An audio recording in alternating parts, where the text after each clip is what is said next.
As a magic prodigy, what would it actually feel like to suffer from a mana disorder from the moment you were born? When one door closes, another opportunity is bound to open.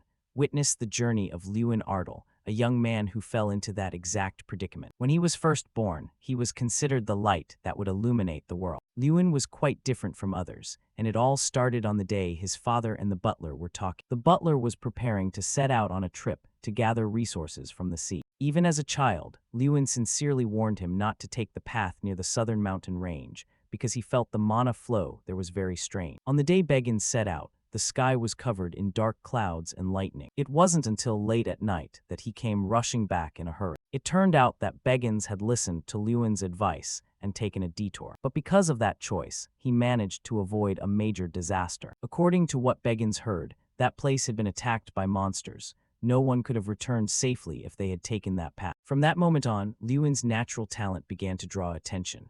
Bane believed he could sense the mana in the air, and although he didn't know how, his father felt that Lewin was the future of art. Sure enough, by the time Leon was 6, he could sense mana, and he managed to summon it just 1 year later. Then, by the age of 10, Lewin became the top-scoring student entering Ignite Magic Academy, the most prestigious magic academy in the Kingdom of Radiant. Along with that came the title of a prodigy. At that time, Lewin was somewhat arrogant. He was certain he would take his family to new heights, but in the end, this was as far as he could go. On the first day of class, Leon realized he was nothing. While the teacher kept urging him to release magic, Lewin looked like he was having a very difficult time doing it. Even he couldn't understand what was wrong with himself. For the first time, Lewin, along with everyone else, became aware that he suffered from a mana disorder. In that moment, everything inside Leon seemed to shatter. His body lacked the ability to release magic, even at a distance of just 1 meter. For a mage, a body like this was truly pathetic. Soon, everyone realized he came from an ordinary family and had no talent at all.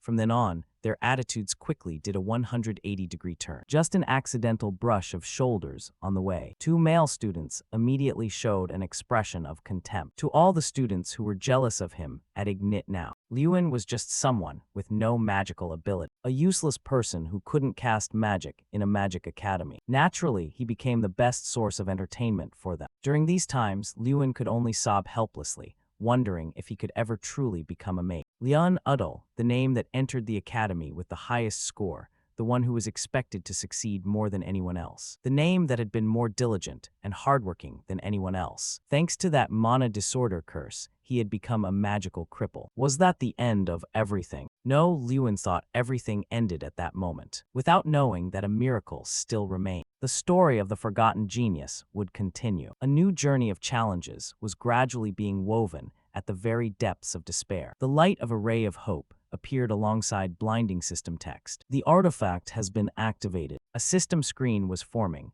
while Lewin felt as if he were falling to the edge of the universe. When he woke up in a daze, he didn't even know where he was. The only thing he knew was that his body felt as if it were sinking deep into water. A confusing line of text appeared right before his eyes. That being claimed, he was the incarnation of Oraka, the destroyer of worlds. This giant god was the one who had brought Lewin to this place. His appearance didn't look human, nor did it look like the heroes Lewin often saw. He didn't have nearly enough time to clear his head and process this. His lips moved as if he wanted to say something, and then Lewin's pupils dilated in utter shock. Going back to a few hours ago, at the Ignite Academy training grounds, it was Lewin's turn to practice. Professor Heidel kindly told him to do just as he had said, instructing him to simply create a fireball and hit that dummy. Under the scrutinizing eyes of his classmates, Lewin knew well that a fireball was the kind of magic any student could easily perform. But for him, it was different. This time, Lewin wasn't sure he could do it either. Following the professor's command, Lewin was determined to succeed. An orange flame gradually began to form in his hand. It grew larger by the second, matching Lewin's fierce determination. It formed in his palm and grew bigger as a reflection of his intense resolve. The male students were a bit surprised that he could possess that much mana. Lewin thought for a moment that he might actually make it this time. But the familiar sensation struck again, and his hands began to shake uncontrollably. Despite the forced prayers in his heart, the thing called mana disorder defeated Lewin once again. He couldn't take it anymore and spoke up to give up. However, Professor Heidel still wanted him to try and release it. Lewin wanted to as well, but he feared it was simply impossible. According to Heidel, he was now a senior student. If he couldn't even manage basic magic like a fireball, How would he pass the graduation exam? Even Lewin felt like he was a total waste. This training session was about target practice. For Lewin, who couldn't even cast a spell, let alone hit a target, the dream of becoming even a third-rate mage was truly hopeless. Mocking laughter rang out again. They labeled him the disgrace of the academy. Lewin was already too used to this kind of bullying, so he didn't pay it much mind. What truly broke him was the fact that he had no hope from the very beginning. It was all because of the curse that had haunted him for the past 6 years, mana disorder. Though Lewin had tried to push himself for years, he was now starting to ask himself just how much longer he could endure. After that training session, Lewin walked alone behind the crowd toward the main hall. He wanted peace, but the world wouldn't give it to him. 2 male students intentionally approached him and provoked him with sarcastic remarks. He kept calling him Dumb Lewin with a smug look. Their words went too far, moving from mocking his grades to calling his home and territory a middle-of-nowhere wasteland. They intentionally insulted the Ardle family, calling them nameless, poor, and without reputation. As they spoke, Lewin's patience reached its limit. Insulting him was one thing, but they should never have touched his family. The male student was instantly silenced by Lewin's powerful punch. It was so strong that it sent the boy flying back several meters. Lewin was truly furious because of that guy's big mouth. Even with a bruised face, the students didn't know enough to be scared and shouted loud. Lewin didn't hold back anymore. He knew this was Ben Folt, and that he was absolutely nobody to be picking a fight with his father and family. Another student with Ben Folt charged forward, seemingly unafraid of death. Unsurprisingly, he was overwhelmed by Lewin's punch. For a moment, he couldn't even stand up and knelt there like a dog. What Lewin didn't expect was that Ben would actually dare to use combat magic inside the academy. He didn't care at all about being expelled and released a massive burst of mana toward him. Although his physical fighting skills were great, Lewin was completely outmatched when it came to mana strength. His entire body couldn't move. Professor Heidel showed up to intervene, but he was a second too late. Lewin had already been hit by Ben's massive mana strike. He thought he was going to sleep forever like that. Now Lewin stood before the giant god and the system tech. Faced with this, he still couldn't understand what on earth was going on. Lost in a mystical space, meeting a mysterious man, he couldn't help but wonder what was happening. Although he tried to listen closely, he could only hear the last few words, Lewin Ardle. The deep voice rang out again. This time it was clearer. It was definitely his name, Lewin Ardle. And then a faint sound drifted from the void, seemingly calling his name, Lewin Ardle.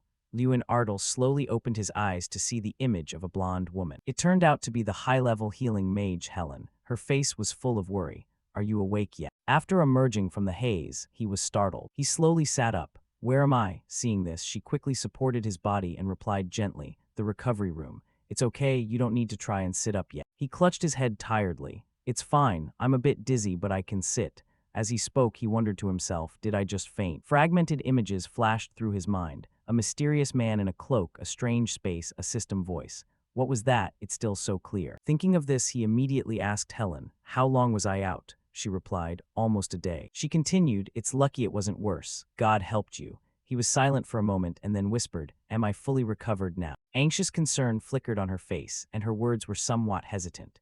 "We still need to monitor you more, but you look very healthy for someone who was just hit directly by lightning. No wounds, no burns, and no internal organs are damaged. I've never seen a case like yours." But in all his teenage years, he had never seen anything like this, so he couldn't help but be stunned. What? Is this even possible? He stared at his palms, lost in thought. Lightning is terrifying magic that can incinerate a body instantly, and I took it head-on, so why is my body totally fine? Suddenly, Professor Heidel walked in, interrupting his train of thought. "Please excuse us for a moment." Hearing that, Helen leaned down to remind him, "The professor is here. I'll go check the results now. If there's any problem, let me know immediately." At that moment, he also instinctively looked up. He walked over and stood by the bed, arms crossed, asking calmly, "How do you feel?" He replied, "I'm fine." His normally stern face relaxed slightly. "That's lucky." Then he informed him about the situation after he fainted, and that a meeting was being held among the professors regarding the accident. He looked straight at him while he just silently bowed his head and listened. First of all, Ben Folt would be expelled for using powerful attack magic with the intent to kill, for spreading false rumors about the Ardle family, and for unfair treatment and bullying. The teachers had decided on this judgment. His face darkened, and he muttered regretfully, "But I hit Ben Folt too." He replied immediately, "Of course, you will also receive a punishment, considering what happened. You will be required to participate in the Academy's volunteer activities for 1 month." He nodded slightly. Yes. It seemed there was still some lingering doubt in his heart. Also, I want to ask you this. Are you holding an artifact? His question made him look up. What? One must know that those are legendary weapons left by ancient mages with infinite mana. He immediately waved his hand in denial. An artifact. I definitely don't have one. If I had something like that, I wouldn't have been bullied. He narrowed his eyes slightly, hand on his chin, his voice dropping. Given how valuable and rare they are, the head of the Udall family surely would have used it for the family's benefit. Unable to hide his curiosity, he spoke up. But why are you asking me, sir? He focused his gaze on him, eyes deep and sharp as if trying to pierce through every layer of thought, saying nothing. After a moment of silence, he recalled the scene from earlier and recounted it. A red light had definitely enveloped his body right before the lightning struck. It looked like a high-level artifact was protecting him, bouncing Ben's spell away. After hearing that, his face went blank. What are you talking about, sir? He thought to himself. What artifact is he talking about? Suddenly, he seemed to realize something. Wait, don't tell me it's related to that dream from earlier. Then he immediately denied it. No, I'm going crazy. He sighed softly. Though I don't understand what happened, it's clear you don't have an artifact. Fine. He turned to leave under Lewin's gaze. Get some rest. He looked pensively at the professor's receding back. He had told the professor he didn't know what happened, and the teacher didn't say anything more. What is the professor thinking? When he was alone in the room, he sat in contemplation for a long time. What he had experienced was no different from a dream. And that strange voice, Draka's artifact, the destroyer of worlds and the player. He kept tapping his forehead, muttering, I think there was one more phrase. What was it? Lewin doubtfully blurted out, status window, and immediately a blue screen appeared in midair, making his eyes widen in shock. As if seeing a ghost, he instinctively backed away, shouting out,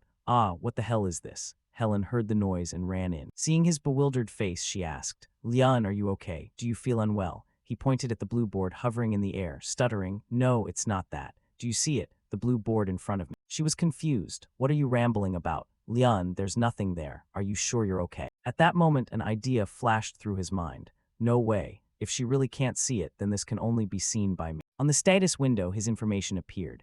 Lewin Ardal, incarnation of Draka, the destroyer of worlds, was the result of a pursuit of infinite power. The mage Draka perished along with his world. For Draka, who lacked mana since birth, strength was the source of his authority. The player of Draka's artifact can open the status window and can increase power infinitely by completing missions. Strength, 150, agility, 100, wisdom, 1550. To avoid being mistaken for a crazy person, he quickly changed the subject. It's nothing, I'm just a bit confused. She gave a helpless chuckle. Don't overthink it. She held the test results in her hand and happily announced, The results are completely normal. You can head back to the dormitory now. He smiled, feeling as if a burden had been lifted. Yes, thank you. Lewin summarized all the strange events that had occurred. Today, he survived after taking a lightning strike. The man with red eyes he met in another dimension, and the status window only he could see. And then he remembered the first status window he saw in his dream. It said he was the incarnation of Draka. Perhaps the artifact of the mage named Draka had been transferred into him. In the blink of an eye, night had fallen over the training grounds. Another strange window displayed before his eyes. He was a bit startled, but curiosity quickly overwhelmed everything, making him click on it. That right there is your first mission. Since you've become a player linked to Draka, the destroyer of worlds, this mission is repeatable. You need to train your body to prepare for your power advancement. Perform 100 reps of each action, punches, kicks, and spins. Your reward is 10 points to strength and the unlocking of a new skill. After finishing the text, he rolled up his sleeves to get started. His face still held a hint of doubt and confusion. Punches and kicks, I mean, they're related to strength, but how is this supposed to help me become a mage? But now wasn't the time for questions. He had to give it a shot. With that thought, he took a very deep breath. He swung his right arm, and the punch count increased by 1. Then he swung his left arm, and the punch count increased to 2. He let out a soft chuckle, a smirk playing on his lips as if he already had victory in the bag. Great, it's going up. At this rate, I'll be done in no time. Keeping up that momentum, he threw the next punch. Hey, he shouted in time with the strike, but the punch count stayed stuck at 2. He carefully looked over the mission requirements again, frowning. It didn't go up this time. I guess it doesn't count as a complete rep if my form is off. That thought made him turn completely serious. All right, let's punch the right way. The bright moon rose high, hanging delicately in the silent sky. While every household was deep in sleep, he was panting like he'd been chased by a dog for an entire hour. He rested his hands on his knees, exhausted, but finally. It was done, he smiled with satisfaction. I'm finally finished. The status window popped up, showing the completed mission and awarding 10 strength points and an unlocked skill. While wiping the sweat pouring down his face, he glanced at it and wondered, what's the reward? Suddenly, he felt a refreshing surge of energy slowly flowing into his body. He marveled, what is this feeling? It was flowing gently through his veins, something far more fundamental than mana. He clenched his fists, each finger tightening as his arms trembled slightly with excitement. I've actually gotten stronger. If there's a new skill, I've got to try it out immediately. He took a deep breath, raised his hand, and swung it hard forward. Let's see what we've got. With just a single punch, the air in front of him was instantly torn apart. Feeling like he was on top of the world, he smiled with pure satisfaction. The strength infused into his magic was truly more powerful now. His speed, air resistance, and destructive force had all genuinely changed compared to before. While he was busy marveling at his new power, it suddenly occurred to him, so, what about the skill unlock reward? With just a soft call from him, the status window immediately appeared in midair. Internal power circle, replacing strength. The mana circle has been replaced by the power circle. From now on, all magic and movements are influenced by the player's strength. He wondered about the replacement of his mana circle with a power circle. Then he placed his hand on his chest, feeling his heartbeat. So this means my mana will be replaced by strength. Anyone who can sense or study mana has a circle surrounding their heart. The mana circle plays a massive role in releasing and enhancing mana, increasing stats based on the size and amount of mana a mage can control. He closed his eyes, slowly sensing the faint movement in his chest. I have 4 mana circles, more than other kids my age, but because of my defect, they were useless. Suddenly, his eyes snapped open as if he felt something. His mana circles had indeed vanished. The powerful circles spinning wildly in their place had to be the power circle. Thinking of this, he couldn't help but look dazed, nearly falling backward in shock. Once the shock passed, it was quickly replaced by confusion. The power circle had replaced the mana circle, but you can't be a mage without a mana circle. If this new circle couldn't do what a mana circle does, what would happen to him? A look of sadness washed over his face. Is my life as a mage going to end like? But since being pessimistic was useless right now, he quickly regained his confidence. No, it's too early to give up hope. I have to test it first. He thrust his hand forward, concentrating all his will on a familiar spell.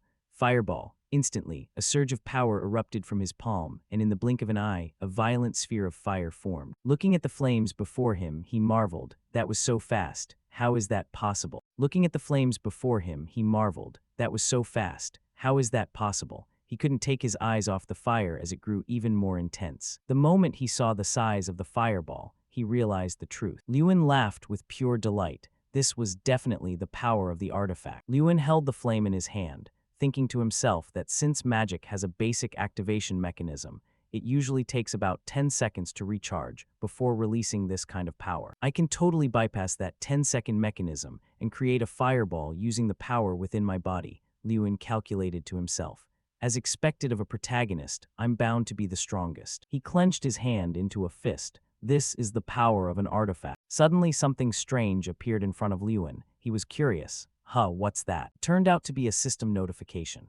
What? As the frenzied mage Draka, your inability to release energy normally has created this ability. Focus your mana into your body and your enemies. You are not affected by your own magic. When casting magic, an enhancement effect will be added. Magic attacks will deal additional psychological damage. He read the information provided by the system and pondered. Focusing mana into my body to attack. How do I do that? The question kept swirling in his mind. Thinking back on it seriously, Lewin noticed that this Draka guy also suffered from a mana disorder just like him, and he focused his mana into his fists and legs. The more he read and understood, the more Lewin couldn't believe it. Why did he create a method like this? Just then a mission notification appeared. The protagonist snapped out of it and cried out, "A mission." The mission content was to practice using the frenzied mage method, utilizing the power circle and mana to attack a target. For each target hit, the reward points would increase by 10. The protagonist looked a bit skeptical. Attack a target. He narrowed his eyes. He had never thought of this method before. If I can become a mage by following this method. Lewin reached out and grabbed the fireball. I have to try this. The fireball in his hand burned with brilliant sparks, as if it wanted to incinerate everything. Once he finished, a satisfied smile spread across Lewin's face. The system immediately announced, "Mission complete. Strength reward points plus 10. Finally, Lewin collapsed onto the ground. He looked up at the starry sky with a sense of fulfillment. I finally finished the mission. He remembered how he used to fail every time at the magic release step, but he never expected to succeed now by using his fists. Curiously, Lewin thought back. What kind of person was Draka anyway? I want to look into this, but my body feels like lead. Suddenly, strange sounds reached his ears. Oh, what's this? Is he sleeping here? It looks like he trained until he was spent, but did he really fall asleep right here? Should we wake him up? Voices were echoing in Lewin's head now. What's going on? Did I kick the bucket and go to heaven? Whoa, how could I die? He took a lightning bolt straight to the face and didn't even flinch. That's insane. The chatter continued. Lewin slowly opened his eyes. What's all the noise about? Everyone panicked. Oh my god, you're awake. Lewin, you scared us to death. Lewin calmly stretched his arms. Yeah, what's the matter? Why is everyone gathered here? Is this the first time you guys have seen someone sleeping outside or something? They all nodded. Well, yeah, what kind of noble ignores a warm bed to sleep out here? It's weird. They were suspicious. Hey Leon, were you drinking or something? Are you wasted? He didn't care much and waved them off as he walked away. Drinking what? I was just tired, so I went to sleep. See ya. Everyone just stood there, speechless and helpless. They started gossiping loudly, saying Lewin seemed like a different person. One person asked skeptically, in what way? Suddenly, a noble male student turned back and saw something. His voice sounded a bit curious. Huh, but look at that scarecrow. It's been beaten to a pulp, nothing left but the pole. Did Leon do that? But they immediately brushed it off. Nah, probably not. At the noble dormitory, Lewin walked up to a blonde friend who asked, yeah, what's up, Lewin? He continued asking, were you out all night? This is Jason Damon, a 6th-year student at Ignit Academy. He kept prying, what happened? You never stay away from the academy for this long. The protagonist brushed him off. You don't need to worry about all that. This blonde guy might look like much, but he was the eldest son of the Damon family, a famous mining family. At least he still treated a failure like me well. Jason continued to tease him. Don't tell me you went to see some girl. You're just getting back now. But there was one flaw to this guy. He was a booze hound and a womanizer who frequently snuck out of the academy. He talked nonstop. Man, don't tell me that after getting hit by lightning, you finally learned how to enjoy life. All right, tell me everything you did last night. Leon threw his stuff at him and said, what are you talking about? I need to go take a shower. Inside the bathroom, Lewin lay back with a relaxed mood. Ah, I feel alive again. Suddenly, he remembered something. Oh right, the mission, let's check it. Lewin called out, mission. The notification window appeared. Repeatable mission, physical training. Because you have become someone who can connect with Draka, the destroyer of worlds. You need to train to increase your own strength. Each time you complete the punches, kicks, and spins, you will receive plus 10 strength points. The protagonist sighed. The reward is the same, but the mission requirements have doubled. He submerged himself in the water. Who knows, maybe the missions will keep doubling like this later. I knew it, this isn't going to be easy. But then again, if I can become a mage using this method then. A month later, Lewin was still training. The mission could be repeated at most once a day, but while the reward stayed the same, the requirements kept increasing. If I don't finish the mission within that day, all progress resets to 0 the next day. But if I don't miss a single day of the mission, Lewin was panting. The mission requirement hadn't gone over 3,000 reps per day yet. If he trained any harder, he'd probably die from doing missions. He lightly pivoted on his heel. Finally, the training mission log updated. All stats like punches, kicks, and spins were completed at 3,000 reps each, yet the points added were still a meager 10. That's how the protagonist had been training for the past month. And he also gained a new skill, passive body art, which increases physical capabilities. His body became more fluid based on his training progress. At the dormitory, during mealtime, everyone was gossiping. Lewin, been weird lately, right? Before, he never even dared to blink in class, but now he just passes out and sleeps like that. Another person immediately argued, is that all you noticed? Lately, he basically lives and eats at the training grounds just doing leg kicks. Someone else piped up, hey, leave him alone. This is the first time he's acted so strange. They whispered, he's probably just doing that to cope with his mana disorder. It won't work anyway. For Lewin, as a month went by, I had finished the missions and found a few clues about Draka, but I couldn't find the name Draka in any of the records. It was the same everywhere, not just that, but there were no clues at all about things like the destroyer player, the mission log, the system, or the status window. He remained endlessly curious. Draka, who the hell is he? At that moment, the status window appeared. Lewin Ardal, incarnation of Draka, the destroyer of worlds. A question still lingered in Lewin's mind. Who exactly is the person providing me with this power? Suddenly, there was a loud shout. Lewin, come here. It was Jason. The protagonist was curious. What's up? Jason asked back. Haven't you heard? He was confused. Heard what? Jason looked a bit apprehensive. So you really don't know anything. That's why you can just sit there leisurely reading a book. Lewin asked again, did something serious happen? Jason glanced over at the head of the Udall family, who was present there. The protagonist's eyes widened in realization. What? Jason repeated. Lewin, your father. Heavy footsteps landed on the floor. Lewin pushed the door open and stepped in, panting nonstop. Father. Everyone immediately looked back. His father cried out, Lewin, my son, there you are. The two of them sat down privately. The protagonist spoke first. It's been 6 years, hasn't it, since I came to this academy. Father, have you been doing well? His father nodded. Yes, I've been healthy. He didn't forget to ask after the rest of the family. What about Lewina? He beamed with pride. Your sister, she's grown up so much. These days, she's even training in swordsmanship. She says she's going to protect her weak older brother. Lewin laughed out loud. Ha ha ha, that's so embarrassing. He waved it off. She's always been that bold, hasn't she? Lewin's expression suddenly changed. Father, he said firmly, I am currently living very well. His father was puzzled. What do you mean? Lewin emphasized again. I'm really fine. I'm not hurt, either physically or mentally. The head of the Ardell family took a sip of tea. His voice was strangely calm.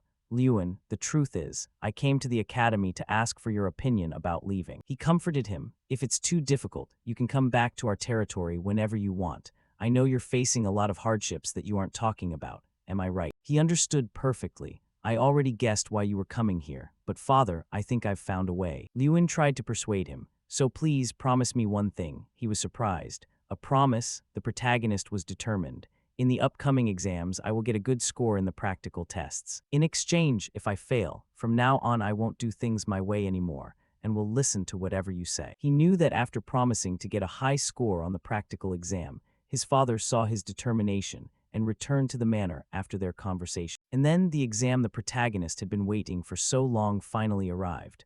The proctor spoke up. All right, pay attention. Standing on the podium, he began to explain the rules. Today is the introductory magic exam. Be aware that any cheating will result in an immediate failure. You may begin the exam. The protagonist gripped his quill tightly. The school exams consisted of 2 parts, theory and practice. The practical exam had 4 sections: target identification, magic measurement, actual combat, and one-on-one dueling. As someone with a mana disorder, our protagonist had always received perfect scores in the theory section for the past 6 years. As for the practical exam, Michael of the Gage Hill family had always been in first place. Lewin's hand tightened. However, this time will be different. Everything is going to change. He emphasized it to himself. This time will be different. Lewin was willing to bet on it because he was certain he would take first place in the practical exam this time.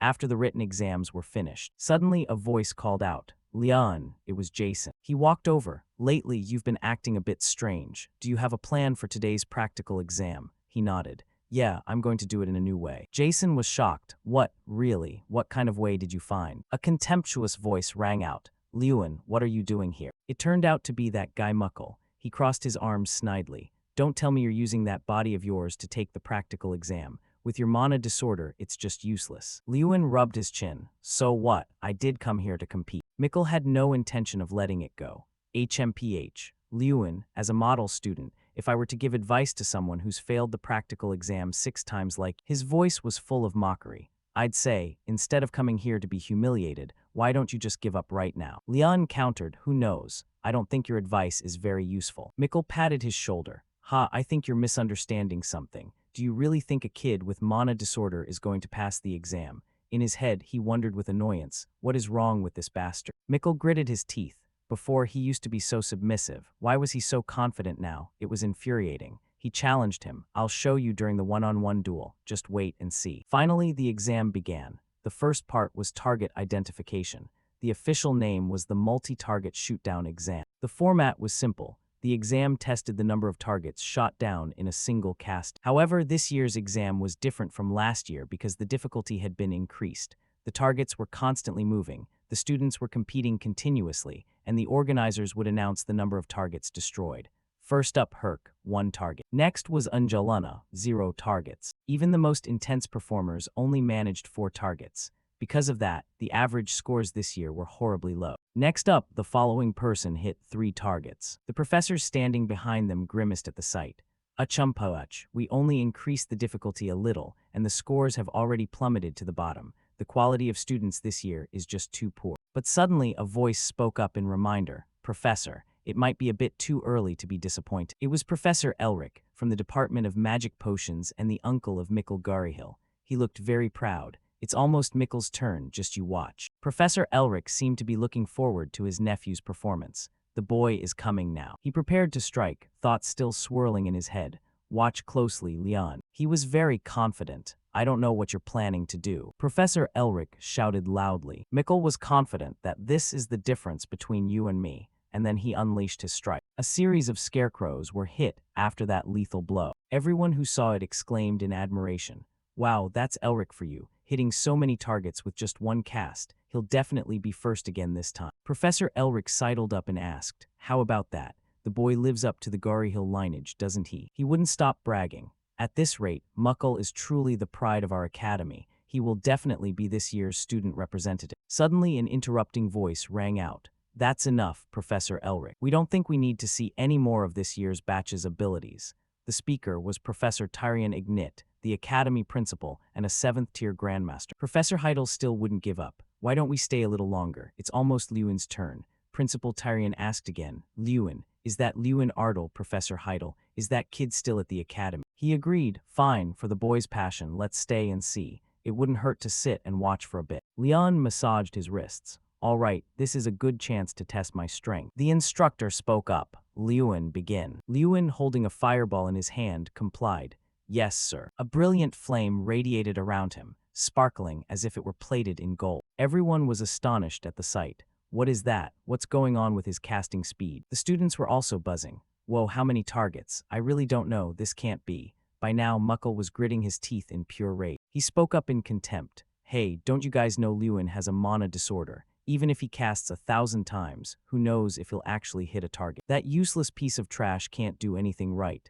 But unbeknownst to anyone, the system power buff had been activated. Time refraction activated, distorting time for 30 seconds. Speed increased by 200% power. Movement speed will be faster. You have moved beyond the distortion time. Cooldown is 5 minutes. Lewin remembered the skill he had recently acquired called time refraction. It helped him move unnaturally fast to wherever he wanted. In other words, right now, he was something else entirely. The energy radiating from the protagonist was so massive it overwhelmed everything around. Brilliant flames surrounded and protected him. The professors watched intently. The students stared with wide eyes and open mouth. Finished, Lewin smirked triumphantly. It's done. Shards of wood flew everywhere in the air. Lewin, 27 targets. The face of the instructor in charge turned pale, breaking out in a cold sweat. Meanwhile, Lewin stood there panting, looking at the pile of targets in front of him. Whispers began to spread. What was that? Did he cast magic on his hands and then just punch the targets? 27 targets. He just set a record for targets taken down in this test. How could he move that fast? Did he really use magic to hit the targets? There are just too many surprises here. But then everything fell into silence. Then a single clap rang out, breaking the quiet. It was the principal of Ignit Academy, Tyrion Ignit. He was the first to stand up and give Lewin a round of applause and a compliment. Lewin, that was absolutely excellent, while everyone was still dazed by his record-breaking achievement. Even the principal gave him recognition. Everyone started cheering. That's right, amazing Lewin, congratulations. But amidst the cheers of congratulations, there were still those who refused to recognize others' abilities. Some were angry, some were silent, and some were questioning. But what could they do? A loser is still a loser, haha. And of course there was Muckle. Looking at that angry face of his, he clearly couldn't accept it, but he could only monologue to himself. Leon, that brat, how is it possible? He was gritting his teeth so hard his eyebrows practically met, but there was nothing he could do. Cheers of congratulations echoed everywhere. He stood there silently, but was secretly rejoicing in his heart, being praised and recognized by everyone. It was something he hadn't experienced in 6 years. It was clear he hadn't received a single compliment in all that time. My chest is burning up. Lewin stood with his head held high and a slight smile. The sunlight hit his youthful face. His eyes showed pride in himself and the feeling of being recognized. Yes, this is exactly the feeling I've always wanted. In the meeting room, Elric spoke up irritably, casting magic on your hands and then striking the target directly. How can you call that magic? I've never heard of any magic like that. One look at his puckered face was enough to tell he wasn't accepting any of it. Heidel countered immediately, but as you know, magic has no limits. This is a field where anything can happen. He turned serious. If everything just followed a set formula, it wouldn't be magic anymore, it would be mathematics. Exactly, how can you improve if you just stick to formulas? What even is improvement and who gets to judge it? Elric still wanted to argue against Heidel's words, but before he could say much, Tyrion signaled for him to shut his trap. He spoke gently. Today we witnessed a student create a miracle. His face clearly showed his happiness. It was a magical miracle that didn't even seem like a miracle. Isn't that why we're here? However, it seems the professors have differing opinions on this. Everyone was silent, silently agreeing with the principal's word. Elric was furious and couldn't accept the truth. Damn it, that Lewin kid has turned everything upside down. Who would have thought things would turn out like this? Jason put an arm around Lewin's shoulder and said loudly, "Hey, the Supreme Mage is here." You almost buckled under Jason's weight but only whispered, "Hey, knock it off." Hearing that, a few people approached the two of them. "Oh, it's Lewin." Everyone greeted him. "Hi, Lewin. How did you do that in the practical test yesterday?" You greeted them back but couldn't find the words. Questions from classmates kept coming at you. "Lewin, do you know my name? We've been in the same class for 6 years." You quickly escaped the crowd, thinking to yourself that until yesterday, you were just a nobody in this school.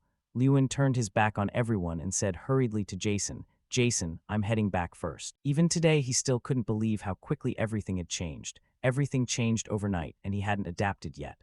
Honestly, being alone was more comfortable. However, he knew very well one thing. Naturally, there were still many kids who didn't like him. He slowly opened the door to his room. Some blonde brat was standing in his room, and hearing him open the door, the kid said, "There you are. Oh, you've entered someone else's room and you're talking like you own the place. What are you doing in someone else's dorm room?" Mikkel asked darkly, his gaze looking like he was about to send him to meet his mate. He turned around and approached you, his voice full of disdain.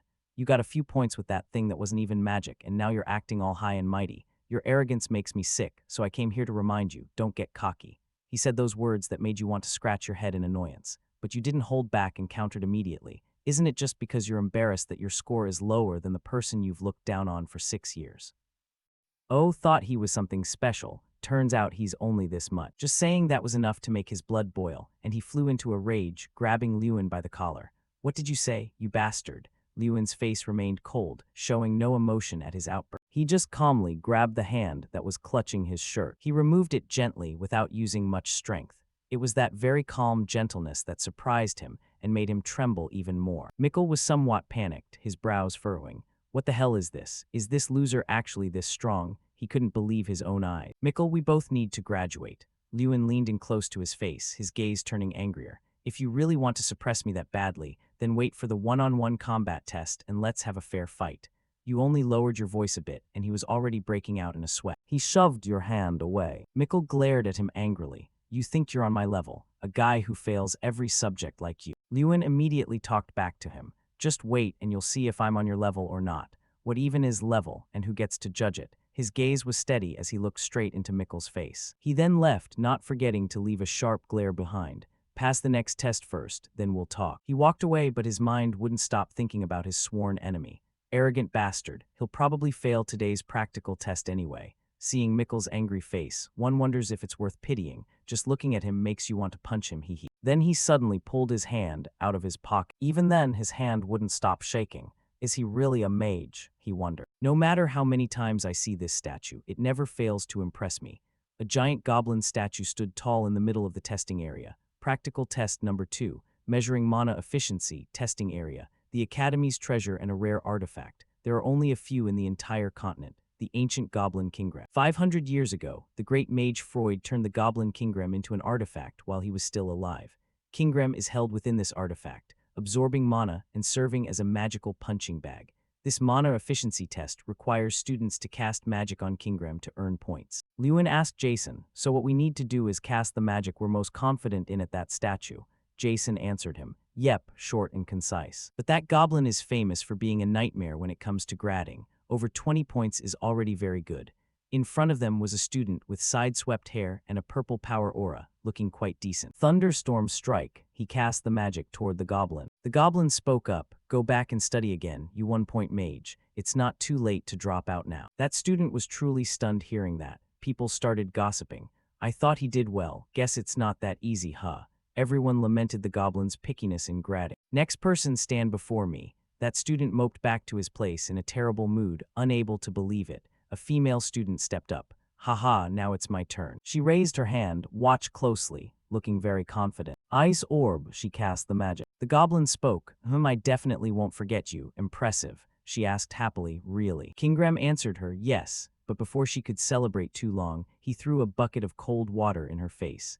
"It's the first time I've seen anyone cast such garbage magic. That's quite enough, wow." "This is more like it." He bluntly gave her 2 points. Hearing that, she burst into tears, unable to accept reality. No way, I did my best. Others continued to step up, but it wasn't much better. 5 points, get out of my sight. Hearing a score like that is hard to take, so shouting is normal. What the heck, he continued to complain. What kind of bland magic is this? Mixed with water or something? It's 100% mana. The damn goblin was so angry he was practically swearing. The instructor spoke up. Jackson, stop screaming and go back to your place. Timely preventing a terrorist attack on the nerves and ears of the other students.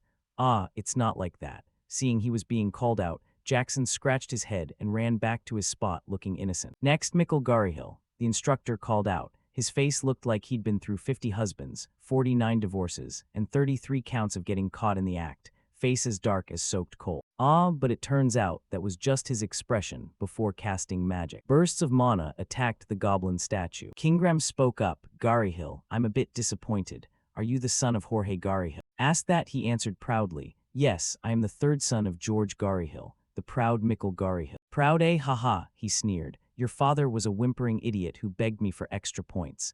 Mikkel Garihil, you are far inferior to your stupid father. 27 points. He shouted back at him in anger. You're just an ordinary goblin. How dare you talk such nonsense? The instructor spoke up to stop Mikkel. Be quiet, Mikkel. The teacher called the next person. Lewin Ardle, he answered immediately. Present. Lewin stepped up. On the outside, he seemed emotionless, right, but on the inside, he was like a burning fire. Hugh, I'm suddenly feeling so nervous. Let's just try it. I can do this. A flame appeared in his hand. He looked up and introduced himself. I am Lewin Ardle. It is a pleasure to meet you. His eyes were steady, his emotions unchanging, truly strong. Ho, it's the first time I've seen your face. He was a bit surprised. No matter, do the test. He didn't care much while he and his magic were ready. The fire burned bright like his eyes. Honestly, don't know if that means anything. A student recognized Lewin's magic. Is that fire explosion? His face was the definition of holy crap, stunned. Several other students also recognized it as a fourth-tier magic.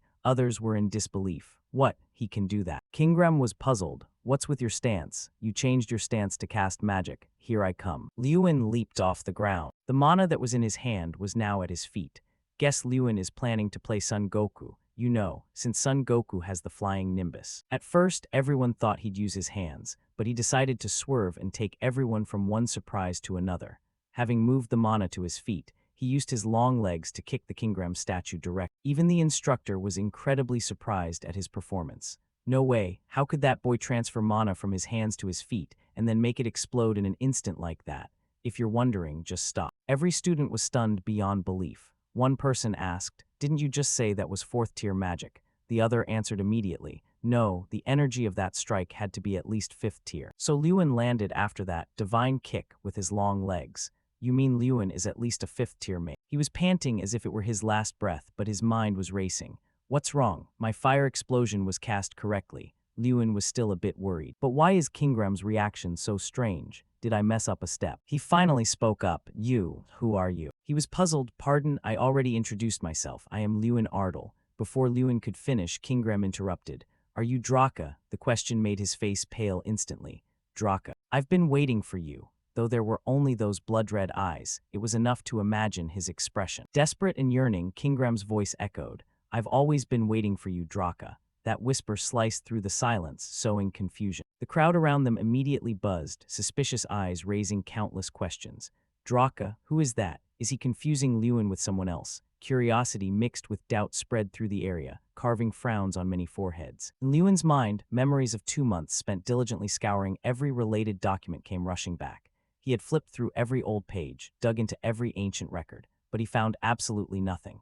I've scoured the records for 2 months but found no trace of Draka. But unexpectedly, Kingram knew. Lewin's face immediately darkened, a gloom settling over him because he truly understood. He truly realized the deep meaning behind those confusing words. Do you know Draka? Lewin asked, his voice filled with shock and a faint ray of hope.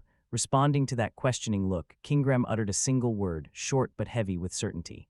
Yes. Seizing this rare opportunity, Lewin decided to take full advantage. He hurriedly asked a few more things, hoping to pry out even a tiny bit of information about that mysterious person. So can you tell me more about? A mysterious smile flickered across Kingram's haggard face, and he whispered, how interesting. To think I'd meet his incarnation at this academy. His deep voice rose again, words without beginning or end bringing a strange confusion. Lewin blinked, trying to grasp the meaning of every word and phrase. Incarnation. What does that mean? Suddenly, an abrupt question from Kingram cut through Lewin's thoughts. What is your name? Though surprised, Lewin quickly replied, It's Lewin, Lewin Ardle. He answered the sudden question. Good Lewin, I will remember it well, Kingram said. Every word felt carved into his mind as he stood firm. Kingram's massive frame was like a towering mountain, so large it seemed to block out the sun from Lewin's side, casting a giant shadow over. As Kingram was about to turn and leave, a sudden voice rang out, immediately stopping him. A voice spoke and he immediately halted his intent to leave. Excuse me, before you go, can you tell me how many points? That question echoed. There are too many people here, I'll tell you later. The evaluation ends here. This magic is not something I can judge. Kingram's cold, decisive judgment was like a bolt of lightning, making the person opposite him cry out in shock. What are you saying? He couldn't believe what he just heard, resentment clear on his face. According to school rules, you are required to provide an evaluation for the academy. This agreement must be followed for 500 years after the great mage Freudignit passed away. That person tried to cite the regulations, his voice full of frustration. Enough! Kingram cut him off with a terrifying shout that echoed around, carrying incredible menace. You dare mention rules before me. All these years, I'm the one who has had to evaluate kids who don't even look like mages. His face was strained to the limit, red eyes sparking with fury, making the other person flinch instantly, voice stuttering. I'm sorry, but forget that Ignit guy, I don't care. Kingram growled, disdain clear in every word, but a covenant is a covenant, I will give you the score. He fell silent, his gaze sharp as a dagger making the other person swallow hard, cold sweat breaking out on his forehead, showing extreme anxiety. 1 is 0, 2 is 100, which do you want, little destroyer? Kingram's deep voice rose, directed straight at Lewin, making him react immediately. A bright smile appeared on Lewin's lips. He didn't hesitate or think twice about his choice, his steady gaze answering back. Of course, 100 points. News spread like wildfire, buzzing through the academy corridors. Hey, did you hear? Kingram gave him 100 points on his test. Immediately, whispers and gossip followed. That Kingram gave it to who? Another person asked curiously, surprise clear in every word. I heard he gave it to the legendary bottom dweller, Lewin Ardle. People around started talking, everyone's face showing pure shock as they took in this shocking new information. In the midst of that, a stern voice rose, breaking the noisy atmosphere. It was Professor Heidel. He walked toward Lewin, eyes searching. You've caused trouble again. You were startled, immediately turning toward the voice. Professor Heidel, why are you here? Lewin asked, a bit surprised. Professor Heidel crossed his arms sternly, stepping closer to Lewin. The news of you getting 100 points from Kingram has reached the principal's ears. After hearing the news, the principal decided to reward you because this has never happened before. Professor Heidel's words carried a special gravity, showing the importance of the situation. Here, take this first. With that, he held out a scroll he was holding toward Lewin. Lewin read the words on the scroll aloud, his face full of confusion and doubt. The treasure room, what is this, sir? Without further explanation, Professor Heidel just waved him over and turned to walk away, signaling, follow me. After a fairly long walk, crossing quiet corridors and mysterious doors, Professor Heidel stopped in front of a room with a strictly closed door. The door looked ancient and majestic, as if it had endured for centuries. When it opened, a gust of cold air blew out. Professor Heidel signaled Lewin to enter, and the two went deeper inside. Whoa, I didn't know a place like this existed. Lewin followed him while looking around, eyes curiously exploring the unfamiliar place he was stepping into for the first time. Everything here was completely different from anything he had ever seen in the academy. Of course, Professor Heidel explained, this is the only place in the academy that is forbidden to enter. Hearing that, a vague question popped into Lewin's mind. The only place in the academy forbidden to enter. So why was his teacher leading him here? Curiosity mixed with a sliver of anxiety began to creep into his mind. Finally, the two of them stopped at another door, one closed more securely than any other. Professor Heidel paused and turned toward Lewin, his gaze visibly solemn.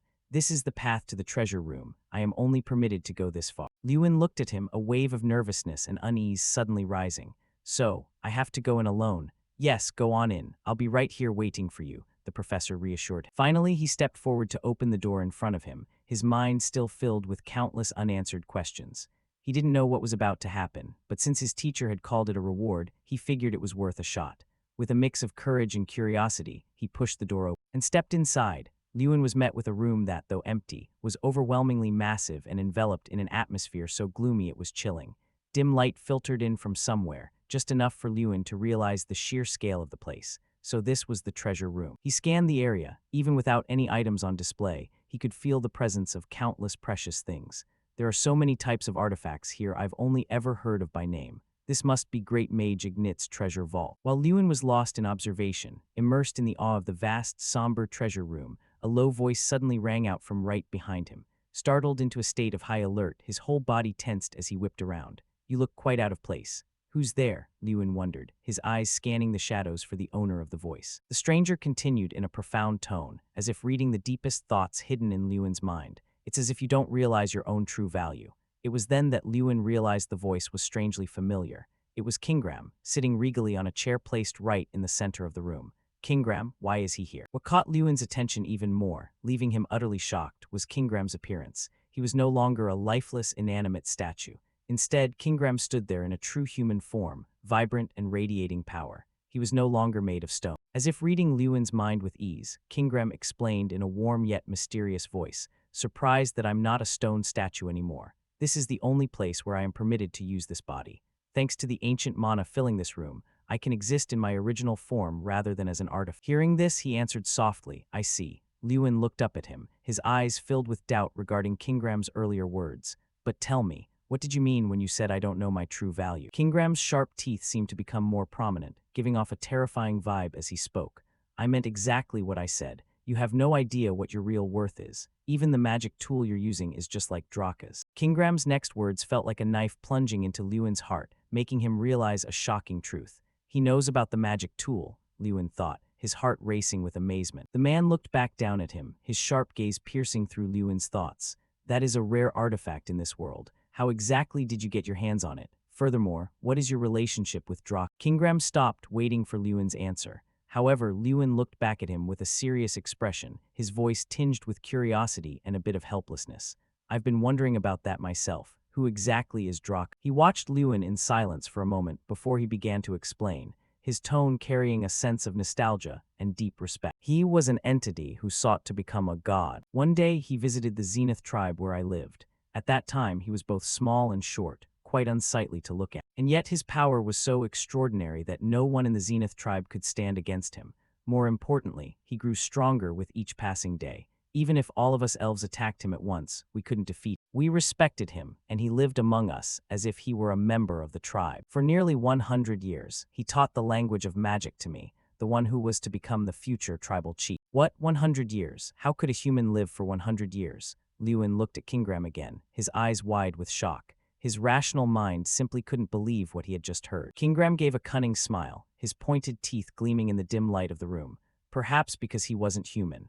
This assertion hit like a heavy blow, revealing an unthinkable truth about Draka and raising a million new questions in Lewin's mind. His true identity was the Black Dragon, Drakagania.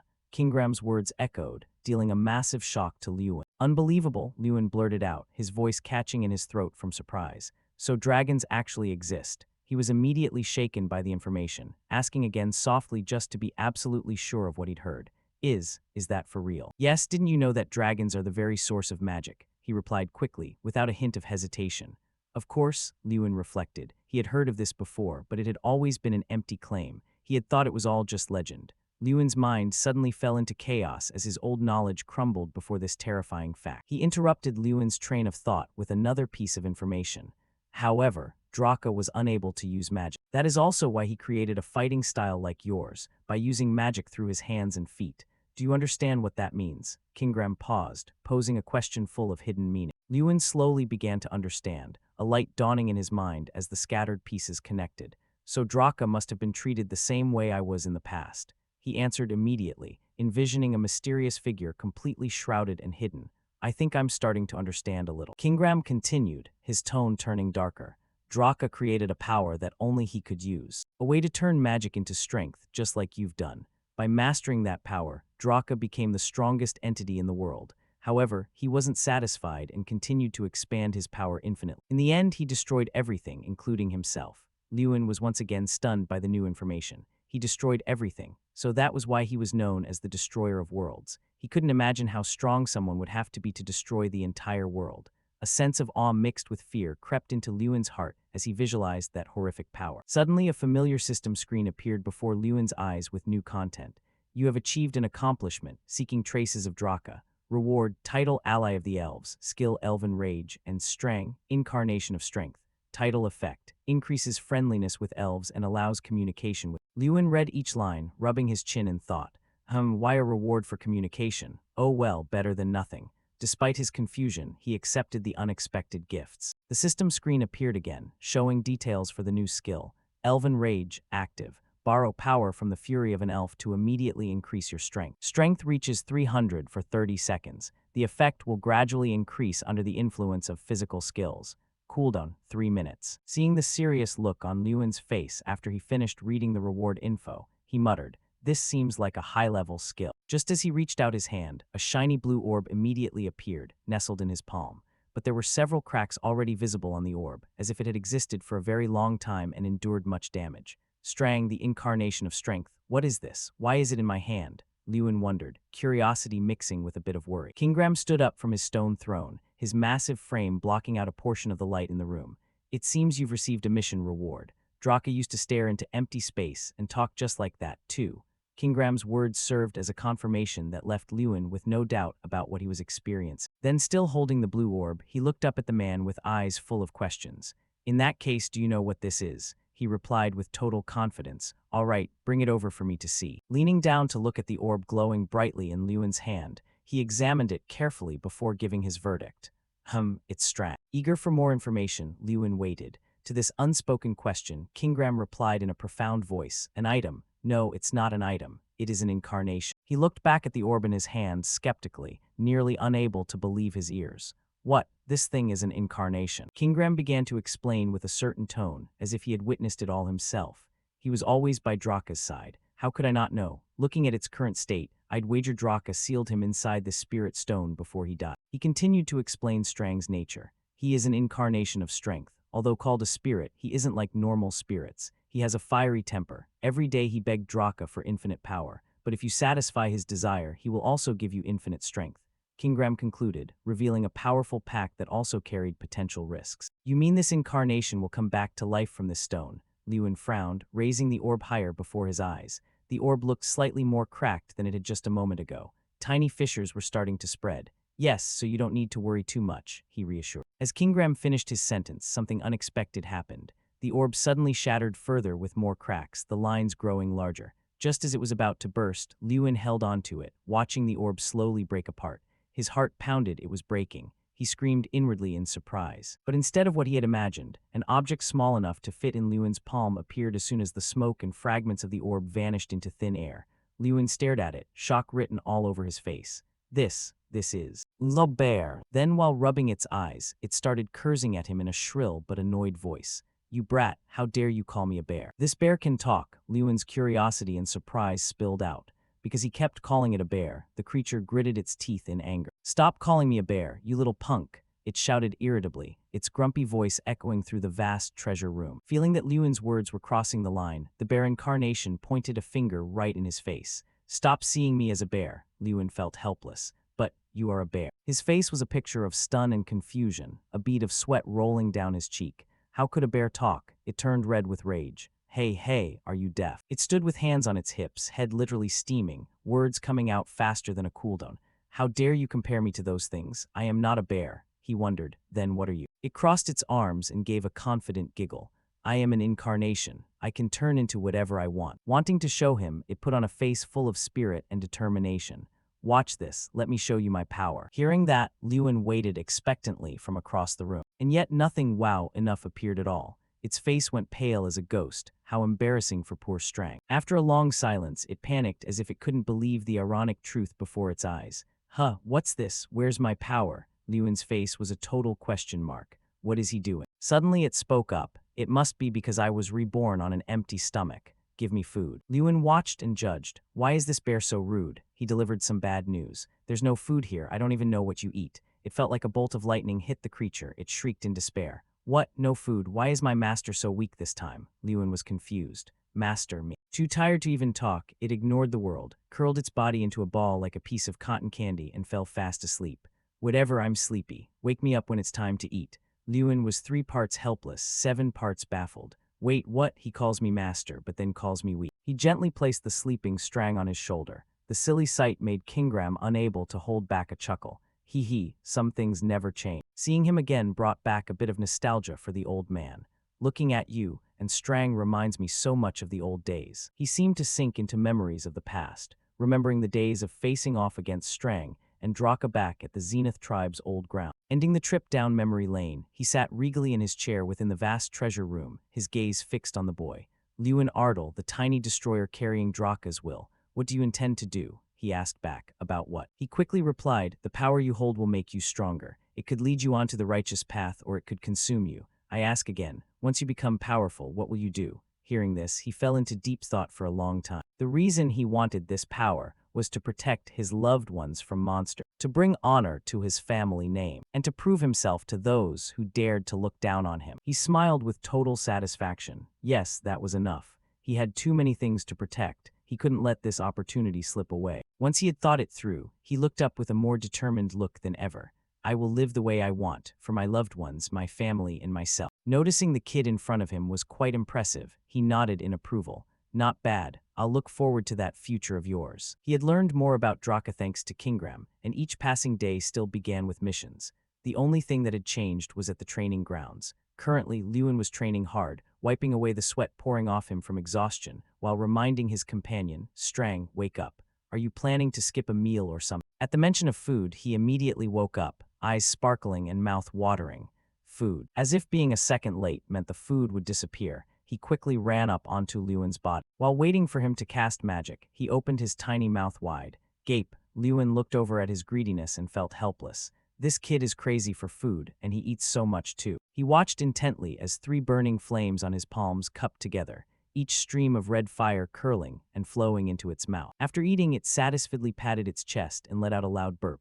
I feel much better now, he thought to himself. The food I'm talking about is the power gained from missions. Strang eats my strength. Strang, the 1-star incarnation of strength, the only spirit that reacts to the primal essence of power. Strength is proportional to the vessel. The larger the vessel, the higher the power. He once challenged the 7 kings and the black dragon Dracagania before being destroyed. After it had eaten its fill, thanks to the special companion's skill, his strength points increased. He praised, "You are actually useful." It puffed out its chest proudly. Naturally, he confirmed, "Each time you get stronger, I receive a maximum of 100 strength points." Ah, it explained. If I reach 2 stars, it'll be 200, 3 stars, 300. It keeps increasing like that. Before I was sealed, I had over 31 stars. Lewin felt his head go numb after hearing that. 31 stars, 3,100 strength points. I'm not even at 1,000 yet, and I'm already this strong. It seemed that what he just heard made him envious, wanting to quickly become as powerful as those old days. How did Draka do it? Besides missions, is there any other way to increase strength? Sensing his thoughts, it gave a sinister smile. Hee, now you realize my value. If you want to know, bring me a glass of water first. He threatened that if it didn't talk, it could just go hungry. Seeing that, even a worm will turn, the creature shyly replied, all right, I'll tell you. It explained in detail. There are many ways to increase strength, such as doing high-difficulty missions to get better rewards, forging items that have strength-boosting effects, or searching for artifacts. Or you could even cook monster tendons to refine pills. Then it threw cold water in his face. But none of those ways suit you. He wondered why, given there were so many options. It plopped down on his shoulder, arms crossed, pouting mockingly. You need at least 1,000 strength points to do those. Your growth rate is too fast. Your body is only at the toddler stage. What stage? Who's judging? His lips thinned as he fell into deep thought. And here I thought I'd gotten strong. Turns out I'm only at the beginning. So the goal now is to hit 1,000 strength points. Just like that, he had to continue training as before. He trained every day to increase his power, and once his strength reached the threshold of 930. The third part of the exam, actual combat, officially began. As soon as they reached the arena, Strang asked, "Are you doing the duel today?" He was brimming with confidence. "Yes, I've been waiting for this day for a long time." This test aimed to check the risk management skills of mages. It might be the most important part. Right then, Jason was undergoing his test. He used all his might to cast a fireball spell. But ironically, instead of hitting the monster, it flew straight toward the knights, scaring them half to death. "Ack, what are you doing? Don't aim at us." Even the monster standing nearby was dazed, not understanding what had happened. The proctor watching from the side could only shake his head and sigh in disappointment. "Jason Damon, you're disqualified." He was dejected and listless, slumping away amidst the laughter of his classmates. "Sir, the 4 Knight Squad is present to support the exam. ensuring student safety and evaluating coordination between the two sides. The exam lasted 10 days. Based on the points achieved, each person would fight different monsters. On the final day, there were a total of 13 top-scoring students. Because it was the final day, everyone was very curious to see what kind of monster would appear. Suddenly, the entire spectator stand shook violently like an earthquake. Everyone's faces turned pale with fear. A brown-haired boy spoke up. What was Kolgu? Noose noise. A giant creature appeared, its frame massive, its face fierce with sharp fangs bared in a roar. Its appearance made everyone scream in terror. Is it a sea monster? Sea monsters live in scattered pods across the continent. They are many times larger than humans, and their intelligence is not to be underestimated. Their nature is violent, so battles between sea monsters and humans are common. Students around had their eyes popping out, breaking into a cold sweat. Teacher, are you sure this is going to be okay? What if someone dies because of the sea monster? Professor Heidel explained calmly, you are all mages, so you must remain rational at all times. Treat this as real and give it your best effort. Despite the fear surrounding them, they replied loudly and clearly, yes, sir. A moment later, the test officially commenced. As soon as it was released, the monster roared frantically and charged. It used its muscular arms to lunge at the knights, making them hurry to raise their shields for cover. While they held back the giant sea monster, Mikkel in the back took the opportunity to cast his ice magic. Ice arrows flew out one after another in the direction of his hand, ice bolts. Unfortunately, those arrows only hit the ground. It performed an ambush from the air. By the time everyone realized, it was already overhead. Someone shouted from above. The professor watching from the side also shouted anxiously. Mikkel moved, but his whole body was frozen, trembling uncontrollably. Although his mouth muttered about getting revenge for the other day, fear kept him from moving. Feeling the situation was bad, he had to step in to save him. Thorn Prison. Before the monster could attack Mikkel, thousands of vines sprouted from the ground and bound it, much to his shock. Infuriated at being tricked by these humans, it roared and struggled frantically. Even though it was bound, it was still very aggressive, reaching out its hand toward him and letting out a roar. Seeing that, he retreated in panic. His face was pale, truly bloodless, and the result of his pathetic performance was Heidel's cold voice. Mikkel Gary Hill, you are disqualified. His uncle, Elric, slammed his hand on the table in frustration. He gritted his teeth. Damn it, failed again. He intended to interfere with Lewin's part of the test, so he turned to talk to Headmaster Tyrion Ignit. Headmaster, do you intend to continue the exam? Hearing that, he turned back curiously. What do you mean? Elric then revealed his objective. It's student Lewin's turn soon, right? He replied, yes, his face showing clear sarcasm. Lewin is the only one Kingram gave a perfect score. It would be a bit unfair to evaluate other students the same way as Lewin, wouldn't it, sir? He raised his hand to stroke his beard slowly. I see your point, but we don't have any other monster. He revealed his true colors, flashing a sinister smile. No, we actually do. When the foreign knight squad brought the sea monster, they also brought an ogre along with them. The headmaster thought for a moment. Using an ogre for the exam was extremely dangerous, but with Professor Heidel present and the knight barricade at the front line, he was truly curious about Lewin's capability. In the scene of a long hallway within the magnificent castle, filled with the flickering light of torches, Heidel leaned lazily against the wall with arms crossed, his eyes on the boy walking out from behind the long door. He called out softly, Lewin. Hearing him, he looked up dazed and greeted back, Professor Heidel. He stepped forward, one hand in his pocket, and reminded him softly, I have to tell you this before the exam begins. In today's session, your portion will be harder than everyone else's. Lewin still didn't understand. What do you mean? Professor Heidel was very worried about him. The Academy has high expectations for you ever since Kingram gave you that perfect score. Many say it would be unfair to have you fight the same monster as the others, so your test will be more difficult. Lewin frowned. Harder means. The professor answered him, your target won't be a sea monster, you will fight an ogre. His words made both the boy and the bear bug their eyes out.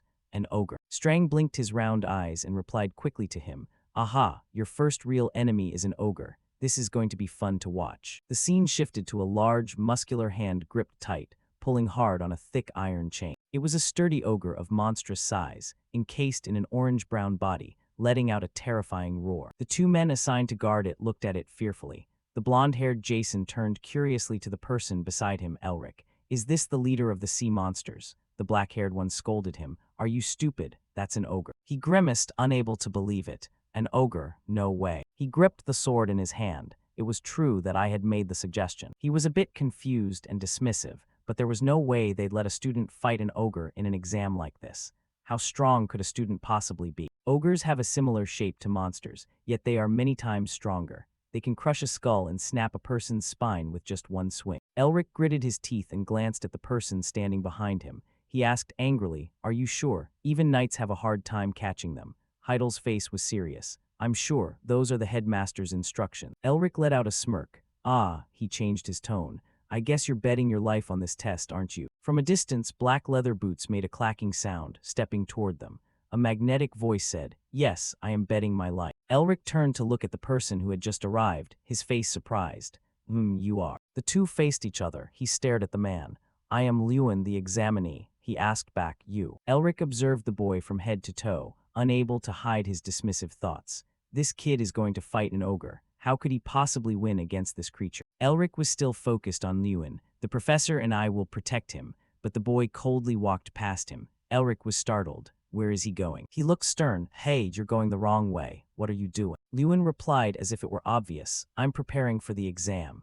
"You're in the wrong position. You should be in the back," he reminded him irritably. He affirmed to Elric again, "I will stand here." He frowned in confusion. Huh. Lewin's emerald eyes were ice gold, his face extremely serious as he explained, "My spell is a bit different." Elric raised his voice. "If you stand in front, we won't be able to cover you. It's not as easy to deal with as a sea monster." He affirmed his stance once more. "Yes, I know," but the man kept that same attitude. "Why are you playing with your life like this?" Lewin waved his hand, shedding the cloak he was wearing, looking just like a modern-day CEO. He was nonchalant, not bothering to explain much. "I have no other choice." With that, he stepped forward toward the ogre. Seeing him risk it like that, Elric couldn't help but worry. His brows had been knit tight this whole time. "I don't see any fear in him at all. He must be different somehow." Professor Heidel, who had been observing the situation from behind, finally spoke up. "Lewin, get ready to go." He then shouted loudly, "Your exam officially begins now," and snapped his fingers with a sharp click. In an instant, the shackles on the giant goblin's hands burst open and fell to the ground. Its freedom had officially begun. The goblin seemed to explode with rage, roaring in every direction before charging straight at the group of soldiers armed with swords and shields, and Lewin. He was already in a combat stance, his hand igniting with a magic fire starter as he flew upward, streaking past the startled soldiers beside him. Elric shouted out to stop him. "Hey, what are you doing? Does he really dare to face that goblin head-on?" "Don't, what does he think he's doing?" He couldn't stop him in time. The goblin and Lewin, with his burst of flaming magic, clashed against each other. The goblin let out a massive growl, thrusting its hand out to summon a surge of magical power. Crash, the sound of the ground shattering, echoed through the air. Lewin surged forward with a shout, hurling a fireball directly at the goblin. There was a thunderous boom of destruction as the two glowing surges of magical power clashed fiercely, lighting up the entire area. Even the bystanders couldn't withstand the intensity of the combat that felt like it was about to explode. Everyone was swept up in the fiery impact of Lewin and the goblin's clash. Mr. Elric kept his eyes fixed on the battle, his expression shifting into one of utter shock. He dares to use a melee spell in this situation. Professor Heidel waved away the dust and smoke in front of him. He must have predicted this moment. Lewin certainly didn't disappoint his teacher one bit. Of course, he was the only one. Those standing nearby had long since stood wide-eyed, eyes half open and half closed in pure panic. Even the guests sitting in the stands were the same. The arena was now filled with nothing but smoke and dust. The soldiers stood frozen in place, unable to tell how the fight was going. A student dares to engage in melee combat with a goblin. I hope he's still alive. Just as people were struggling to regain their composure, a familiar back in a black shirt appeared through the smoke. Even Mr. Elric jumped in surprise. He's still alive. The sight of his face emerging shocked him even more. He was still standing firm, and Lewin was already in a stance, ready to attack again. Heidel's face remained the same, but now it carried a heavy sense of triumph, his forehead practically screaming with pride. Suddenly a hand slapped Lewin on the shoulder, calling out loudly, "Hey." It was Elric. His face was not pleasant at all as he shouted an angry reminder, "You almost got yourself killed." He calmly looked up and stared straight at him, looking composed but still replying politely, "I'm sorry. But if I had warned you, would you have let me charge in?" Hearing him say that, Elric didn't know how to argue back and could only ask, "What?" He shifted his gaze toward the raging goblin. "We don't have time to talk right now. Let's hurry up and finish this exam." The goblin was now obviously more furious than ever. Mr. Elric stepped past Lewin, waving his hand as a warning, "Fall back. I know you're strong, but this thing is dangerous." As if that wasn't enough, he opened his mouth to warn him again, his volume increasing significantly compared to before. "Stay put," and let me handle this." Ignoring the words Mr. Elric had just said, Lewin nimbly dashed forward. He stopped right in front of the man. He turned around with a dead serious face. "This is my exam." Mr. Elric acted like a deaf man, repeatedly asking, "What?" Lewin kept that same determined look. "Please let me finish my part of the test." A giant and ferocious monster appeared. Its body was enormous, over 5 times larger than normal. Lewin observed the monster seriously with iron determination. Behind him, Gutter also seemed quite tense at the risk of a sudden attack. He focused intensely, unwavering. "There are 2 reasons why I can be this brave." Then he remembered the goblin possession skill. The title he got from Kingram would help him talk to goblins. Ferocious monster screeched, "Don't come near me. All of you set me free." He wasn't afraid at all because he understood what it was screaming. In the eyes of others, it was a savage monster, but to him, this goblin was feeling terrified because it was surrounded by mages and knights.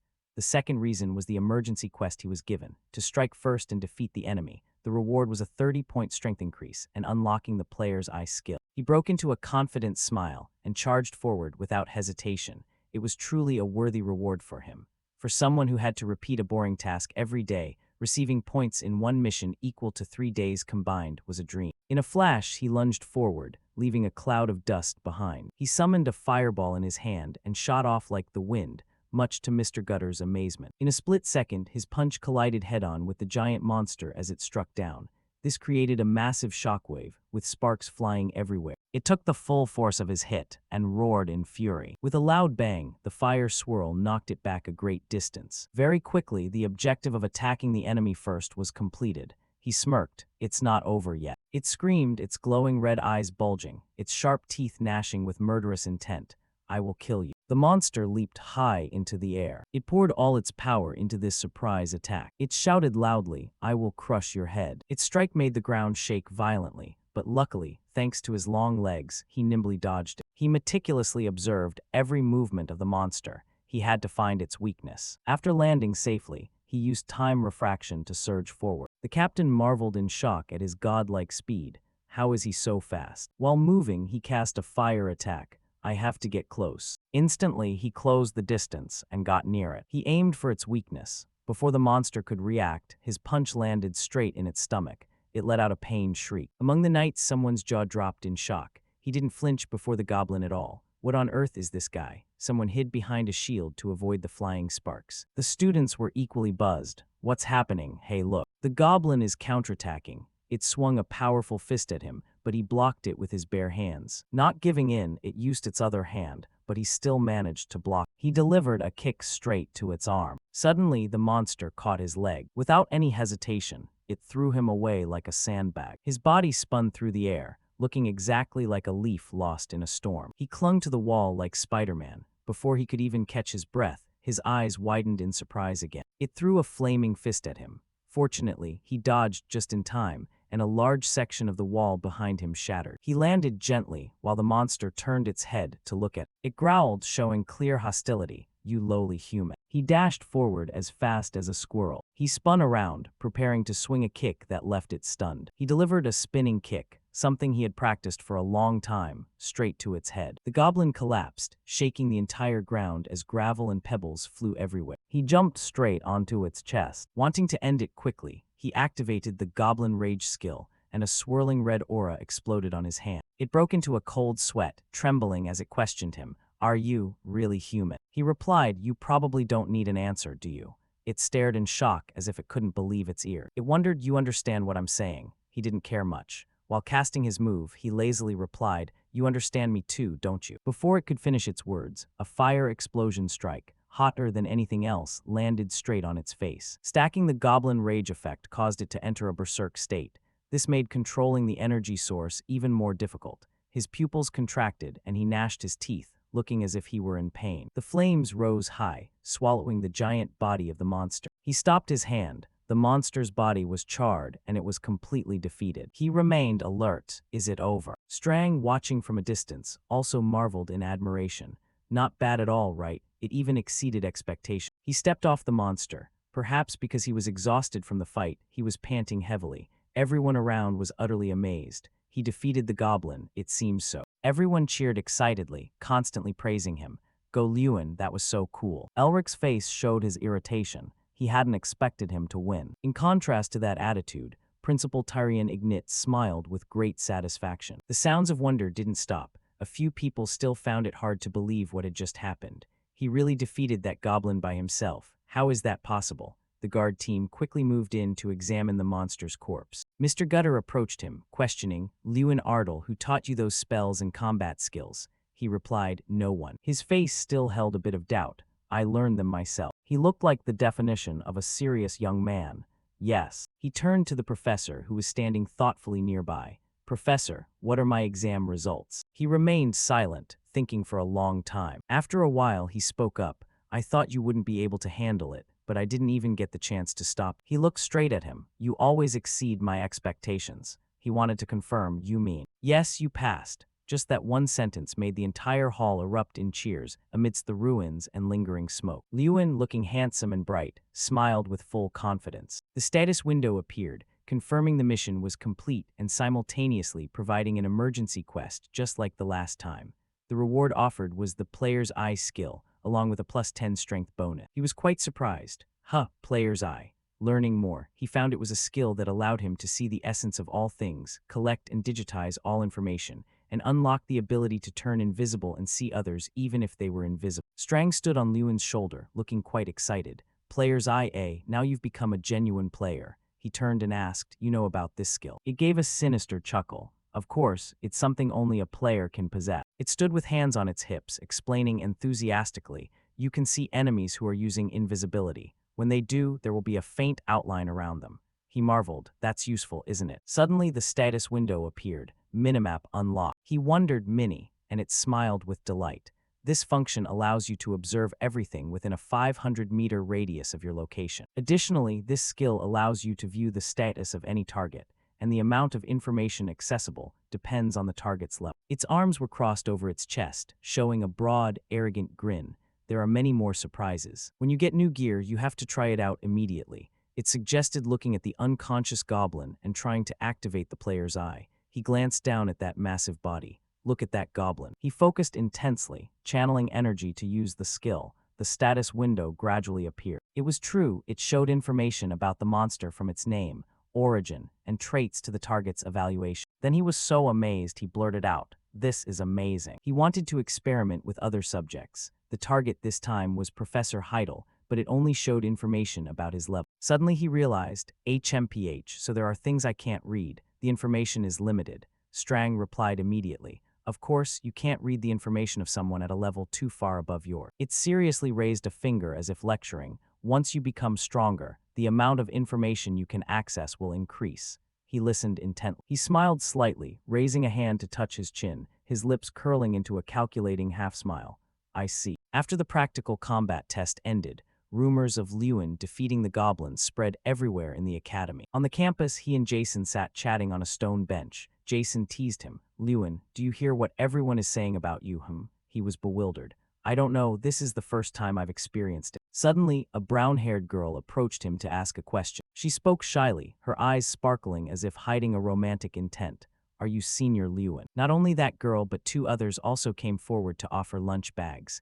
"In the third exam, you were so cool, sir. Whenever you're hungry, please eat these." As soon as he took the bags, they shyly left, leaving him quite confused because everything happened so fast. He awkwardly handed a bag to Jason. "Do you want to eat this?" Jason shouted in shock. "What?" He flew into a rage. "Doing this is completely disrespectful to the ladies who had to struggle with their shyness to make lunch for you." He was confused. "What are you getting so worked up about?" Looking at his friend who was whimpering in jealousy, he thought, HMPH, this Jason guy. When I used Player's Eye, the status window said he has great potential. He moved to the side and patted his shoulder. "In the past few days, I've checked everyone's status, and only Mikkel showed high potential." He showed a serious face, but his eyes were full of trust and determination. "Jason, try a little harder. In the next exam, I'm sure you'll do great." He was confused. "What, are you pitying me?" He immediately denied it. "Pity? What pity? I mean, you have a lot of prospects, your skills are all fine, you should get your confidence back and work harder." He was amazed. "Really?" He advised him, "Yeah, stop messing around." He gave a light laugh. "Okay, fine. In the next test, my goal is to break into the top 10. He was helpless. That might be a bit difficult. One moment they were joking, the next he put on a heavy face. "Are you serious? Sometimes even I can't believe it." He was confused. What do you mean? He confided, I wonder if you're the Lewin I've known for the past 6 years. A look of surprise crossed his face. Oh. Lewin looked up at the high blue sky. Yeah, even I find it hard to believe sometimes, so I understand how he feels. He suddenly remembered. Oh right, there have been some rumors about you lately. He asked suspiciously, what rumors? He continued, people are saying you'll overtake Mikkel Garihill, not just becoming the top student, but also the academy representative. He didn't care about it at all and stood up wearily. I don't care about that. Let's go inside. Afraid of being left alone, he hurriedly followed after him.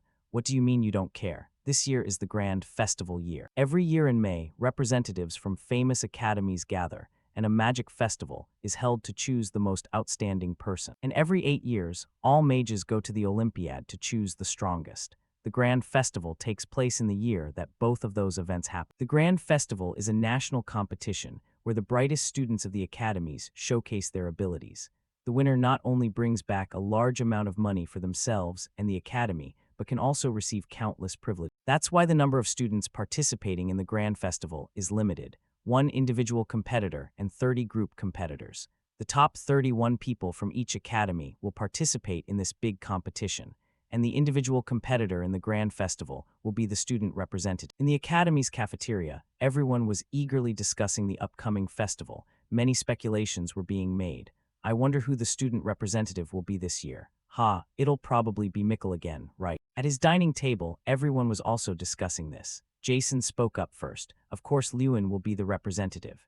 The orange-haired boy sitting next to him agreed. True, he's the only one who got 100 points from Kingra. He reminisced while chewing. And from what I remember, all the times Mikkel participated in the Magic Festival. Do you guys remember how he performed? The brown-haired student at the table quickly replied, I remember. The group competition was fine, but in the individual round, he ranked 4th out of 5. The orange-haired student from before laughed mockingly.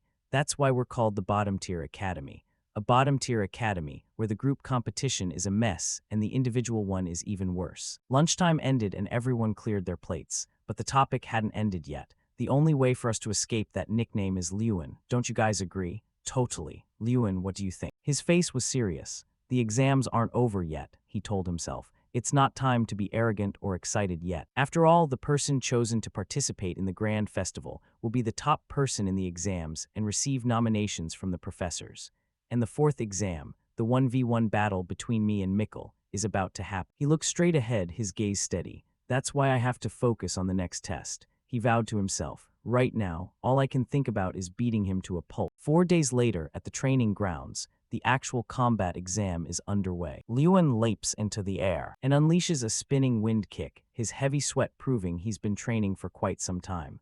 The status window pops up repeatedly. You have reached 1,000 strength points. You have obtained the title Apprentice's End. Strang warms up, stretching his joints. I've finally waited for this day. Let's level up right now. He crouches down, concentrating all his effort on gathering internal energy. The surrounding air currents all surge toward him. Feeling that it's enough, he vaults upward, landing nimbly on Lewin's shoulder as powerful flames erupt all around. The mission difficulty has doubled, and the reward value has tripled. He focuses intensely, compressing the stream of fire into his hands, and lets out a hard gulp. His small body stands tall, head tilted back, struggling to use his internal power to release the source of energy outward. A moment later, the source of fire blazes like an exploding sun in midair, spreading so wide it could incinerate anything it touched. He turns to look at Lewin. The scorching heat causes the boy to instinctively raise his hand to cover his face. What is this flame? As if realizing something, his eyes go wide, his pupils constricting as he looks toward him. Elsewhere, Elric stands by the window with his arms crossed,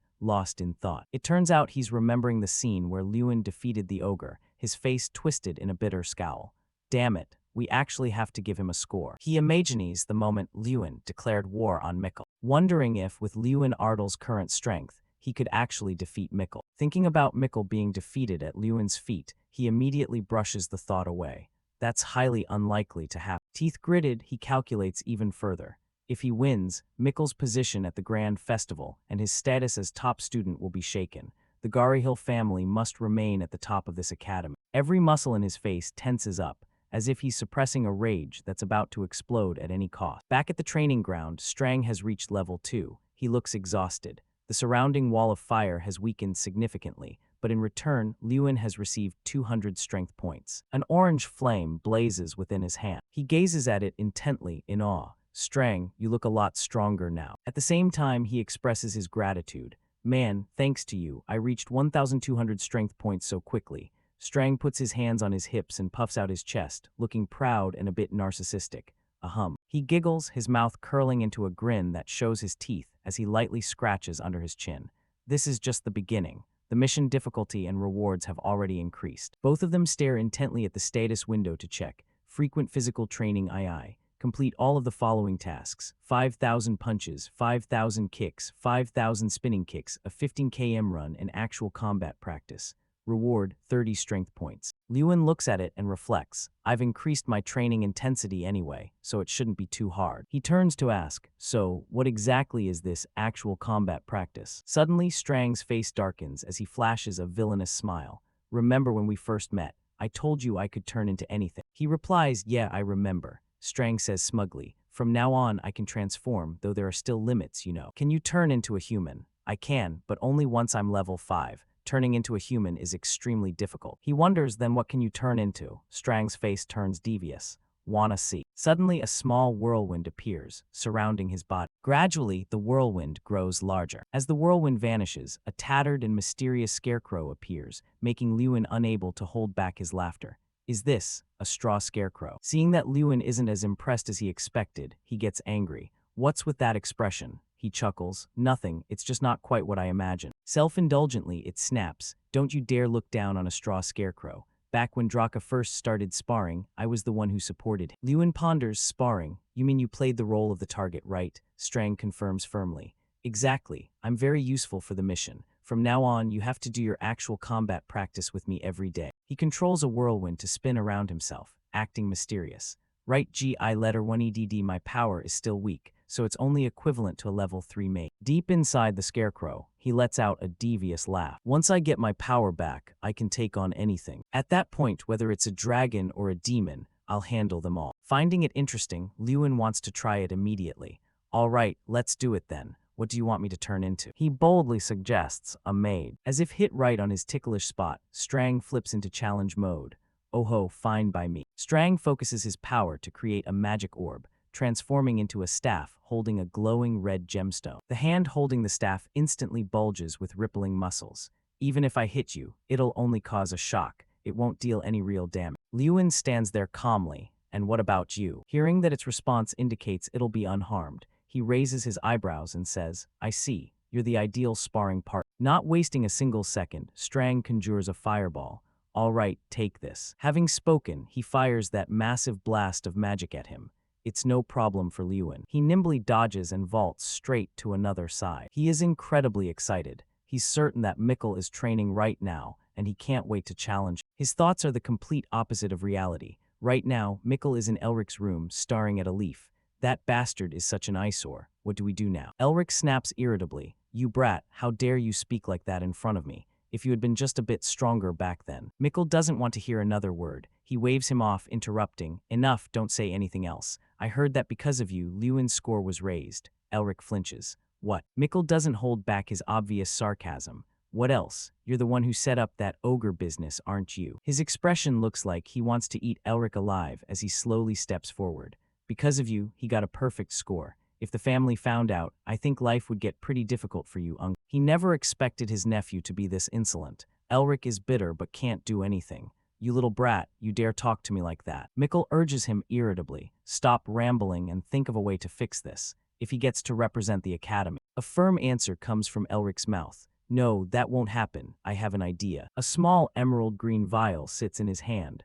Take this. Mikkel recognizes it at a glance. This is the burning flower, a type of awakening herb. The burning flower, this flower grows in the northern Illusion regions. It's a rare herb that some use to brew special elixir. Elric instructs, drink it, and you will reach an awakened state. Your mana casting time will be significantly shortened. Mikkel is hesitant, but it numbs the sensation of pain, and it also makes it difficult to distinguish between friend and foe. Elric gazes intently at him. Right, in other words, you won't see anything else. At least you paid attention in class. Mikkel still doesn't quite understand his uncle's point. But why do you want me to drink this? Because, Elric snaps. Are you crazy? Standing before me, it's like you've lost your rights as a citizen. You have no say here. You already lost to that guy once. Do you want to bring even more shame to the family? However, Mikkel knows Professor Heidel's sharp eyes. But this is too risky. He knows exactly what my capabilities are. If he finds out, I'm finished. Elric smirks and pats his chest. Did you forget who I am? Checking for stimulants is my job. Truly a professional at playing dirty, he's planned it all out. Take this too, it helps erase the traces. Another purple vial is placed in his hand. Drink this after you take the burning flower. He reassures his fearful nephew. Don't be afraid. For the Garrahill lineage, this is the only way to move forward. So, are you going to take it or not? Never expecting his uncle to invite him to use drugs like this, he hesitates, going through a deep internal struggle. Finally, the exam for one-on-one combat arrives. Right now, warm sunlight falls over the testing site, the Mana Barrier Plaza. Everyone watches excitedly from above, the sound of laughter echoing continuously. It's always like this. Whenever the combat test takes place, the arena is packed, and this is the final battle. Lewin and Mikkel stand opposite each other, staring intensely. The atmosphere falls into a state of high tension. Rustle, rustle, the sound of footsteps moving quickly forward. Lewin's expression turns solemn. It's finally the last test, a direct confrontation with Mikkel. He stands with arms crossed, listening to Strang's reminder. The opponent already knows you specialize in close combat. If he prepares in advance, it might be a bit tricky. Lewin smirks, but what if I manage to get close to him? Strang nods and replies briefly, then one punch from Lewin and he's down. The man standing between the two of them speaks up. This test is designed to be as close to real combat as possible. The terrain elements prepared and arranged in the arena are extremely diverse. He asks, are you students ready? Both Lewin and Mikkel answer firmly. Lewin looks at Mikkel. Something feels slightly off. He frowns and thinks to himself, but Mikkel, that bastard. He only sees a strange expression on his face, and his entire body has become tensed up. Lewin makes a preliminary judgment. His condition looks very unusual. He watches Mikkel, who is gritting his teeth and glaring at him, but hasn't made a move to attack yet. He isn't acting as arrogant as usual. Something isn't normal. I have to use the player's eye to check. Then Lewin uses the player's eye skill. A blue glowing circle appears before his eye. An information panel appears above Mikkel's head. Mikkel Garrahill, level 3 mage, high potential magic casting ability 2. Special state, hidden frenzy. Lewin feels suspicious, wondering, frenzy, I've never seen that state before. Furthermore, the system window says it's hidden. Did he do something to hide the use of illegal substances? He remembers Elric. Before the test started, students were checked to see if they were using forbidden substances.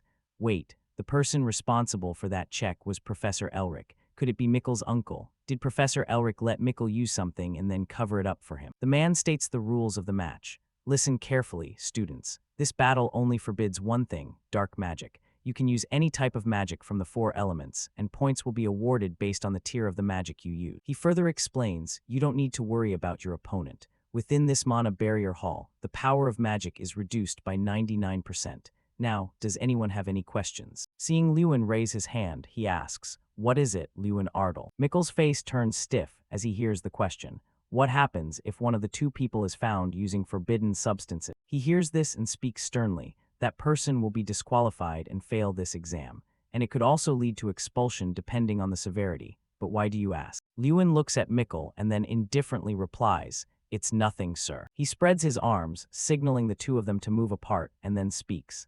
Now, get into position. Standing at his spot, Lewin clenches his fist. Right now, that's the only conclusion I can draw. And since I'm the only one who can see the status window, no one will believe my words. Lewin's gaze becomes determined. I have to find evidence. The 2 stand opposite each other, the atmosphere thick with the tension of an impending clash. He takes a deep breath and shouts, prepare. As the words begin, fade, Lewin and Mikkel immediately charge forward to attack. Mikkel condenses an orb that emits a blue light and raises his voice. Lewin, go to hell. Immediately after, green vines sprout from the ground, tightly winding around Lewin's legs. He shifts his foot, and the vines are snapped apart in no time. Everyone in the stands lets out a cry of amazement. What? How did he break free so fast? Is Mikkel's spell just not working on Lewin? Lewin marvels to himself. Great. The Mana Barrier Hall reduces the magic power of the contestants, but it doesn't affect my physical strength at all. Immediately after, he charges toward Mikkel. Mikkel uses another move, pink light along with a skull opening its mouth to spit fire at Lewin. Mikkel growls, you think that's all I've got? Just as he unleashes his fire breath move, A blazing red flame shoots straight toward Lewin. He uses the dash skill, nimbly avoiding the erupting fire. Afterward, Lewin quickly turns and runs, the flames still chasing close behind. The fire seems to have a mind of its own as it follows him. Lewin quickly jumps up to dodge. He hides behind a rock, the scorching sensation spreading all around. Lewin shifts slightly to look back. Decreased casting time and increased mana capacity. That's the effect of the elixir Mikkel is using. Mikkel laughs maniacally. Don't hide. Come out and face me, you coward. Lewin focuses his mind, remembering what he's learned. He can see Mikkel is more hyper than usual. Surely that elixir is. An image appears in Lewin's head. The awakening herb, burning flower. He lists Mikkel's symptoms: trembling hands, extreme excitement, reduced pain perception, and difficulty distinguishing friend from foe. It's too obvious. Meanwhile, Mikkel is still laughing loudly in provocation. Come out, show yourself, face me. Lewin narrows his eyes. The only thing that hasn't manifested yet is the pain suppressant effect. He stands up to face Mikkel, speaking meaningfully. No wonder you're so confident. It's because of that thing, isn't it?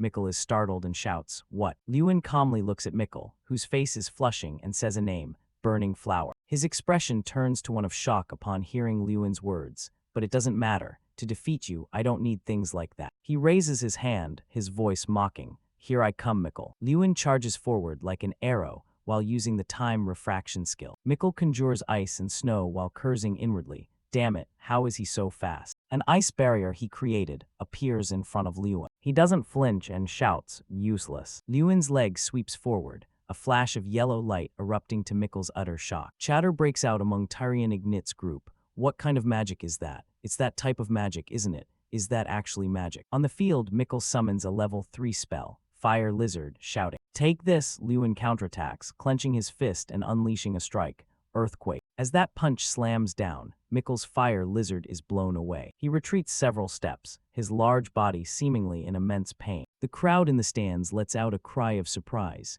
He used earth to block that fire. Mikkel was knocked back and slumped to the ground, crying out in pain. Suddenly his pupils contracted with terror, and his entire face froze. Mikkel looked up at Lewin, who was staring down at him, and his voice dropped completely. Don't come near me. Lewin snapped his fingers with a cold laugh. Don't be such a coward, take this. Mikkel watched as Lewin's thumb and middle finger touched, and his voice began to tremble. As his hand drew closer, a golden light flashed along with it. After a booming sound, the scene inside and outside the mana barrier arena returned to normal. As Lewin's fingertips separated, that golden light expanded and shot toward Mikkel. The crowd in the stands stood up simultaneously. All they could see on the field was thick smoke and dust obscuring their vision. Mikkel's eyelids drooped slightly. The sight before him left him somewhat surprised, because at that moment Mikkel was hanging his head, chuckling lowly.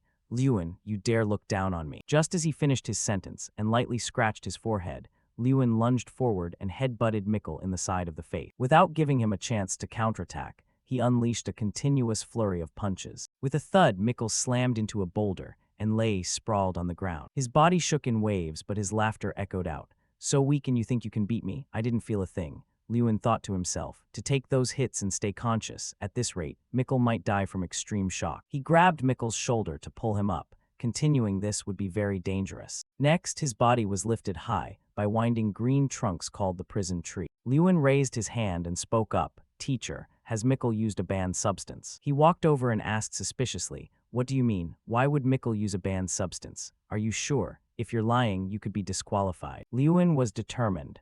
I'm certain, because it's possible the use of the substance was hidden. He continued, or someone found out but turned a blind eye. He hesitated. You mean? Lewin looked toward a spot nearby with a low voice. Someone who can use rare ingredients and is responsible for the pre-match inspection.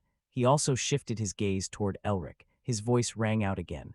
There is only one person in this entire academy who could do that. Lewin acted hesitant. Now that I think about it, isn't Professor Elric also Mikkel's uncle? Wait then, could it be that Professor Elric? Elric rushed over in a panic. Lewin, do you know what you're saying? He snapped irritably. Are you saying Mikkel used a banned substance? And I looked the other way. Yet Lewin was not afraid, replying calmly, yes, I have proof. Elric let out a startled cry. What? He burst out laughing. Very well, let's test him again then. He walked in the other direction.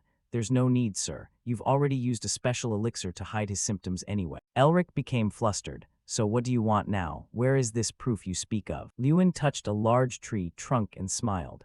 I'll let you see it with your own eyes. Immediately after, there was a loud explosion, and a golden light flashed in the middle of the trunk. His hand remained in the same position as before, fingers still spread wide. Lewin looked at the trunk where a large section was missing. This is from my flick earlier. He argued that even if Mikkel's magic increased through training, there's no way he could take those hits and still stay conscious and laugh.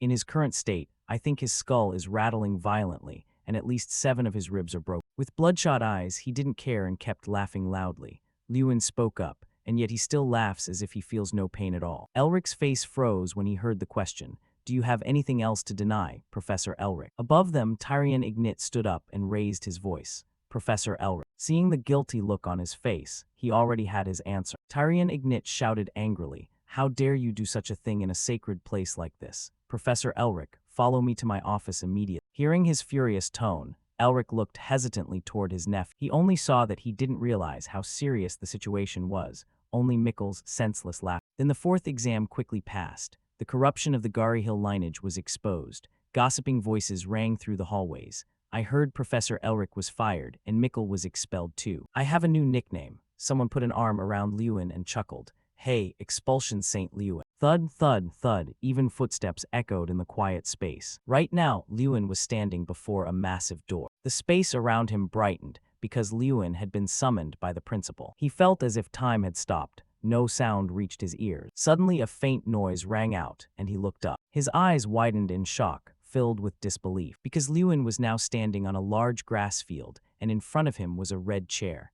Lewin looked around doubtfully. This was the Ardle family territory. He muttered to himself, no, it doesn't quite look the same. Then Lewin looked back at the object in front of him. And there he looked at the chair, and realized the Thuron throne was the seat of the Supreme Mage. Why was it here? Tyrion Ignit's voice suddenly rang out behind him. What do you see, Lewin? He immediately turned his head to greet him.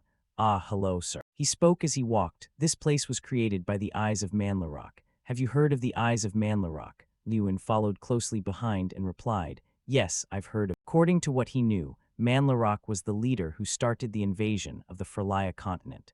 Legend says he had the power to make a person see what they desired most. After his death, his eyes were refined into an artifact. Tyrion Ignit glanced back and continued, the Eyes of Manlarok are the artifact that helps you see what you want to see. What appeared before you earlier is what you desire most. Lewin lowered his head slightly, a thought crossing his mind.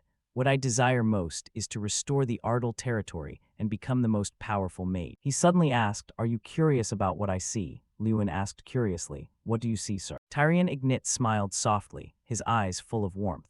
A world where everyone behaves according to their duties. Students are students and mages are mages. At this point, the two were standing before a door. He continued, of course that isn't easy. Lewin softly replied, yes. With a click, the thick, heavy door opened on its own. Lewin turned his head back just as he was about to step inside. The image of his hand holding the championship trophy as a crowd of male students tossed him into the air, cheering loudly. Lewin won, Lewin won. And then the image of Lewin wearing a graduation cap while a voice rang out. Congratulations to the valedictorian, student Lewin Ardle. The corners of Lewin's mouth twitched slightly, forming a faint curve that was hard to see if you weren't looking closely. The scene shifted to another location. In the quiet space, a soft sound suddenly rang out. A teacup was placed on the table, along with an invitation to have some tea. Lewin nodded and replied, yes, thank you, sir. Tyrion Ignit silently watched as he picked up the teacup and took a sip. Once Lewin finished his tea, he asked, I called you here because I have something to ask. Will you give me an answer? Among so many banned substances. Tyrion Ignit clasped his hands together, his voice turning serious. How did you know the thing Mikkel Garihil used was burning flower? Lewin said nothing, seemingly arranging the answers in his head. Then he listed the characteristics. Mikkel's attitude wasn't the same as usual. He was violent but had an edge of restlessness. Not to mention the mana amplification and flow were abnormal, so I deduced he used burning flower. Ignit asked further, but from what I saw, you seemed certain rather than just guessing. Why is that? Lewin frowned and explained, the mana barrier hall only reduces magic power. It doesn't affect physical strength. And what I used was physical strength, not magic. In his head, he reminded himself not to mention the player's eye. Lewin's voice dropped. I'm sure he was in extreme shock, yet he could still mock and didn't seem to be in pain. That can only prove he used burning flower. He silently praised the boy, only 16 years old, but keen enough to immediately detect the smallest changes in his opponent. Not to mention that in that situation, he acted very calmly, plus he had perfect magic ability. Tyrion Ignit placed his hand on the table and spoke with a firm voice. As the principal of the academy, I deeply regret this incident. I sincerely apologize, Student Lewin. I will ensure the Hill family cannot harm you. With that, he stroked his long white beard and said, one more thing, I have a proposal. Lewin was stunned when he heard Tyrion Ignit's words. Do you want to attend the Grand Festival in July this year as the Academy representative? Even though he had mentally prepared himself, he couldn't hide his shock. Academy representative, the position everyone covets. When I came here, I had vaguely guessed it. Lewin closed his eyes tight, trying to steady his spirit, seemingly thinking about a very serious matter. Tyrion Ignit listened intently to his answer.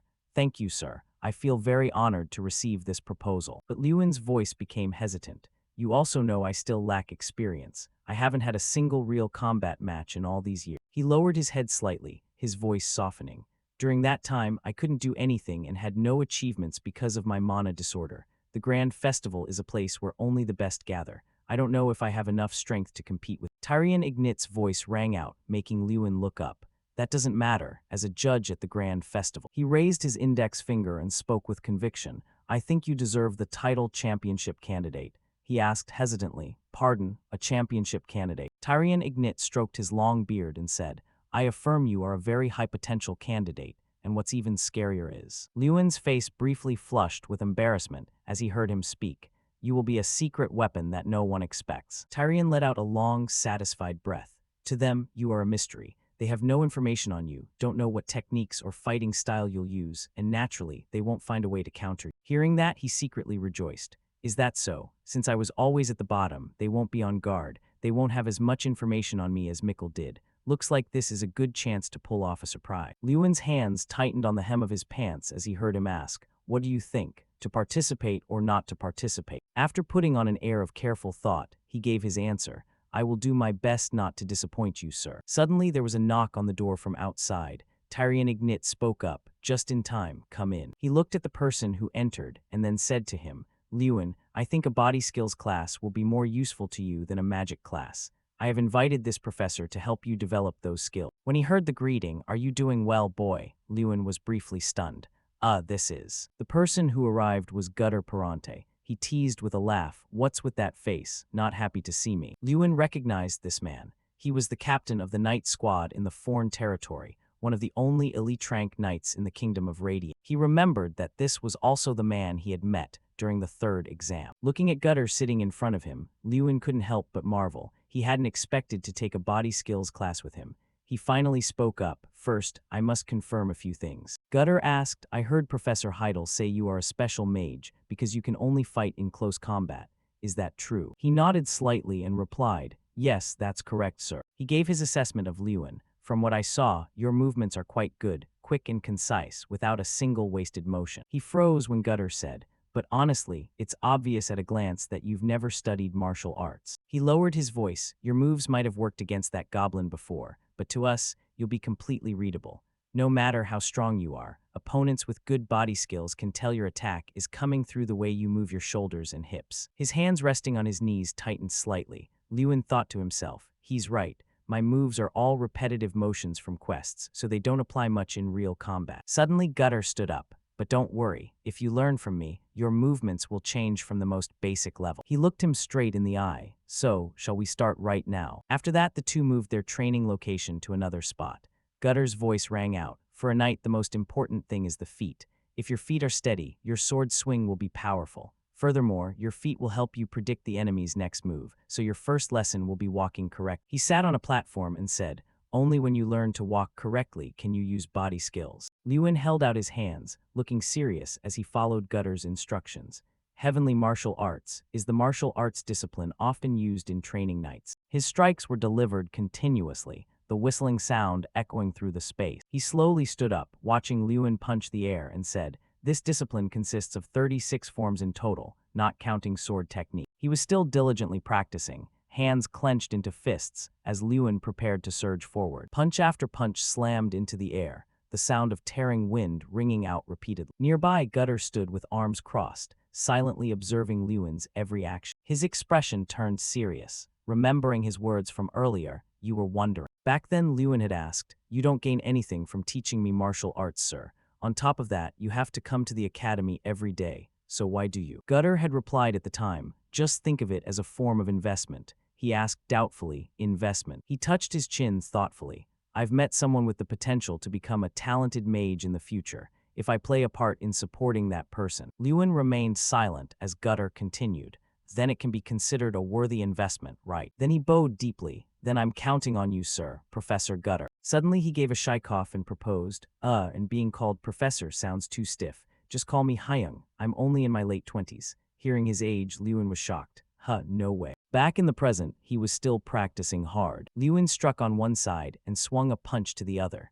Gutter observed comfortably from nearby. He was somewhat satisfied. This kid is pretty good. He's got guts. Gutter remembered when he was inspecting the goblin's wounds, the whispers in his ears. Wait, was the goblin's jaw really broke? Seeing Lewin swing a high kick again, he sighed inwardly. A melee mage who's stronger than a goblin. What an interesting kid. And just like that, 3 weeks passed. Lewin looked at the system notification. Body art skill level up. Body arts has reached level 10. Received the title My Body is a Weapon. Reward, increased Berserk Mage skill effect. With the Berserk Mage skill, you can now circulate magic throughout your entire body. He said to Strang, mastering heavenly martial arts is actually quite useful, isn't it? It laughed with delight. You bet. Thanks to that, I finally reached level 3. Lewin looked at the notification. Strength, 2130. He clenched his hand into a fist. This power is immense. I can feel it very clearly. Strang let out a breath. The speed at which you reach this power is even more terrifying. It took Draka over a year and a half after meeting me to reach 2000 strength.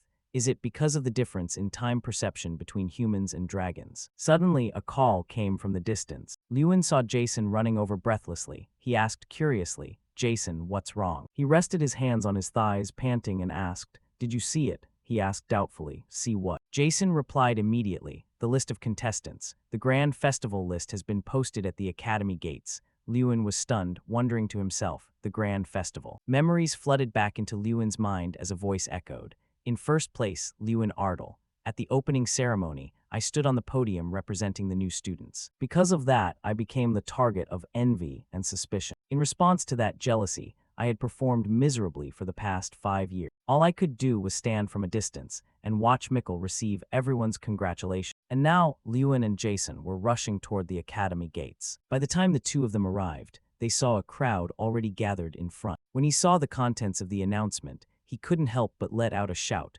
drawing the attention of everyone around. Lewin could hardly believe his eyes. Have I really become the representative? The group of male students recognized him as well. Look, it's Lewin. They then ran toward Lewin, cheering, Congratulations on becoming the representative. Lewin, I'll be counting on you at the grand festival. It had taken a long time, but I finally became the academy representative once again. Lewin smiled broadly at everyone beside him. Jason was moved to tears, seeing his own name on the list at 31st place for the group competition. The scene shifted elsewhere as Heidel spoke words of praise. I was very surprised when Mr. Gutter said you had mastered heavenly martial arts. His voice became hesitant, but an S-rank student at the age of 16, sometimes your genius talent actually scares me. Then Heidel's tone turned firm. I believe you can do it, Lewin. And so preparations for the grand festival went smoothly. We arrived in Anton, the host city of the festival, just in time. Currently, everyone was waiting for the train to arrive. The sound of people whispering filled the air. Are we getting on a mana train here? This is my first time. I heard it's incredibly fast. Lewin stood among the crowd. Conversations buzzed in his ears. There are only 2 transfer points in the kingdom of Jadi, but they say the Imperial Federation of Ya has over 100. Well, they are an empire, after all. We're just the smallest of the small nations. Lewin and Jason both frowned at the sound of someone clicking their tongue. Look at these country bumpkins making such a fuss over a simple mana train ride. A condescending voice continued, Stop acting so provincial and shut up. Jason snapped back, What did you say? He then barked angrily, Are you done talking, you bastard? Lewin remained silent and didn't intervene. He recognized this guy. That bastard was Hankus, Mikkel's lackey, who had participated in last year's magic festival alongside him. Hankus continued indifferently, If you think Lewin is going to pull off some kind of miracle at the grand festival, just give up. He's only this arrogant because he got high scores in the first semester. The student beside Hankus chimed in, Exactly. The representatives from other academies are like monsters. We'd have a much better chance of winning if Mikkel, who has actually fought them, had been chosen as the representative. Jason trembled with rage hearing that declaration. Regardless, I won't accept Lewin as the academy representative, so you'd better watch your backs. He roared, what? Lewin remained somber. There were plenty of bastards wanting to benefit even slightly by clinging to the Garyhill family, but I absolutely have to do well in this competition, even if I have to be on the same team as those jerks. Strang stood on his shoulder, chuckling. Lewin, you're in a tough spot, aren't you? Hankus glanced toward the source of the sound. Mikkel would be very pleased. Lewin flashed an ice-cold smile. Dogs remain loyal to their masters, even when their masters are about to be kicked out. Hankus stepped toward him and raised his voice. Did you just call us dogs? Lewin laughed. Thankfully, I tried to speak as clearly as possible so someone with your intellect could understand. So you do understand what I'm saying. He continued, just because you're the representative. Lewin cut him off before he could finish. Lewin's voice became serious. This grand festival will be on a completely different level than the magic festivals you've attended before.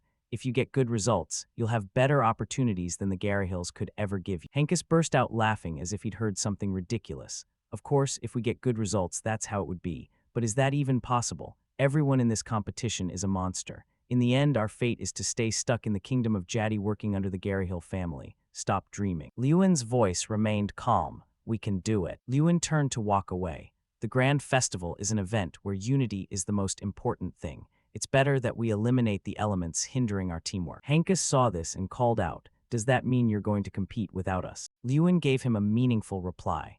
On the way there, you should think again about who your representative currently is. Hankus gnashed his teeth at Lewin's words, and there's no Garyhill here to notice your loyalty. He screamed in a frenzy, you're ruining your very first individual match. I won't listen to a single command from you during the Grand Festival. With rhythmic chugging sounds, the train moved swiftly through the forest. Inside the train car, people looked out the windows and marveled. It's really fast. Strang stood on his shoulder and laughed loudly. What's going on here? The world has become a better place. In my time, the fastest mode of transportation was, while Lewin looked extremely embarrassed. Suddenly, the sound of footsteps echoed from a nearby door. Then a voice spoke into Lewin and Jason's ears.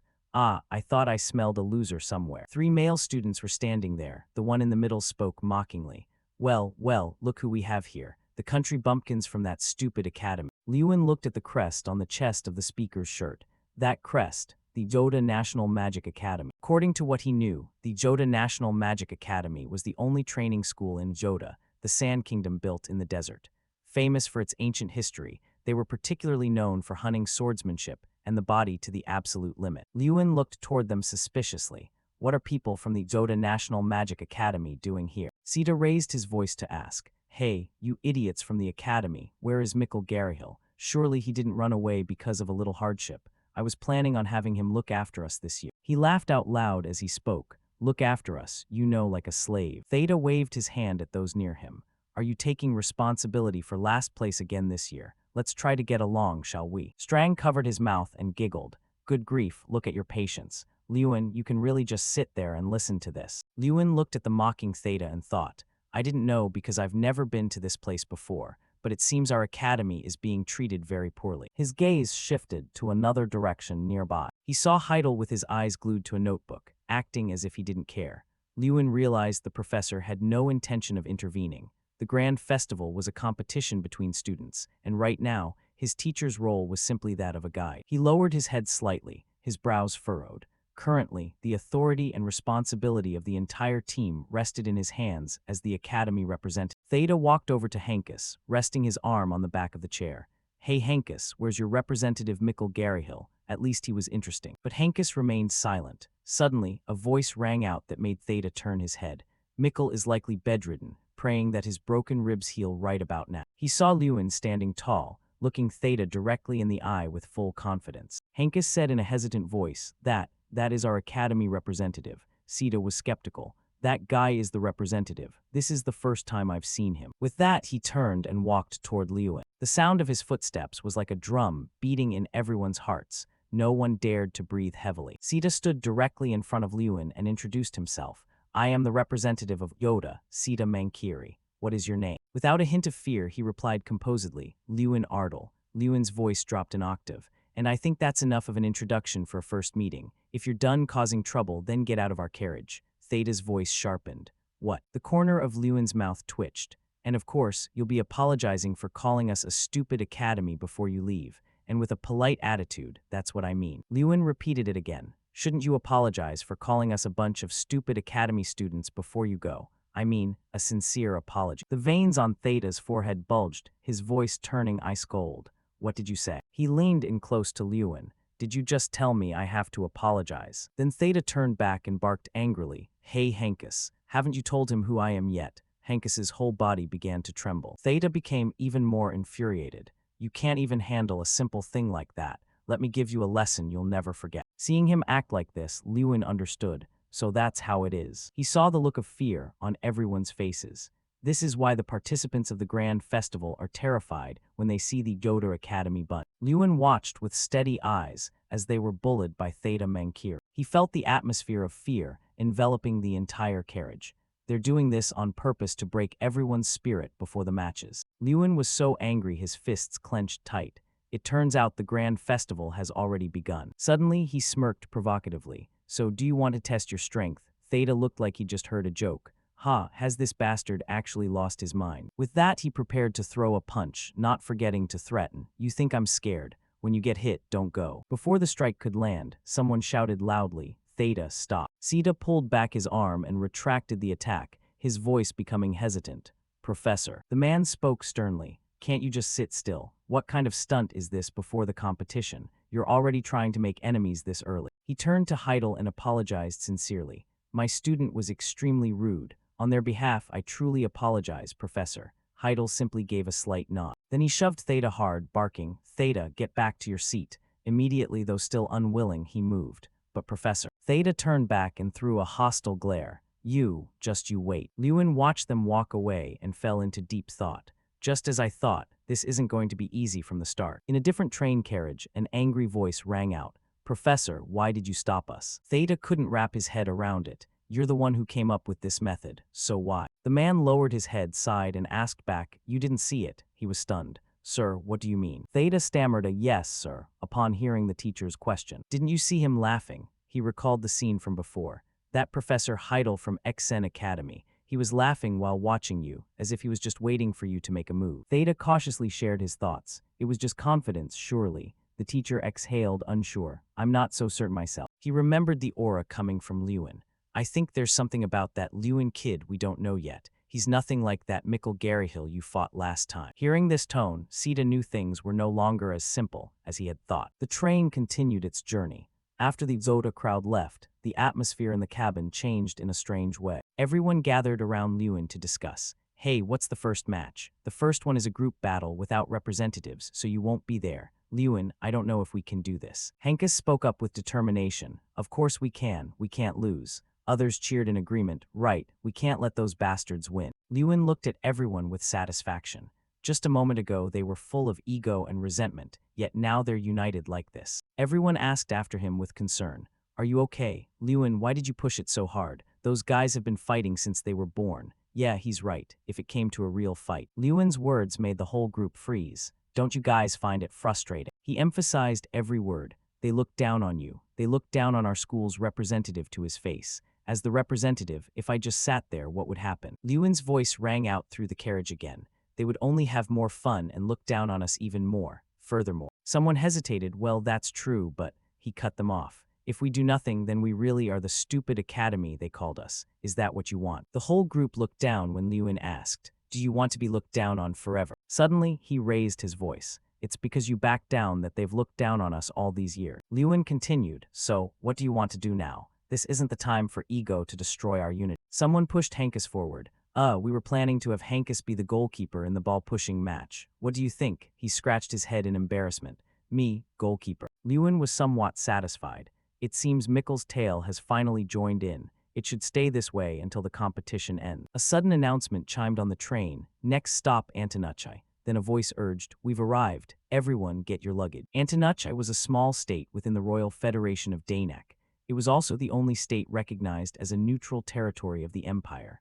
Therefore, upon stepping foot here, even thousand-year enemies had to set aside their grudge. If blood was spilled within Anton, the Danak Empire, as the continent's hegemon, would step in to adjudicate the matter. For this reason, large-scale international competitions were all held in Anton, such as the Grand Festival of the Mage Association and the Great Treasure Sword of the Swordsmanship Association. The students looked at the crowd in front of them in daze and gossiped. So this place isn't the Danek Empire. Someone dismissed the question. Stupid, not the Empire. This is just the Royal Federation under Imperial management. Someone else pouted. What's the difference? Jason looked around. This place looks like a different world. Hey Lewin, the Damon district where we live was already impressive, but this place. Lewin's eyelids lowered slightly. So this is Antin. He watched two men chatting happily, truly worthy of being the kingdom's capital. Then he looked toward two girls laughing delightedly. Everything exuded an ancient charm, and everyone seemed so relaxed. Lewin told himself, coming here makes me realize how small our place really is. Suddenly a voice rang out.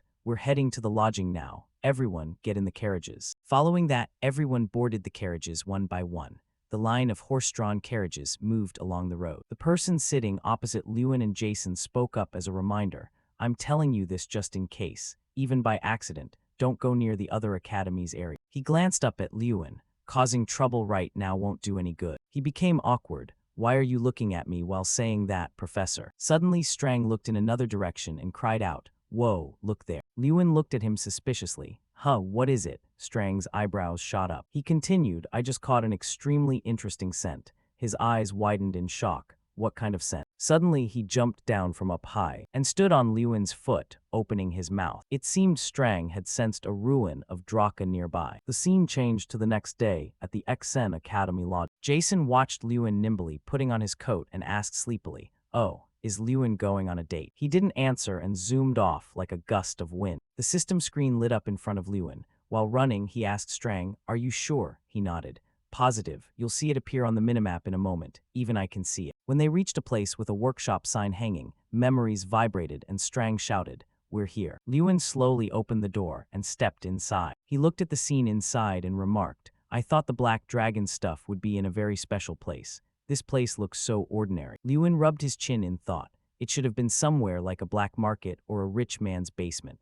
Strang put his hands on his hips and laughed. Draka's ruins have no use for ordinary mages. To them, it's just trash. When he used his injury immunity ring, his eyes suddenly widened, followed by a brilliant flash of light. That beam of light struck toward the man, leaving him in total shock. A ring floated within that light, and the system information appeared. The player's innate artifact is an artifact that also represents Draka's first failure.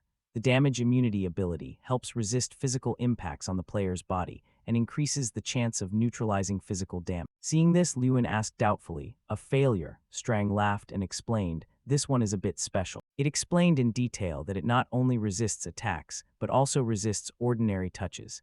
Even a hug from a lover wouldn't be possible. Strang gave a forced smile. It's not there when you need it, and it's there when you don't. That's why it's called a failure. But you still need this. Knowing he couldn't refuse, he could only nod. Looking at the content on the system screen, a 200-point strength increase when equipped, Lewin nodded in agreement. A 200-point strength increase. That alone makes me want to wear it. Then he tried putting the ring on his middle finger. Lewin looked at his hand, feeling extremely satisfied. Very good, it fits perfectly as if it were made specifically for me. He said to the seller, I want to buy this ring. How much is it, sir? He burst out laughing and signaled, Just take it. It's been here for a long time, and I didn't even know how to maintain it. Left with no choice, Lewin could only suggest, Then let me buy something else as well. He laughed again and replied, Be my guest. He walked along the aisle, looking left and right. Having the player's eye really is convenient. Looking at the rarity of the books appearing before his eyes, Lewin marveled to himself. It could even determine the value of objects. Suddenly, his gaze stopped as he looked in one direction. A blinding golden light radiated from a book along with the information. High rarity, quantum mechanics of magic and swordsmanship. Lewin was startled. As he reached out to touch the book, someone suddenly appeared and blocked Lewin's hand. He looked in astonishment at the white-haired girl in front of him. This was the information appearing above the girl, Irene Prouse, S-rank mage with very high potential. Lewin recognized her as Irene Prius from the Seiki Women's University. The king of mages, the supreme mage Thuron Artemis, was one of the 11 successor mages he personally selected himself. Lewin's expression turned grave. He had heard she was a prodigy nearly reaching S-rank. He looked at Irene and remembered the information from a moment ago. The truth was she was already S-rank. It seemed the rumors had understated her abilities. She growled, Let go. Lewin didn't back down. I got here first. Irene's hand still pressed firmly on his. Looking at your uniform, you must be from Ignit Academy. I am Irene Prouse of Seiki Women's University. You've already found what you need and you're just looking for more, right? But I came here specifically to buy this book. She proposed, if it's nothing major, could you let me have it? Lewin frowned, thinking to himself that she must have overheard his conversation. Is she buying this book for the grand festival? He asked, what do you need this book for? Usually, very few people want to buy books like this. Irene's voice became hesitant. I. She withdrew her hand, turning her slightly blushing face away. It's just for an assignment. I can't explain it clearly. That's all you need to know. Lewin deduced it probably wasn't a school assignment. Perhaps it was related to the infection camp. He suddenly spoke up, then you take it. It's important to you. Just take it. Having the book yielded to her without further argument made Irene reply flustered. Oh thanks. Lewin continued his search. So, what should I buy now? Irene looked at his back, a hint of confusion appearing on her face. When he returned to his lodging and told Lewin's story, questions rang out one after another. You met Irene Prouse. What did you two talk about? Is she as beautiful as the rumors say? Jason and Hankas's eyes sparkled with excitement as they asked, where did you meet? How did you manage to meet her? Lewin was speechless. Can you guys just ask one question at a time? Jason hung his head sadly in jealousy. I'm so jealous. My dream is to just touch Irene's hand once. Hankus took the opportunity to show off. How ordinary. I also met Irene at the Grand Festival. I even got to sit next to her during. Jason interrupted irritably. Knock it off, that doesn't count as talk. Lewin had to endure the two of them shouting like children. What? Look at yourself. You weren't even allowed to stand near her, let alone talk. As if suddenly remembering something, Hankus spoke up. But listen, she's strong, that's for sure, but she's always ranked second. I heard she loses to the top-ranked Doom Pram every year to the point of being devastated. Jason stood up and shouted, that's total nonsense. How dare you say that about my Irene? Hankus let out a sigh. Since when was she your Irene? It's not nonsense. He's the top student at the Xenarch Military Training School. In other words, on this continent, he is the most recognized person among his peers. He added not to mention he is the owner of the light sword. Lewin was surprised to hear that. A sword. He remembered that book, so that was why Irene needed it. She needed it to defeat Doom Pram. According to Lewin's knowledge, being a magic swordsman wasn't exactly great.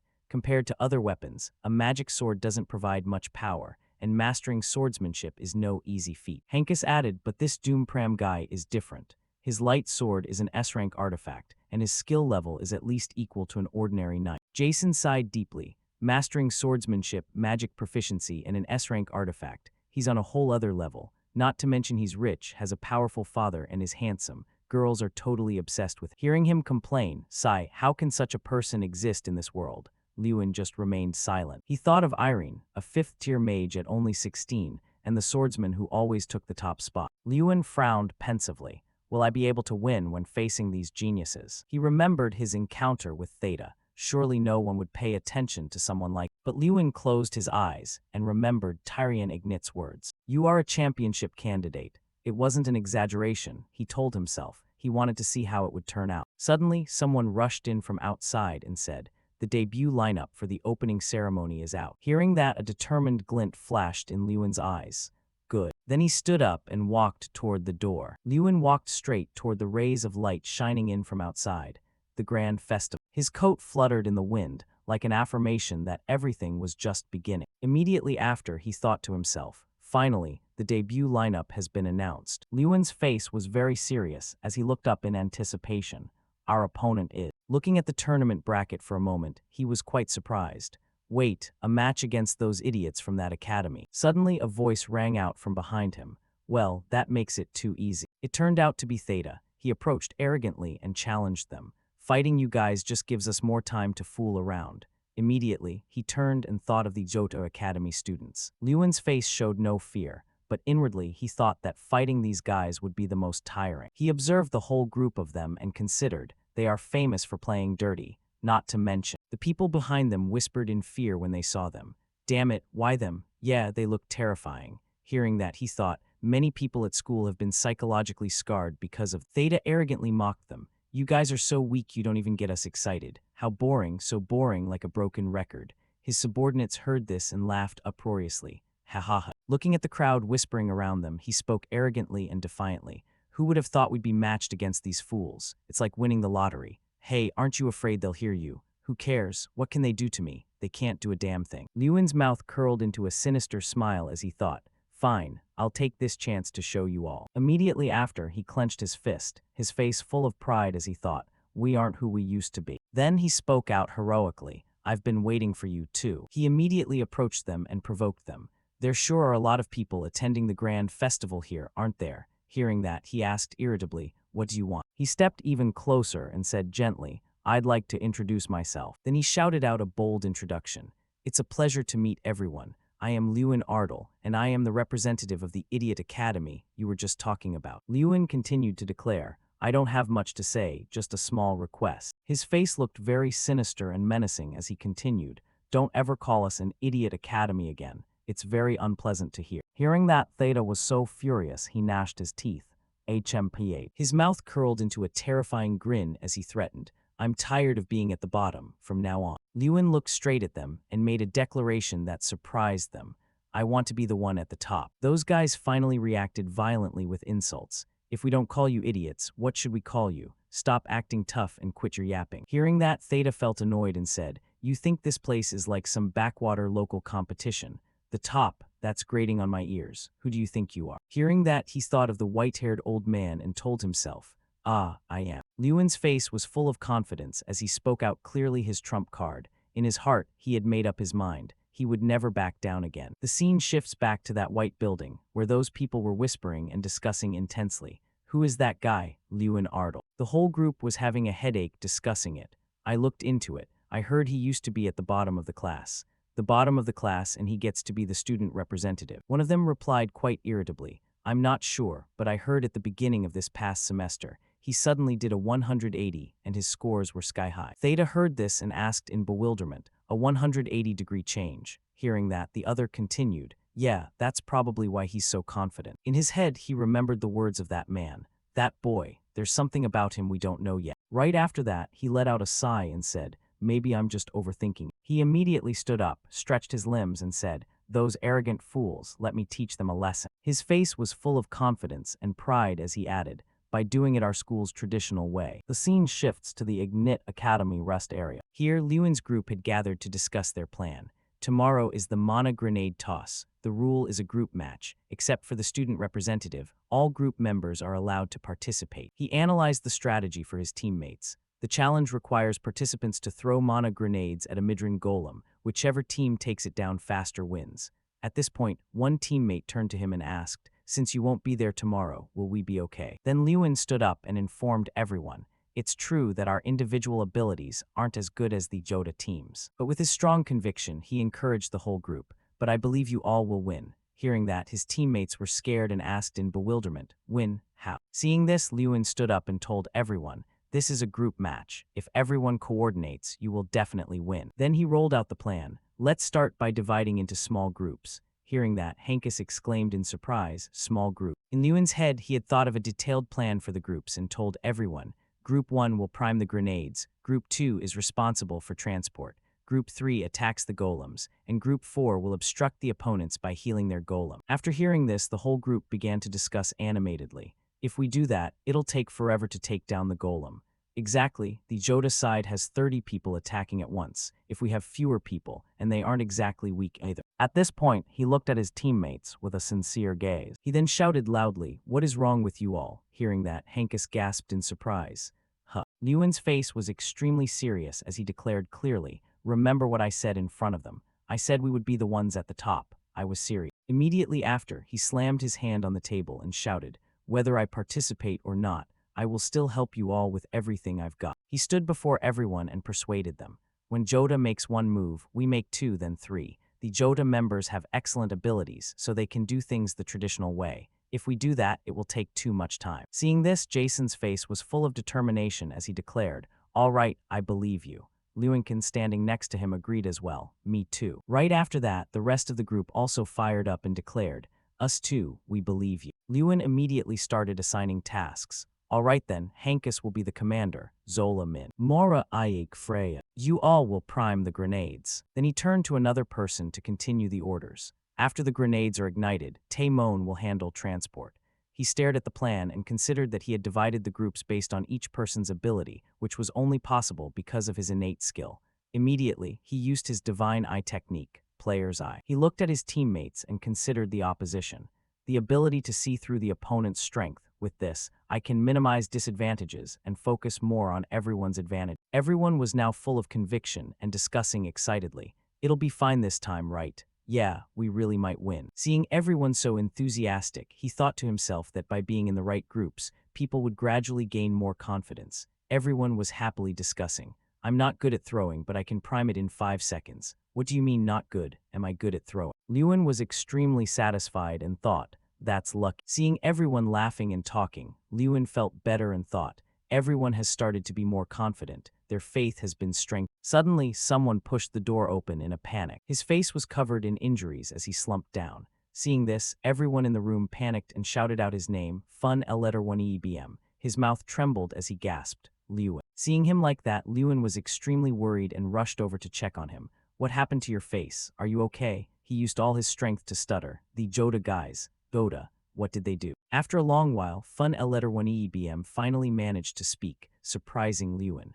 Their representative called his cronies out, and then they dragged me away. The scene shifts to the other team's room. Theta looked up as he entered and exclaimed, oh, wow. Seeing him, he said contemptuously, see, I told you he'd come. So what do you plan to do? H letter 1 EED. You think you can do something to us? His face was extremely serious, casting a killer gaze at him as he said, get Sita Mankiri out here right now. In that room, Lewin raised his voice and shouted for the other guy.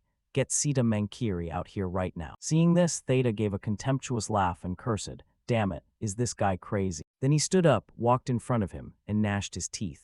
What makes you think you can always act so high and mighty, huh? At this moment, Lewin cast a murderous gaze at him, placed a hand on his shoulder, and growled, what makes me think so, you ask? Right after that, he applied force with his hand onto him. Immediately, he was taken down and forced to his knees on the ground. Theta's face was full of panic as he witnessed this and thought, what is this strength? He immediately stood up with an extremely angry face, clenched his fist, and shouted, you bastard. Lewin quickly dodged his punch, and very quickly, with just one move, he twisted his arm, making Theta cry out in pain. His face was extremely menacing as he threatened them. I'm warning you, if you dare touch one of our people again, it won't stop here. Theta had been severely injured and fell to the ground, crying out in pain. His subordinates were terrified and rushed over to help. What happened? Theta, are you okay? His face was full of pain as he clutched his shoulder and wailed miserably. Lewin stood before him and said in a threatening voice, so, do you want to make a bet with me? Back at his home base, Lewin told his brothers and they were shocked and surprised, shouting out, a flick. The whole group was stunned and couldn't believe their ears. If our side wins against Yoda, Sita Mankiri will get a flick on the forehead from you. Don't tell me it's a flick like the one Mikkel got. At that point, he informed everyone of more good news. Not only that, but he also has to apologize to us in front of everyone.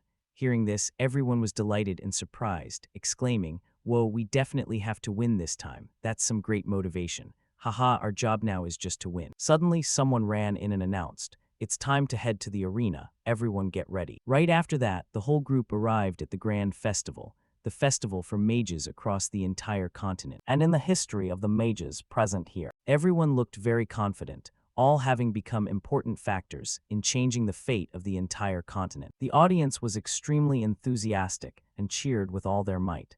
Ignite Academy, let's go. Lewin's face was full of confidence and satisfaction as he thought, I didn't expect to be a part of this place, a place that creates legends in history. Immediately after, the announcer shouted to inform everyone, the opening ceremony has ended. All students please return to your seats. The whole group immediately returned to their seats. Suddenly, he ran into someone. It turned out to be Theta. His face was full of rage and he gnashed his teeth. Get ready, I won't make a mistake this time. Right after that, he walked away angrily. Looking at him, Lewin didn't even care and thought, the opponent I'm aiming for right now isn't you, Theta Mankir. Suddenly, something caught his attention. It turned out he had noticed the guy on the other side. That person was Doom Pram. Looking at his face, he thought to himself, the winner of the Magic Festival and the top student at the Zenarch Military Training School. He looked at him with great determination. If I go deep into the inner rounds, I'll eventually have to face him. Suddenly, a voice rang out. You sure are someone who specializes in causing trouble, aren't you? Lewin immediately turned around and recognized that it was Irene Prouse. She then looked at him and asked, you were out causing quite a stir all over the place yesterday, weren't you? She continued her questioning, leaving Lewin completely stunned and dazed. You even went to the Zodar Academy's area to stir up trouble. At this point, he asked back in total surprise, how did you know? She started walking and replied to him, this place is small. I'm sure everyone here knows about it by now. Hearing that, he felt quite embarrassed and responded, "Oh, is that so? I didn't really stir up trouble. It was just a little heart-to-heart." Immediately after that, she turned back and told him, "Anyway, since you let me have that book last time, I'll give you a piece of advice. Don't make yourself stand out too much." He then gave an answer that left her completely speechless. "Just like you, right? You're also hiding your own talents." Quick as a flash, Lewin started running off and said goodbye to her.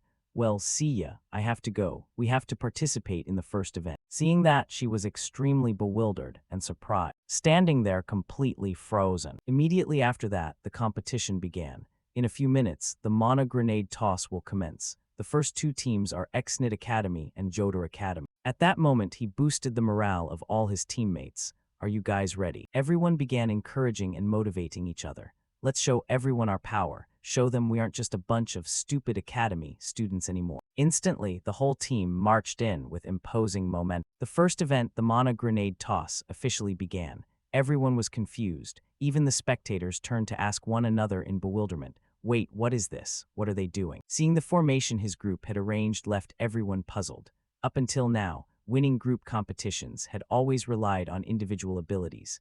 Arranging a formation like knights was a foreign concept to everyone. Even the groups of mages outside were very surprised when they saw it. They had divided into two groups, those warming up and those throwing.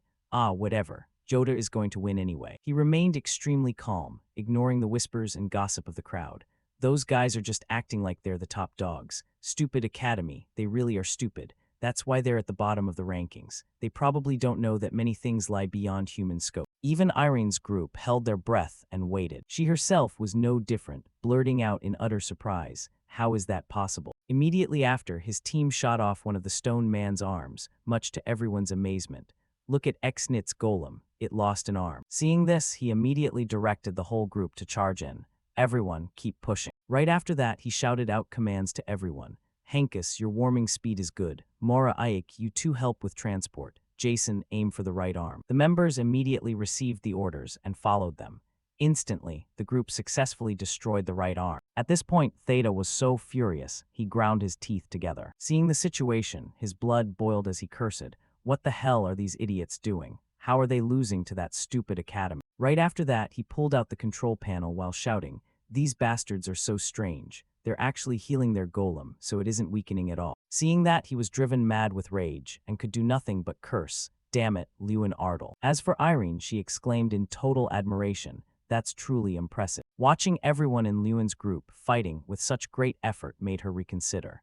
The reason X-Knit Academy is overcoming Dota's advantage in individual ability is because they use tactics. She admired him immensely, but to make this tactic effective, one must precisely grasp the capabilities of every single person. Then she recalled that moment back then. He had found the book he needed in just a few seconds. Watching his team members execute the plan so flawlessly left her in awe. He was even able to group the members based on each person's specific talent. Afterward, her gaze turned toward him as she pondered, "Just who exactly is this person? Why have I never seen him at magic festivals before?" Right at this moment, an incredibly large energy orb was being created in his hand. Then Jason threw the ball with all his might. "It's over, you monster." Very quickly, that power caused the stone man to shatter into pieces. Witnessing this scene, Theta's face turned pale as he stood there frozen in shock. He gave a cold, frustrated snort, and immediately after, the giant stone man collapsed to the ground. Seeing this, the whole crowd cheered with joy. "Woohoo, we did it, we won." Right after that, the whole group dashed forward,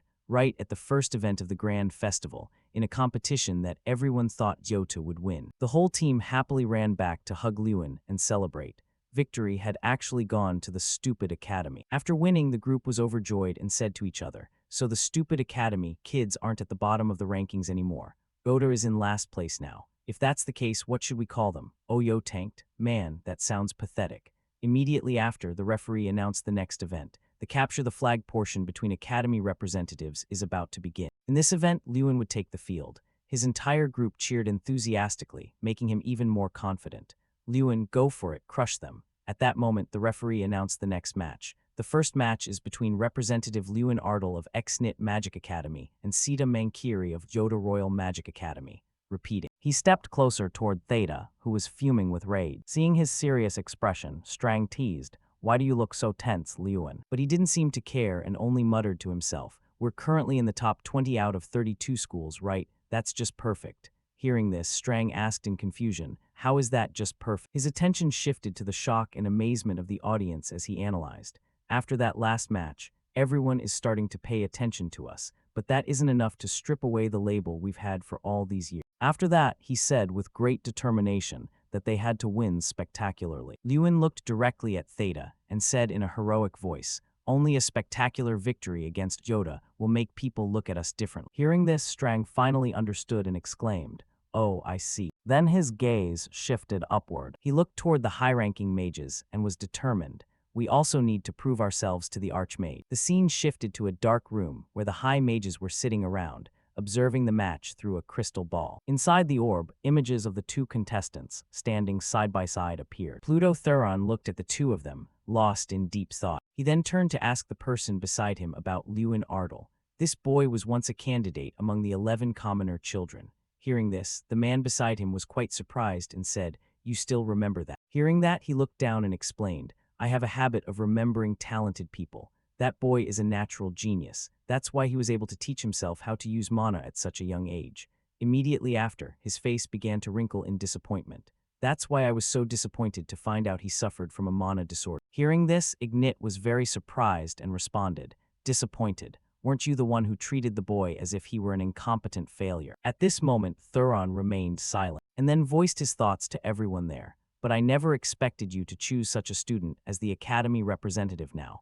I don't think you did it because you're preparing something interesting like before. Those two boys managed to break the curse after a few years. Hearing that, Mr. Ignit was silent for a long time. Then he looked directly toward Lewin and said with total confidence, you should see for yourself. The answer will come naturally. At that moment, Strang turned and asked him, what do you plan to do now? Whether it's binding or freezing, you have to get close to do it. Or are you planning to summon a guardian? He immediately denied it. No, guardians aren't very smart. Hearing that, Strang asked in confusion, then how are you going to fight this match? At this, he stretched his joints and said, with a face full of spirit and confidence, I'll just fight head-on. At that moment, the referee prepared to announce the start of the match. As soon as the word begin rang out, he immediately built up momentum and flew like a gust of wind, charging straight at Sita. Seeing this, he didn't back down. He immediately utilized his power and shouted, you'll pay for what you did to me the other day. Immediately after, he unleashed his power to summon a combat guardian toward. He saw the giant knight guardian closing in on Lewin, but he didn't panic at all, instantly using the time refraction technique. Very quickly, he skillfully dodged the knight's strike with ease, and then quickly lunged forward. Immediately after, he was behind Theta in a flash. Seeing this, he was infuriated and moved to strike, gritting his teeth as he cursed, damn it. But Lewin didn't flinch. He calmly used his bare hands to block the punch. His face was smug as he taunted him, I knew it. Finding that his hand wouldn't move, the other guy cursed furiously, are you going to let go or what? He then calmly spoke to him, leaving Theta dazed as he blurted out, I don't think you should be saying that right now. It turned out the Night Guardian he had created lunged toward the other guy with a roar. Seeing this, Theta turned pale and screamed, stop, you stupid Guardian. The Knight drew closer and closer to him, leaving Theta terrified. He was furious but could do nothing, thinking, I can't move. His expression was incredibly challenging as he provoked him. Why don't you try running? Suddenly, he seemed to realize something. He recalled the image of Lewin knocking him down with just a single strike and realized, so that feeling back then was real. It wasn't just because I let my guard down. The spear point was already prepared to plunge straight into Theta's face as he helplessly let go.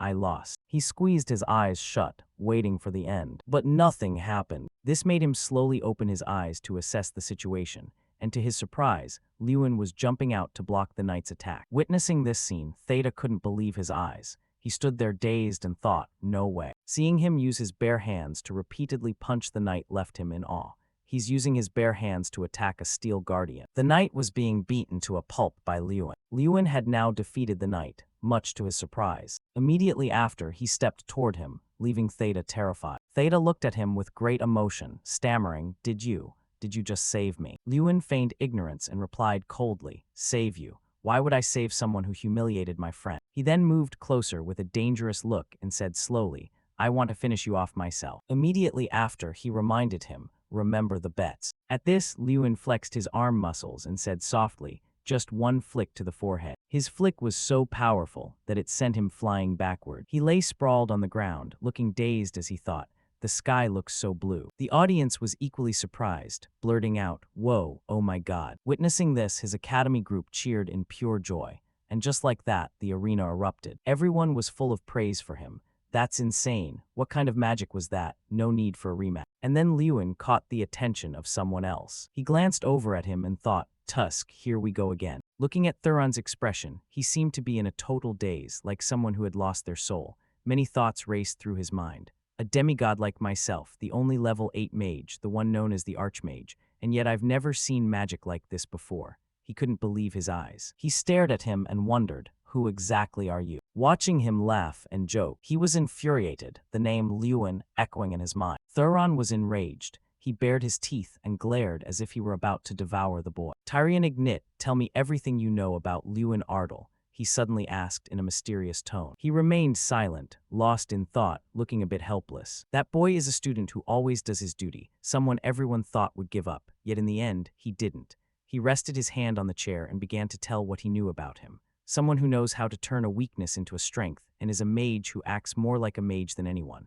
That is what I know about Lewin. After hearing this, his lips thinned, appearing to be angry. He suddenly stood up, leaning on his hands, speaking with a mocking laugh.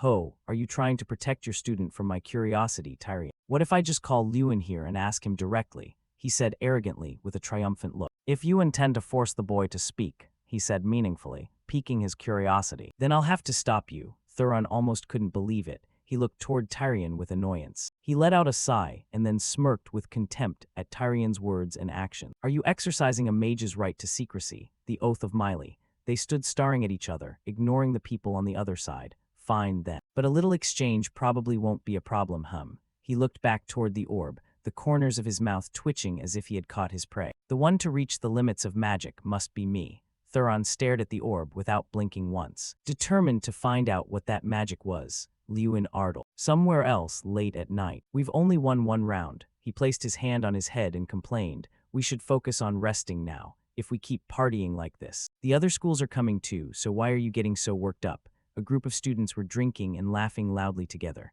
Opposite them was a completely helpless Lewin. "That was great. I always thought if I ever got to Altine, I had to stop by this place." "Come on, Lewin, celebrate the victory. It's a festival after all." Jason stepped up behind him. At that, Lewin was 3 parts helpless and 7 parts exhausted, only able to let out a weary sigh. "We have Altine coconut juice here, and Dragon Kiss, too." 2 delicious-looking drinks were laid out before them. Dragon Kiss, he was surprised to hear the name of that drink. "Haha, you know I've always been a patriot." With that, he held the bottle straight out toward him. "So this is a local specialty of yours?" "You bet, but that's not why I ordered it." From somewhere, footsteps were approaching. "Just one sip of this and you'll feel like you're kissing a dragon. The taste is top tier." Jason used all the best words to market the bottle. "Come on, Lewin, don't make that face. Give it a try, just 1 glass and you'll be there. I mean, just 1 glass and you'll taste perfection." He chirped away, inviting Lewin to try the strange drink. He looked at the bottle in Jason's hand with concern. Behind them, a tall figure stood towering right there. He looked up in surprise at the person behind him. That large young man was Sita, who had lost to Lewin in the previous match. "Sita Mankiri." The group shouted his name in surprise. "I know your pride was hurt because you lost to Lewin, but you should go. Don't spoil our fun."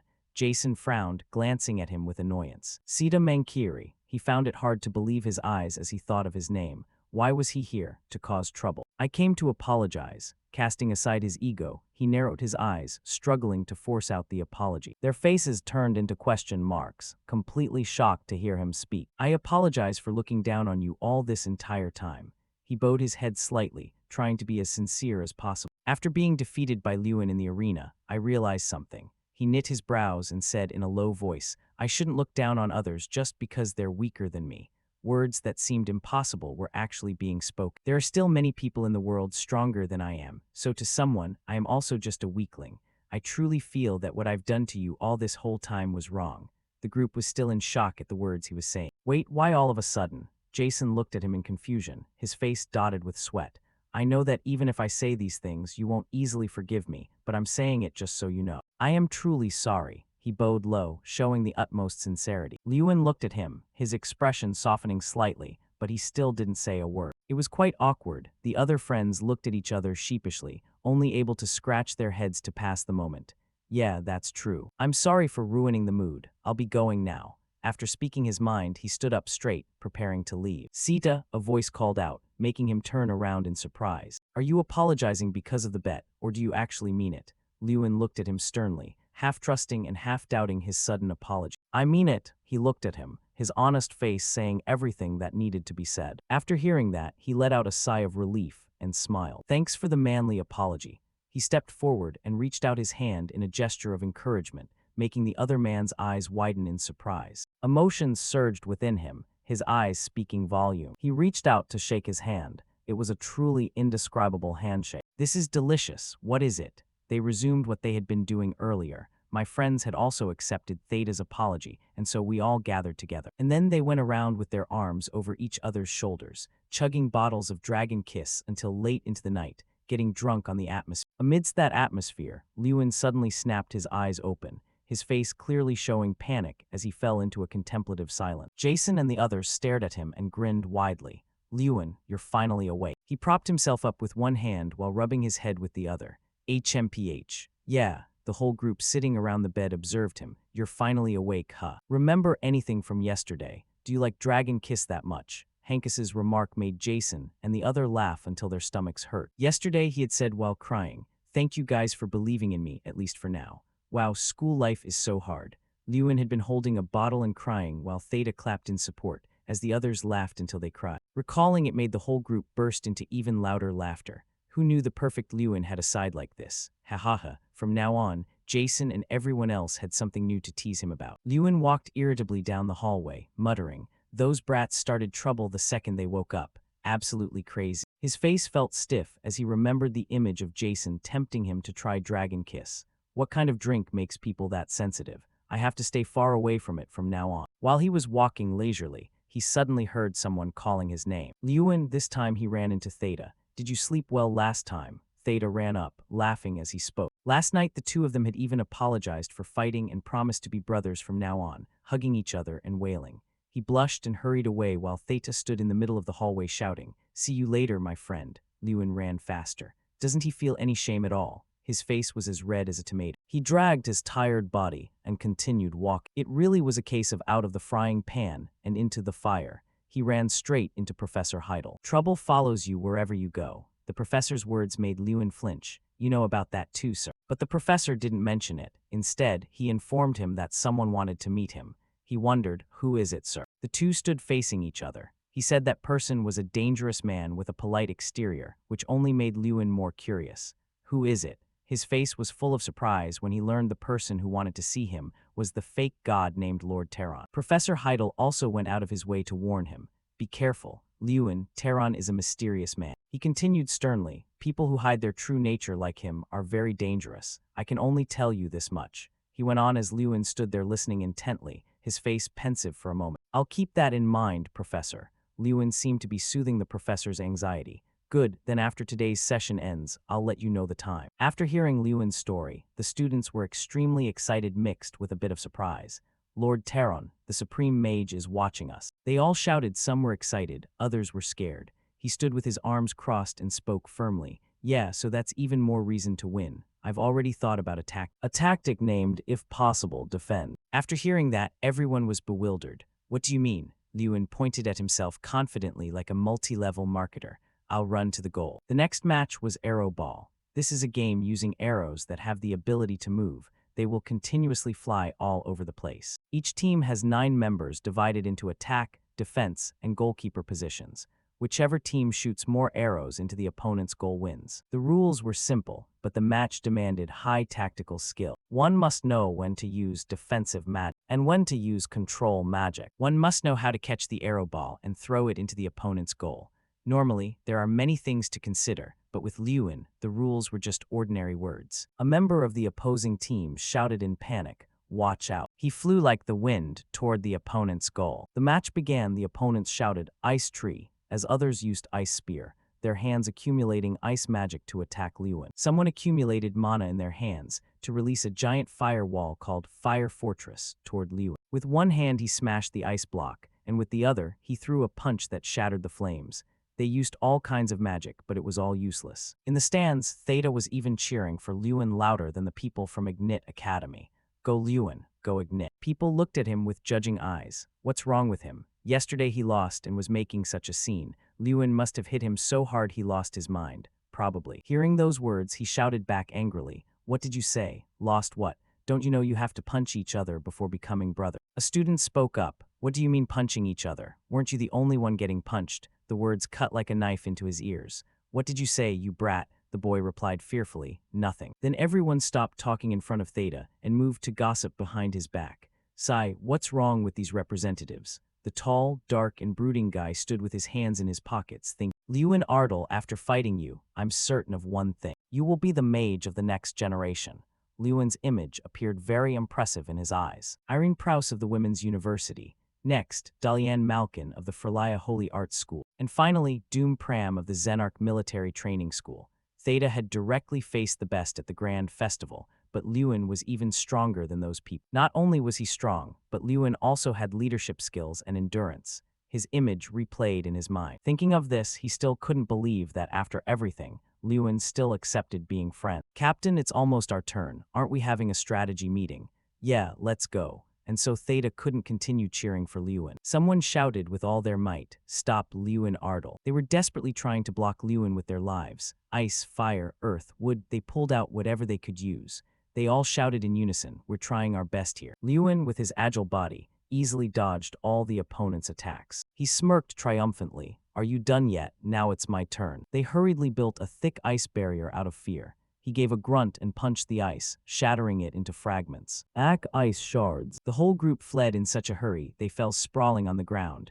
Be careful. Did you forget about us just because you have Lewin? While Lewin was disrupting the enemy formation, Jason had already caught an arrow ball. He caught the arrow ball, block him. Even if they wanted to stop him now, the defensive line had already been scattered. And they were facing Jason, a master of throwing. Take this, he shouted, raising the score to 2-0. People outside cheered wildly. Well done, another point. After that, all attention was on Lewin, as Jason and his teammates took advantage of the weakened defense to attack the gaps. He charged forward with the speed of tearing wind. Lewin Ardell could not be stopped.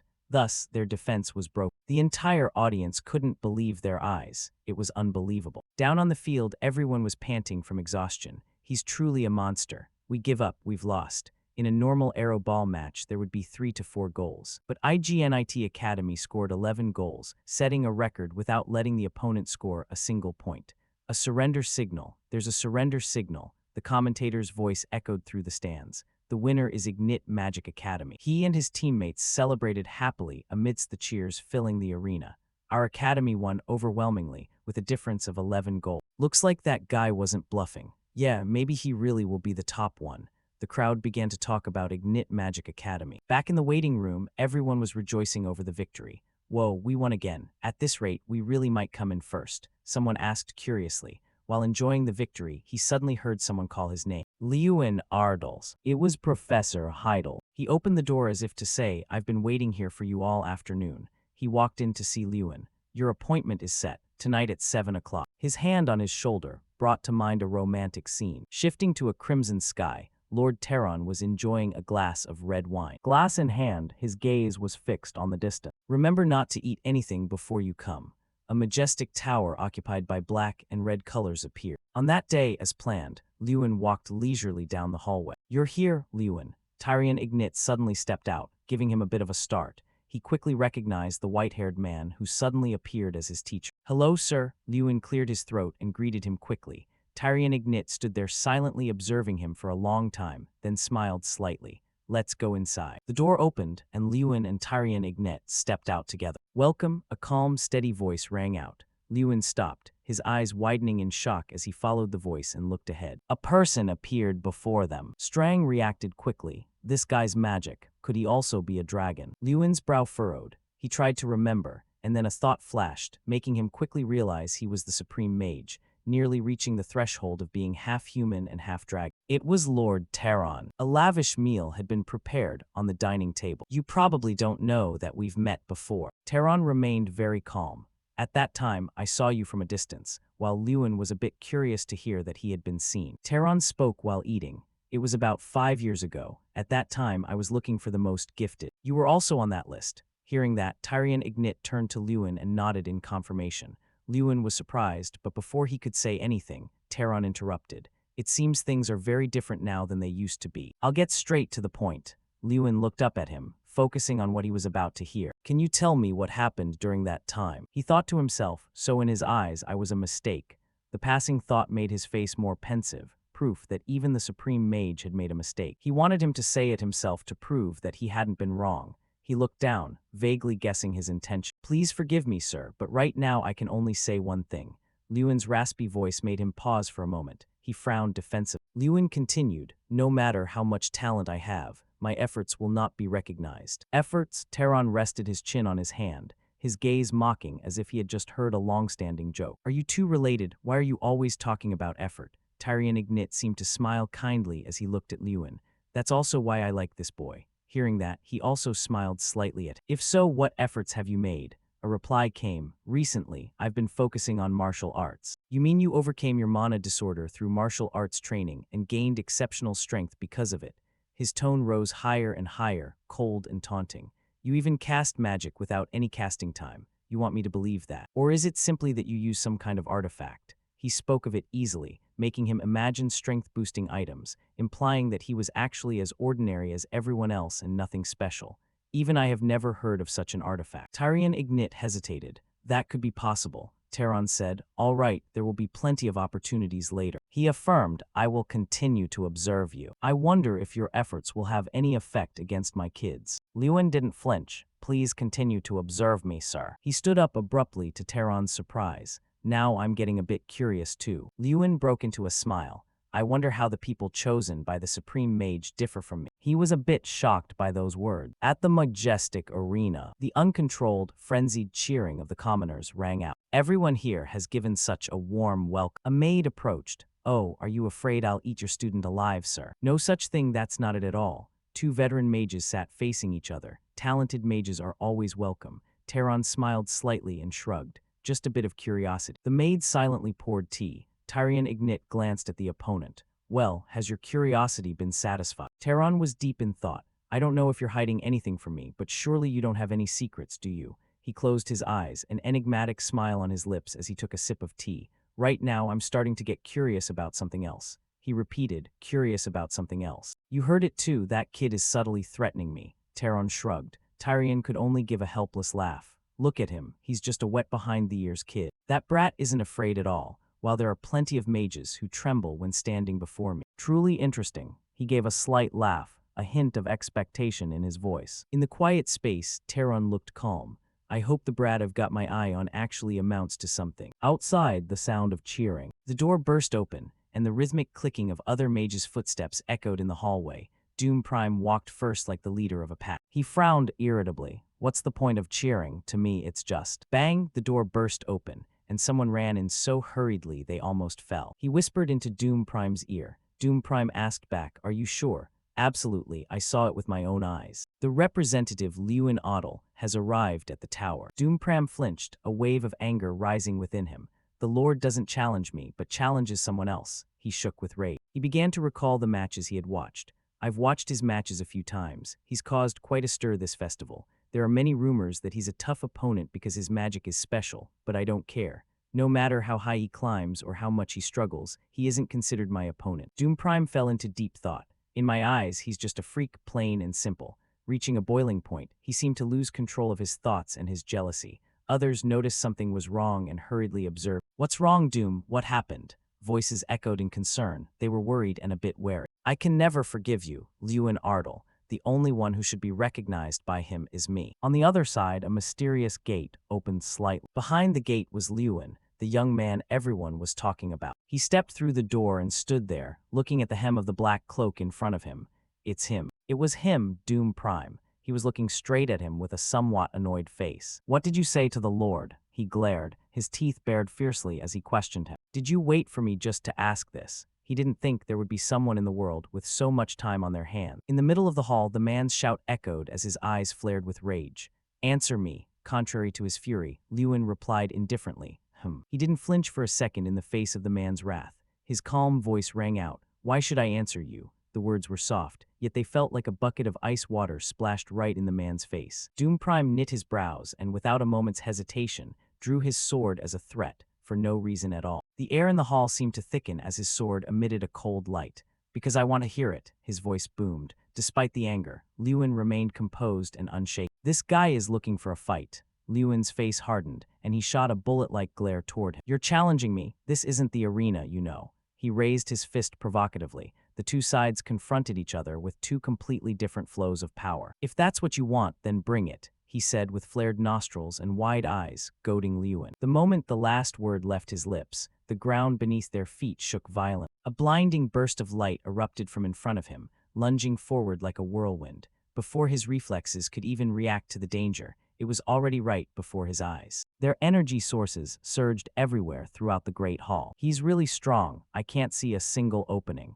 His initial arrogance was completely extinguished in the face of the man's power. Is he seriously planning to start a fight here? We're outside the arena. He questioned reality as he saw the man still trying to battle. He silently drew his sword, preparing for his next move. The two stopped abruptly in the distance. A sudden voice shrieked, making them both jump. Irene Prouse, a girl with long white hair, stepped toward them. Is today a reunion day? Everyone is here. She spoke as she drew closer to them. Reunion? Not exactly. I just wasn't sure if I should properly greet you too. Irene stood beside Lewin, crossing her arms helplessly. Actually, I'll pass. He remained silent, not uttering a single word. HMPH. Fuming with rage, he turned his back and walked away, ignoring the two standing there watching him. Is he always like that? Lewin asked her curiously. No, only on days like today. Usually, he hardly ever opens his mouth. What does that mean? Lewin still didn't understand her words. Doom Prime gets agitated by anything involving Pluto. The image of him kneeling in submission to the arrogant Pluto appeared in her narration. More than anyone, he wants to be recognized by. Usually it's rare for Pluto to summon others like he did today. She continued to explain. He probably thinks Pluto is paying attention to me.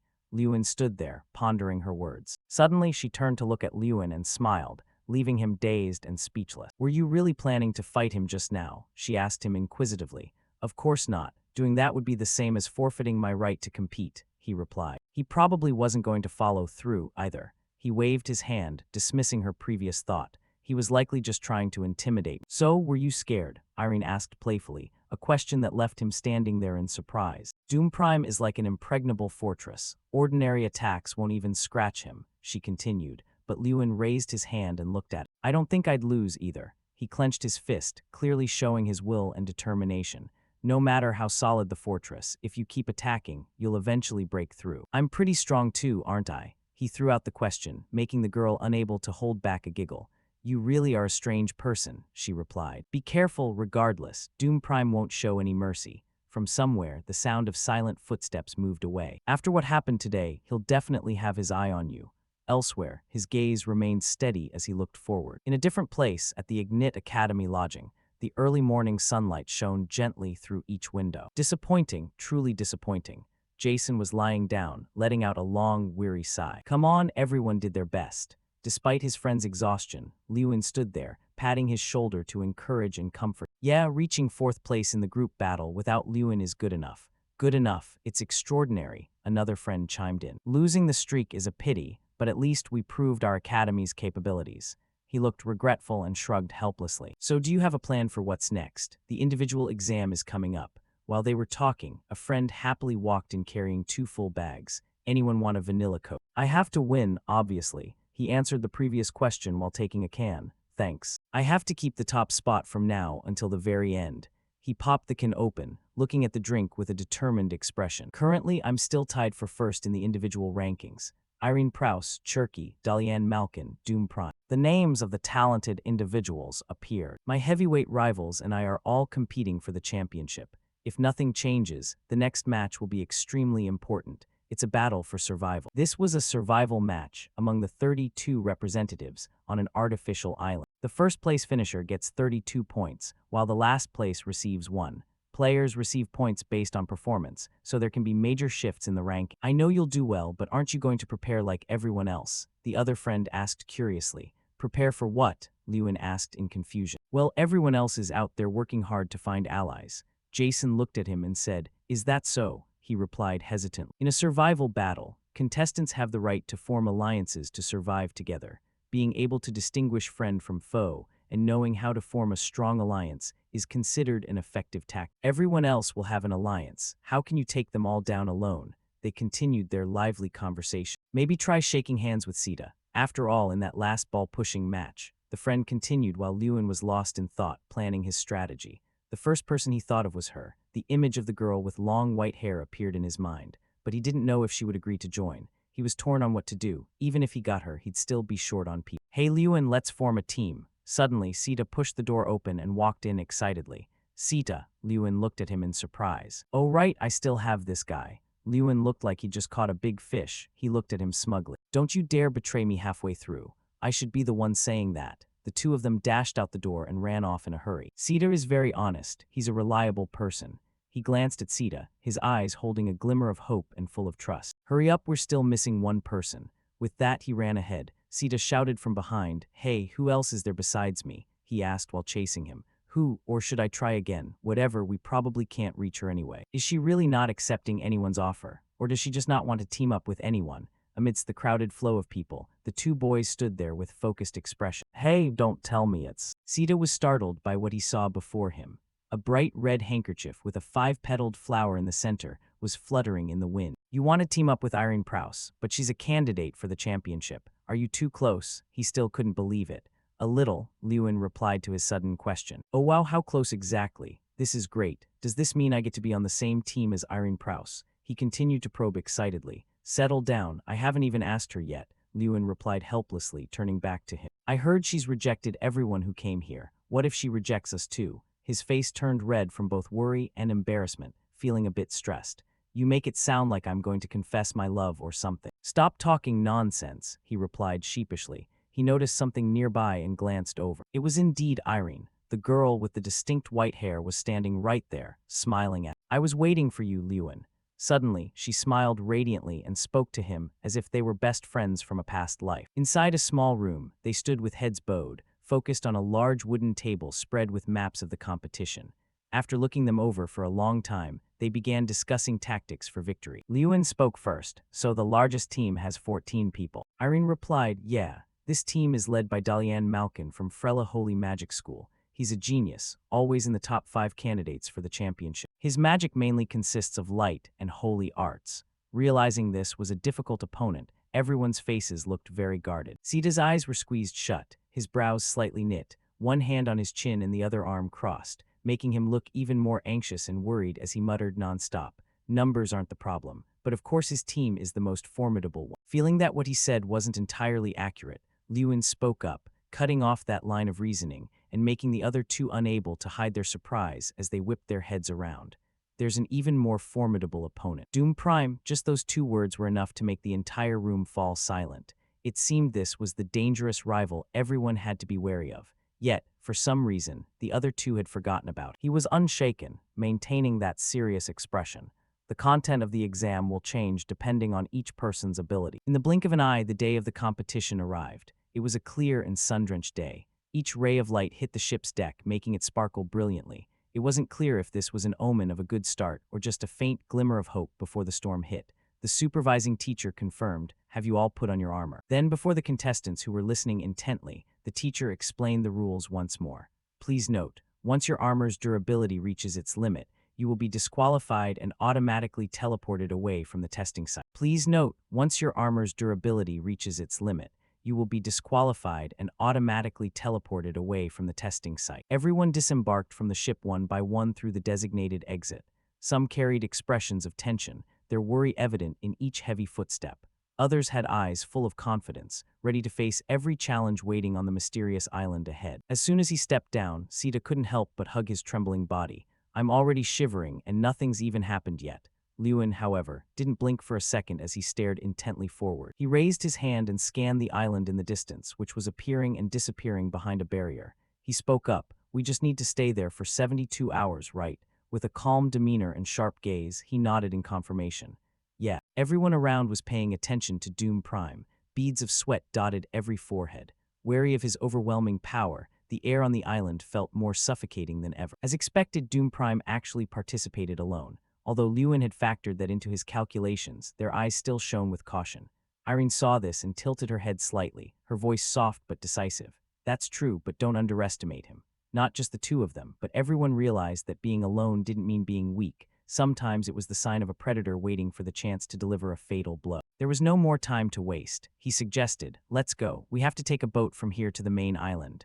The other two agreed. "Yeah, let's go." Their team's boat moved slowly across the clear blue water. Gradually, it passed through a barrier. She reached out and touched it. "This is our safe zone," he replied. "That's right. It will shrink over time." As soon as they arrived, the three of them ran as if being chased by a ghost. "Hurry, we have to quickly secure a good spot." On the island, the trees grew lushly. Sunlight filtered through the gaps in the leaves, shining down on the thick forest canopy and creating a thin halo of light amidst the silent nature. Suddenly, a rumbling sound from someone's stomach broke the peace. It turned out to be Sita. After the three of them were perched in the trees like monkeys, his stomach protested violently. He wondered, "Lewin, I'm not trying to be difficult, but why didn't we take the food at the entrance earlier?" Lewin looked at him with a look that said he was too tired to even speak, 3 parts helpless and 7 parts exhausted. He only gave a wry smile. Standing beside him, she couldn't help but throw in a few jabs. "Weren't you the one who insisted on setting up the ambush first?" Lord Sita Mankiri. He was embarrassed, sweat appearing on his temples. "All right, fine, we're on the same team anyway. How long are you going to keep acting so distant?" Suddenly, a loud noise from behind cut off their conversation.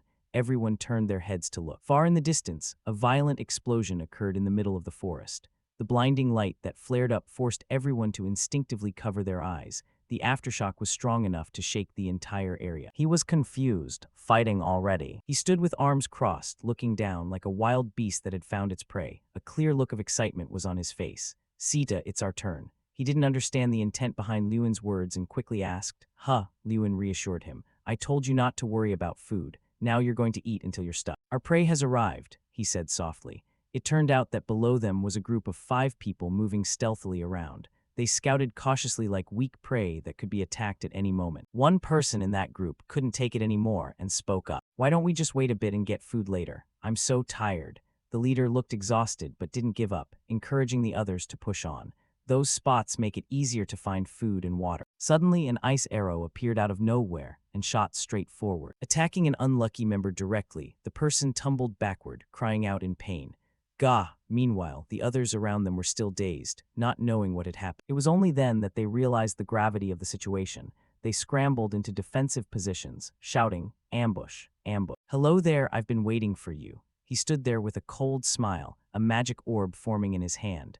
"I've been waiting forever for you kids to show up." Iron Spear, he released the surge of power, and ice arrows flew toward them like a storm. Beside him, Irene also clasped her hands together. Her face remained unchanged. Above her, a massive surge of blue energy shone brilliantly. It was many times larger than Sita's iron spear move earlier, emitting blinding sparks of energy and swirling violence. Seeing that sight made him unable to hide his amazement. It's the level 5 ice spell, Blizzard. A massive source of energy was unleashed with fierce power and overwhelming scale, exploding outward like a whirlwind of light. The energy rays shot out in sharp, long streaks, giving the sensation that space itself was being torn apart. Besides that, the thunderous sound it created further demonstrated its horrific destructive power. The momentum it created left him with his mouth agape in wonder. Irene Prouse really is something, casting high-level magic without even changing her expression. While still casting the magic, his eyes widened in shock because he felt a massive block of energy behind him. The group below didn't submit to the powerful foe and actively counterattacked. The leader shouted, "There are 3 of them, including Irene Prouse. Use both offense and defense, as much as possible." The relentless attacks made the entire space covered in a dark green color. The aftershocks it created continuously radiated outward, causing those nearby to raise their arms in front of their chests for protection. The scene before him didn't surprise him much, as he felt it wasn't, enough. Ever since the beginning, he had never underestimated his opponents.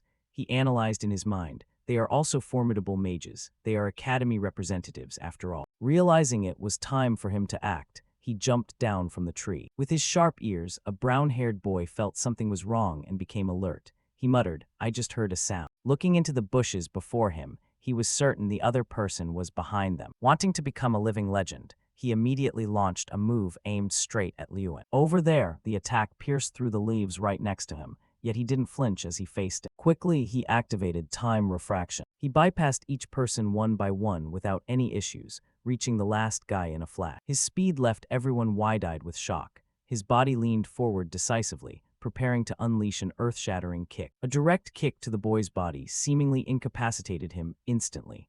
The others hadn't expected things to happen this way and were left with their mouths hanging open in surprise. To take revenge for their teammate, someone used the forest prison skill. Countless vines grew from the ground and lunged toward him. Having experience dealing with this move before, he just needed to jump once to clear it. Simultaneously, he conjured a fireball in his hand. Recognizing the danger it posed, they followed the rule that running is the best strategy, scattering in all directions like a broken beehive. It's a flame burst. Everyone, get out of the way. But unfortunately, before they could even run a few meters, Sita's ice darts blocked their path. He was like an enthusiastic fan in the back, excitedly cheering for Lewin. Lewin finished them. Not letting his teammate down, Lewin was like a basketball player about to score, putting all his strength into this attack.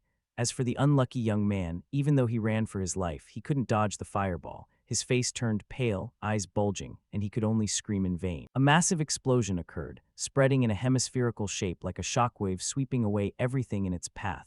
Trees were blown away, and blinding light enveloped the entire space. As a result, he was unconscious, foaming at the mouth on the ground.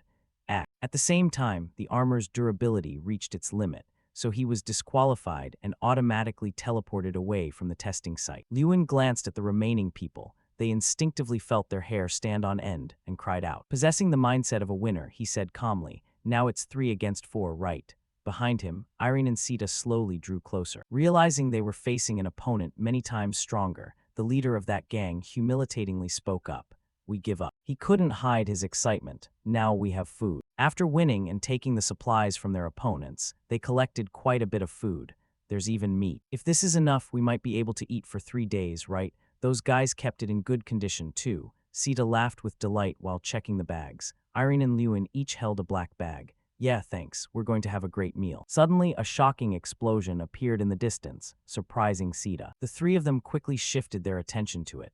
"Isn't Darian's team in that direction? I don't know what's happening, but it looks like something big. Who would go up against a team of more than 10 people? This is what people call a bottleneck." Irene crossed her arms. "There are very few mages who can reach this threshold of power." "Man, it's only been a year since we last met and he's improved that much. He's reached that level already," Sita exclaimed in surprise. Lewin listened and fell into thought. "He really is very strong." His expression turned serious and a bit daunting, as he thought of the excellent swordsman, Doom Prime. The door creaked open, and the orange light from the sunset shone into the dark house. Everything was proceeding exactly as he had planned. Lewin remained silent, his face deep in thought. This is the central village, the only place on the island with enough capacity for a large number of people. On the paper was a large island with countless big trees and hills. Dalian's team is likely to come here. Yeah, that makes sense. And Doom Prime might also go there. When mentioning this name, his expression became even more serious. Even knowing there are many people there, he still decided to go alone.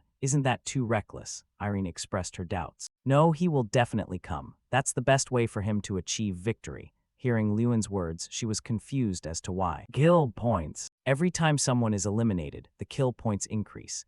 If I were Doom Prime, this would truly be a good idea. A brilliant plan indeed, smarter than everyone else. I was just trying to put myself in his position and think about what I would do." He laughed shyly. "Not to mention he's currently looking to draw the Lord's attention. The only way is to act recklessly." "You really are strange." Irene looked at Lewin with suspicion, making him feel flustered. At night, a figure was lurking outside the house. "Have you checked how many people there are?" Lewin looked through a gap in the curtains and asked Irene. "Just one person." Knowing someone was lingering around, they didn't let their guard down and quickly investigated. "I turned off the lights to prevent anyone from noticing. I don't think they know we're here." "Is he coming this way?" He was extremely cautious while observing the stranger. "Go wake Theta up," Irene said. While danger was lurking outside, he was still sleeping soundly. "Let me keep watch and see." The mysterious person gradually approached the entrance, the sound of footsteps rustling on the grass echoing through the silent night. He stood before the door, seemingly probing to see if anyone was inside. Lewin had set an ambush inside,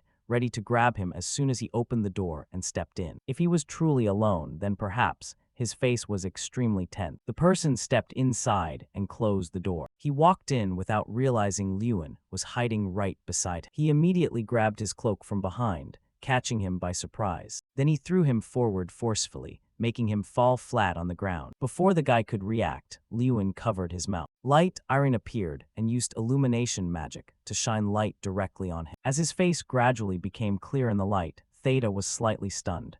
You're Canales. Lewin let go. He lay on the ground in pain. Sorry everyone, I didn't mean to intrude. I just needed a place to rest. If I had known you were here, I wouldn't have come. Lewin was still keeping him under control. He came alone. He was extremely vigilant, his brows constantly furrowed. Right. What about the others in your team? I remember there were 6 more. Theta carefully parted the window curtains to observe the situation outside. Doom Prime. When this name was uttered, the atmosphere inside became even more strained. We fell into his trap. He imagined Doom Prime's fierce face while slaughtering everyone. From the beginning, we made some bold moves. Relying on our numerical advantage, we planned an ambush for Mankel's team to earn kill points.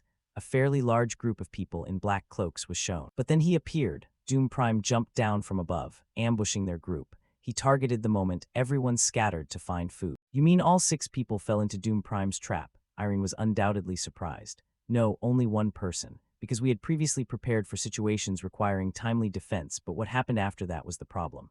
After hearing the explosion, Dalian brought the whole team to attack us. They had to both fight Doom Prime and be cautious of other opponents. Although we fought back fiercely, I couldn't hold out. Including me, only 2 people managed to escape. But the story doesn't end there. While Canales and another teammate were both seriously injured and struggling to flee. This was when Doom Prime appeared once more. He was bursting with murderous intent as he stood before his prey. Initially, he hid and quietly observed us. He waited until the battle ended and then secretly followed us while we were injured. He recounted with a very angry face. He took advantage of the situation to profit, truly a smart move. Lewin couldn't help but praise Doom Prime's scheming. This time, he would definitely benefit. So I know this is a bit shameless, but can you guys let me join your team? He pleaded, looking quite pitiful. Theta was surprised when he made this proposal. He really is exhausted right now, but this guy has good tactics, doesn't he? He stroked his chin and thought. No, when Lewin said that, both Theta and Irene were surprised. Why? How did you escape? Lewin asked him with a cold gaze, making him break out in a sweat.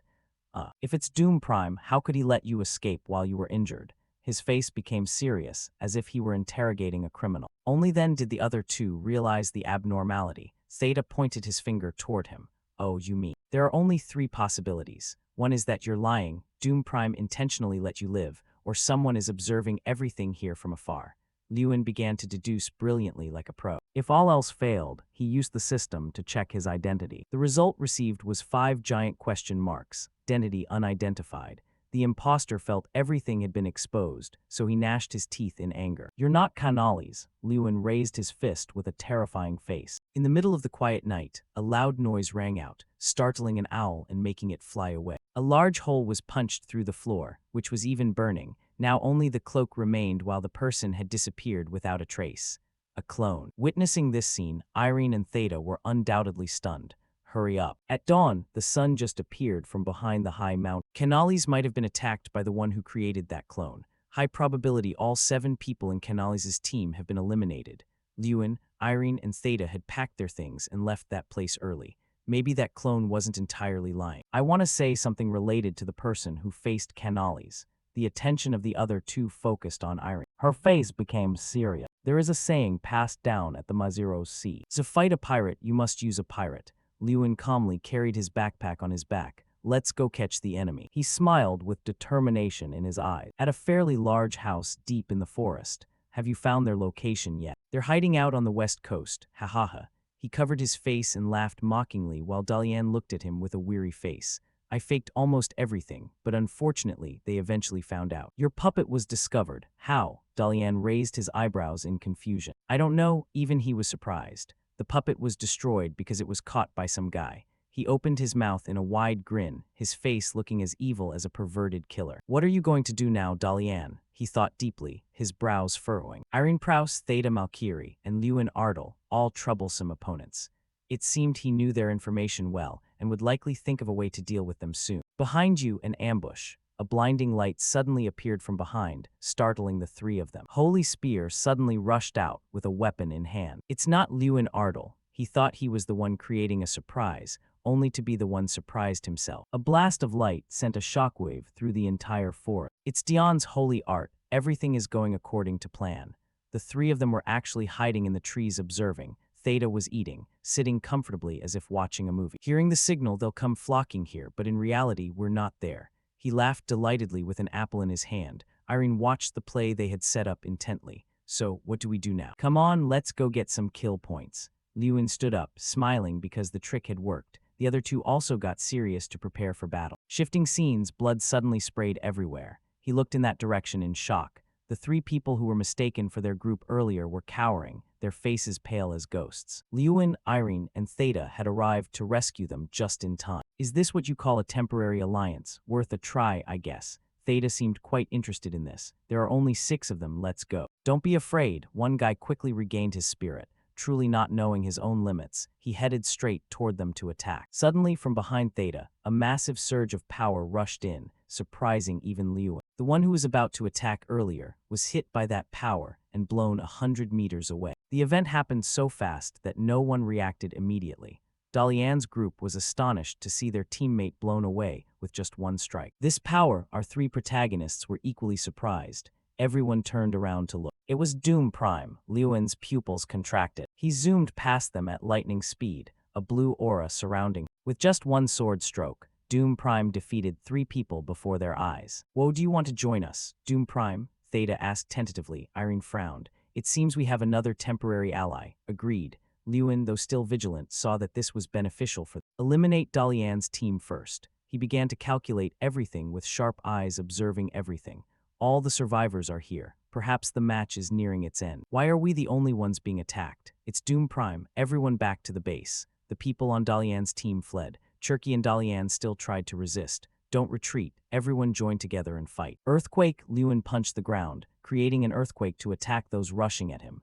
Piteous screams echoed throughout the sky. Oh, a voice drew Lewin's attention. He looked up. Doom jumped over an unconscious person to stand before him. He looked intently at him with a serious face. Lewin Ardle. He walked past his shoulder. His terrifying low voice made Lewin's eyes widen. I will finish you myself. He looked at him with eyes full of hatred, a definitive declaration. Having said that, Doom Prime dashed away, swinging his sword to move forward, leaving Lewin standing there silent. He let out a sigh, looking at his figure gradually fading into the distance. A while later in the observation room, at a small, lonely house in the forest, a young man was practicing extremely hard. We stopped at base B near the center of the island. Lewin punched forward frantically, drenched in sweat. After that battle, the largest alliance only had Dalian Malkin and Cherky left. The temporary alliance group also disappeared along with Doom Prime. Regular quest punches 505000, kicks 505000, 15 km lap run 11, 1v1 real combat practice. He stopped, looked up at the notification board and panted. Good, finally finished. It's been a long time since I did a quest. The door opened gently. He turned to look. You're up, Irene smiled and stepped out. Practicing. She walked down the hallway toward him. Yeah, just felt a bit restless. I just had a fierce fight yesterday morning after all. Hearing her ask that, he didn't know how to respond and remained silent. Theta left breakfast for you. Remember to eat it. I'll come in later. Lewin quickly changed the subject. Ah, thanks. On the table was a plate of beef and eggs neatly arranged. Irene bit into a piece of beef. The piece was thick and juicy, looking very appetizing. As soon as she ate a piece, her eyes lit up. It's good, right? He's quite talented. Lewin walked in from outside, his hands coolly in his pockets. Yeah. Last night I went to sleep without saying anything. I'm sorry. Irene was shy. He smiled, approached her, and comforted her. It's okay, you were tired after keeping watch. Lewin sat down at the table and poured himself a cup of hot tea. Hey Lewin, what? Just as he was about to drink the tea, he turned his attention to her. There's something I've wanted to ask for a long time. What is it? Lewin answered casually. What do you plan to do after graduation? Irene looked at him seriously. He was silent for a moment. Why do you want to know? I was just curious. Your abilities are so extraordinary that you probably won't choose a normal path. The mages competing with each other in this competition will eventually step into society. At that moment, they will begin a symbiotic life. Some join the ranks of knights in some territory, receiving the responsibility of protecting the country under the royal army. Some become members of a magic tower, and some join special teams to earn money. Those are the normal paths. Lewin looked pensively down at his teacup. What about me? Honestly, I don't know. I've never thought about this. He put the cup down, clasped his hands together, and talked seriously. Just last year, I was still at the bottom of the class. I didn't have time to think about the future. His eyes were fixed on the table, while Irene stayed focused on him. At that time, I was still thinking about how to become a mage. Once this competition ends, I'll probably have some idea of what I'll do. I'll probably go back to the academy, right? Lewin smiled and let out a breath. She remained silent. What about you? Irene, I'm like you, I don't know either. I've never been sure what kind of mage I'll become. I just did what people around me told me to. Now it's Irene's turn to look down at the table. Like, Irene, please become a great mage. She raised the cup with both hands and took a sip of tea. He saw that and said nothing. So I have made my own decision. Irene placed the teacup on the table. I want to defeat Doom Prime first. She placed her hands on the table and said seriously, I think by doing that, I'll find my path. Determination shone in her golden eyes. It was a definitive declaration of her future path. I will know what kind of mage I want to be. The atmosphere suddenly became more tense, no longer like a normal conversation. The battle with Doom Prime. Every year Irene ranked second. Doom Prime is the mountain she must climb, the lesson she must complete. All right, let's do it together. Lewin understood her feelings and smiled. He respected her aspiration. Because everyone has their own issues to resolve. Hearing him say that, Irene smiled radiantly. Thank you. That night was the full moon bright in the starry sky. The safe zone is shrinking faster and faster. We should probably leave in about an hour. The three of them looked outside through the window. So tonight are the only safe places: the central village and the base. Theta was using magic to illuminate the map in Lewin's hand. Assuming both Dalian and Cherky are at the central village, taking control of that place would be a good idea. But we also can't rule out the possibility that Doom Prime is ambushing us. When he said that, the other two were immediately shocked. But if we just sit here waiting for them to attack first? Theta looked out the window tensely. Irene became worried. If that's the case, we'll have trouble with the safe zone. Does anyone have a way? He clasped his hands behind his head. Can't we just attack like that? Irene was speechless with this muscle brain. Right now we shouldn't draw attention. We must be very careful. That's true. Lewin crossed his arms, his brows furrowed. He hadn't spoken until now. Wait, I have an idea. Irene and Theta stopped discussing and simultaneously looked at. There are only a few people left. At this point, just increasing by one rank will earn a lot more points. As Irene said, everyone will act very carefully. Lewin began to present the strategy. Not to mention, we just caused a stir with the brawl yesterday morning. It's highly likely no one will react to our actions. Yeah, so what? Now is the chance for us to catch Doom Prime. The other two couldn't help but be amazed that Lewin chose such a bold move. Dalian and Cherky just lost all their members, and the remaining survivors are very weak. They'll definitely choose to go into hiding. But if it's Doom Prime, he'll show himself because he's confident in his own skill. Furthermore, we can't afford to ignore him, or we'll be the ones in danger. Lewin furrowed his brows, his expression becoming extremely serious. But where do we find Doom Prime now? Irene's question was practical. How do you catch an opponent if you don't know where they are? Before Lewin could answer, an explosion from outside shattered the door of the house. A tall figure stepped through the swirling dust and smoke. Doom Prime appeared with a furious face, his eyes literally bloodshot with rage. He glared at Lewin with murderous intent. Did you sleep well? Lewin didn't flinch, facing Doom Prime with total composure. We need to go somewhere. Outside, the night was silent, but the air was thick with tension and pressure. Lewin, did you get caught by Doom Prime? Sita stepped forward cautiously, worried about him. Lewin raised a hand to reassure him. What do you mean caught? I brought him here. Brought him here for what? We should have stayed under the radar and looked for an ambush. Sita shouted impatiently. But I never intended to ambush anyone from the start, Lewin replied, confused. Doom Prime remained silent this entire time. Doom Prime, Lewin turned back to look at him. Your opponent isn't me, it's Irene Prouse. Lewin smiled as he looked over at Irene, who was clutching her skirt in extreme nervousness. Sita was stunned by Lewin's decision. Doom Prime let out a long sigh. Lewin crossed his arms helplessly, closing his eyes and letting out a long, weary breath. Irene was truly strong, but she always finished in second place. She said she was incredibly anxious because she always lost to Doom Prime. He thought of the girl who always turned her head away, looking pitifully flustered to avoid him. Well, that involved her family, so it was hard to get into the details. She didn't like answering many questions. He pondered Irene's serious, determined face.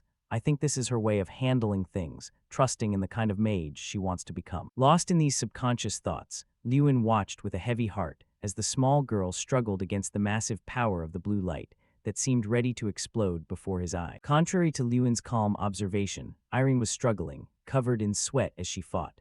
She cast her spell, manifesting a blue orb swirling with power, then pushed the magical mass forward with all her might, shouting, "Blizzard!" The glowing ice mass shot away. It lunged toward the man standing before her, sword raised in defense. Suddenly, a sky-shattering explosion erupted. one perhaps even louder than a bomb, echoing through the entire forest and causing the ground, trees, and animals to tremble. Irene frowned, startled and taken aback. The blue light vanished completely, replaced only by a surging red power that blew everything away. It was a shield spell. A red orb appeared, surrounding and protecting the ground where Doom Prime stood. A moment later, the orb cracked open, the light inside leaking out through the pitch-black sky. Then it exploded, and he emerged from the center looking as cool as a protagonist, sword in hand.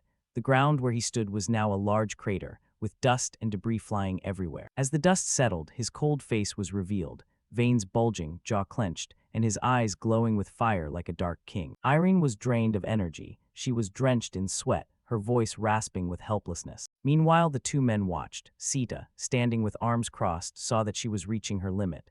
Lewin, is it really okay to just leave her like that? He looked composed but was actually deep in thought, his face tightly knit. Inwardly, he was at his limit, wanting to step in and help the girl. The battle raged on one side ferocious, the other exhausted. Doom Prime, his face cold as a demon, prepared to attack. He swung his sword, sending a red magical flame toward Irene. Having been drained of strength for a long time, she was terrified, watching helplessly as the surge of power drew closer, unable to dodge it. A man's body lunged in front of the girl, blocking the fatal strike. Lewin glided through the wave of magic like a serpent. As she looked up in surprise at him protecting her, Lewin, he faced off against Doom Prime, unafraid and calmly looking back to answer her. I said I'd let you attack first, not let him finish you off. Hearing that, she felt relieved and slumped to the ground. He glanced back with a smirk, looking every bit the CEO type. I can't afford to lose a useful teammate like you, even if it's just for the sake of victory. Irene was speechless. She was likely moved to tears, or at least sweat. Lewin turned back to the man, heroically parting the fire and wind, and shouted a provocation. Doom Prime, let's make a real mess of things. He let out a breath, looking dismissively at the group. You plan to face me alone. Your team isn't coming with you. You're just going to let that muscular guy stand there. The muscular guy over there definitely wasn't deaf. With a face perhaps even more CEO-like than the protagonist, he irritably snapped back at the dog across from them. Lewin stepped closer to him. Of course I'm doing this alone. Wouldn't two people be a bit much for you? He was somewhat smug. He had learned how to deal with swordsmen from Master Jur. He recalled his observations. For a knight, the most important part is their feet. It doesn't just help channel power into the sword. It allows them to predict the enemy's moves. So, if I focus on Doom Prime's feet, he said while taking action. At the same time, the man lunged forward. Swords raised, they prepared for a violent clash. He moved exactly as predicted. At that exact moment, Lewin's eyes widened with smug satisfaction. The result was within his grasp. So when Doom Prime swung his sword, Lewin was quick and nimble, jumping up to dodge the fierce slap. Lewin let out a half-smile, that exact smirk. Everything was going perfectly. But things weren't as they seemed. His eyes bugged out in shock as a black shadow passed through him like a lightning bolt. You can't judge a book by its cover. Before he knew it, the man had lunged forward, the magic following his blade as he sliced past Lewin. While Lewin's brain was still trying to catch up, he gasped, "Huh." Blood began to drip, pitter-pattering onto the pitch-black ground. I'm not a knight, I'm a mage. Doom Prime stood hunched over, firmly reminding the boy who could barely stay on his feet. He gripped the wound on his arm, sweat pouring off his head from the pain, yet he still struggled to look up toward the provocative voice. He raised his sword again and reminded him softly, that's because they haven't seen a true magic swordsman with their own eyes yet. Instantly, an echoing sound rang out. Doom Prime advanced step by step, each stride accompanied by a sword swing, while Lewin retreated step by step. He growled, "Defend yourself, Lewin." Lewin clicked his tongue, looking disheveled and finding it hard to accept. I've never fought someone like this before. He racked his brain, until now, when facing mages, his method was always using time refraction to get close and exploit their weaknesses. Reflecting on the man he was currently fighting, he noted, but Doom Prime has overcome that weakness by using a sword. Lewin stopped. There was nowhere left to retreat. The man had stopped, but Lewin stared in shock at the gash through his pants on his thigh. It wasn't just bleeding. The area around the wound was bruised and darkening. Doom Prime didn't wait for him to ask and quickly added, "This is called radiation impact." He advanced as he spoke. This wound will continue to absorb your movements, and soon you'll be completely trapped, just like Irene. Doom Prime's expression shifted momentarily, his voice turning terrifyingly low. All right, let's end this. He plunged his sword deep into the ground. It emitted a swirling light, but it was no longer red. The power had been transformed into a brilliant, glowing deep purple. That power enveloped Doom Prime. Boom. Wings of midnight purple suddenly unfurled, feathers fluttering around him and blending into the night. The two spectators, seeing the situation change and feeling things were going south, worried for him. Liyuan. His eyes widened. It was a do-or-die situation. Level 5 magic. Doom Prime shouted the summons. Demon wings. The magical surge erupted, emitting a beautiful jade-green light. But looking at those dark, ominous wings, those feathers certainly didn't look beautiful or bright at all. Whoosh, the wind howled from him, sweeping away everything nearby. It was terrifying. The wind was literally blowing people away. The two people standing outside, one fell over, the other clung to a nearby rock to keep from being swept off. Both screamed in terror.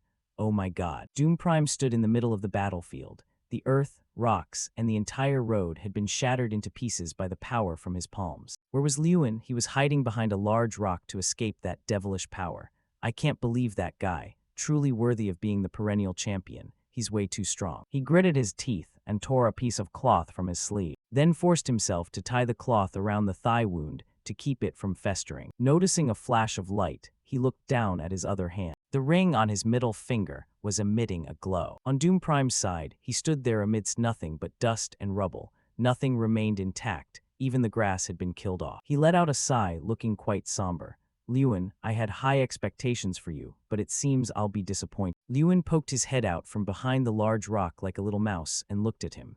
Yeah, I admit it. Having spoken, he stepped out fully to face the imposing man. Doom Prime, you really are strong. For a moment there, I actually thought you were an unshakable wall. He glanced over and spoke venomously. Are you giving up? Ha, it's not that easy. Liyuan's expression suddenly changed, his sharp gaze seemingly piercing through him. Those eyes were like a blade filled with power built on the faith of those who had placed their trust in him. He thought of them and spoke clearly, as if asserting himself to Doom Prime. There are still many people putting their faith in me, aren't there? With that, he held out his hand. The ring with the glowing red diamond aimed straight at the man. Doom Prime didn't understand the gesture. He just raised an eyebrow and chuckled to himself. You're insane. He lifted his sword from the ground again and taunted. Let me teach you a lesson, so you won't have anything left to say. Without waiting, Liyuan shouted. Elven rage, as a surging source of power erupted. His hair seemed to carry his fury, matching his mood which felt ready to explode. Doom Prime, watch your mouth. The clash officially resumed, neither side yielding to the other's momentum. Doom Prime leaped high and swung down. If you can't dodge this, you're dead. Liyuan was also ready, swinging the hand wearing the red ring. Two sources of power collided, sword versus ring. The situation was balanced on a razor's edge. Neither side let their guard down for a second. The massive sword pressed hard against the ring as if it could slice it in two. At that moment, injury immunity activated, resisting the physical damage. And then the ring blazed with light, and the sword snapped in half. Countless fragments from the sword flew into Doom Prime, causing blood to splatter everywhere. Liyuan leaned and zipped past him, much to the man's shock. Doom Prime looked at his wounds, his voice trembling. HMPH, how could? Liyuan took the opportunity to kick the back of his knee, forcing Doom Prime to buckle. His balance gone, he collapsed onto the ground with a thud. Immediately after, a foot stomped onto Doom Prime's chest. Liyuan spoke slowly. Doom Prime, listen up. He looked down from above and said, you aren't on my level. The only thing you have is an arrogant nature, thinking you're superior to everyone else. Wake up. Liyuan's arm was raised high, his fist clenched tight. Doom Prime's pupils constricted with fear. His entire body seemed to go numb. Each of Liyuan's punches slammed down like a hammer from the heavens, his coat billowing with each movement. All three of them watched the light flashing from Doom Prime's body. Sita clutched his chest and panted, looking totally rattled.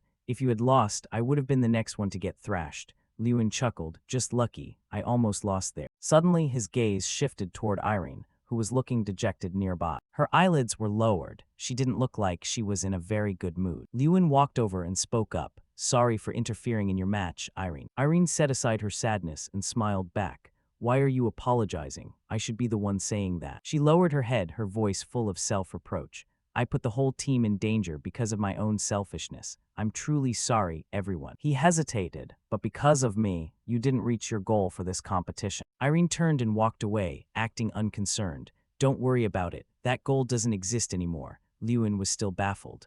Irene chuckled. My goal isn't to defeat Doom Prime anymore. With that, she pointed a finger at him. My goal now is you, Liyuan. Liyuan frowned and laughed back. This target isn't going to be easy to take down. Irene flashed a mischievous smile. I already know that. Just stay on your toes. One day, I'm definitely going to surpass you. The situation grew increasingly tense. There were only 5 people left in total, including us.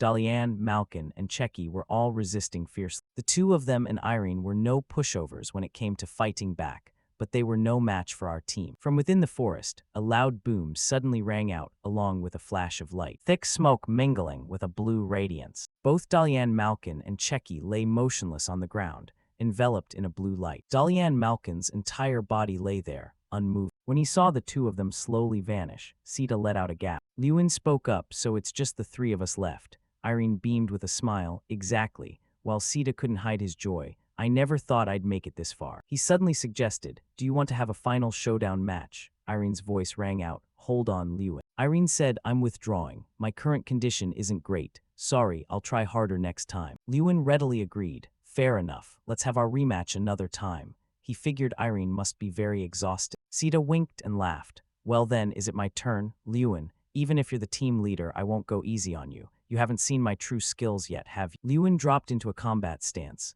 Then bring it on, Sita cried out in panic. Wait, hold on a sec. His entire body went flying into the air. Sita's voice still echoed. I said wait a sec. Elsewhere, an excited voice shouted, congratulations to our Academy representative for taking first place. Everyone was sitting around the table, raising their glasses in toast. Congrats, Lewin. Lewin is number 1. Suddenly, a voice spoke up, making him look over. When they said you weren't at the dorms, I knew you'd be here. Standing at the door were Sita and Irene. Irene spoke first. We fought side by side for so long. How could I miss the chance to congratulate you? And Lord Sita here insisted on coming along. Lewin rested his chin on his hand as he listened to Sita's explanation. What? I thought it was all over once the competition ended. Why are you still calling me Lord? She smirked. Can't help it, that's just how I am. Lewin gave a soft smile. Everyone was still the same.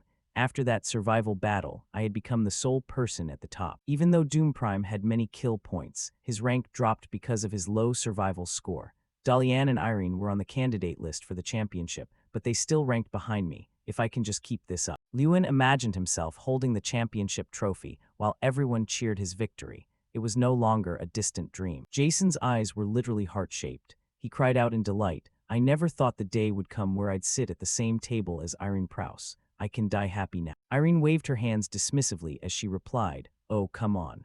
Everyone happily raised their glasses and cheered. Now, let's all have a toast with Goddess Irene. Faced with everyone's enthusiasm, she could only cover her mouth and laugh. Seeing this, Lewin also laughed along instinctively. Inside the bar, the sound of everyone's happy laughter filled the room. Somewhere else, 2 people were whispering to each other. There's no way that Lewin guy can win this festival, right? Hey, keep it down. Doom might hear you. Oh, sorry. Even though they spoke softly, every word reached Doom Prime's ears. He was miserable, unable to believe he had lost. Doom Prime looked at the sword fragments in the cabinet. I let my guard down. I never even imagined his target wasn't me, but this sword. He recalled what happened then. I realized it for a split second, but I still swung my sword, thinking I had victory in my grasp. Doom Prime was now filled with deep regret for losing the match while he was being observed. Suddenly he spoke up and asked, he didn't come looking for me today. The other person stammered, oh, no, haven't seen him. That person then suggested, don't worry too much. You're tired, why don't we find a place to rest first?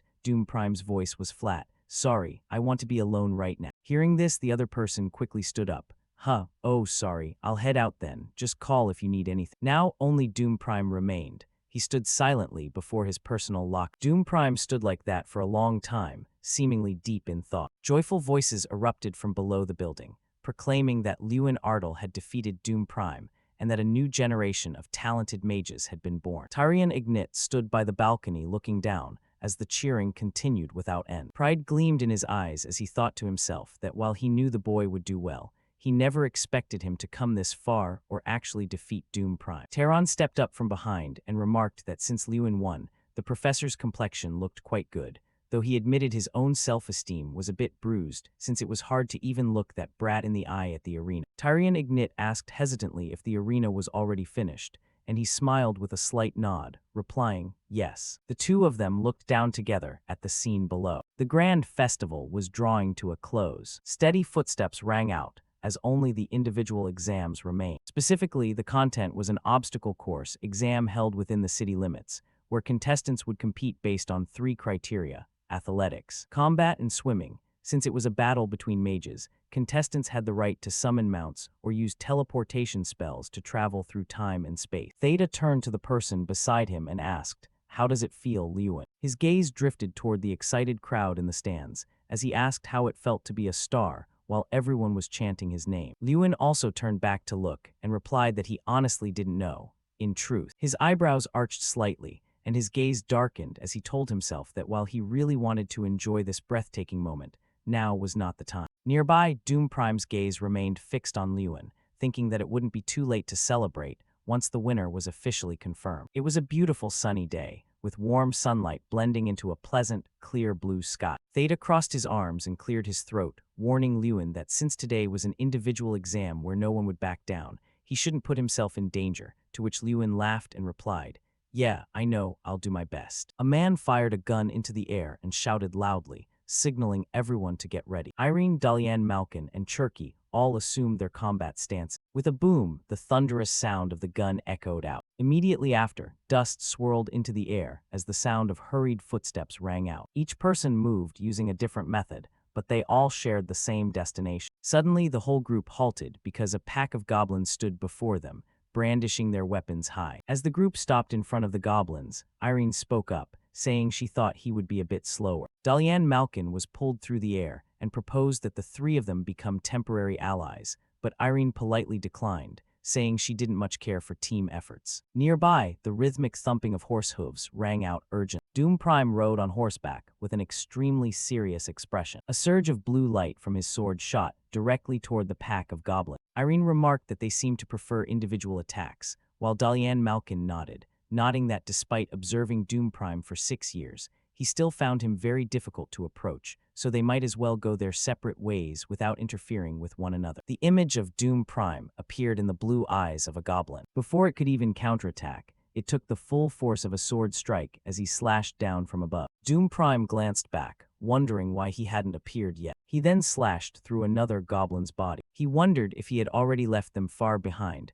but told himself that was impossible. Doom Prime looked back again, certain that if that were the case, he must still be behind them. He frowned and asked Irene why he hadn't appeared yet, and she replied hesitantly that she didn't know either. Now that she thought about it, it did seem strange. Remembering the goblins that had just been destroyed, Irene noted that while they had been in the lead this whole time, neither Lewin nor the others had appeared. Dalian Malkin's voice turned anxious as he agreed that they should have had time to catch up, yet no one had. Before he could even finish his sentence, a gust of wind streaked past them. Lewin stood there and called out a greeting. "Caught up." Doom Prime's eyebrows knitted together, and his gaze turned grim. Previously in the stands, people were whispering in a frenzy, wondering why Lewin Otto hadn't moved yet, if he had given up, or what was going on, while others told them to just watch silently since he was the one who defeated Doom Prime. Lewin ran his hand through his hair, thinking that he had been waiting for this day since the moment he decided to join the grand festival, and was confident in this round after 6 months of physical training. He had his own worries, thinking that since he was a melee mage, he would be at a great disadvantage if he turned his back to a pursuing opponent. After a moment of thought, Lewin's gaze became determined. He quickly took off running, deciding to attack each person from behind as he moved forward. At that moment, those moving in front heard a rustling sound coming from behind them. They immediately turned their heads to look. They saw Lewin charging in and knocking 3 people away. He counted down 29, 28, 27, 25, 24 until he eventually lost track of the count. Just then, a voice rang out as Theta glanced back suspiciously, wondering what was happening. He was surprised to see Lewin and started to ask how he got there, but Lewin cut him off by calling his name. Lewin flashed a harmless smile and said, "You understand me, right?" Then when he opened his eyes, his voice turned ice cold as he said, "Sorry about this." Lewin delivered a kick that sent Theta flying into the air. His figure gradually blurred into the distance as Theta, practically crying with rage, shouted Lewin's name. After hearing the story, Irene asked tentatively if he had eliminated all of them. Lewin replied casually that it was only a few, as the rest had surrendered on their own. A sharp glint appeared in his eyes as he noted that no one could stop them now, while Doom Prime gritted his teeth and called out Lewin Ardle's name. He stared intently at Lewin, knowing that this time everything would be different. Strong gusts of wind blew toward the crowd, making the atmosphere suffocating. Doom Prime spoke with total seriousness, saying he was ready to face him now, but noted there were still a few people pursuing them from behind. His hands tightened as a blue light flashed around him. He leaped up and mounted his beast. Doom Prime growled, "I'll see you at the finish line." With that, he spurred his horse and sped away. Dalian Malkin called after him, asking if he really had to go through there. The crowd watched Doom Prime race toward the castle, knowing that it was a trap zone. Lewin remained silent, looking into the distance with a pensive expression. The trap zone, this castle had been rigged with numerous traps to protect the treasure within. Since the treasure had already been excavated, the traps now served as obstacles for the competition, making it a deadly place for anyone who dared to barge in. Normally, the safe method everyone used was to disarm the traps, which was a perfect way to evaluate a mage's knowledge and risk management skill. Irene and Dalian Malkin quickly focused on creating a barrier. Lewin's hand tapped against the castle wall, as he thought to himself that disarming traps would take far too much time. Strang looked up along with Lewin at the high wall and asked if he intended to knock it down, nodding that Draka would probably do the same. He hesitated, saying it seemed impossible to break through such a thick wall, but Lewin replied, "I know," leaving Strang even more confused as he asked how he planned to do it. He turned back and replied that this place was the ruins of an abandoned castle, and as Strang started to understand, he noted that Lewin was aiming for the spots that were no longer solid. Lewin gave a slight nod and said, "Right." The entire massive wall appeared in his vision, complete with information regarding its durability. Lewin continued, nodding that was why he was using the player's eye to observe the wall. His gaze moved downward and suddenly stopped. When he saw a red box with information about old corrosion, Lewin whispered, "Here it is." His entire body lunged forward as Strang clung tightly to his shoulder. Punch after punch was delivered continuously to that exact spot on the wall. Dalian Malkin watched Lewin's strange behavior and wondered if he was crazy for trying to punch through a wall,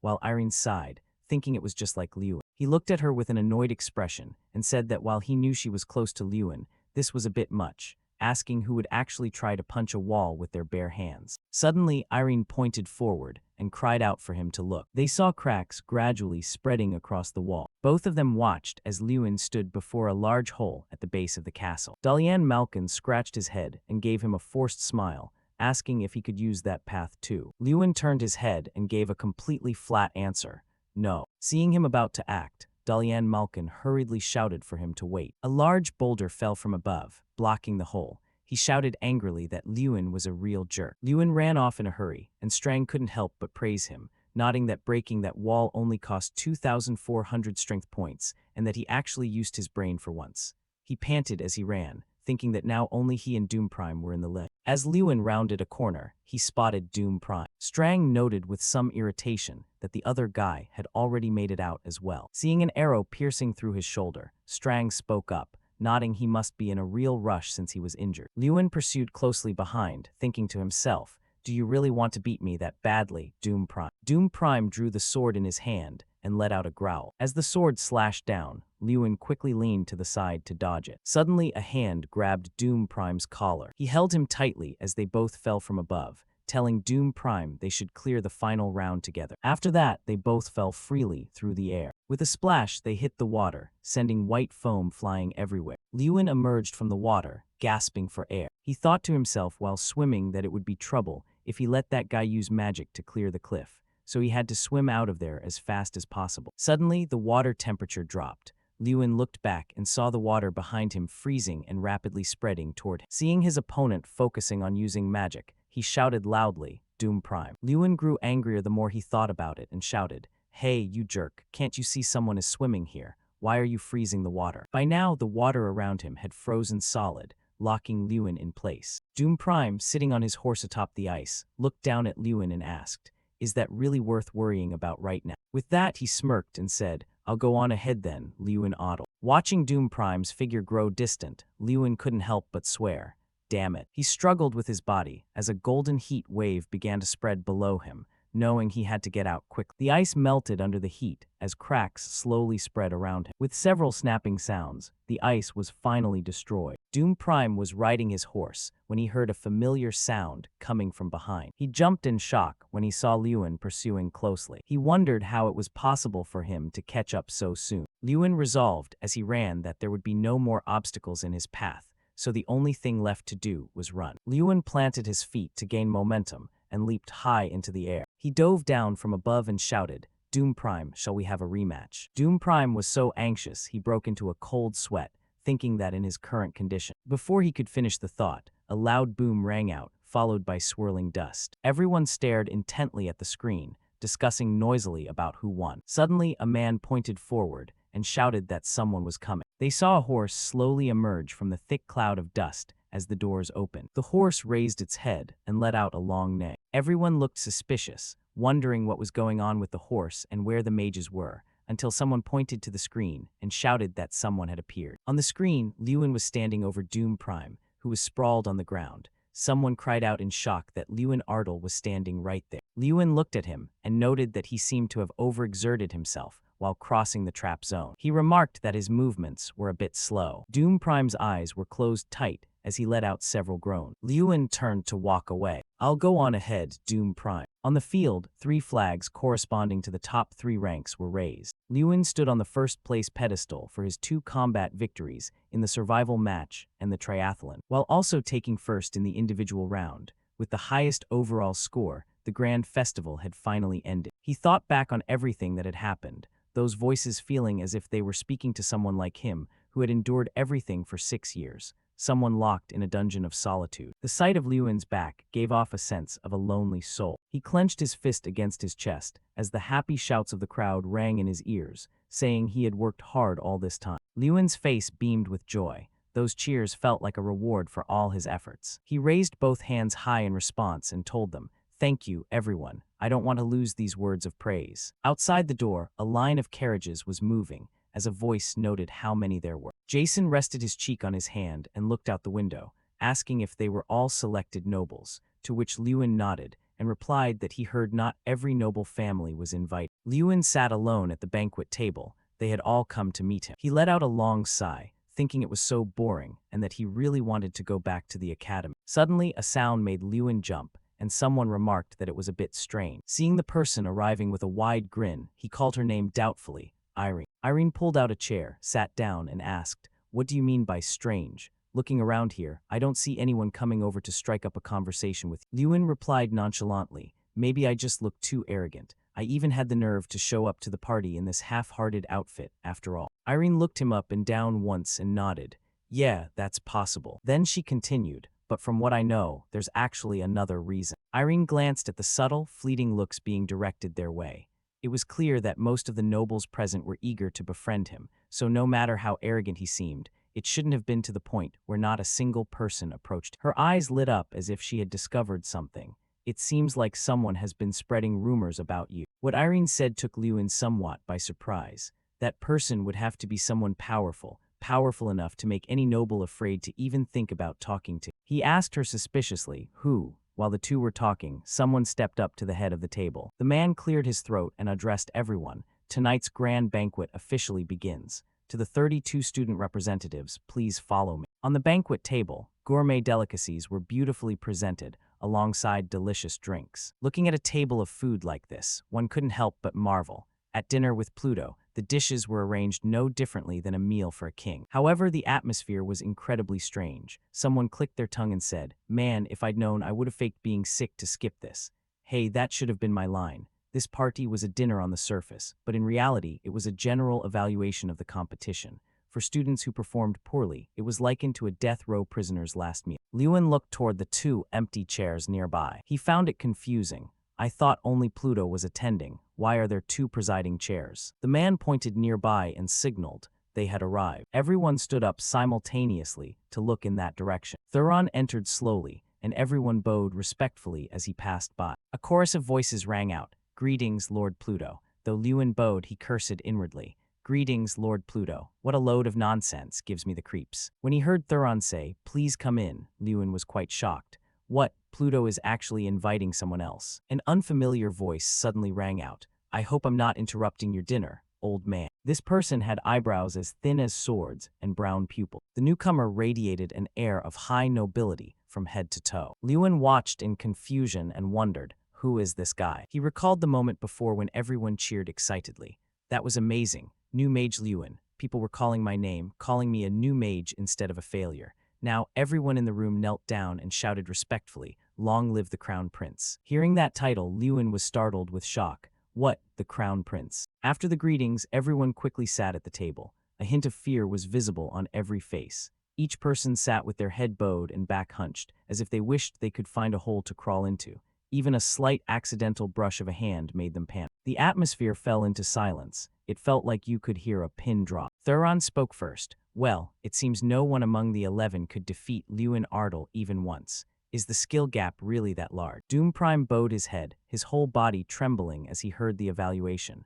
How disappointing. I feel ashamed to even call you my disciple. He didn't dare look up and could only promise. I vow to never perform so poorly again. Thuron's voice turned cold. Second place is a rank for the incompetent. This grand festival has proven the old saying right. A small stream can still hold a dragon. Lewin's mood was no better. He wasn't comfortable at all. It felt like this banquet was set up just to insult the 11, but he was being used as the tool for Pluto to convey that message. He shifted his gaze to the person beside Thuron. That man wasn't the only one making him feel uneasy. This guy had been glaring at him since the start of the party. That person was Shomerton Raynak. He was staring at Lewin without any attempt to hide it. Lewin recalled what he knew about it. Despite the disadvantageous position of being the third prince, he had used his brilliant strategic mind to successfully oust his brothers from the court and become the sole crown prince. Lewin suddenly broke into a cold sweat.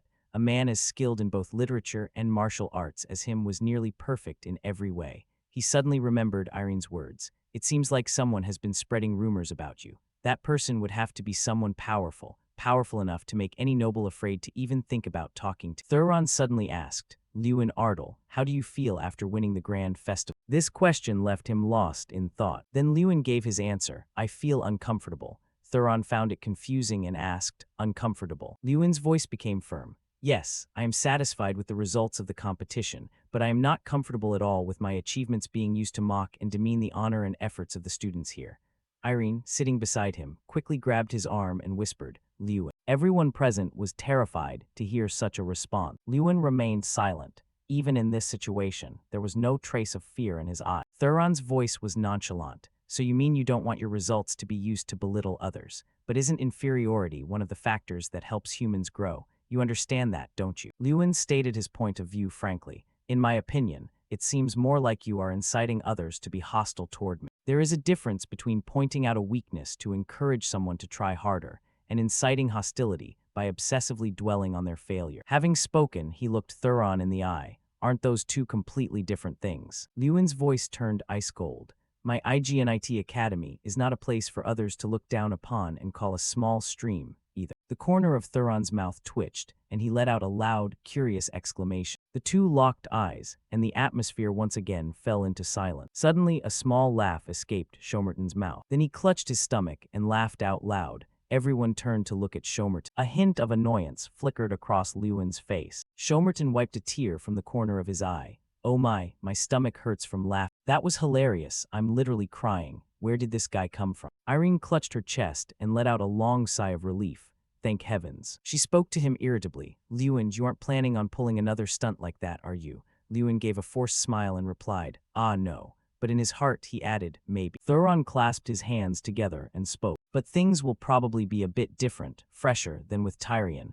I look forward to what's coming next. Shomerton suddenly looked toward Lewin and called out to stop him. Wait a moment. He stood up and made a proposal. Lewin Ardle, would you like to have tea with me? Then Shomerton gave a cold smile. I don't want to hear an answer. No is not. The scene then shifted to another location.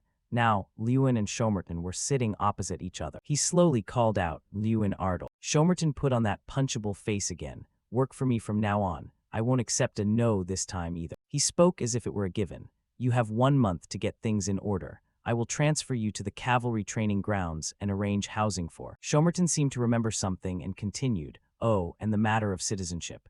The crown prince's right-hand man can't be a foreigner, right? Lewin became increasingly bewildered. What citizenship? He asked him in confusion, but why? The Empire already has countless talented mages, like Doom Prime, for example. Shomerton spoke slowly. Ah, that guy. He bowed his head and sighed. In the end, he still lost to you. Shomerton's voice became cold. Are you saying you want me to keep a failure by my side? Lewin bowed his head and didn't answer. He continued, one more thing. In the future, when you speak to me, remember one rule. A light flashed in Shomerton's brown eyes as he said in a low voice, I prefer to hear yes rather than a question. Hearing Shomerton's tone, Lewin looked up with eyes tinged with anger. Shomerton urged him, well, give me an answer. He spoke up, the first reason is because the old man recommended you. For several years, I kept asking him to consider a talented mage for me, but he never mentioned a single name. Shomerton further explained, second, I like your guts. He pointed toward Lewin, the kind of guts to show up in ragged clothes in front of a bunch of power-hungry leaders. There was a hint of praise in Shomerton's voice, and the kind of guts to dare express a difference of opinion with the old man. Finally, he said with a half-smile,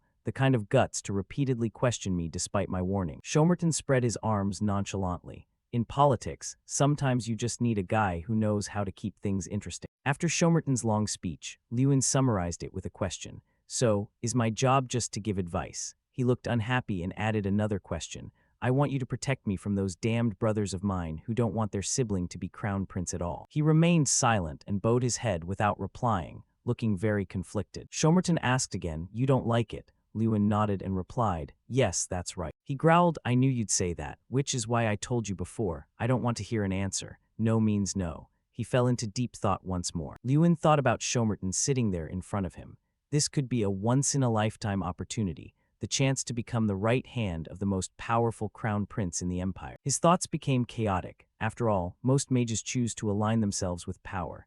Even the Magic Tower, which is supposedly dedicated entirely to magical research, is no different. If I miss this chance today, I might regret it for a long time. But after a moment's hesitation, Lewin gave his answer. I still have many things I want to do. In his heart, he told himself, I don't want to be anyone's mage. Shomerton's voice became cold. I thought I was the rational one, but the truth is, you're just too sentimental. He asked one more time, this is a once-in-a-lifetime opportunity. You won't regret it, Lewin replied decisively. I won't. Then he slowly stood up. Shomerton didn't try to stop him, only smiling. Very well, then let's act as if today's conversation never happened. Watching Lewin leave, he suddenly spoke up. Lewin Ardle, they say you are the brightest gem at this year's grand festival. Shomerton made no attempt to hide his intentions. My hobby is collecting gems, and so far, there has never been a gem I couldn't have. Do you know why? He issued a warning, because the ones I can't have, I destroy completely. Before stepping out of the room, Lewin turned to look back one last time. Then he decisively opened the door and walked out. Now Lewin was standing alone in the hallway. He told himself that last sentence was clearly a threat. My decision was right, wasn't it? Suddenly a voice called out nearby. Oh, there's Lewin. Jason asked curiously, where are you going? Sneaking off to flirt with girls, aren't you? Lewin immediately countered, no, of course not. He told himself, in the end, I just want to be a mage with my own unique style. Inside the room, Shomerton's voice rang out, I'm curious about that guy the old man recommended. He seems very special. Thuron replied, it seems things won't be resolved the easy way then. He nodded and replied, yes, I threatened him a bit, but he didn't seem fazed at all. He asked further, so are you going to give up? Shomerton burst out laughing. Not at all. He raised his wine glass, and the light from the ring on Shomerton's hand flashed. You understand, especially when it involves my collection. He gave a devious smile. In the end, Lewin Ardle must be mine, because I've already decided. Meanwhile, somewhere else, Lewin was forcing a smile while being interrogated by the other two. On a beautiful sunset afternoon, Lewin was training hard with punches and kicks. Yes, a halo surrounded him, exuding a Liu Ruyan vibe. No, white moonlight is more like. The system appeared and said, punches 505000, kicks 505000, spinning kicks 505000, 15 km long run 1-1, actual combat training 1-1. After reading the displayed system board, Lewin panted heavily. All right, everything is done for today. Lewin slumped to the ground and let out a long sigh. Strang stepped up beside him. Whoa, I feel like your body is getting better every day, isn't it? Hearing that, he turned to look at the tiny bear, no bigger than a palm.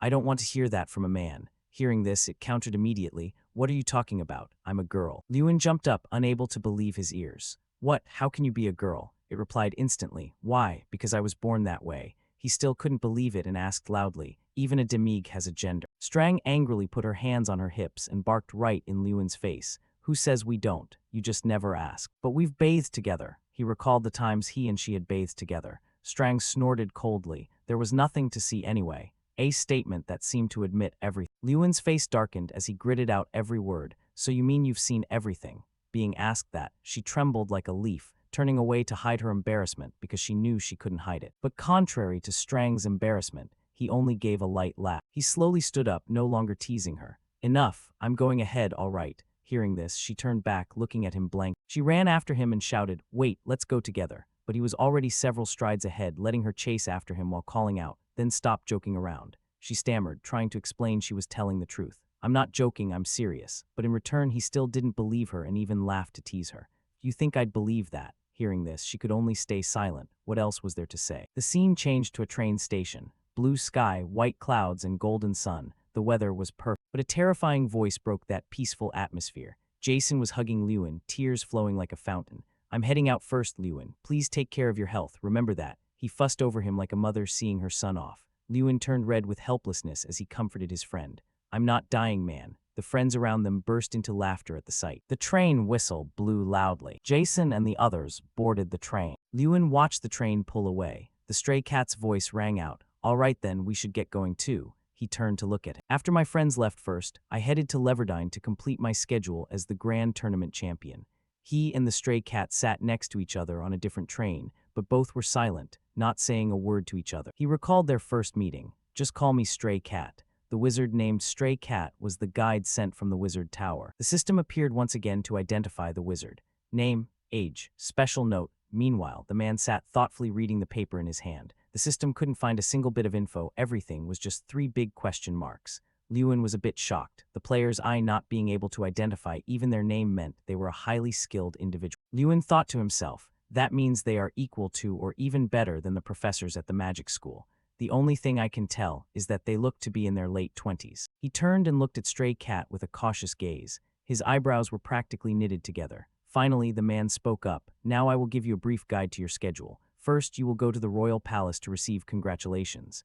He then guided him step by step. Lewin sat listening intently, his face looking a bit anxious. He interrupted him, sorry, but can you speak normally? He made the request, which took the man by surprise. He continued, I'm only 16. He replied, this is more comfortable for me. His face didn't change at all, as cold as a sheet of paper. He went back to his work, checking the schedule once more. Lewin could only give a forced smile and think, they are very meticulous and very businesslike. I've learned something new again. He announced Lewin's next schedule. After that, you have to go to the magic tower to be chosen by an item.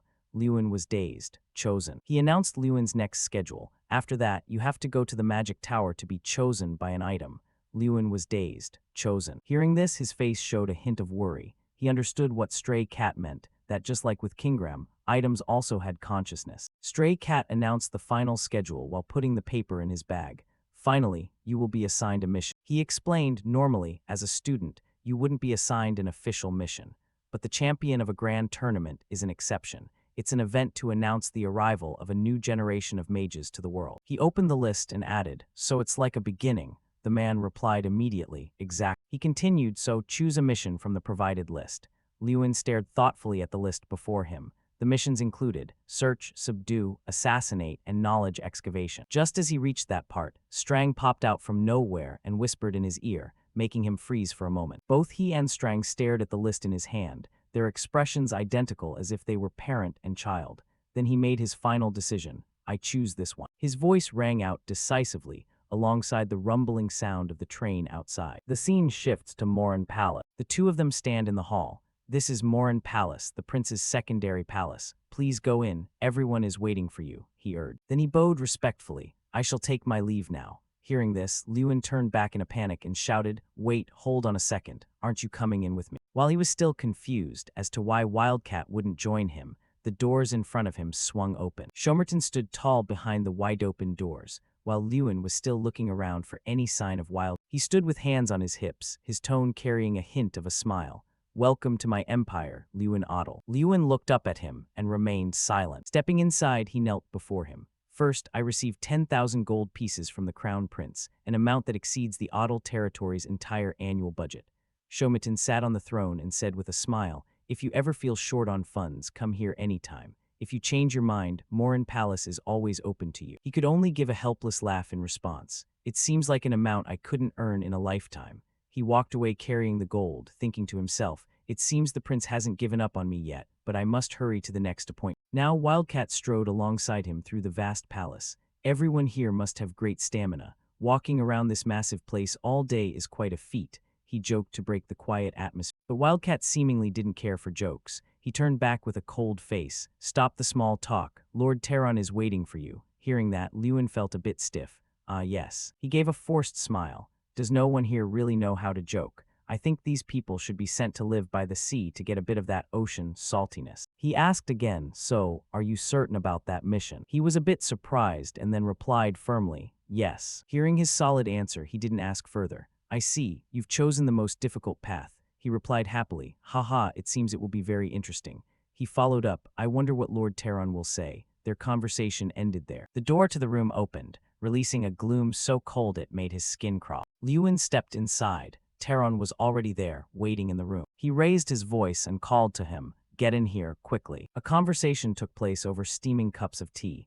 Terran opened by asking him, "So you want to choose that great mission?" He replied immediately, "Yes." Hearing that, he picked up his teacup and said slowly, "The safest mission is subjugation. You could be escorted by the royal guard to eliminate a few bandits near Siciliano. You'd be welcomed back as a hero," he explained, while Lewin sat and listened in silence. Then he asked curiously, "But why go to that place? It's just a barren wasteland." He remained silent, but a change flickered in his eyes. He already had the answer in his head. "No, it's quite like the Celestial Mountain." Stepping back in time to when he was choosing the mission and Strang appeared, it pointed to a mission on the list. "What is that?" he asked curiously. "Your first mission, choose that one." But he still didn't understand exactly what it was. It explained that is Kingram's homeland. Hearing that, he was stunned. It continued, "And that is the place where Draka stayed for about 100 years. An image of a massive dragon appeared in a vast green field, breathing in the air. Celestial Mountain is located at the northern tip of the Kingdom of Radian. A mountain piercing the sky appeared behind a thick veil of fog. It is said to be the home of the ancient ogres, but there are no ogres left there now. Those ogres with their powerful, massive bodies now only exist in the past. Except for the Kingram artifact at the Academy, they all perished in the Great War. Every ogre lay fallen at the feet of the enemy leader. The place where the ogres vanished is now a desolate wasteland. An ogre's skull blew in the wind, sending a chill to the very soul. There is a reason why the search mission in this place is considered extremely difficult. It's because of the barrier, an invisible barrier surrounding the mountain, a barrier that cannot be broken by any magic. To this day, countless scholars and wizards have failed to find a way to dismantle it, all giving up in frustration. The search mission is to find the identity of that barrier. Determination was clear in his eyes as he remembered what Strang had told him. Terran was still quite curious. "I'm curious why you want to do a search mission in such a ruin." He continued, "Don't you find that theory a bit like a child's bedtime story, suggesting that ogre gods got angry and turned that place into a sacred site?" Lewin only turned to look at him, not saying a word. He thought pensively that others would have no reason to care about that place. However, that place destroyed by the world was the home of Dracagania for 100 years.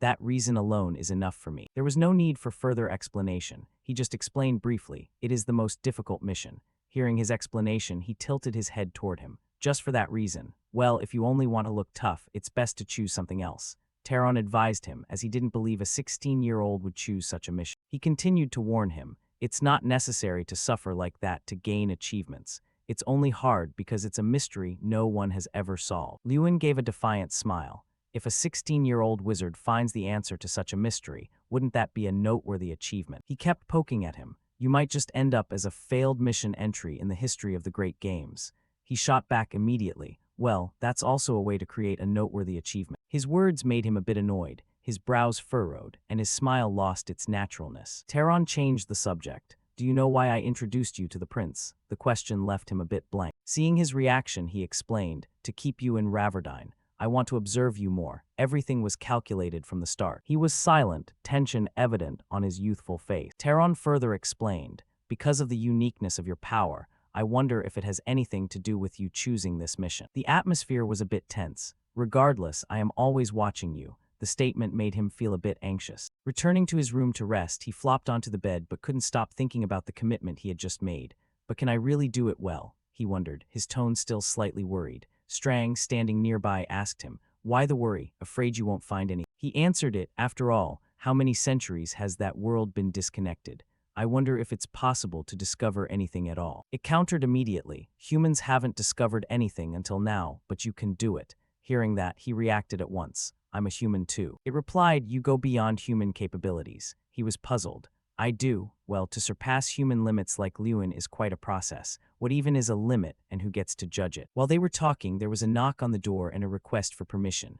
Lord Lewin, may we enter? He sat up and called out, ah, come in. The two outside entered. He greeted them. Hello, Wild Boar, Wildcat. Strang, sitting on his shoulder, was confused by the names. Wild Boar, Cat, what are you talking about? He sighed and explained, it's the prince's preference. The wizards of the magic tower all like to be called that. It hurt him but was still blankly wondering what kind of farm this was. Wild Boar walked toward him happily. Well, Zewin, shall we go to the artifact room to receive the reward? The three walked down the hallway, explaining the artifact room to Lewin as they went.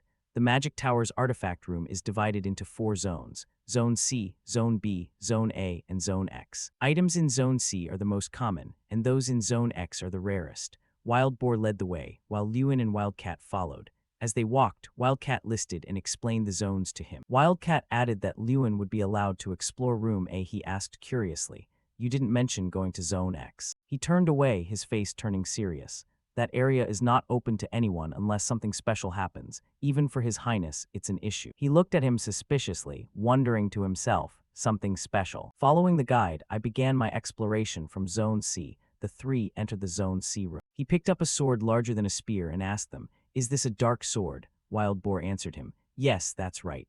We only collect items that are well protected after battles with monsters and demons. He looked at the sword and thought for a moment. Impressive. Isn't this the radiant sword used by Doom Prime? The sword was so shiny he could see his own face in it.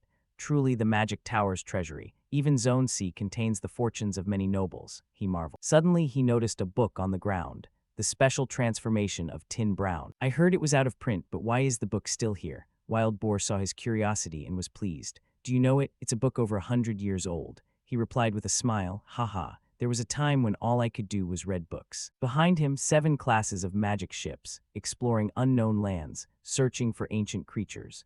He read the titles of the books lined up on the shelf. Can people freely read these books while at the Magic Tower? He picked up a book, opened it, and turned to ask. Wildcat explained, occasionally the Tower Master allows members a chance to read them, but ownership is impossible. Zone B is a treasure trove of knowledge, from forgotten magic books to rare ancient texts and even legendary manuscripts.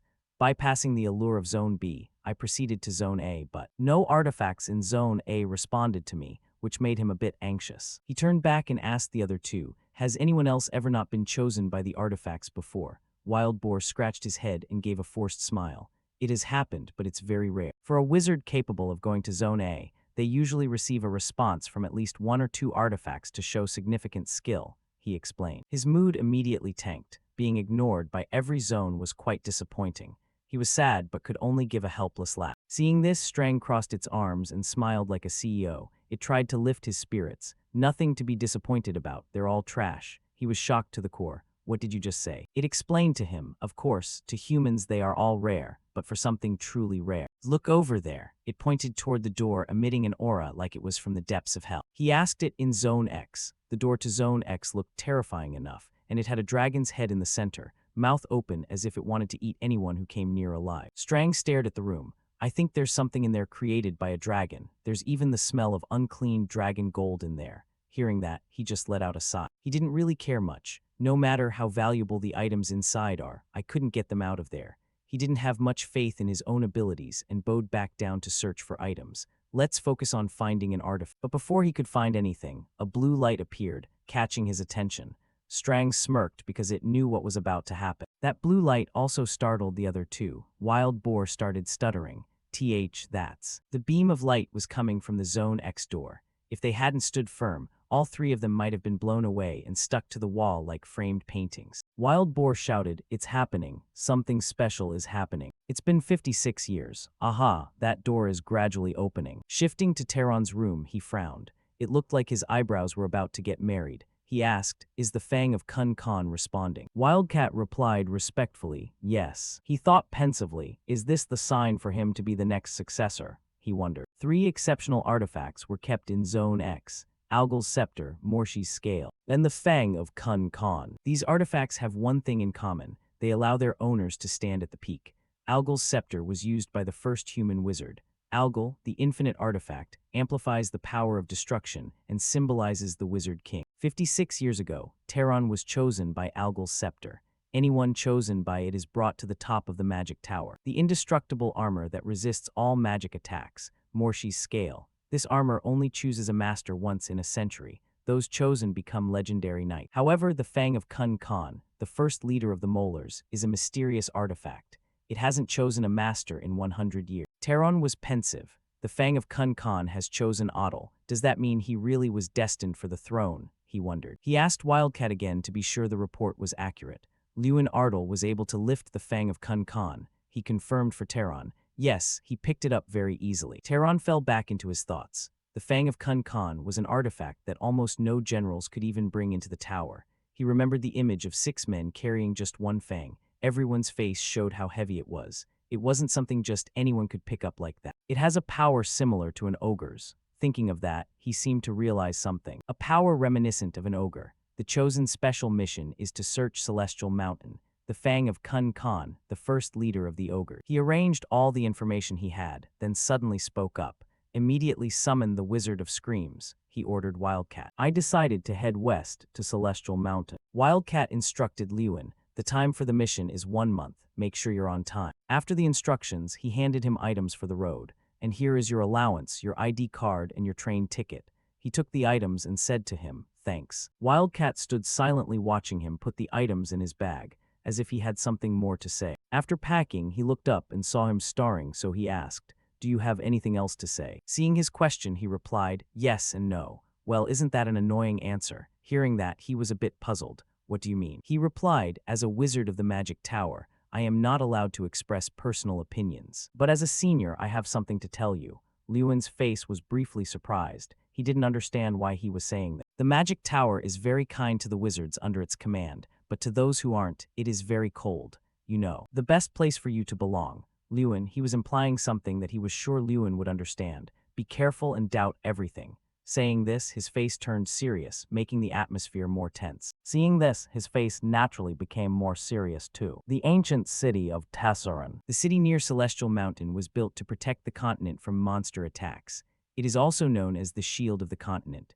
Therefore, Tesseran is always equipped with high walls, strong military power, and soldiers with a brave spirit comparable to the capital. At least that's what I read in books. He stood in a nearly deserted place, talking to Strang. His face held a bit of worry. It was unexpectedly empty. Strang replied that it was because this was a frontier city. Their purpose has vanished. But now the threat of the ogres is gone, it explained. It pointed toward a tavern. Look, the guards are drunk in broad daylight. The soldiers each held a massive beer mug. After drinking that, they'd probably be full and wouldn't need to eat. Shouting all day, Lewin found it a bit unpleasant. Tusk, they said it was a city where people fought heroically, yet look at them now. Suddenly, a large man with a sword-shaped scar on his face appeared out of nowhere. Hey, look at this dandy in nice clothes. Give me everything you've got. He really thought he could scare him with that big body. Did Lewin's face look like he was scared at all? He just gently placed a hand on the big man's shoulder. A moment later, he walked away. The world is so different from what books show. Meanwhile, that guy was lying flat on his back on the ground. A snore like thunder rang through the quiet space. Some guy was sleeping with drool running down his face, blowing snot bubbles. Lewin and Strang stood helplessly watching him sleep like he didn't have a care in the world, not knowing what to say. He decided to break the guy's deep sleep. Excuse me. Hearing his call, the man woke up groggily. He jumped up immediately when he saw him standing there. I'm sorry, I was so sound asleep I didn't realize a wizard was here. He didn't care much. It's fine, can I get a horse? He asked. The stable owner's face looked a bit awkward. Well, actually, we don't have any horses right now. The stable was empty, not a single horse in sight, only piles of dry straw. He asked back, no horses. The owner replied, yes. He asked further, are there any other stables around? The owner just scratched his head with a guilty look. This is the only place in Terrasen. Strang saw this and laughed until it cried. What kind of stable has no horses? Haha, this place is really. Before it could finish, Lewin cut it off. It was a bit off from his plan. His face showed a bit of disappointment at not being able to borrow a horse. The owner explained a bit. There were originally 3 horses in the stable, but they were all rented this morning. It's been a long time since we had any customers, but today someone suddenly rented all the horses. Hearing his explanation, he was quite surprised. He awkwardly proposed to him, if you can wait a day, somehow I will. He interrupted him, wait a moment, giving him a bit of a start. Yes. He asked the owner, no one has needed a horse for a long time, but today someone rented them all. He was also a bit puzzled. That's true, but why? He began to get a bit suspicious. People rarely come to Terrason, but for someone else to rent all the horses besides me, is it just a coincidence? He wondered. But then he remembered Wildcat's words before he left. Doubt everything. He turned back to ask the friend sitting on his shoulder. Strang, did you notice something? Hearing his question, it let out a sigh and crossed its arms. Hey human, are you only realizing it now? I told you back on the train. It answered his question. That's right. Both of them simultaneously turned in one direction. We're being followed. Behind the house opposite where he and Strang were standing, a cloaked figure was watching the two of them. After realizing we were being followed, we acted immediately. I had instructed the inn staff to report if anyone asked about me. He handed a gold coin to the innkeeper, whose eyes immediately lit up as he agreed at once. Leave it to me. Truly, money makes the world go round. I decided to become bait and walk around Terrason. He strode down the street. They must have seen us leave the inn. They'll surely come and ask about us, won't they? They were clearly people from the Rienich Empire. He broke into a smile, seemingly knowing everything. Whether it's the prince angry that I refused his naturalization offer, or the king of the magic tower checking up on me, I don't know, but none of them are particularly welcome. By any means, I must resolve this issue before heading up the mountain. His eyes showed pure determination. He couldn't let them continue to tell him now that he knew they were there. No one came here. The innkeeper replied to Lewin with an awkward look. As if in disbelief, he asked again, What? The innkeeper replied honestly, I'm telling the truth. I was very nervous waiting for someone to come after you left, but no one ever showed up. Strang spoke up, noting that the man didn't look like he was lying. Suddenly, the innkeeper remembered something. Wait, there is one thing that sounds very strange. He quickly asked, What is it? He revealed something earth-shattering. For about 3 minutes, my memory was almost completely blank. He was utterly stunned to hear this. The innkeeper added, No matter how hard I try to remember. His face grew more tense as he listened to the man recount what little he could recall. Mind control. A high-level 6-tier magic that allows one to control and dominate the opponent's mind. The victim loses all memories during that period, and the other person can steal those memories. He quickly walked upstairs. They are much more ruthless and powerful than I thought. Moreover, if his memories were stolen, they'll realize I've already detected that I'm being followed. He deduced everything piece by piece. Lewin opened the door to his room. The room was empty, but someone had pinned a piece of paper to the headboard. On the paper it was written, I have no intention of harming you, so don't waste time searching for me. Just proceed with your search. Lewin angrily ripped the paper down, sneaking into my room just to leave a note telling me not to worry. This is definitely a threat. Then he looked grim. Fine then, let's test this. Lewin leaped out of the room. He kicked off the nearby houses and landed safely. Lewin's jumping maneuver looked dangerous. Lewin flew like the wind. At this speed, there was a high chance he'd be pulled over by the authorities. Then Strang asked him, What do you think? He replied with a triumphant smile, We need to find them. Lewin commanded, Open the map for me. The map showed 4 red dots, one for him and Strang, and the other 3 for the ones tailing him. He zoomed off but didn't forget to look back with a provocative face. All right then, follow me. Red circles appeared as Lewin activated his speed. He shouted loudly so the 3 behind could hear, just like he was running for first place in a triathlon. Should we chase them? One of the 3 asked. Haha, our junior grand tournament champion is asking us to play a game with him. It wouldn't be fun to refuse. The one with the skull on his neck, who seemed to be the leader, spoke. He ordered the other 2 to chase them. Just don't kill them. The 2 heard the order and vanished instantly. Understood. The sky turned red, the 2 pursuers flew like birds, and in no time they were right on Lewin and Strang's heels. As for Lewin, he was still smiling as he ran, without a hint of fear. Since he was the one who invited them to play, what was there to be afraid of? At a place as deserted as an abandoned temple, a purple light appeared, bringing 3 suspicious-looking men in black cloaks down with. The 3 began walking straight ahead, scanning their surroundings as they went. The one in the middle said, The trace of the mage from Scream's, Lewin Ardle, has vanished. The leader turned his head and said, He hasn't vanished, he's waiting for us. What? They were so busy talking that they didn't notice their surroundings amidst the wooden crates. Lewin suddenly lunged out from inside, catching the 3 black-cloaked men completely off guard. They screamed in panic, Lewin Ardle. Before they could say another word, one of the 2 had his face smashed in by Lewin's punch. He quickly turned back to look at the second one, leaving the man absolutely terrified and agape. Lewin lunged with his fist, but the man quickly used magic to create a barrier in front of him. But really, how could that stop our protagonist? The magic wall was instantly shattered by Lewin's punch, and the man took the blow full-on, coughing up blood. In no time, 2 of the 3 were defeated and lay sprawled on the ground. Lewin looked straight at the last man. He suddenly burst into audible laughter. Ha ha ha, I was wondering what kind of person he was. Turns out he's a real monster, isn't he? Lewin glared at him with murderous intent and barked, "Who are you people?" The bearded man in the black cloak remained calm in the face of Lewin's defensiveness and said, "Don't you know, the master of the wizard tower sent us here. We were told to protect our youth." Lewin replied, "Protectors, you seem more like spies." The bearded man's expression grew more mysterious. He tore up the paper in his hand and said, "It's all the same. Anyway, watching you has been quite fun." With that, the old man vanished, leaving behind the two unconscious subordinates on the ground and a cloud of gray smoke, along with the words, "See you later." Lewin looked at the skull tattoo on the subordinate's neck and said, "This skull tattoo, the Black Wizards, the Black Wizard." Lewin crossed his arms, looking at the two unconscious men before him, and told Strang, "Yes, it's a secret society, a group of mages from the tower who specialize in doing the dirty work." With that skull encased in mysterious blue flames and those mysterious black cloaks, anyone could tell this group was up to no good. Lewin said, "The secret group, the Black Wizard." All that was known about them was the group name and that tattoo. It wasn't clear exactly what they did or what their individual levels were. Even the identity of their leader was a mystery. Hearing this, Strang looked at Lewin with great excitement and said, "So, what's your impression after meeting them?" Lewin looked at Strang as if he'd thought of something and smiled.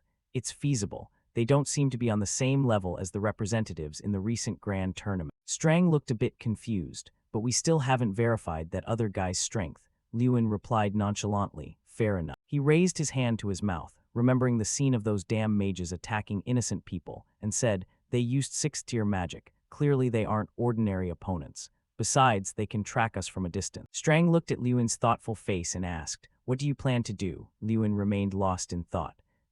Lewin looked up as if he'd devised a plan and said, "First, I'll force them to reveal themselves." A moment later, the sound of rhythmic horse hooves rang out. The next day, we immediately set off for Heavenly Mountain. Lewin galloped quickly toward the mountain range before him. The journey to Heavenly Mountain was exhausting. We had to trek through arid deserts, but I could feel that we had definitely reached our destination. Lewin placed a hand on his chest. Lewin dismounted, his hand still on his chest, his expression anxious as if his chest were vibrating. Sunlight shone on the youth's sweat-drenched face. He gave a faint smile and looked straight ahead, saying, "So this is Heavenly Mountain." That's right, there was no mistaking it. The mountain enveloped by this gloomy black film was Heavenly Mountain.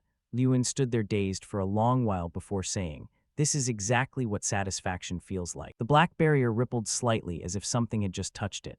Lewin said, "You once said this was where you lived with Draka, didn't you?" Strang replied, "Yes, that's right." Lewin sat down wearily, leaning his back against the barrier. "HMPH, it won't even budge. How am I supposed to get in?" Lewin's expression shifted, a hint of worry appearing. He looked up at Strang and said, "What kind of inhumane idea is this? You're telling me I have to destroy this barrier like that?" Strang crawled onto his forehead and replied, "Yes." Lewin let out a long sigh. Strang climbed to the top of his head. Lewin looked down and said confidently, "If it were humans, they'd definitely try to break the barrier, wouldn't they?" Lewin looked up at Strang and replied, "Yes, that's the first thought." Strang continued, "But they can't break it with ordinary human methods." Strang added, "What would happen if there were an ogre here?" This remark from Strang left Lewin a bit stunned, as if even he hadn't expected it. Lewin sat cross-legged, chin in hand, thinking seriously. Wouldn't it be better to call an ogre from the inside, ask them to open the door like a friend? While Lewin was still thinking, Strang quickly hopped down to the ground. He crossed his arms, looked at Lewin, and said, "Yes, the thought in my head is very clear now." Hearing this made Lewin feel even more shocked. His pupils constricted as he looked down at Strang. "But didn't you say all the ogres here were dead?" Strang looked back at Lewin with total confidence and replied that it was just what humans thought. Lewin began to feel tense. He turned back to look at that barrier. Strang's face darkened. He said, "Remember, Lewin, your power doesn't follow prejudice, it breaks it." As soon as the words were spoken, a voice echoed from within the dark, gloomy barrier. "I'm breaking it right now," leaving Lewin standing outside quite surprised. Lewin placed a hand on the barrier and spoke. Then he began to place both hands on the barrier, his expression a bit hesitant as he said, "Can you hear me? I know you'll pretend you can't, but I have your leader Kun Khan's fang with me." Lewin kept both hands on the barrier and continued, "If you hear me, open the door." The atmosphere suddenly fell silent, leaving both Lewin and Strang feeling a bit anxious. A moment later, a powerful blue-purple light erupted from Lewin's palms. A massive explosion created a shockwave between Lewin and the barrier, putting Lewin in a difficult position. But with an indomitable will, Lewin stood his ground, still trying to endure the force before him. Lewin's pupils suddenly constricted, as if he were seeing something horrific approaching. The black barrier then gradually vanished. Lewin exclaimed, "It opened." The mysterious old man in the black cloak suddenly appeared out of nowhere and ran forward, saying in a panic, "How could a rookie like him do something that no one has ever been able to do before?" But unfortunately for him, by the time he arrived, the barrier had reappeared, preventing him from entering.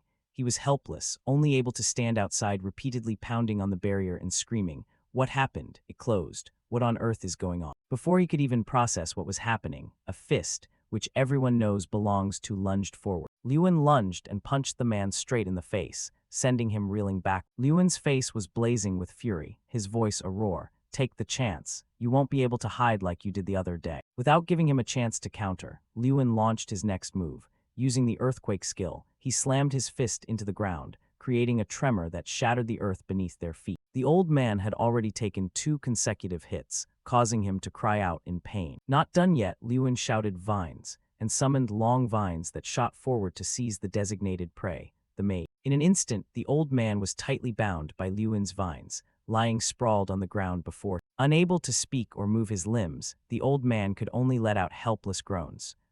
Lewin said, "Did you think you could get close to me this time?" Lewin looked calmly at the bound man before him and said, "Just what level are you at? Let's end this game early." Oh boy, another person appeared. This one was huge and wielding a wooden club. The green giant lunged and slammed his club down toward where Lewin was standing, leaving him utterly stunned. A horrific scene suddenly appeared. In an instant, red liquid began to drip down the green giant's wooden club. No need to say what that liquid was. Lewin was incredibly shocked by the horrific scene that had just unfolded. His eyes were wide, and his body was frozen. The giant turned back to look at Lewin with a terrifyingly savage expression, giving him a bit of a chill. His pitch-black eyes stared intently at Lewin. He spoke, "Answer me, human, who are you?" Outwardly, Lewin tried to appear okay, but inside he was extremely anxious. Strang, standing on his shoulder, leaned into Lewin's ear and whispered, "Remember this, Lewin, they were created with the mind of a wild beast. Fortunately, I was able to enter the barrier on Heavenly Mountain, and as soon as I stepped inside, it felt like I had entered another world."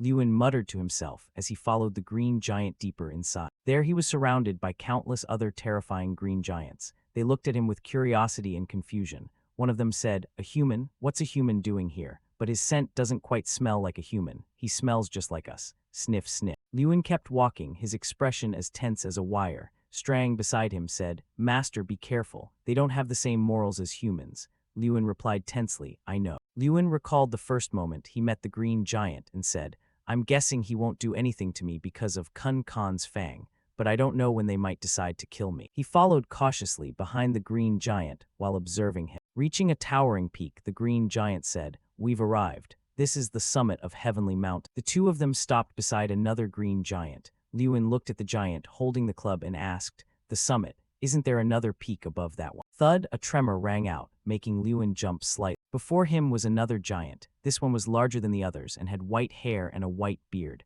Lewin thought, "This isn't the summit, but there's a troll." The white-haired giant looked down at Lewin and began to introduce himself.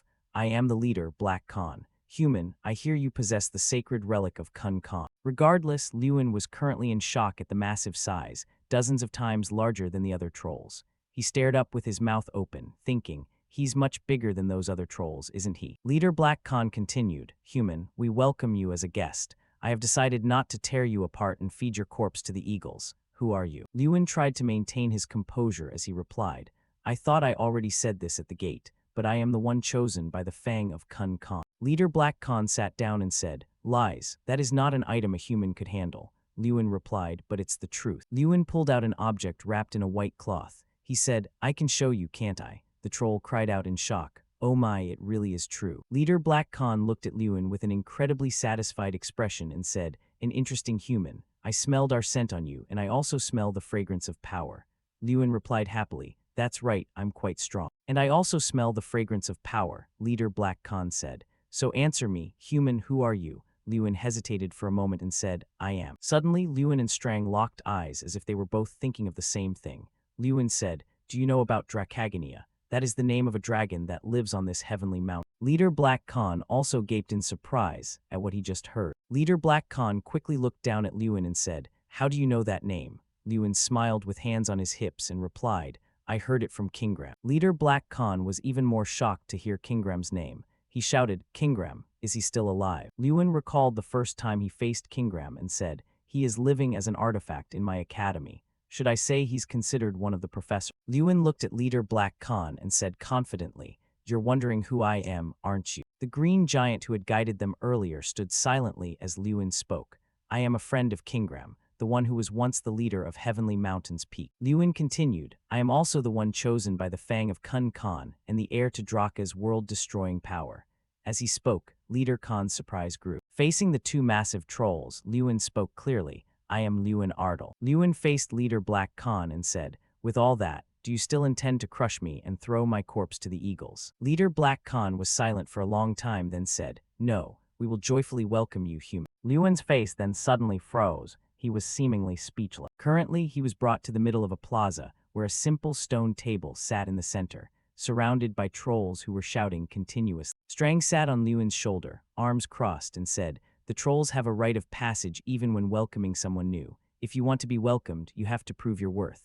Draka also participated when he first came here. Strang looked at Lewin seriously, and the format is arm wrestling. Before him, a massive green troll stepped forward. He happily showed off his muscles and said, I am the son of Merukan Khan, Omrat. Are you the human we are hosting? Already, Lewin's face was as wrinkled as a blanket. He thought to himself, you're saying this giant is my opponent. I think something is very wrong here. In a flash, Lewin and Omrat were in position to arm wrestle. The whole plaza was shouting, Kra, hurry up, Omrat, crush that human. Lewin leaned against the stone table, looked at Strang, and asked, if I lose the arm wrestle, they won't throw me to the eagles, will they? Strang replied helplessly, I'm not sure. Facing the giant Omrat, the atmosphere was tense. Lewin looked tiny compared to him. The two gripped each other's hands. Lewin thought, it's true this giant troll is here to intimidate me, but that doesn't mean I'll just let myself be blinded. Lewin's face was extremely tense. He thought, a match between a troll and a human sounds ridiculous, but I also have the special power granted by the artifact. The white tooth was floating amidst the magical flow. Lewin said, since I got Kun Khan's fang, my strength has increased by 1,000. Lewin frowned, looking very serious, and thought, now my strength has reached 3,520. This is possible. Omrat looked incredibly confident as he spoke. I don't think you're just some ordinary human, but the feel of your hands is truly different. I am Omrat, son of Omru Khan. Even if my opponent is a human, I won't go easy on you. Lewin refused to back down, laughing and shouting back, that's the spirit. Try to defeat me once and for all. In the center, the referee began the preparations. Get ready. Both contestants had looks of extreme seriousness on their faces. Start, the goblin referee shouted. Right away, Lewin flexed his arm muscles so hard that his shirt sleeve ripped open. Seeing this, Omrat was a bit surprised by his opponent. The match continued with no clear winner yet. Omrat let out a loud shout. On Lewin's side, his complexion was worsening. He was drenched in sweat, looking as if he could only hold out for a moment longer. Did you think it was over? But Lewin summoned every last bit of internal strength left in his body and screamed, this is my last chance, Hairy Goblin. However, it didn't go as he expected. Omrat slammed Lewin's hand down with total ease, accompanied by a sharp thud. Lewin had flexed so hard he tore his shirt, but after losing so miserably, he stood there frozen like stone, likely looking completely bewildered. The goblin referee then stood up, spread his arms wide, and announced loudly, Omrat is the winner. Lewin slumped onto the stone table in exhaustion, sighing, sigh, I lost, even though I gave it my all. Lewin's hand was trembling, covered in wounds and bruises. So, am I going to be thrown to the great eagles for food now? Lewin looked up at the sky blankly as if his number was up, but while he was thinking, a voice spoke, stand up, human. A green goblin knelt down, facing Lewin, and said with satisfaction, you tried to hold your ground, even against Omrat, the most elite warrior of Celestial Mountain. You are truly a commendable person. At that moment, the system quest window appeared. The goblins of Celestial Mountain deeply respect strength. It took Draka 17 years to earn the goblins' respect through his power. Do as he did. Win over the goblins you want through strength and make them respect you.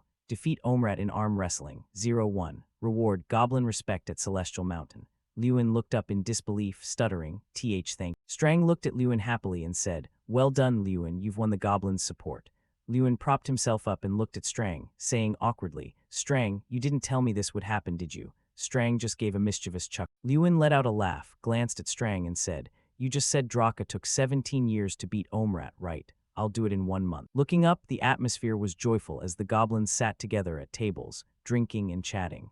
As soon as the arm wrestling match ended, a a feast was prepared on the small mountain peak. At a dining table, Lewin noted happily, "This is better than we thought, isn't it? It's hard to believe goblins are such good cooks." Strang replied helplessly, "I know the food has a strong smell, it's quite." To which Lewin replied, "No, it's not that." Lewin sat down and looked around, asking, "But why do the goblins here keep themselves isolated in this monastery?" Lewin's expression darkened as he thought to himself that regardless, he had a feeling. Looking at the goblins laughing and playing, Lewin thought that he would overcome something even more important than this mission. Omrat approached from behind and looked at Lewin, saying, "Strong human."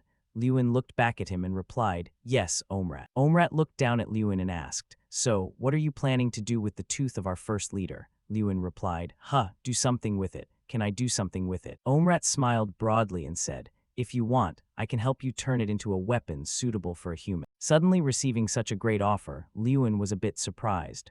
What, he thought, in a dark basement? Lewin held the massive tooth in his hand and wondered, what is this? As he walked with the tooth, Strang said, "This is a primary power source, a symbol of great strength. Whoever among the ogres inherits it will be the strongest." Lewin replied, "No, I mean, what is it used? Things like armor or magic staves." Strang noted that Algal's scepter and Morshi's scale had very clear uses, one as a wizard's staff and the other as a knight's magical armor. An image of Lewin wearing armor and holding a staff while laughing loudly appeared. Strang suggested, "Maybe this is used like a mace. Take this magic spell." The two talked animatedly while walking through the dark corridor. Strang suggested, "Just keep it and figure that out later. It'll just help you increase your strength." Lewin replied, "All right." The scene shifts as Omrat smiles broadly and says, "If you want, I can help you make it into a weapon suitable for a human." Suddenly receiving this great offer, Lewin was a bit surprised. He thought about how he had it but didn't know how to use it, and that this was an unexpected opportunity. Omrat pointed a thumb at himself and said confidently, "Kun Khan's tooth is so heavy and hard that it seems no one can process it. But if it's the iron trap Omusira, it's entirely possible." Lewin didn't quite understand. An iron trap is just like a human blacksmith. Omrat looked at Lewin and asked, "Do you have an idea for a specific type of weapon yet, human?" Lewin gave a thoughtful. A moment later, he suddenly broke into a smile, as if he had just thought of something. "So, can you help me make exactly what I need?" "It's been half a month since I arrived at Celestial Mountain," Lewin said, as he lurked in the bushes like he was stalking something. Up ahead, a green goblin shouted in a direction, "Over there, human." Lewin lunged out from the bushes and said, "Let me handle it. During that time, I've been helping the ogres hunt or supporting them." Next, he started running, spending a lot of time training in things he couldn't do. Drenched in sweat, Lewin looked at the system screen and said happily, "All right." Then he went to arm wrestle Omrat again, and just like before, Lewin lost. However, the main mission that took up most of my time was a different matter. Strang clearly announced, 15 losses in 15 matches. After losing 15 consecutive arm wrestling matches to Omrat, Lewin irritably rubbed his arm and said, "Lost again. This really keeps happening to me." Behind him, Omrat just laughed. "Ha ha ha." Lewin stood rubbing his arm for a moment until Strang came over to encourage him. "Hang in there, master. You've gotten better." Omrat said with a smile, "That's right, human. You're gradually using your strength more effectively." Yet Lewin still refused to give up, looking at Omrat with confidence and saying, "Thanks. I feel like I'm progressing bit by bit. I've learned how to use my strength properly through your advice and can hold out a little longer each day." Lewin put his hands in his pockets, turned his head and said, "Before I leave here, I have to defeat Omrat." Behind him, Omrat was completely stunned to hear his name called out like that. Even from inside the cave, their conversation could be heard clearly. "Omrat, are you hesitating?" Omrat replied, "No, not at all, human. In arm wrestling, you stand no chance against." A few days later, Omrat's face was completely frozen. Oh, it turned out Lewin's small hand had defeated Omrat in arm wrestling. The referee announced, 17 matches, 16 losses. Strang couldn't believe its eyes either, nodding the one victory. Lewin stood up happily, raising both hands and shouting as Omrat looked on in shock, "I won." The system appeared, side quest at Celestial Mountain. Win an arm wrestling match against Omrat. 1-1, complete. You will receive the ogre reward of Celestial Mountain as a prize. You are respected by all ogres. Omrat wasn't angry at all about losing. On the contrary, he kept praising Lewin, saying, "You keep surprising me. I lost, young Master Ardle." Lewin rubbed his wrist and looked at Omrat happily, saying, "This is the first time Omrat has called me by my name like that." Omrat turned to walk away and said, "It seems you are ready." Lewin watched Omrat's receding figure and asked, "Ready for what?" Omrat turned his face back and said, "Come here." Omrat said, "Actually, it's been finished for a long time. I was just waiting for the right moment to give it to you." Lewin quickly walked over to Omrat and asked, "Why didn't you give it to me even though the weapon was finished?" Omrat spoke while searching for the item. "I was waiting for the moment you could defeat me. If you hadn't won, I might not have given it to you. Kun Khan's tooth is very important to us." Hearing that, Lewin's expression turned a bit stiff and slightly embarrassed as he thought, "Why does this feel like a robbery happening right in front of me?" A moment later, Omrat held out his hand with the item to Lewin and said, "Here it is." Lewin looked at the object in surprise and said, That is." It was a pair of black metal gauntlets, brass knuckles made from Kun Khan's tooth, created by Omrat, a weapon decorated with the fangs of the first ogre leader of Celestial Mountain. The tooth fragments will not break under any impact and will destroy everything. Instantly adds plus 2000 strength, unlocks unique skill. Leadership potential is growing. Lewin put on the gauntlets and clenched his fists, determinedly thinking that with these Kun Khan tooth knuckles, it would definitely be most comfortable for him as a melee mate. Seeing him silent for a while, Strang asked, "How is it, Lewin?" Omrat also asked, "What do you think of my creation? I made it using the perfect mold for you." Looking at Lewin right now, he seemed intense, but he was actually lost in thought. "Amazing. Not just 2000 strength, it might be even stronger." Lewin said, "Omrat, can you gather all the warriors of Celestial Mountain?" Very quickly, all the green goblins were gathered together. They discussed among themselves. "A strong human wants to challenge us all to arm wrestling. That's right, he said he'll defeat all of us." The goblins were already gathered and gossiping excitedly. "Even though he defeated Omrat, he's still hurting our pride, but against a challenger like that, such an event." The more they talked, the more excited they became. Lewin was now in the middle of the square, facing a massive goblin. From an ogre's perspective, this might seem like an arrogant challenge, but the atmosphere was very joyful. To the ogre tribe, who revere strength and love competition, they seemed to appreciate my competitive spirit. Not only the large goblins, but even small ones came to watch and cheer. A child shouted, "Go, father." Strang crossed its arms and said with a smile, "Ah, this brings back memories. Draka did this once too." Lewin leaned against the stone table, looked down at Strang and said, "Although he held out against 17 consecutive opponents for 30 years, my case is different. Humans can't live as long as dragons, so I have to be fast." Strang's triumphant look was replaced by a helpless one. Lewin placed a hand on the stone table and looked seriously at his opponent, thinking that just yesterday he had said this was impossible. But looking at his shimmering black gauntlets, Lewin was confident that with these Kun Khan tooth knuckles on his hands, he felt as if he couldn't lose. The goblin referee stood outside and began to shout, "Get ready. Start!" Both tried to slam each other's hands down, but Lewin seemed to be at a slight disadvantage. Oh, but with his trained strength and the power of the gauntlets, Lewin was able to easily slam his opponent's hand down. On a plain, the goblins gathered in a crowd to bid Lewin farewell. One goblin asked, "Was you returned, young master?" Lewin replied, "I will, but right now I need to go to Radiant." The goblin said regretfully, "You've given us a memorable experience. Thank you, young master." Lewin looked at them happily, but didn't say anything. Lewin held out his hand, and Omrat saw it and asked, "Do you want another arm wrestling match, even though you've already defeated all of us?" Lewin said, "That's not for arm wrestling," leaving Omrat a bit stunned. He held out his hand and grasped Omrat's, saying, "It's called a handshake." Omrat didn't quite understand and repeated, "Handshake." With a hint of regret on his face, Lewin said it was a human way of greeting. It was a revelation to Omrat. He listened in silence as Lewin explained it was for when meeting someone or saying goodbye to a friend. Then he set off on his journey as the goblins bid him farewell. Lewin waved and shouted back, "See you later," as a way of saying goodbye. Late afternoon at the academy, new news. In the office, Taron sat at his desk listening to a report. "It's not very important news, sir." He listened to the report while resting his chin on his hand. The report on the Screaming Wizard is still missing. It's been quite a while since those two returned with serious injuries. There's been no news since the Screaming Wizard began tracking Lewin Ardle alone. He thought about the two wizards who had been beaten up by Lewin previously. After sending another team to scout again, no sign of humans was found near Celestial Mountain. Then he spoke up, "They have been dealt with." Before he could finish, someone interrupted him. "Master, I have a new report." Another figure in a black cloak entered. He said, "Lewin Ardle has arrived in Radian." Old Taron couldn't believe it. His face turned dark as he sat in silence for a while, as if thinking up some dirty scheme. He gave the order him to return immediately. Lewin has already reached the city. The castle was bathed in the red glow of sunset as a low, disappointed voice spoke. "I failed to complete the mission." Taron rested his chin on his hand with a look that was 3 parts helpless and 7 parts expectant as he listened to the other person's presentation. As King Flame said, there's some reason why no one has successfully conquered that place. When I reached Celestial Mountain, I truly saw that this mission was beyond my capabilities. Lewin sat on a chair with his head bowed dejectedly, explaining that the barrier was too strong and there was no way to get inside. Taron just listened in silence. He spoke up, interrupting him. You're lying quite poorly, you know that. Taron spoke each word slowly. Be honest and tell me clearly. You are the one chosen by Kun Khan's tooth, after all. He spoke sternly, and the mission you chose was to find the ogre's stronghold.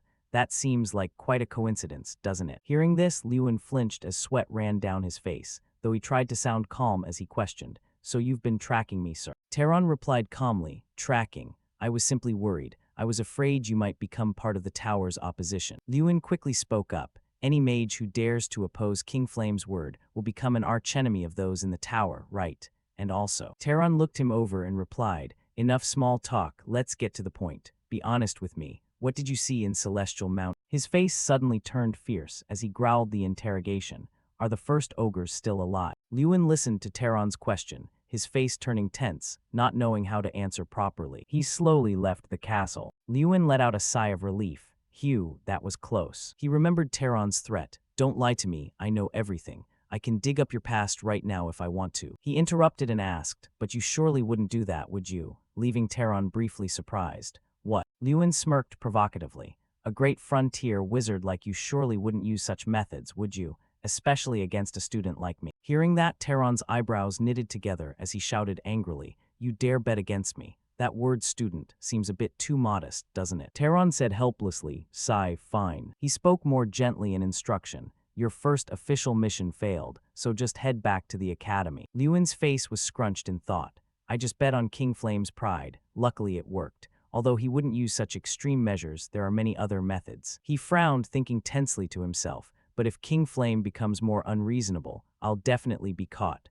Just thinking about it is scary. Lewin comforted himself, thinking, but surely it's over now. He thought of Taron and had a premonition. The artifacts in Zone X had chosen him, and everyone knew that meant he was the master of the throne.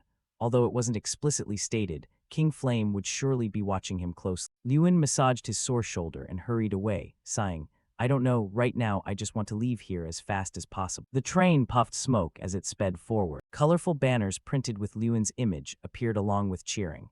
Wow, Lewin, congratulations on winning the festival. The crowd tossed him high, cheering excitedly without end.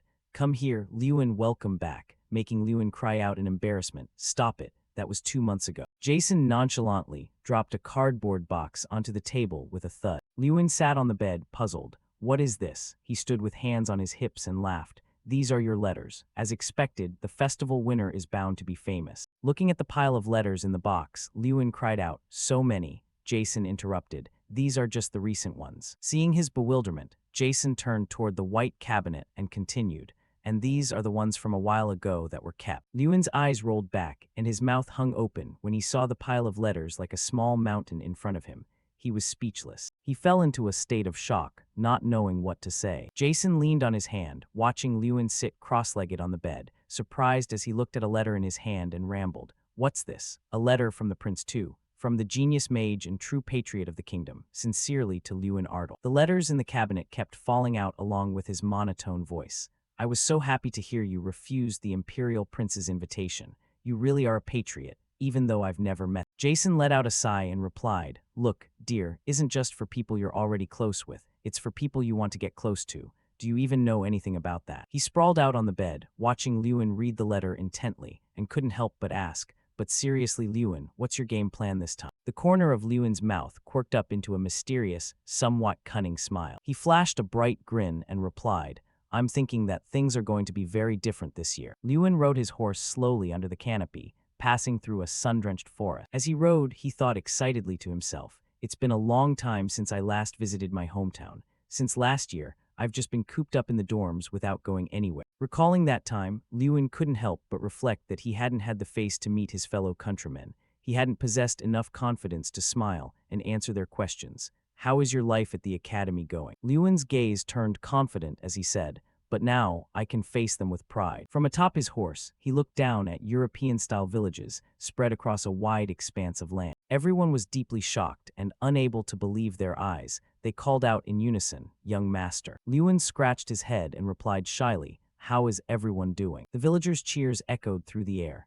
"Oh, is it really you, young master?" Someone else cried out in surprise. "What? The young master is back." They swarmed around him, making him scratch his head repeatedly as he sheepishly explained, "Sorry everyone, I've been away for too long, haven't I?" A villager laughed loudly and asked, "Ha ha ha, how is that academy? Is it like the rumors say?" Another chimed in, "Well, our young master is the best, right?" Luna ran out from nowhere and threw her arms around him, shouting, "Big brother." The girl put her hands on her hips and said petulantly, "HMPH, not a single letter sent home during all that time, and now you just show up."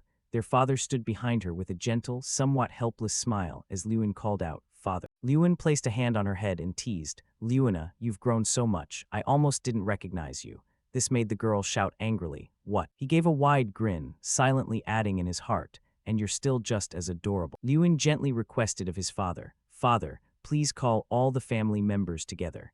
It's been a long time since I've had the chance to talk with everyone." The bright moon shone brilliantly in a night sky blanketed by clouds. In the living room, everyone gathered to listen to Lewin. "I told my family and close friends about what had happened over the past 6 years, omitting the details about being a player, of course." Luna wiped away her tears. "Big brother, you really have been through so much." The maid marveled, "But you were able to overcome all those hardships. We are so proud of you, young master." Beggins spoke up, "But does that mean you won a major tournament? And you even had a private conversation with the imperial prince?" He replied softly, "Yes." He thought to himself that while it had been 2 months already, it was still fresh news to the people in his rural home. His father held a letter in his hand, his voice full of pride.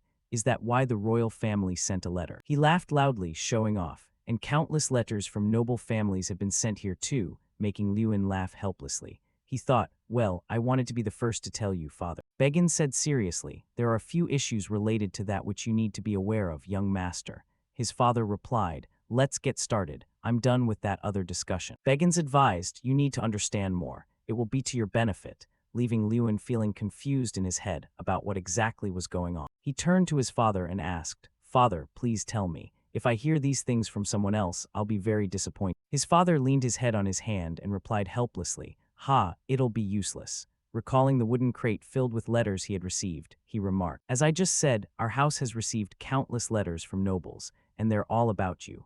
Many letters offer to help our family as an excuse to use you or to get a meeting with you." Luna and the maid both looked worried as they listened to his father.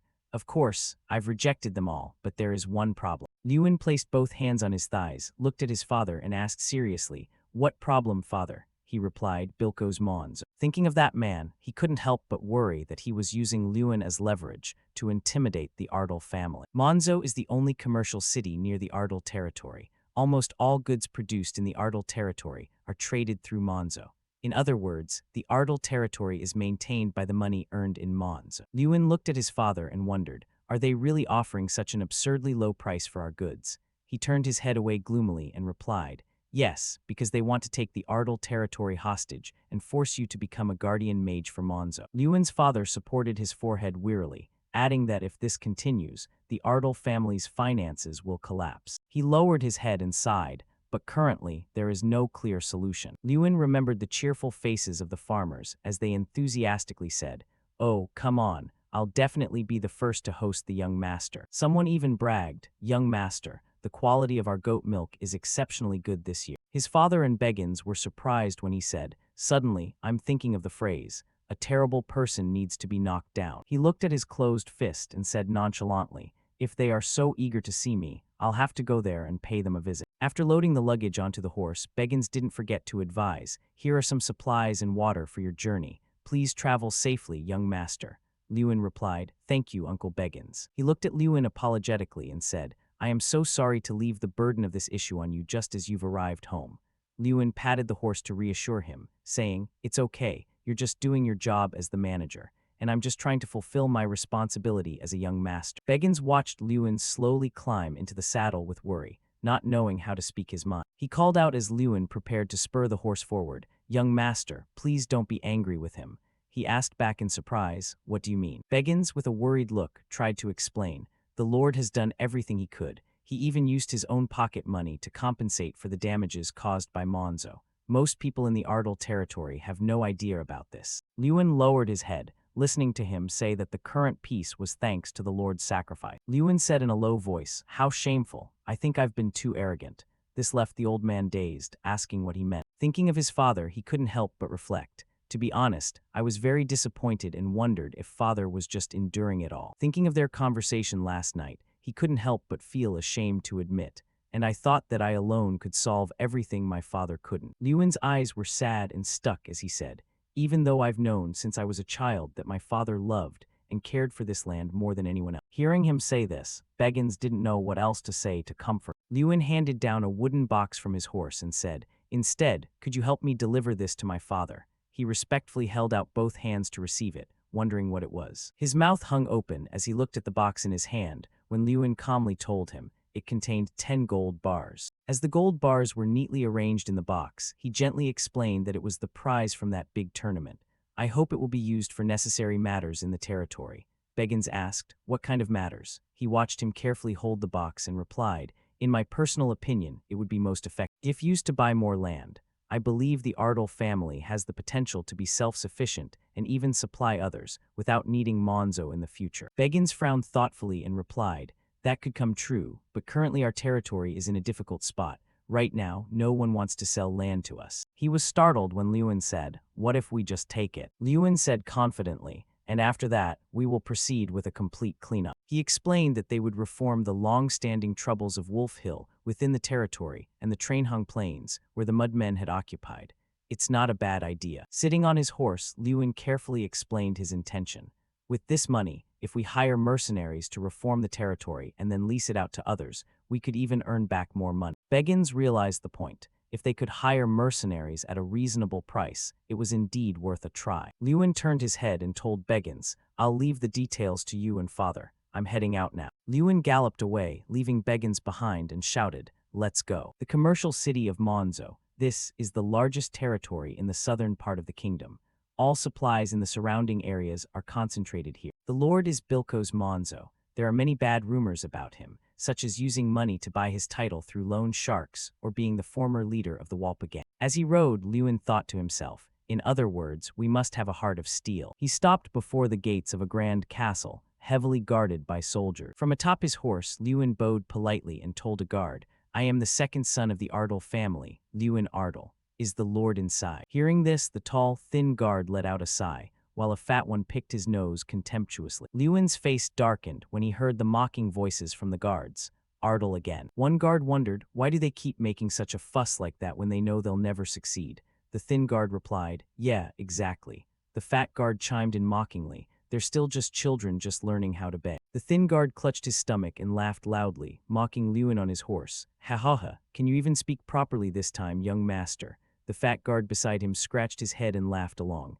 He he. Lewin closed his eyes tightly, thinking to himself, "Is he always treated like this? How many times has father come here?" A guard watched him dismount and sneered, "Hey, young master, go inside and ask the lord yourself. If it's Ardle, they'll probably just throw him out." The thin guard looked at his yawning comrade and intentionally asked loudly, "But this time is different, right? Hurry it up." Lewin reasoned in his head, "I'm not here as a student, but as the second son of the Ardle family. If I accept this rudeness as if it were normal, it will make the face of the Ardle territory look truly foolish." The fat guard was surprised to see Lewin take a stance and shouted, "What do you think you're doing?" The thin guard squinted slightly when he heard him remind them, "You guys should go home and train some more." To the guard's surprise, he threw the thin guard backward with great force. Bilku's Monzo, along with another soldier, returned from somewhere and called out with a fawning tone, "Oh my god, look who it is." Lewin glanced at him as he gave a fake smile. "The hero who won this year's grand tournament, the mage of the new generation. Isn't this Lord Lewin Ardle?" He frowned and asked, "Are you Lord Bilko's Monzo?" The man bowed deeply, acting respectful. "Yes, I am Bilko's Monzo. To have someone of your caliber visit this humble place, I'm so ashamed I can't even lift my head." The man was shocked when Lewin arrogantly replied, "Then don't lift it." He glared fiercely at the man and said through gritted teeth, "If you're so ashamed of me being here, then you'd better keep your head down." Bilko's Monzo frowned, speechless at those words. He smirked. Bilko's Monzo stood up straight, straightened himself, and replied with a smile, "Just like the rumors say, you're quite a straightforward person. Well then, despite my shame, I shall lift my head." Lewin said nonchalantly, "Fine, but you need to train your family guards."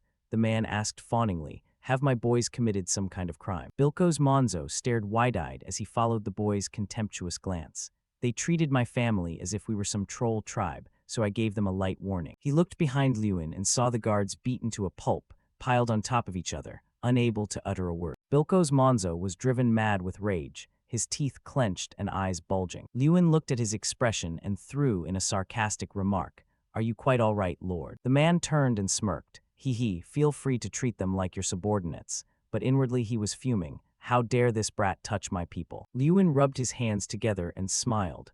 Ah, well then. To Bilko's Monzo's shock, he delivered a kick that sent the remaining guard flying backward with great force. The guard fell and tumbled across the ground. He clapped his hands and laughed, saying nonchalantly, "That's enough. This one also needs some etiquette training," leaving the man stunned and speechless. Lewin added one more taunt. "You were probably thinking of letting me stand out here even longer, weren't you?" The man was driven to fury by his teasing. His jaw was set, and his gaze was fierce as he heard the sarcasm that cut to the bone.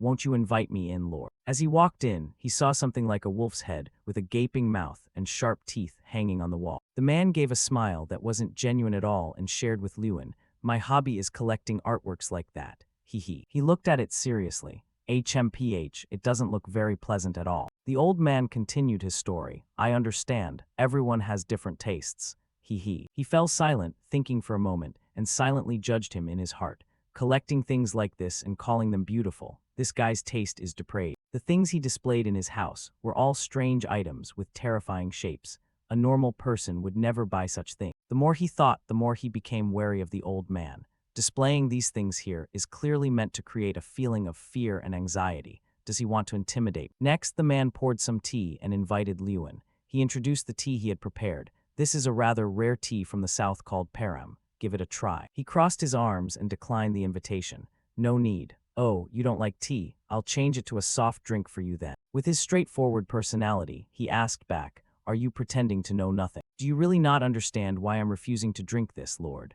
As he spoke, he poured the cup of tea out onto the table, his face more tense than a wire as he looked directly at the man. The two locked eyes, though no words were spoken. It was as if they understood exactly what the other meant. The atmosphere grew increasingly tense. The tea Lewin poured out flowed down, mingling with the terrifying silence. The corner of the man's mouth twitched into a mysterious smile, and then he calmly picked up the hot teacup. "It seems you think I'd poison your tea, but I have no intention of becoming your enemy. Of course, there's no poison in there. I just want to become your best friend." He emphasized the words best friend. It wasn't clear if the tea was actually poisoned, but with that kind of BFF attitude where everyone is out for themselves, he was a bit skeptical. He asked the man, "So friends intimidate each other now?" "That's a ridiculous threat. It was merely a well-intentioned proposal."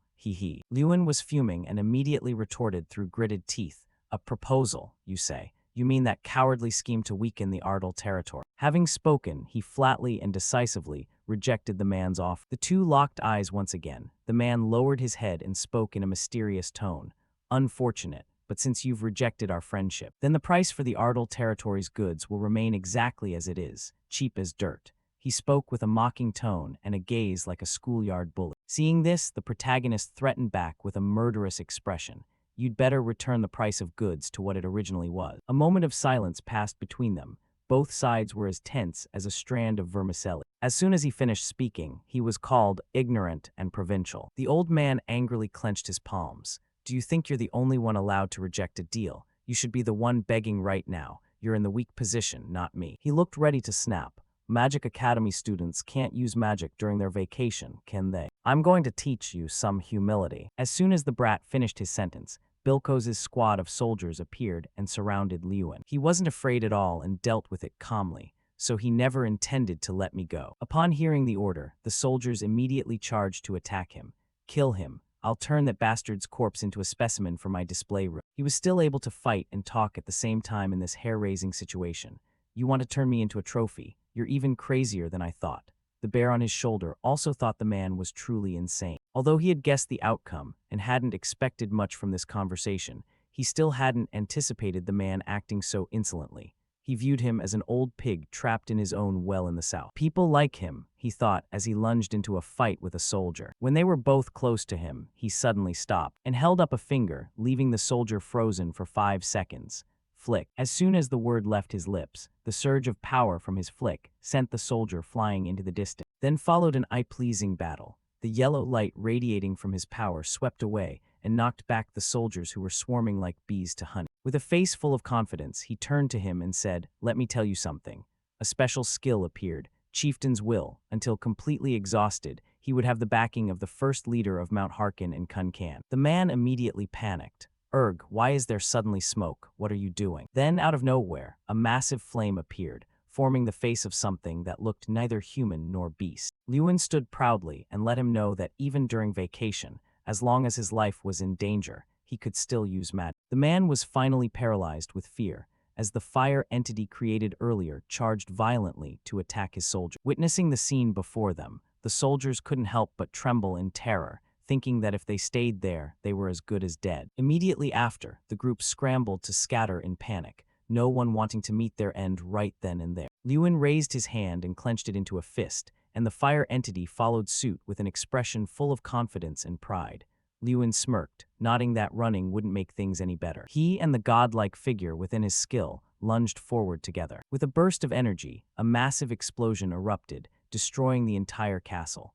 Bystanders witnessing the event were left in a state of utter bewilderment. Seeing the flames growing larger and more dangerous, everyone urged each other to flee the area to save their own lives. Meanwhile, the fat, white-haired man was still lamenting over his bizarre collection of goods, crying out about his 2,000 gold pieces. Lewin stepped up behind him and asked if he really still had time to be concerned about his work. A second later, he glared at him threateningly, suggesting that it was now time for the man to worry about his own life instead. The fire erupted fiercely, leaving the area in ruins as it was consumed by the blaze. The protagonist didn't stop there and noted triumphantly that the man would have to restore the price of Ardal's goods to their usual rates and pay his family 10 times the amount he had taken. He asked the man what he thought and if he could manage that. The old man fell to his knees trembling, wondering how massive that compensation figure would actually be. Lewin grabbed him by the collar and pulled him close, nodding that he had now learned why one should never look down on others. The man had relied on numbers to bully the weak, and the price he paid was being completely crushed by Lewin. He truly got what he deserved. The scene shifts to Lewin riding his warhorse back home. He thought to himself that it was almost over, and wondered how surprised his father would be to learn he had resolved everything. On the road where he traveled alone, Lewin felt a sense of relief, thinking that he had finally settled the issues in Monzo and was returning to Ardal. But one surprise led to another. Before he could even celebrate, it turned out things hadn't ended there, as a voice called out a greeting to him. He was surprised and broke into a sweat at the sight of the white-haired girl before him, realizing an unexpected guest was waiting for him at Ardal. She flashed a gentle smile as she looked at him. Lady Irene. The scene shifts back to about 2 months ago at a lavish, magnificent banquet. Lewin stood to the side with his hands behind his head, looking completely bored. He thought to himself that he was sick of this, and that while it was interesting at first, he just wanted to go home. While he was standing there, the beautiful white-haired girl walked up and asked if he was talking about that cute little Ardal estate. The beautiful Irene stood with her hands on her hips, looking a bit miffed. She said she was glad the party ended without any issues, as she really thought someone was going to cause something terrible to happen. He gave a forced smile and said, "Haha, I'm sorry. But I couldn't help it." He turned serious, nodding that they hadn't just belittled the students' efforts, but our estate as well. She asked curiously if Ardal was really that beautiful. He happily described his home to her, saying that of course it was, as it was a beautiful place that brought peace to the soul. He suggested she should visit sometime. "Really? Then when the time comes, you can't ask me why I showed up." "Haha, I wouldn't dream of it." And so the story began. But what he really didn't expect was that she would actually come. Returning to the present, he was sitting there looking flustered and embarrassed as she entered the house. The whole family was laughing and talking happily. Lewin's father saw Irene, and mistaking her for Lewin's girlfriend, was moved to tears. He thought that little Lewin had finally grown up, while the little girl beside him looked visibly annoyed. Regardless of the relationship between him and the girl, it seemed she was jealous. "Brother, can you explain this situation?" He felt a bit of dread, not knowing what was wrong with the little girl. She was fuming as she interrogated him, asking what their relationship was, if the woman was his girlfriend, and where they met. She demanded he tell her everything, throwing out 1,000 questions. The scene shifts to Lewin and his father talking about what just happened. He was surprised that the cheeky little girl wanted to be Irene's guide. "Lewina actually volunteered to be Lady Irene's guide. As soon as I suggested you do it, she immediately said she'd handle it herself." He began to understand, as his father continued, nodding how cute it was, and that she didn't want to lose the brother she hadn't seen in 6 years. His father still didn't quite believe it and was suspicious of the relationship between Lewin and Irene, asking again if he was sure she wasn't his girlfriend and saying he could speak freely. He immediately denied it. Hearing that, his father's face fell. That's a shame. He wondered why his father was disappointed to hear that. He immediately changed the subject. Let's set personal matters aside and talk about something else. Beggins, come in. An old man with a brown beard and hair opened the door and entered. He was carrying something and brought it to Lewin and his father. Lord Ardle thanked him politely. His father turned and held the object out toward him. Lewin, I cannot accept this money. He was surprised. He explained that this was Lewin's money, not the Ardle family's. He wondered why that mattered. But aren't I also a member of Ardle? He replied gently, true, no one denies that you are the heart of Ardle, but you still have many things to do outside of Ardle, don't you? He remained silent, looking pensively at his father. He bowed his head sadly as he thought, I know very well that you're saying this because you're worried about me, father. I also know that you are a man of great integrity. I respect you for that. But I feel hurt when you always discuss the estate's matters without me. Thinking this, he felt sad and mustered all his courage to tell the Lord exactly what he thought and wanted. He spoke up seriously. No, I want to use my money for Ardle. Just as you have done, father. Hearing this, his father suddenly had an epiphany. Beggins chimed in. Haha, I think the young master should know that you have been supporting Ardle with your personal funds all this time, sir. Lewin's father subtly reminded him of his previous actions. In the future, I would appreciate it if you discussed it with me before making any hasty decisions. Hearing that, he gave a sheepish smile and scratched his head. Yes, my lord, I will keep that in mind. The lord then turned back to his son. Whatever your intentions, I cannot accept. You are not yet ready to carry the responsibility of the estate on your shoulder. He picked up the pouch of money. We still have 3,600 gold, don't we? That is the amount we deserve to receive. But finding it now feels like discovering a forgotten emergency fund. He turned and whispered to Beggins, 3,600 gold, how can that be? I definitely gave you 10 times that amount. He explained that the Lord didn't demand the remaining money and was so adamant that he couldn't even mention the conquest. The two were still whispering like they were gossiping about someone. Why is father being so stubborn? Yes, I've already given up on trying to persuade. With his blue eyes and handsome face, he looked over at Beggins, who was worried about something but still managed a forced smile. Our Lord has always been that way, hasn't he? He flashed a kind smile. At that point, his mood softened, and a slight smile appeared on his lips. Looking toward his father, he could only say, that's true. Lewin walked outside. He looked into the yard and saw the figure of the beautiful girl taking a walk. Beside her was the little girl, Lewin's Lady Irene's. He walked over to check on her and asked Lady Irene if she was enjoying her tour of Ardle. Just then, Lewin asked to be excused to give the two of them some private space, which made Irene feel awkward. The little girl smiled brightly as she said goodbye and didn't forget to add, make sure to get along with her, big brother. She seems like a good person. Lewin was fuming. Lewina, what are you talking about? It was shocking how her attitude had done a 180-degree turn. The angry, stubborn look she had when she first met Irene was gone. Thinking back on the little girl's words, she couldn't help but be bewildered. Why is she saying such strange things? He blushed shyly and suggested they take a walk together. Would you like to walk for a bit? While they were walking, Irene talked about Lewina. Lewina is truly adorable. I wish I had a little sister like her. He was glad to see the two of them getting along so well. She asked him with concern, by the way, Lewin, is there something on your mind? You look like you're thinking about something. Ah, do I look that way? He didn't hesitate to speak up. As the heir to the family, I want to do something for the estate, but I can't think of any ideas. Having said that, he thought to himself about many things. Combining the prize money from the festival and the money from Monzo, I have over 40,000 gold. Father said I could use it as I wish. But while he was lost in a mess of conflicting thoughts, she spoke up. You can't help but think about the estate. Even though I came all the way to Ardle. Hearing this, his face turned pale. Only then did he realize that she had gone to the trouble of coming here, yet he was still ignoring her. Realizing she might be miffed, he immediately changed his tune. Haha, Lady Irene, how did you get to Ardle? Our estate is quite far, so it must have been inconvenient. She smirked and opened one eye to reply. It's not that far. I got here in 2 days. He quickly apologized to her, a small question escaping him in regret. She began to point out the path she took. It's quite close when you come here by crossing the mountains over there. Hearing this, his mind immediately started racing. However, in that answer lay the solution he had been searching for all this time. The South Mountain. Although it takes up most of the Ardle Estates area, the rugged terrain makes farming impossible, and the land has been abandoned due to the appearance of monsters. However, there is a lake located nearby. so its geographical value is very high. He had an idea. What if we used that to create a trade route through the South Mountain? Lewin thought seriously. By relying on places like Monzo, we could build ourselves into an independent estate, becoming a powerful one with the only road in the south leading to the Reenac Empire. Why didn't I think of this until now? This will certainly be a major support for our estate. The beautiful white-haired girl beside him watched him intently. Having finished the thought, he was so happy he practically skipped over to her, grabbing her hands and thanking her profusely for giving him the idea. She blushed deeply in embarrassment. Right after that, he immediately ran off, leaving her there. See you later. He ran with determination and excitement, while the young lady stood there frozen for 50 seconds. She smiled brightly and thought that he was truly an interesting person.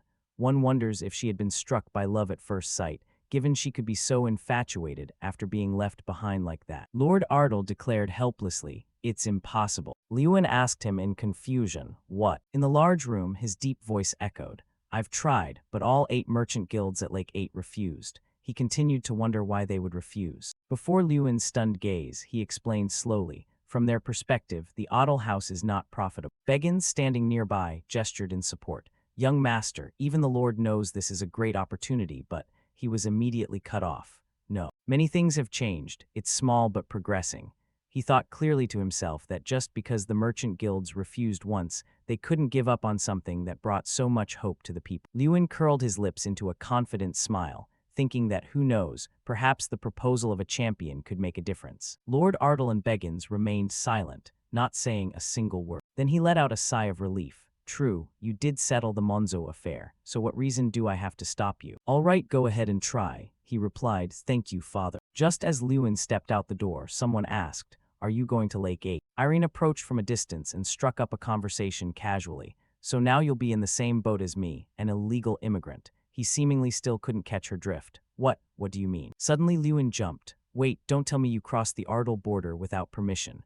Irene smiled as if not admitting it. "That's right." Hearing that, he shouted, "That makes me an illegal resident. Crossing a deserted border alone. Are you always this bold? Don't you think that could be very dangerous?" She crossed her arms triumphantly. "I don't think that compares to what you've done." Before he could realize what she was about to say, Lewin could only ask. She closed her eyes and slowly listed a pile of offenses he had supposedly hidden.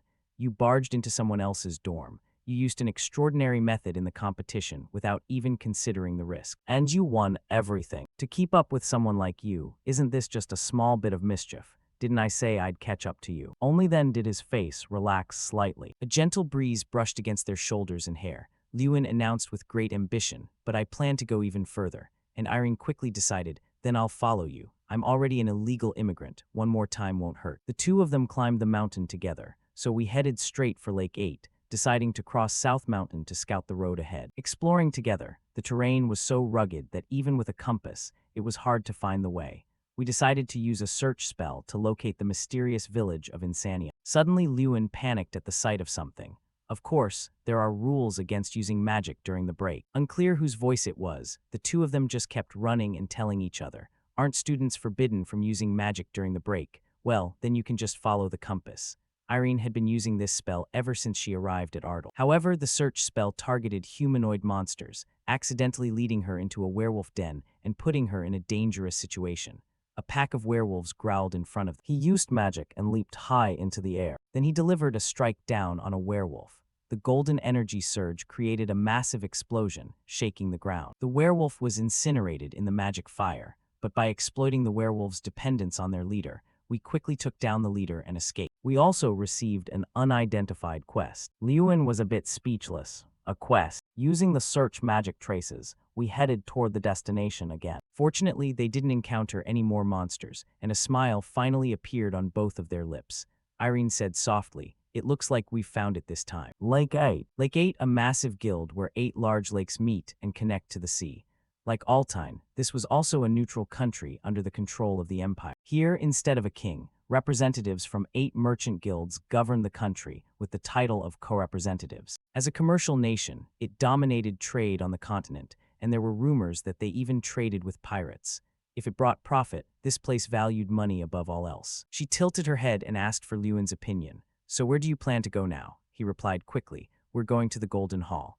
Additionally, the Golden Hall was a large mansion in the middle of Lake 8 where representatives held daily meetings at noon, making it the ideal place to persuade them. The guard followed protocol and blocked the door to investigate. Do you have an appointment? Lewin calmly asked for help. No, I'll wait here. Could you pass a message? The guard hesitated, as if wanting to refuse their request. If you submit official documents, it'll take time to verify them. He said confidently to the man, just say that Lewin Ardle has arrived. And this is Irene Prout. As soon as he recognized them, the guard was stunned. Wait, are you the winner of the grand festival, Lewin Ardle? Forgive me for not recognizing you. I'll report this immediately. Lewin crossed his arms and laughed loudly. See, Irene, however, wasn't very surprised, just as Lewin expected. Fortunately, we were allowed an immediate. Stepping inside, the first thing that caught their eye was an angel statue with a trumpet and a robe made of gold, looking altogether very shimmering. Irene immediately marveled that the place really lived up to its name. The Golden Hall, Lewin agreed. True, it can't compare to the Ardle estate, can it? Arriving at a large white door, the guard bowed respectfully to them. Please enter. He steadied himself. Don't feel pressured. I'm here for a fair transaction, not to ask for a favor. Then he quickly threw open the large doors. It's a pleasure. I am Lewin Ardle. The people inside immediately turned to look. Before the two of them was a round table with many people seated, leaving exactly 2 chairs empty. The crowd was still observing them as they took their seats when someone spoke up. I thought it was just a rumor, but it turns out it's true. I saw you at Altine. You were the winner. A man with a thick beard raised an eyebrow and asked, what brings a prestigious next-generation mage like you to this remote place? Lewin thought to himself that the title of festival winner carried weight. Here. I was very worried about coming unannounced, but it seems we can talk. The people nearby laughed and discussed. Yes, it would be great if it was something beneficial for our guilds. Ha ha ha, don't be in such a hurry. I'm interested too. In contrast to them, he presented himself with an extremely serious expression. I am here to negotiate trade between Ardle and Lake 8. The people opposite him fell into thought. And in another corner, they didn't know what to say. Strang on Lewin's shoulder, leaned into his ear and whispered, Lewin, it seems you've cooled down the situation. At this point, some quiet discussion began. A man turned to the person next to him and asked, Ardle, I think I've heard of it. Do you know where it is? The man seemed to know a bit and replied, it's located in the south of the small country of Radiant. A woman behind them also rested her chin on her hand and joined the conversation. Ah yes, that countryside used to try to sell keystone fish and sweet potatoes. I think the Lord once visited there. How did that turn out? The man who started the topic held out his hand and recounted. We refused. 8 votes against, 0 in favor. The decision was unanimous. The woman was a bit curious. Why? The other explained, because it wasn't profitable. They only wanted a one-sided sale. Lewin remained silently grim. The man in the chairman's seat opposite him smirked and declared, in that case, I don't think there's much more to discuss. Now he started to get nervous. They were merchants, after all. As soon as they heard something contrary to their interests, their attitude changed instantly. I am both a next-generation mage and the young master of Ardle, yet they only see me as the young master of Ardle. A poor person from the countryside, trying to take their money. Their cold and blunt perspective was terrifyingly clear. Lewin and Strang both showed their annoyance, and he wondered if it would be the same this time. However, Lewin leaned on his hand and stood up. It's a shame to see everyone react this way before we've even started presenting our proposal. Here, a total of 30,000 gold. The crowd was instantly shocked. He smiled as if victory was already in his hands. Now then, are you more interested in a deal? A vast city-state where 8 great lakes converge and flow into the sea. Instead of a single king, 8 representatives govern the land together under the title of co-representative. I have come here to establish a trade route between 8 lakes and Ardle. I crossed the northern mountain range to reach this place. I encountered many hardships along the way. But if this negotiation succeeds, it will all be worth it. Lewin's eyes suddenly brightened. So, what do you think? Are you interested in making a deal now? I will purchase 30,000 gold worth of weapons from 8 lakes for Ardle. In return, please allow the exchange of Ardle's products. The person sitting nearby asked in confusion, 30,000 gold. Are you preparing for war? If not, why would you need 30,000 gold worth of weapons? He remained silent. As expected, they were very surprised. 30,000 gold is the 3-year budget for a rural territory like Ardle. It's equivalent to the annual budget of a mid-sized city. Spending such a large sum on weapons was indeed shocking. But I realized something through the Monzo incident. Power naturally attracts wealth, and that power creates peace. If I must buy weapons from somewhere to gain strength, I will build my foundation here. I know that each of the 8 representatives specializes in different types of goods.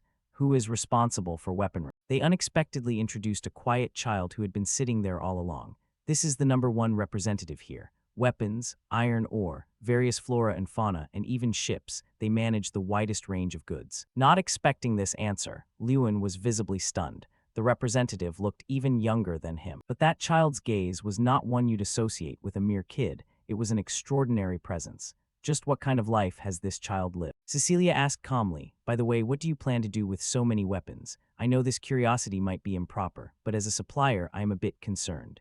Lewin showed her due respect. First, we plan to conduct a large-scale hunt for monsters near Ardal. The weapon trade is the first step. Cecilia repeated hesitantly, you said the first step. Before she could finish, Lewin explained immediately. We intend to establish a trade route connecting the 8 lakes and Ardal by opening the path through the northern mountains. The person in the presiding chair urgently warned Lewin, Mr. Ardal, please do not mention that mountain range by name here. Hearing this, he didn't quite understand. Sorry. Irene glanced at the others around the table and asked, why is the atmosphere like this? What's going on? Lewin did the same and replied, I'm not sure either. He observed the group cautiously. I don't know what's happening, but I know who caused it. They had turned completely pale. Why is that? Cecilia frowned and warned, you plan to cross the northern mountains. No, that's impossible, because a demon resides there. Lewin's mind raced instantly. A demon? In that case, could it be? Then he told them, last night I crossed that mountain range myself. The girl's face darkened. Clearly, she didn't believe him. You're lying. Lewin affirmed his words as he reached into his coat and pulled out an item. It's not a lie. I encountered something in those mountains. Is this the demon you were referring to? This is silver wolf fur. Cecilia stood up abruptly in shock. You've completed the mission and earned the respect of the Valtres family. Lewin confirmed to himself that it was indeed true. A few transparent tears welled in the girl's eyes. Finally, it's dead. 3 days later, Lewin and Cecilia walked side by side. The girl spoke politely first. I apologize for keeping you waiting. He certainly didn't blame her. It's perfectly fine. It's completely understandable. With blushing cheeks, Cecilia confided, I never thought I'd face this mountain again. Of course, my heart still feels heavy, but it's different than before. The disaster that took my father is no longer here. It's all thanks to you, Mage Lewin. Lewin replied modestly, it's nothing. I just happened to encounter it on my way here. The two of them looked up at a tree canopy. Cecilia outlined a very specific route. If we can create a path through the southern mountains, we can establish a direct trade route from Ardal to the Sand Kingdom of Yota in the west. We won't have to waste time and money bypassing the central region as we do now. And regarding the construction of this road, our Valtres family will provide support. He raised his voice in astonishment. Excuse me, everything was the exact opposite of what Lewin had speculated. I had thought we would start by establishing a relationship through weapon sales, and the trade route would come later. I even assumed the cost of opening the route would be my responsibility. However, if the Valtres family helps, this is a massive benefit. He stammered in disbelief. Are you saying, you'll accept my proposal? She admitted calmly. Of course. Any goods produced in Ardal will be purchased at 8 lakes at a price higher than the market rate. Lewin noted to himself, buying at above market prices. This is an extremely generous condition. Cecilia, opposite him, explained softly, merchants will do anything for money, but we have hearts too. I, Cecilia Valtres, promised to show the gratitude and trust befitting a benefactor. Lewin closed his eyes, finally going along with the offer. He reached out and shook the girl's hand. I look forward to working with you.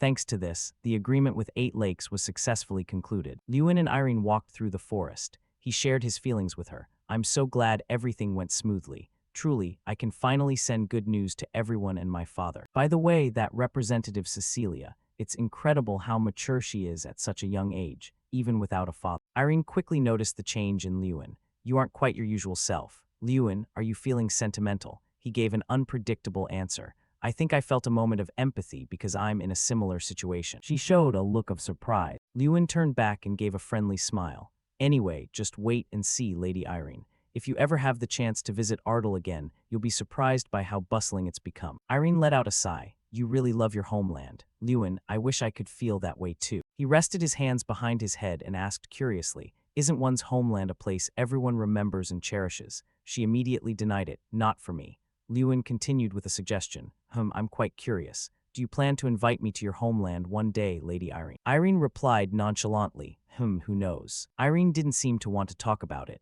but I'm certain that one day I will definitely visit Praus. Golden rays of sunlight gently bathed the village in total warmth. Mingled with that was the utter shock of Lord Ardal. What? At a price higher than the market rate? Beggins was equally amazed. They even promised to take responsibility for opening the trade route. And Luina's rather irrelevant concern, did you two book separate rooms at the inn? Lewin quickly clamped his hand over her mouth. Ignoring his sister's excitability, he replied to his father, yes, father, Cecilia Valtres promised all of that. Beggins exclaimed loudly. Regardless, the notoriously cold Representative Valtres said she would repay the favor. It's truly remarkable. Lewin explained calmly, yes, but we'll need time to prepare that quantity, and they said it would take 3 months for those weapons. Construction on the road through the southern mountains will begin this month.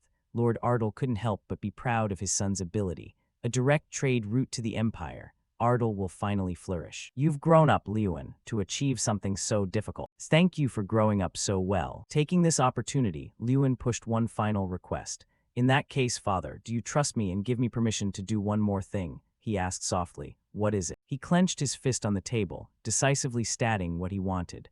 The lifeblood of Ardle, the dream of the Ardle people, and revenge for my mother. That is the Red Plain Hunt. Everything slowly faded into memory. Standing before a horrific scene, with fire everywhere, Lewin remembered. On my 6th birthday, it should have been a beautiful memory, but that birthday turned into the worst nightmare. The mudmen who occupied the plains attacked the village, and countless people lost their lives. The most painful part was that my mother was among them. My mother, now I can't remember her face clearly without looking at a portrait. Too many people, including my mother, died, and many were seriously injured. That day I made a vow for the first time. I must become stronger. As the Lord of Ardle, I will not let Ardle remain weak. Back to reality, on a beautiful morning, Lewin was walking with Irene and observing the villagers who were training hard before them. Shouts echoed and decisive actions were carried out with great spirit by everyone. After the extermination order was issued, the villagers began practicing with spears every day. The movements were perfectly synchronized, repeated over and over without any sign of fatigue. Irene watched them with excitement. The villagers looked completely different. Lewin also offered praise. It's something to be grateful for. They are putting in a lot of effort. She noticed something special, looking surprised and slightly impressed. By the way, their spear technique seems very unique. Irene wondered who taught them that technique. Hearing this, he looked toward an old man standing with his hands behind his back in a disciplined manner and replied, ah, our knight commander taught. A man with a kind face and wrinkles seasoned by time. He was once known as the Lightning and fought on the kingdom's front lines. Lord Bolvar Pett, the greatest knight of Ardle. Lewin remembered him facing monsters with strength and gratitude.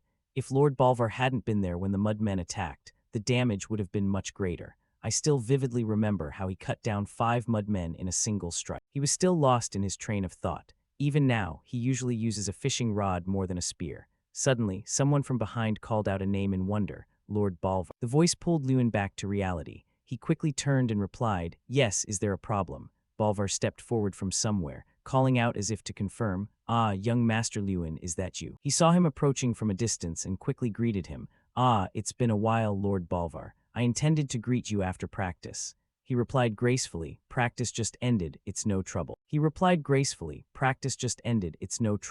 Suddenly, Bolvar grabbed Lewin's hand and laughed with excitement. I heard you made a big splash this time, winning a major tournament and now leading an extermination campaign. He sheepishly forced a laugh.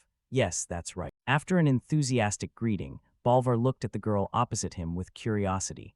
By the way, the person beside you is. She placed a hand on her chest and introduced herself politely. It's a pleasure to meet you. I am Irene Prouse. She closed her eyes and remarked, it is an honor to meet the Lightning Knight, Bolvar Pettin here. The mention of that name made his eyes widen in disbelief. Beside her, Lewin was also surprised, glancing at her as if to say, what do you mean? After a few seconds of surprise, Bolvar regained his composure. He asked, Lady Irene, what are you talking about? I heard about you in the night lessons called The 11 Children. Irene clenched her fist and explained respectfully, I was certain once I saw the villagers' spear technique. Her hair fluttered slightly in the breeze. Facing the middle-aged man, her voice remained gentle and patient. The only spear knight of the kingdom of Rid, I heard you suddenly retired and vanished when you were only 30, a legend among legends. His voice grew low, soft yet nostalgic, as if returning to a long-past golden era. Haha, I didn't expect anyone to still remember those small stories. She gently tucked her hair behind her ear, her gaze calm and her voice steady as if stating an obvious truth. Of course, because it was so impressive, I read about it in great detail. Looking at Bolvar, Irene felt as if she were seeing a man in armor, holding a spear with great strength, standing tall behind him. continuing the story of how you cut down more than 10 high-level mages from an enemy nation and became a legend. He closed his eyes, composed as if he no longer cared about the past. I am very honored that you found it memorable, though I'm just an old man now. Lewin stepped closer to Bolvar, his voice tinged with sadness. Lord Bolvar, why did you hide that? He turned to face the boy and replied nonchalantly, I never hid it, you just never asked. He looked down, explaining with a bit of bitterness, yet still feeling slightly left out. I had to hear from someone else that you were once the Lightning Knight, even though I was right beside you and didn't know. Suddenly, a remark from him made Lewin's eyes widen as if waking up. If anything, don't you know me better than anyone? He disagreed, starting to list what he knew about Bolvar. That's only part of what I know. Images flashed back. You like fishing and living in that house under the hill. Warm memories of being led by Lord Bolvar on beautiful sunset walks suddenly surfaced. And you often took me for walks when I was a child. He continued, but seeing you grown up like this is also very joyful. Bolvar put his hands behind his back and spoke sternly. Isn't that enough, Bolvar pet? Just those few words made Lewin realize. He stepped forward to face him, his gaze determined. I didn't think it through. I do know you better than anyone. Bolvar bowed happily in response. Thank you for understanding, young master. Bolvar didn't let him dwell on it and made an offer. Ah, by the way, I promised to help the young lady practice her swordsmanship today. Would you like to join us? Lewin was very interested and immediately agreed. To observe, I'd be glad to. Suddenly, though his face remained kind, his voice was filled with seriousness as he interrupted. No, Bolvar clarified his intention. Not to observe, I meant a sparring session. He was so surprised by those words he was speechless, his face frozen, asking again as if he feared he'd misheard.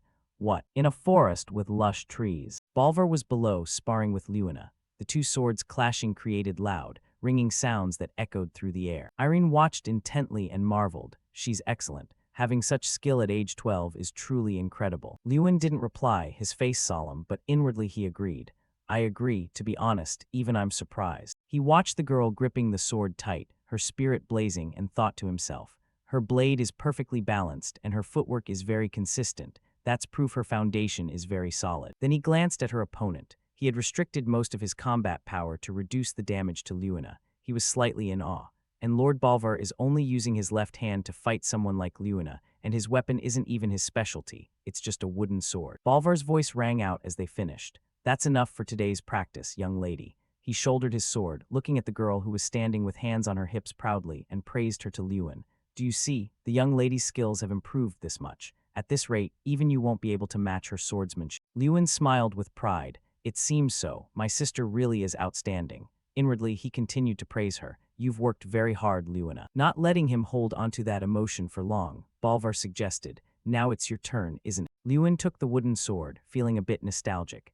Yes, at about age 9, I used to spar with Lord Bolvar with wooden swords. That was because even a mage needs to understand swordsmanship to face knights. He made his decision, because I've also been practicing martial arts until now. Now it's my turn to show what I can do. His face turned serious, his eyes sharp as he spoke. Please guide me, Lord Bolvar. And the match ended with Lewin lying on the ground, his face covered in scratches, his eyes dazed as if he couldn't believe the reality of it. Amidst the laughter of the two girls nearby, Bolvar encouraged him. Your movements have improved compared to 7 years ago. This old man is very pleased. While Lewin lay there helplessly, that wasn't comforting at all. Lewin sat up and asked curiously, by the way, how does your level back when you were a knight compare to today's standards? Hearing the question, he wasn't certain of the answer. I'm not sure. It's been a long time since I retired. I don't know what today's younger generation is like. He looked down, lost in thought. Is there a good point of comparison? As if having found the solution, he exclaimed, Ah. An image appeared in Lewin's mind. He suggested, I know a knight, Lord Gunter Perante, the only 6-star knight in the Eastern Radian region. He remembered gratefully. He helped me with martial arts training before the grand tournament. I remember he was very strong. Hearing that, Bolvar's face looked a bit thoughtful. He recalled and said, 6 stars. 20 years ago when I left the Knight Order, I was already a 7-star knight. Lewin was shocked, his eyes wide. What? He marveled to himself. You were a 7-star knight 20 years ago. That's nearly the strongest in the kingdom. Lewin looked at the system screen that appeared before him and wondered, why did such a person end up in Ardal? An order was given, battle the knights with wooden swords. A sudden mission, sparring with Lord Bolvar. He looked at the countdown timer. There were 3 days remaining. His face was sweating, and he looked a bit anxious. Will I be able to do it? With my current swordsmanship, I'm far from ready. Suddenly, Irene spoke up, pulling Lewin out of his thoughts. Being trained by a 7-star knight, Young Master Lewin, you truly are having a rare experience, he asked dazed. What? She excitedly explained her words. Lord Bolvar is the only person in the Radiant Kingdom to reach the legendary knight level. This is an experience money can't buy. Lewin smiled as if everything had become clear. Yes, you're right. This is indeed a great opportunity. I can't believe I hesitated just because I was afraid of failing. Bolvar still kept one hand behind his back. He caught that moment and marveled. Oh, young master, I really like the expression on your face right now. Meanwhile, Lewin regained his spirit, stood up, and lifted his sword. Yes, now I am very determined. The mission completion time had 3 days left. Once again, he gripped his sword tight and held it forward, his face hardened with a hint of confidence. I'll have to rely on you again, Lord Bolvar, Lewin said, brimming with spirit. With that much time, I'll succeed, no problem. Lewin was surprised to receive a system notification. While sparring with Bolvar, a new mission had appeared. The mission specified that he had to perform parrying, dodging, and counterattacking with critical strikes when facing Bolvar. Lewin told himself, to complete this mission, I sparred with Lord Bolvar every night. As the seconds ticked down, Lewin trained tirelessly, his face covered in scratches and grime. He kept moving his limbs while holding on to his thoughts. At first, he wondered if these matches had any meaning, thinking he'd accidentally let his guard down and been caught by Bolvar. There's an opening here. Even so, thinking there must be a reason the system gave the mission, I continued to spar. The final deadline was just over 42 hours away, less than 2 days. Right then, Bolvar casually announced, another opening over here. And finally, when the deadline was down to 23:51, Lewin had to focus even harder. He lunged toward Bolvar with the speed of the wind. After a moment, he flashed a slight smile, his eyes filled with visible excitement and satisfaction. It's done. Bolvar looked at him with a gentle smile and didn't hesitate to praise him. You did great. At that moment, Lewin thought to himself that Lord Bolvar had mentioned the results of his efforts were finally showing. As time passed, the final day of training had arrived. Worried about Lewin's excessive overexertion, Bolvar asked, Young master, are you tired? But Lewin asserted firmly, No, I can keep going. Bolvar rested his wooden sword on his shoulder and gently told him there was no need to push too hard, nodding that dawn was already breaking. However, since Lewin had a quest, his determination surged. Yes, I've had enough sparring with you, Lord Bolvar, but he stared intently at the only remaining quest requirement, lethal strike. I still haven't completed that condition. With only a little over half an hour remaining, Lewin was lost in a fog of panic, unable to believe this was all he had achieved after a sleepless night. He wondered if performing a lethal strike against a 7th-tier knight was an impossible task from the very beginning. His hands tightened with every passing second as time ran out. What's going on? Did you stay up all night, big brother? Lewina had woken up by then. The little girl tried to persuade her brother. Brother, stop, you've practiced enough.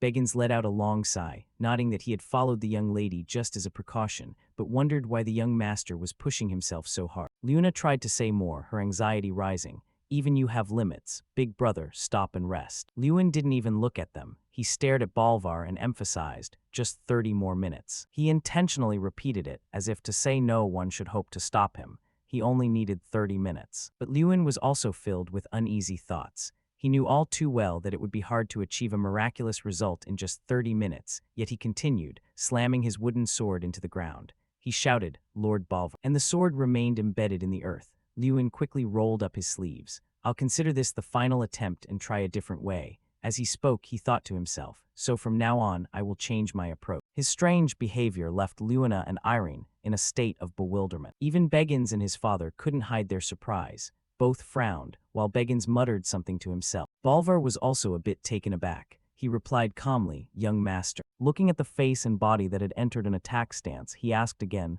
Are you serious? Yes, I am serious. Lewin's eyes narrowed, his mind filled with nothing but steadiness. Through the wooden sword sparring these past few days, I've learned how to predict a knight's movements. Now that goal is complete. I need to win using my own special. With his keen intuition, Bolvar realized, I thought it was strange that you practiced swordsmanship all night for several days. It turns out you wanted something from me. Lewin didn't hide it, smiling slightly at his deduction. You noticed. This made Bolvar look forward to the final match even more. Very well, then I will add one more rule for you, young master. He generously gave Lewin a major opportunity. In the remaining 30 minutes, you may use magic against me. Lewin stared blankly, murmuring the word magic. Bolvar spoke while raising his sword, but I will also be a bit more serious. I want to see your true potential. Lewin was also ready. He lifted his heels and pointed his toes toward Bolvar. Here I come. A split second later, both flew forward like shadows.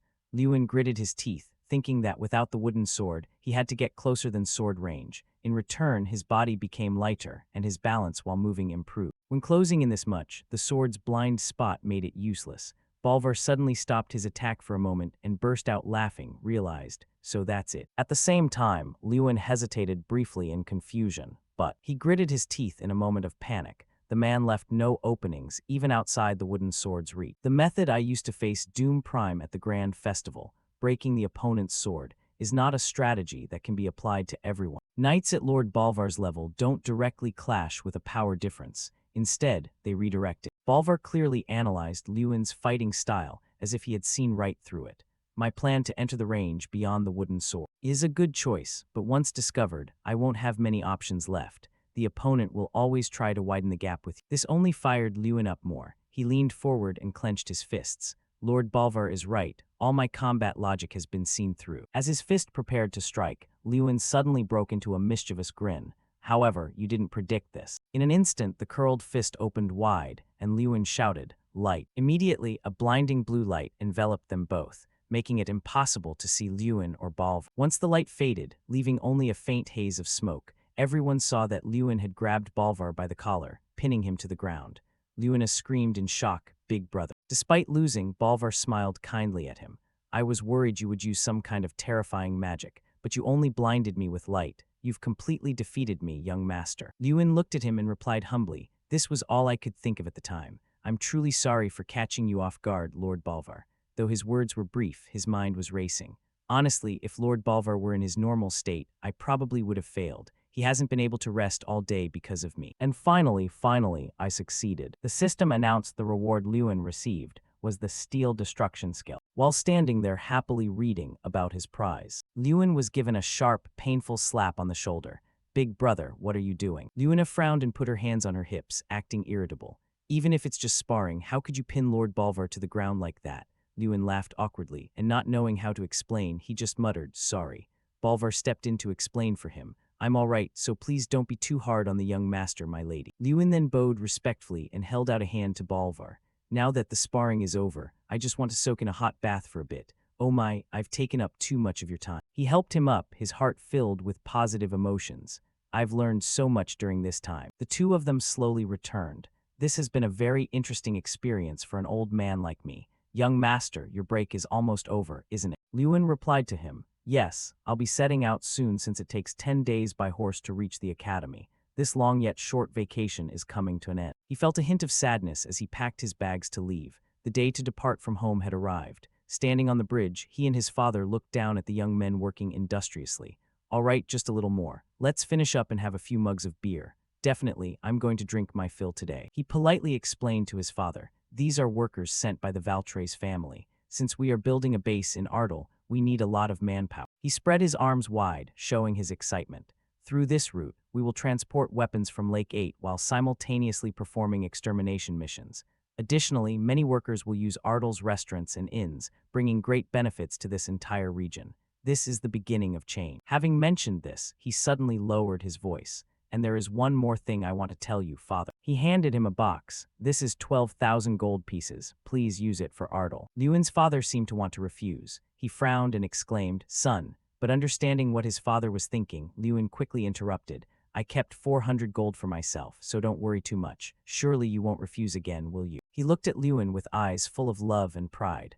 "I'm ashamed. I'm only becoming more indebted to you." To bid his filial son farewell, he didn't hesitate to give him a hug. "Thank you, son. All right then, I'll be on my way." Lewin continued to drift into his thoughts. "I must say this was a very productive vacation. I said my goodbyes to everyone and traveled a portion of the way with Irene." When the road branched and I prepared to say goodbye, Lewin heard Irene say something that made him hurriedly ask again, "Huh, what did you just say?" "I must have misheard." Irene intentionally lowered her voice for emphasis. "No, you heard correctly." She grinned at Lewin. "After graduation, I'll help during the monster extermination missions too. I told you, I'll follow you until I defeat you, Master Lewin." Looking at Irene's receding back, Lewin thought to himself, "Ah, so she hasn't forgotten. She truly is a strange person." And so they parted ways, promising to meet again someday. After traveling for about a week from Ardal, I crossed the central border and entered the eastern region. Unlike the southern region, this area has many more people passing through. Having just set foot here, Lewin was drawn to a brawl on the street where someone was screaming, "Say that again." A thug in black was scolding a young man in a white shirt. "What did you just say, you weakling?" The shrill shouting grew louder by the second. "Say it again, you bastard." Seeing this bullying, Lewin began to feel restless. What's going on here? The man in black kept his tone high and arrogant. "Say it, what did you just say, you brat?" The young man, his face covered in small wounds, pleaded softly, "Please, let my sister go." But a second later, he glared at his opponent and raised his voice. "I am also a knight. If you don't let my sister go right now, I won't stand for." The man in black burst out laughing, his voice full of mockery. "Did you guys hear that? What are you going to do if you don't stay still?" Then he suddenly stood up, continuing to act like he was teaching this poor young man a lesson. "All this happened because your family didn't pay back the money. We have to make a living too, you know." Clenching his fist, his mouth spewed provocations and insults. "So now I'm going to collect the debt your father owes, even if I have to sell your sister. Ha ha ha." The young man frowned, his eyes filled with indignation. What? Hearing the man threaten his family, he immediately charged forward without a second thought. "You think I'll let that happen?" For the first time in the conversation, he dared to smirk at him. How ridiculous. But before he could even attack, he took a punch from the man, accompanied by a fierce curse. "Do I look like I'm joking?" He kicked the young man while shouting insults. "And you think a weakling like you can become a knight? Hanson, is this the standard of a trainee knight in fold?" Not stopping there, he grabbed the young man's hair and pulled his head up, ordering him as if he were a slave. "Say it again. What did you just say?" The young man bravely emphasized every word. "Try selling my sister." He stared with burning eyes at his opponent, his voice cold and emotionless. "I will really kill you all." Lewin stood watching, his brows furrowed in resentment. Am I really witnessing this? Does this kind of thing happen in broad daylight? That boy looks like a trainee knight from a nearby territory, but even for a trainee, he is frighteningly weak. However, that isn't the look I usually see. That is the gaze of someone who has something they must protect at all costs. As Lewin stepped toward the brawl, someone suddenly tapped his shoulder. A man warned him fearfully, "Young man, don't interfere in others' business, just leave. If you cross the Ongi lumber gang, it will be a disaster." That's right, they are extremely brutal. Lewin didn't bother to say thanks. On the contrary, he wanted to poke at these people. "I understand, but then what are you all doing here?" The people wondered. "Huh, what do you mean?" Lewin continued. "You didn't try to stop them, nor did you save that young man." His eyes glared, his teeth bared in disgust. "You should all be ashamed. You're no different from them." With that, he continued toward the young man. "That gaze is good, a gaze that can become much stronger. Suddenly, I'm curious about that boy's true value." The man who had kindly warned Lewin earlier was now furious at being lectured. "What? Fine, do whatever you want then, after all the concern I showed for you." The burly thug tormenting the young man stopped when he saw Lewin approaching. He gave him a sharp look. Then with a thuggish and condescending tone, he asked, "Who are you? Did you come here to get beaten up too?" Seemingly not knowing who his opponent was, he blustered, "Get lost before I." While he was still speaking, Lewin used magic to send him flying backward. His eyes widened in bewilderment and fear. He looked at Lewin's cold face. Why did I feel that?" The townspeople witnessing this also stared with wide eyes and open mouths in terror. His cronies stood frozen, asking, "What the hell was that?" Meanwhile, he could only stand there and let Lewin crush his body with magic. What just happened? After playing with him for a while, Lewin finally vented his anger by slamming magic directly into the man's face. He groaned in agonizing pain. "Oh, don't come near me. Stay away. Retreat, retreat." The young man from earlier was still sitting there dazed. He asked hesitantly, Who on earth are you?" Lewin's back looked full of pride. He replied, Lewin Ardle." Then he turned back to the young man with a relaxed, kind smile. He continued, "That was a bad guy." That night, Lewin went to the young man's house. The boy who introduced himself as Han invited me to his home, and his story is quite typical. Two siblings carrying the debt of an alcoholic father, and a boy who had to pick up a sword to keep his sister from being sold to a brothel. Lewin was curious about a few things and quickly asked, "But what kind of place is this Ongi lumber gang? The name sounds cute, but their actions are horrific." "It might sound that way, but they are extremely brutal." Han felt goosebumps as he recounted. "They tie people to the roots of an Ongi tree and kill them. Their leader has killed 4 people, so no one dares to cross them." Lewin still had many concerns and asked, "Does the Foldren territory just let people like that run wild?" Han explained to him that their area of operation wasn't in Foldren. "They operate in our village and a few other small ones. They're all too small to have a guard squad to help." Lewin lowered his face, hiding his pensive gaze. "They're worse than I thought. I want to deal with them personally, but I don't have time to handle each one individually." Han also bowed his head and spoke with a voice full of gratitude toward Lewin. "Thank you for the help, and I've heard of your name. He asked tentatively. They say you are the champion of that festival, right? Lewin replied immediately, surprising Han a bit. Yeah, that's right. Did you hear it from Lord Gunter Perante? He straightened his back and looked at Lewin. How did you know? Lewin explained with a smile. I heard that thug say you were a trainee knight from Foldren, and if it's Gunter, I figured he'd mention me. Han stood up, his words filled with excitement. That's right, our captain talked about you a lot. He said there was a very strong mage at the academy, but not as strong as the captain. Ah, really? Lewin thought to himself wearily, but I already beat him in arm wrestling. Han continued to thump his chest enthusiastically, expressing his feelings. I want to become strong quickly and be an excellent knight like our captain. Lewin was briefly silent, pursing his lips in thought. Having the captain as a goal to strive for is very good. But Han is too weak to achieve that. Forget becoming a knight, I'm not even sure he can graduate from the academy. Suddenly his voice dropped as if in embarrassment. He confessed, actually, I'm at the bottom of the academy, so I'm mocked every day. They say, how can you stay at the academy with skills like that? His confession was sad, yet a hint of faith remained. Everyone criticizes me, but our captain is different. He said I have a talent others don't. As he spoke, he became radiant and positive again, and that if I keep putting in effort, one day I will shine. Lewin suddenly realized it was exactly the same, just like how Professor Heidel and the principal believed in me until the end. Lord Gunter Perante also believed in Han because he had experienced something similar. Lewin didn't hesitate to boost Han's spirit. That's right, effort never betrays you. He put a piece of food in his mouth and continued to encourage his new friend. Even if you are slower than others, if you persevere, a miracle will come one day, just like it did for me. After seeing Lewin's grimacing face, Han was flustered. Ah, I'm sorry, I forgot to warn you. My sister's cooking skills are unique. He complained to himself. Why are you only saying this now? The two were talking happily and warmly when they were interrupted by a brash shout. Come out, you filthy brats. The people from Ongi Lumber were standing outside. That damn noble. I should have ripped him apart, but instead I came here to kill these two kids. The leader growled. Kill them? No, we're going to sell. He lunged toward the house, kicking open the weak wooden door. Come out now, stop hiding. But he suddenly froze, glaring in anger. What? Where are those two kids? There was no sign of Han and his sister in the house now. Only Lewin was waiting there. The leader asked in a shouting voice, Who the hell are you? Lewin equipped some protection on his arm and replied with a smile. I was wondering what to do, but thanks for coming right to me. Less than 3 seconds later, the man was attacked with magic, his body flying in a straight line from inside the house out to the yard. His cronies asked each other in terror, what was that? Every one of them was in a crisis. He stared without blinking, then whispers broke out. Is that the noble from before? Why are you here? Only then were Han and his sister seen standing close together in fear. Lewin instructed, Han, it's dangerous here, protect your sister. He asked urgently, Lewin, what are you going to do? Lewin gave a slight smirk. He then clenched his fist, his voice full of spirit.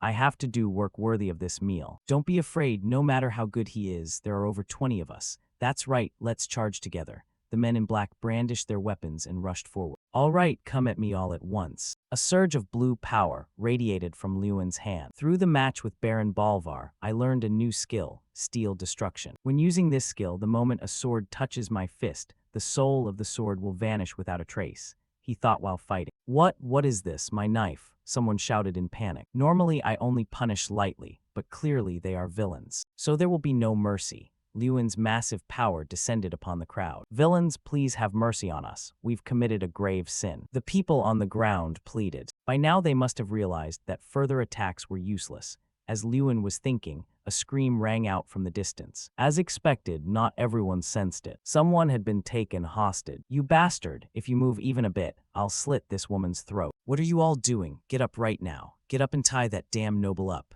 The man in black ordered. He was worried. Damn it, are you the leader of this bunch? Yeah, I'm the leader of the Ongi Lumber gang. He introduced himself. If you know what's good for you, get on your knees right now. You bastard! He looked around anxiously for Han. Han, what happened here? An injured Han spoke up. You got hurt trying to protect your sister, didn't you? In that case, there's no other way. I have to handle this. He stepped toward the man. The leader roared, don't come any closer. You think I won't kill her? Stay right there. If you move so much as a finger, I'll cut her down right here. Lewin was furious. Damn it. They don't teach you how to handle situations like this at the academy. I don't have enough time to use magic. Crap, what do I do now? A sword stroke slashed through the air. The leader was stunned. You bastard. Han, filled with rage, approached with a sword. If you don't want to end up like your leader, get out of here right now. You monster, run. The crowd scrambled to escape. Han, are you okay? Han's sister ran over. Han was in disbelief. I killed someone, how could I? It's all right, Han, it was necessary, and congratulations. Lewin comforted him. Han turned his head in confusion. Congratulations. He explained that was the Peridot sword style, wasn't it? The mastery of aura. I saw a blue aura radiating from you earlier. Haven't you just reached the 4-star rank? Does the appearance of that invisible blue aura mean? Han was shocked. What? I reached the 4-star rank. Correct, a person who reaches 4 stars is considered top tier among knights. Of course, you can't fully control your aura yet, but it's certain that you've shown clear progress. Yeah, you did it, just as I predicted. I wasn't wrong. Lewin's assessment was spot on. He was moved. Thank you, Lewin. It's all thanks to you. If it wasn't for you, I wouldn't have had the courage. Honestly, enough with the sappy stuff, Lewin replied. At least now, no one would bother Han's sister anymore. And so, Han's incident was resolved smoothly. As soon as it was morning, I went straight to the academy, and now I'm back. Before leaving Ardal, I used to hope the vacation would never end. But now that I'm back at the academy, I realize one thing. I truly missed this place. Lewin, what did you do during the break? Me. Jason and Lewin chatted as they walked. What should I say? A lot happened, but nothing worth telling here. Well, he hesitated. I practiced. Jason was surprised. You, someone as strong as you, still practices swordsmanship. Oh my god, Lewin. Vacations are for resting. Besides, swordsmanship is part of the nitrolated classes in the 2nd semester, right? Why would you practice it in advance? Studying early during vacation is called preparation. While they were chatting, the professor called out to him, Lewin. Professor Heidel, so this is where you were. What are you doing here, sir? Look outside, a guest has arrived. Many knights with a golden sunbird symbol on their flags. It must be him. Lewin seemed to recognize who the guest was. I'll be right out. We've exchanged letters, but I didn't think I'd see him this soon. The champion of the Grand Martial Arts Festival had arrived. The carriage door opened. The princes had arrived. 2 princes stepped down from the carriage, one after another. Don't you dare get between me and Lewin, Prince Kroster Radian, the eldest prince. Don't dream too much, brother. No matter how hard you try, young Master Lewin will choose me. While they were arguing, Lewin stepped forward and introduced himself. It is an honor to meet you both. My lords, I am Lewin Ardal. Ah, young master, sorry for the sudden visit. I've prepared a gift. I hope we can speak privately. No, the gift I've prepared is far more valuable. Forget my brother and talk to me first. Their intentions were all too clear. If I, the winner of the Grand Martial Arts Festival, supported one side, it would be a huge step toward becoming king. I have a solution, he spoke up.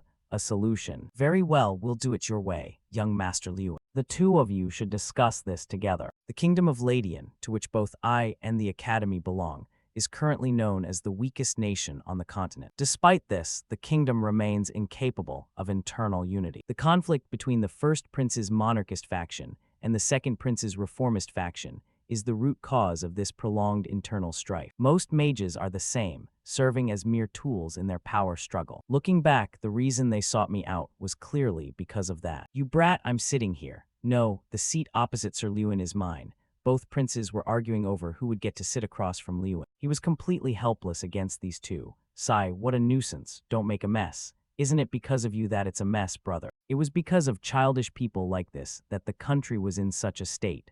Thoughts were swirling inside him. Ridiculous, what did you just say? Stop arguing. I'm a bit surprised by your sudden visit. But it's good that you both came. I also have something to say. I have no intention of choosing a master between the 2 of you. I anticipated this, but hearing it directly still stings. True, but even the legendary strategist Jagiz refused the offer 3 times. You probably know that story. Jagiz, you refused the great emperor's offer 3 times before finally joining his side.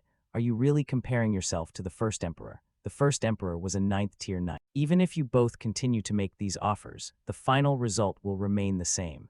As Lewin Ardal, I have things I must do. I plan to return to my homeland, the Ardal territory. Ardal, that means you won't leave the kingdom, even after graduation. Of course, at that time I can become a force for the kingdom. Oh, it's good to hear this. But the situation in Ardal is not easy. I believe you will understand why I don't want to abandon my home. Both princes were surprised upon hearing this. The future force of the kingdom should not be burdened by unnecessary worries. I, Prince Kroster Ladian, will fully support you regardless of the issue. Don't ask me first, don't ask my brother. Money, food, I will give it all to you. Hey, don't you see I'm talking to this young man? Don't stick your nose in. The 2 resumed their bickering. No matter what happens, I won't choose either of you. That's final. Why? Because letting the 2 of you continue to compete will bring me more benefits. Lewin still had his own calculations. I will send an amazing gift for your graduation. No, I will send an even more amazing gift than my brother. That would be fine, however, I expect you to handle what I mentioned. Haha, don't worry about anything, just focus on your graduation. Fortunately, the princes were satisfied with my neutrality and left. Additionally, I had clearly demonstrated my loyalty by confirming that I would not leave the kingdom. However, I did make a few requests. First, I requested approval for the plans that Adel is currently pursuing, and I requested military support at the time of the conquest. Everything is progressing smoothly. Is this the power of influence? Is this truly the power of influence? Suddenly, his train of thought was interrupted. Everyone, listen carefully. Duke Lewin Ardel is the future and the treasure of this kingdom. Therefore, I appoint Duke Lewin as a royal guardian. Everyone, show him the respect he deserves. This wasn't part of the plan, but that's how things turned out. As a guardian, the closest person protecting the royal family in the kingdom, no one would dare look down on him. Although not yet official, because the princes had recognized him, it was essentially official. I felt relieved that everything was resolved smoothly. Now, we'll be taking our leave. Both princes said their goodbyes and departed. Truly admirable. To be appointed as a royal guardian, how impressive. Admiration rang out from the crowd. Please make way, you're blocking our way to class. Jason shouted loudly for everyone to clear a path. Now that the princes were gone, it was finally time for the classmates to gather. Looks like things are about to get noisy again, doesn't it? The guardian position used to be monopolized by the Garihill family. Hey, quiet down. Mikkel is coming over there. All the chatter immediately fell silent. What are they talking about? Is it about me? He arrived looking irritable, which was ridiculous. Seriously, who is saying what about whom? It seemed those words truly provoked him. Have you all forgot? I am a Garihill. No matter how much noise you make, after graduation, you'll all be under my command. Garihill, Mikkel Garihill, who had been considered for expulsion after using a banned substance in the first semester midterms, had avoided it thanks to the strict punishment of a 30-day suspension. All of it was thanks to the Garihill family's reputation. The magic world of the academy, no, even the magic world of this royal palace, is currently almost entirely under Garihill's control. Really, but it seems that isn't what the princes want. Long time no see, Mikkel. Damn it, he growled every single syllable. You think you've won, don't you? What? Just wait and see who laughs last. He turned his back, but the resentment was still clear on his face. Jason comforted him. He's just jealous. Don't pay too much attention to it. When you won the grand festival, Mikkel's expression was truly something to see. This situation with the princes probably affected him even more. Right, jealousy, such things aren't worth considering. Mikkel's tarnished reputation in this matter was directly linked to his family's honor. He might be planning something. This class is a special lecture by alumni, right? Yes, let's go. After all, my opponent is the ruthless Gari. Alumni are coming to the academy to lecture. I wonder who will show up. Hopefully someone decent, Jason wished. And somehow, that feeling of unease is never wrong. It seemed the person behind the door had failed his expectation. The entire class was staring in surprise at both of them. He was shocked. What's going on? The person standing at the podium finally spoke. Is something the matter? Why is the atmosphere so strange? Could it be that person is Lewin Ardel? Very nice to meet you, Lewin Ardel. The person was Jekyll Garihill. The second semester of the graduating class focuses more on practice instead of theory. As mentioned before, there will be classes related to knights, and alumni will come to the academy to share stories about current mages, a type of lecture. This was a well-intentioned session, but somehow that unease is never wrong. Lewin and Jason sat down warily. Both stared forward in silence, especially since the invited alumnus was Mikkel Garihill's brother. He held a book and chalk to introduce the lesson.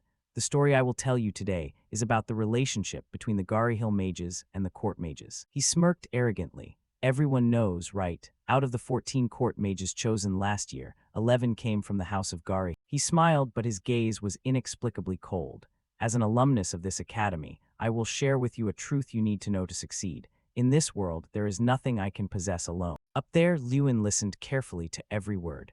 That is why the weak need to unite even more. From now on, you will focus more on reality instead of ideals. Just because you praise the student representative, Lewin Ardel, it doesn't mean your lives will turn out like his. He suddenly singled out Lewin, causing the whole hall to freeze. He emphasized every word. Lewin Ardel, what do you think? Jason slammed his hand on the desk and stood up angrily. Seeing this, he didn't want his friend to do anything foolish, so he quickly stood up to interrupt. Well, I can say this. Before everyone's eyes, he spoke his mind without hesitation. Even if 10 pieces of trash combine with determination, a masterpiece will never be born. At most, it will just be a giant pile of trash. Feeling provoked, he paused for a moment. Are you talking about me? He immediately denied it. Not at all. Do you feel that's about you? The tense atmosphere between the two made the students around them whisper incessantly. Seemingly at a loss for words, he changed the subject. Well, I've heard a lot about you from my brother, Mikkel. You're quite an unlucky person, aren't you? He replied calmly. I guess you haven't heard the other stories, about how that unlucky person defeated him miserably. He could no longer maintain his confident smirk. His face darkened. What an arrogant brat. At this moment, both knew that the feud between Lewin Ardal and Garihil was a confrontation that would not end easily. Ever since Jekyll appeared, the atmosphere at the academy began to change rapidly. With the claim that anyone could join Garihil if they wanted, Jekyll had blinded the lower-performing students. Jekyll's realistic and blunt style proved to be quite effective. Simultaneously, an argument broke out. One student said, "Did you hear what Senior Jekyll said? If we work for Garihil, we can also succeed." The person opposite countered, "Ha, you really think Garihil cares about you? No self-respecting person would work under Mikkel, who uses deceitful tricks to manipulate others." Eventually, the students at the academy were divided into two factions, Garihil and Ardal. With Garihil's petty efforts to humiliate Lewin and his growing anger towards such childish provocations, the atmosphere at the academy grew hotter over time. However, before long, an opportunity appeared to put Garihil in his place. Principal Tyrion placed a steaming cup of tea on the table and said gently, "Oh, come in, have a seat." Lewin sat down opposite him and quickly replied, "Yes, how have you been, Principal?" He slowly raised his teacup. "Haha, I'm still doing well." He spoke in a calm, steady voice, carrying understanding and trust. "Since you are the student representative, we can discuss official matters, right? So, how is life at the academy?" He closed his eyes slightly, his brows knitting together. "Same as always, except for one troublemaker who's making a mess of everything." Being a man of knowledge and experience, he quickly understood the situation. He set his teacup down. "I see. I have a feeling I know exactly who you're talking about." He leaned back. "Garihil. I don't like them one bit, but what can I do? Every mage in the kingdom has a connection to them, so the academy is no exception." He continued to explain the current situation. "However, unlike last year, this year we only assign them courses that don't directly affect grades. Even so, they are quite loud both inside and outside the academy.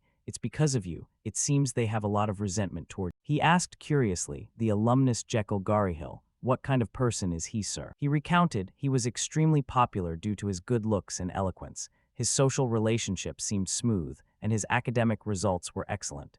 At 23, he became the youngest head mage in the kingdom. However, his face suddenly turned serious. But behind that exterior lives a giant snake. He has deep desires, power cravings, and ambition. His personality forces him to get whatever he wants at any cost. After understanding Jekyll's true nature as a snake king, he became vigilant. He seems fine, but he's completely rotten inside and will use any means necessary to get what he wants. That is a Garihil. He clenched his fist. By now, there are enough reasons to act. The question is, what reason should I use to do it? Suddenly, he spoke up. "By the way, I want to discuss the upcoming special lessons with you." His face showed confusion. "Special lessons," he replied. "Yes, the upcoming classes." Suddenly, a crazy idea appeared in his head. "I have a good idea, but will he agree?" It was something he had asked many people about, but the responses were mostly negative. Thinking about this, he walked toward the classroom. Just then, remembering Principal Tyrion's words gave him more motivation. "So, what if I just ask directly?" With that, he opened the door. Hearing the door open, all the students turned their heads to look. Even Jekyll, who was at the podium, stopped, his voice sounding a bit surprised. Lewin Ardal." To his dear junior, he proposed directly, "I'm here with a request for you, senior." Mikkel, hearing everything from the side, burst out laughing. Whoosh. He stood up abruptly, pointing directly at Lewin with a grin that stretched from ear to ear. "A request? Fine, it was only a matter of time before you said something like that." He turned serious. "Don't misunderstand. It's not the kind of request you're thinking of." Then he continued, stating his true intention. "I heard you received a proposal from the principal for next week's joint night class, and you refused it." At this point, the corners of Lewin's mouth turned up slightly. "So, I came here to directly make a request. Please allow the alumni and us to have a joint class." In that moment, his whole body froze, and his habitually arrogant face suddenly turned blank with shock. A joint class, this is a session where alumni, as special lecturers, participate in class alongside the students. In other words, this was also a formal opportunity for Jekyll and me to face off on the same playing field. Just one sentence made the atmosphere lively. a joint class, so we'll finally get to see Jekyll Garihill's skills right. The surrounding students couldn't hide their excitement. Everyone's eyes simultaneously turned toward him, thinking that both he and Lewin would stand on the same stage for a direct confrontation. Wow. After thinking in silence for a while, he spoke up. Why? He spoke in a slow voice. Our alumni are seasoned experts who have worked in the field for years. Such a class is unnecessary and, frankly, just a waste of time. Do you really think so little of us? It sounded persuasive, but it was all within his expectations. He unleashed a lethal remark. That sounds a bit unreasonable. Isn't the purpose of alumni visits to the academy to teach us? He was surprised. What? He put on a sad face. Yet you dismissed the joint class, the best opportunity to pass on knowledge to your juniors. Just because of that kind of class, you keep emphasizing that Garihill is a collective. His face now became very unsightly. His voice was clearly provocative, accompanied by a mocking smile. So why the sudden change? Or perhaps there's another reason. For example, are you afraid? He broke into the ecstatic smile of a villain. Even though you won the grand festival, you're still just a student with limited experience. Then he quickly regained his calm expression as if nothing had happened. Before a real blade, you'll be able to do nothing but cling to your stubborn, useless ego. Why would we need such a troublesome class? Before he could finish, the students chimed in. We want to see your skills too. He was briefly stunned, his eyes showing confusion. Just then, one student spoke up, then others followed suit. That's right, skills forged through real battle. We really want to see them. At the same time, Mikkel excitedly slammed his hand on the desk. Come on, brother, what are you waiting for? This is the perfect chance to crush this guy in front of everyone. Accept it, Lewin Ardle. You'll regret this proposal for a long time. My brother is a powerful mage. His reaction was exactly what he was hoping for. He laughed with delight. Exactly, Mikkel, you're right. That's exactly how it should be, so that our respected senior won't refuse again. Jekyll let out a weary sigh. Fine. If it's a joint class, the trainee knights from Foldren will participate, right? However, he tried to justify himself. I refused this proposal because I didn't want to steal your chance to shine as the student representative, but if you want to ignore that now. Lewin didn't hesitate, stepping directly toward him. No, please, go ahead with it. I am requesting it of you. He held out his hand. As a junior at the academy, I also want to see your skill. He was forced to shake his hand. Well, if that's the case, I have no choice. Let's do our best. Suddenly, he felt a sharp pain surging through him. It was so painful, he gnashed his teeth. He growled, you brat. He leaned close to his ear and whispered, I'll leave it to you then, senior. His eyes brightened, full of excitement and challenge. Prepare to be amazed. 3 days ago, just as the trainee knights from Foldren arrived at the academy.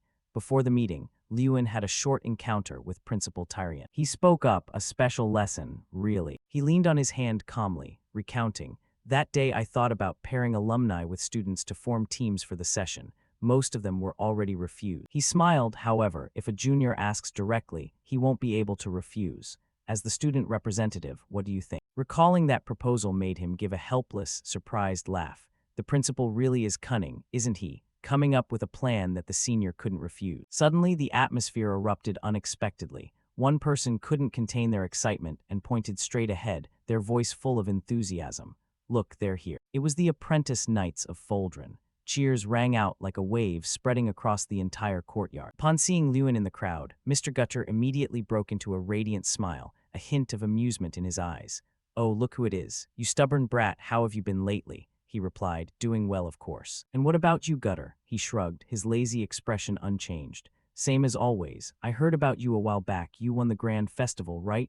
Lewin tilted his head slightly, modesty clear on his face. Yes, thanks to your guidance, Gutter. Hearing that, he burst into a hearty laugh. As he spoke, he turned to walk away, not forgetting to wave goodbye. Haha, well, I'm off to see the headmaster, so please guide these youngsters for me. Lewin accepted the task immediately. Understood. He placed his hand over his chest and introduced himself formally. Honored to meet you. I am Lewin Ottle, the academy representative. May I ask who the representative for the apprentice knights is? The knight at the front shifted his gaze away. Our representative is currently busy. Following his gaze, Lewin couldn't help but stare in shock, his eyes wide. Before him was a common scene of bullying. One guy was laughing delightedly. Haha, come on, Moltiv, you're scaring the kid. The other replied, even if this brat died, nobody would care, so what? Lewin froze for a moment, his eyes landing on a familiar, slightly injured face. Hans, the bullied boy, looked up. Lewin. Lewin stepped forward. What are you doing here? At that moment, a brown-haired guy in the crowd chuckled.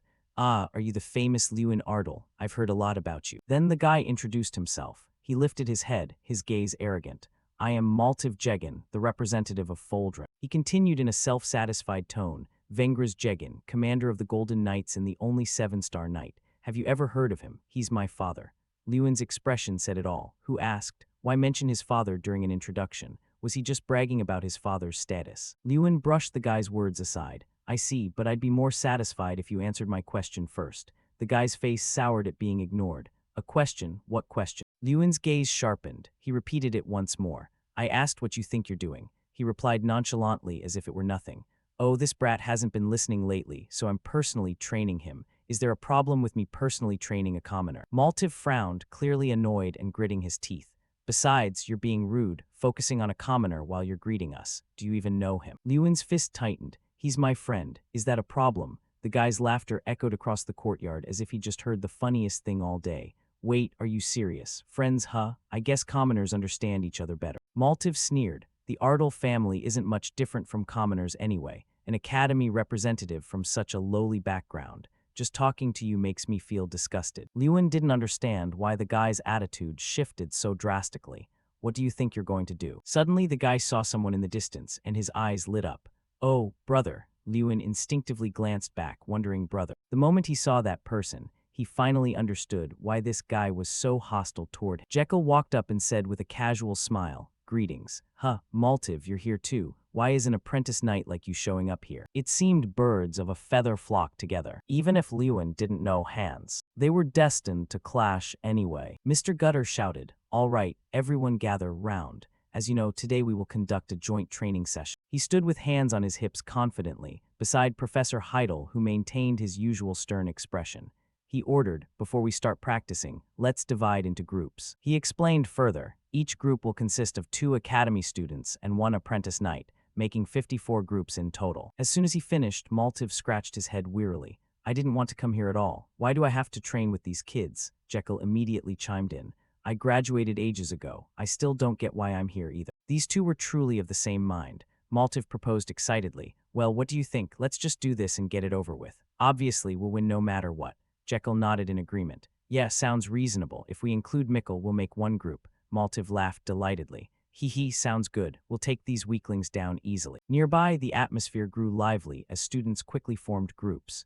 Yet amidst the noise, Hans only bowed his head, standing silently like a forgotten shadow. Suddenly Lewin walked over. Hans, join my group. He couldn't believe his ears and asked hurriedly, Lewin, are you sure? Are you really okay with being in a group with me? Having been there himself, Lewin understood the feeling of being pushed to the sidelines. His voice was soft but firm. Why not? You're my friend. Hans looked at Lewin with deep gratitude, whispering his name.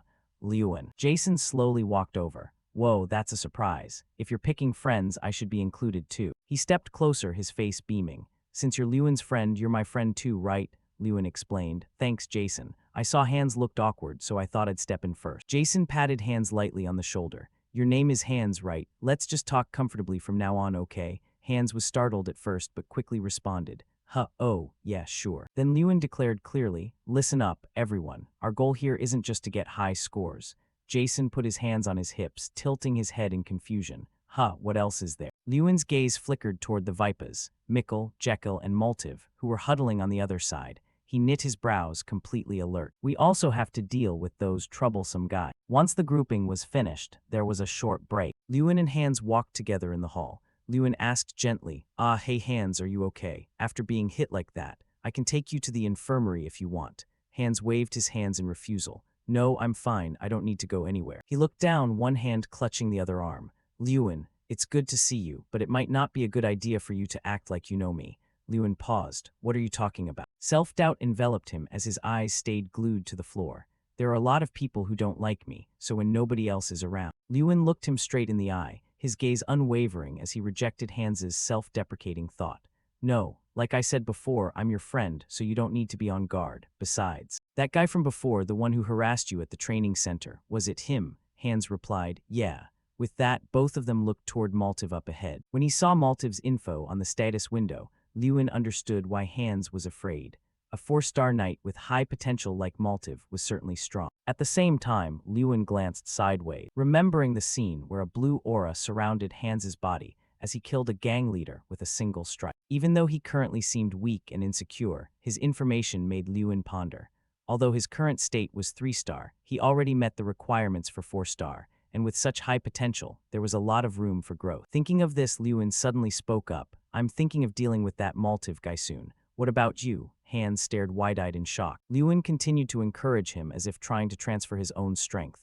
Are you just going to keep letting them hit you? That determined look you had when you protected your sister. Where did it go? Hans hesitated. Can I really win? Without any hesitation, Lewin affirmed firmly. You can. Hans asked repeatedly as if he'd never considered it. I can. Maltiv, overhearing from above, turned down irritably. I can't listen to this nonsense anymore. To someone with an ego as high as a mountain peak, losing to someone he despised was unacceptable. Hans beat me, a useless commoner who's just taking up space. Hans, get over here. Despite being afraid, he still stood up. No, I don't want to. It seemed this was the first time he'd ever resisted, as Maltiv grew furious. What? This bastard has lost his mind. Just standing next to him doesn't make you special. Truly, just a bunch of idiots clinging to each other. He drew his sword, intending to teach Hans a lesson.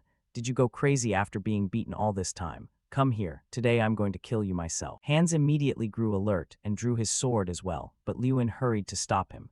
Don't fight him, Hans. Hans was dazed. But Lewin explained, you aren't like him, right? You shouldn't act the way that bastard does. Then Lewin stepped forward. Today isn't the day you face him. Wait for the right opportunity to wipe him out. So today, I'll handle this. As soon as he spoke, the two of them lunged at each other like moths to a flame. Maltiv's face turned red with rage as he screamed, Who the hell do you think you are? Get out of the way. Get out, you bastard. Suddenly, someone kicked him straight in the face. A single kick sent him flying 5 meters away, his sword spinning into the air. Lewin stared in shock. Goo, Mr. Gutter. He was frowning in anger. Lewin was stunned by Gutter's appearance. His action was completely outside of Lewin's expectation. Maltiv had been hit so hard his entire body was thrown back against the stone wall. Gutter questioned him sternly. Maltiv Jegan, what is the meaning of this? Maltiv stammered in panic. It was. He immediately made an excuse. They started it. I didn't do anything wrong. Gutter still stood tall, his stern eyes piercing through the lie. And so you drew your sword to cut someone down. His voice dropped to an ice-cold tone. Maltiv Jegan. As of today, you are dismissed from your position as the Knight Captain of the Training Academy. The Vice Captain will take over temporarily, and your punishment will be applied as soon as you return to the Academy. Refusing to accept reality, he threatened, If you dismiss me, my father won't let this go. But a single sentence from Gutter was enough to shut him up. True, I thought so. But when he finds out his only son drew a sword in the Academy and intended to cut someone down, Lord Vengra's Jegan might just faint. Hearing that, he gave up. I'm sorry. Lewin watched with a cold gaze, silently judging him with a contemptuous look, acting tough but scared to death of his father. Lewin frowned, regardless. Catching the hateful glare as if the guy wanted to tear him apart, he realized, it seems I've made myself a target. The first session of the joint training camp, the first lesson was on combat and defense. Mr. Gutter Perante taught us how to exploit a mage's weaknesses, using their casting time to neutralize. Professor Heidel demonstrated how to predict a knight's movements and effectively escape their attack range. Each group practiced these techniques according to the instruction. While the students practiced hard in front, Mikkel's group sat comfortably under a tree, observing. Maltiv scratched his head, his scowling face full of anger. That Lewin guy really ticked me off, and now I have to train in a place full of people like him. Jekyll replied calmly, Forget it, we already know this stuff, right? Maltiv sighed. Fine, let's just do that. Despite his nonchalant exterior, his mind was racing. He says that, but how exactly are we supposed to train? He made a guess but quickly dismissed it. In front of all these students, do they really expect me to reveal my full strength? No way. In a corner, Lewin's group was also practicing intensely. Hans rested his hands on his knees, panting for breath. Lewin, let's take a break. Lewin stood straight, not a drop of sweat on him. Sure. Jason marveled. Does this guy never get tired? I haven't even fought him and I'm already exhausted just watching. Feeling that the exercise wasn't wow enough, Lewin casually slung his wooden sword over his shoulder and said blankly, I don't know. It felt like we were just warming up. The other two shouted in unison. What? Suddenly someone stepped in, interrupting their conversation. If you aren't too tired, could you give me a moment of your time? Lewin blurted out in surprise, Mr. Gutter. He was already holding his wooden sword. I want to confirm something. Lewin wondered, confirm? What do you mean, sir? He explained, swordsmanship at this level, learned in such a short time. It's impossible to be self-taught unless you had an incredibly talented teacher. Hearing that, Lewin paused for a moment and thought of his mentor. Whoa, Mr. Gutter is sharper than he looks. He continued, so I'd like to ask a favor. He pointed his sword toward Lewin, issued a challenge that left everyone holding their breath. Lewin Ardle, I want to duel you. Lewin froze, a look of shock clear on his face. What is going on? Whispers began to erupt like a swarm of bees. A duel with the Academy representative. Why is the commander doing this? After a moment to compose himself, he spoke up. Are you joking, Mr. Gutter? I'm not even a knight yet. How could I possibly beat you? Besides, I've only been learning for a week. He looked straight at him. I'm not asking you to win. This made Lewin even more confused. Then what is it? Then he revealed his true purpose. I want you to teach the students here. There is no one else here with swordsmanship skills superior to yours. The apprentice knights were stunned, completely taken aback. What, Commander? Lewin took a soft breath, thinking, suddenly becoming the center of attention like this is a lot. But his brow knit slightly, his lips forming a firm line. He didn't say it aloud, but he was certain this was a good opportunity. If I perform well here, I can use this chance to establish my position. Not a bad idea. Thinking of this, he became intrigued and quickly dropped into a starting stance. I look forward to learning from you, Mr. Gutter. He smiled with satisfaction, a natural grin. That's an impressive stance. Well then, here I come. As soon as the words were out, Gutter lunged forward with incredible speed. The spectators outside simultaneously widened their eyes. Wait, what speed? Are you being too serious, sir? If that hit, I wouldn't even be able to pick up my own bone. Yet Lewin blocked the attack with ease. Someone gasped in shock. He blocked that. Despite that, Lewin let out a heavy sigh. The force of the swing sent Lewin skidding across the courtyard while he was still defending. He spoke slowly, looking at him once more. I find your skill hard to believe. I ask you again, where did you learn this swordsmanship? He narrowed his eyes, his gaze full of suspicion toward Lewin. Is it a name that can't be revealed? Lewin fell into thought, wondering if he should say it. It's not like the person was intentionally hiding, so it's probably fine. After hesitating for a long time, he spoke a name, Lord Bolvar. It was a name nobody expected, so everyone standing there gaped in shock, including Mr. Gutter. Shock after shock left everyone stunned. The legendary war god Bolvar Petten. No way, I heard he was dead. Very quickly, Gutter regained his composure. Oh, is that so? He wondered, can you tell me more? How do you know him? Lewin explained. Lord Bolvar retired and has lived in Ardle ever since. He's been by my side since I was a child. Before he could finish, Maltiv hurried to interrupt. Don't lie. He stepped forward irritably, his eyes blazing as if they could burn Lewin. Don't lie to me. Lewin was confused. Lie. He pointed a finger at Lewin's face as if he just caught a fraud. Exactly. Lies. My father said so himself. Bolvar Petten is dead and you can't prove it. Right. Lewin looked visibly annoyed. Why would I need to prove it? And don't call someone who is still alive dead. He gritted his teeth. His face still held a mocking smile, but his eyes were full of bitterness. Even if what you say is true, it doesn't matter. The strongest knight in the kingdom is still my father. Hearing this, Lewin realized this was what the guy was actually worried about. The officially recognized strongest knight in the kingdom was none other than Maltiv's father, Lord Vengras Jegan, commander of the Golden Knights. But if the legendary knight, Bolvar Petten, was still alive, the official rankings might be turned upside down. Lewin replied lazily, fine, believe whatever you want. He was dazed. What? Lewin's gaze was ice cold, his tone unwavering as he stated his view. Believe in those strongest in the kingdom titles or whatever you want. Lord Bolvar doesn't care about those trivial rank. Hearing that, he ground his teeth in fury. Trivial? Did you just call them trivial? He immediately drew his sharp sword. How dare you insult my father? Now he looked like a madman who could kill anyone he saw. Lewin Ardle, I challenge you. Draw a real sword right now. While he was screaming frantically, come here, fight me right now, he took a direct hit from Gutter's head flick. His eyes went crossed just like a cartoon character. He hit him because he didn't want him doing anything stupid while out of control. What on earth is this? A challenge? So you really want to fight Lewin? The guy curled up like a puppy, clutching his head. Yes. Finally, he announced, all right. Then the first match in tomorrow's group practice session will be Lewin's group versus Maltiv's group. Any objections? Both Lewin and Heidel spoke in unison. None. Time passed in the blink of an eye, and the next day arrived. His powerful voice echoed across the sky. All right, is everyone ready? As discussed yesterday, the first combat match will be Lewin's team against Maltiv's team. The two groups stood facing each other under the curious gazes of the crowd. Suddenly, Jekyll stepped forward and called out Lewin's name. His face showed no sign of worry. On the contrary, he looked very relaxed. Are you guys well prepared? Lewin immediately switched to high alert. What is this? Why are you suddenly asking that? He flashed a sinister smile. Ah, never mind. Just try to fight well in this match. Hearing that, Gutter gave the signal. All right, prepare to begin. As if just waiting for that, he lunged forward with incredible speed, leaving Lewin bewildered. Fortunately, he reacted in time. If he had been just a split second slower, he would have been caught. He wondered to himself, what kind of speed is this? What's going on? No one should be this fast. Suddenly, he noticed the status window above the other's head, and his gaze turned to one of contempt. Ha, how ridiculous. How desperate is he to win? Is he carrying 6 artifacts on him? The night before at the mansion, formal greetings were exchanged.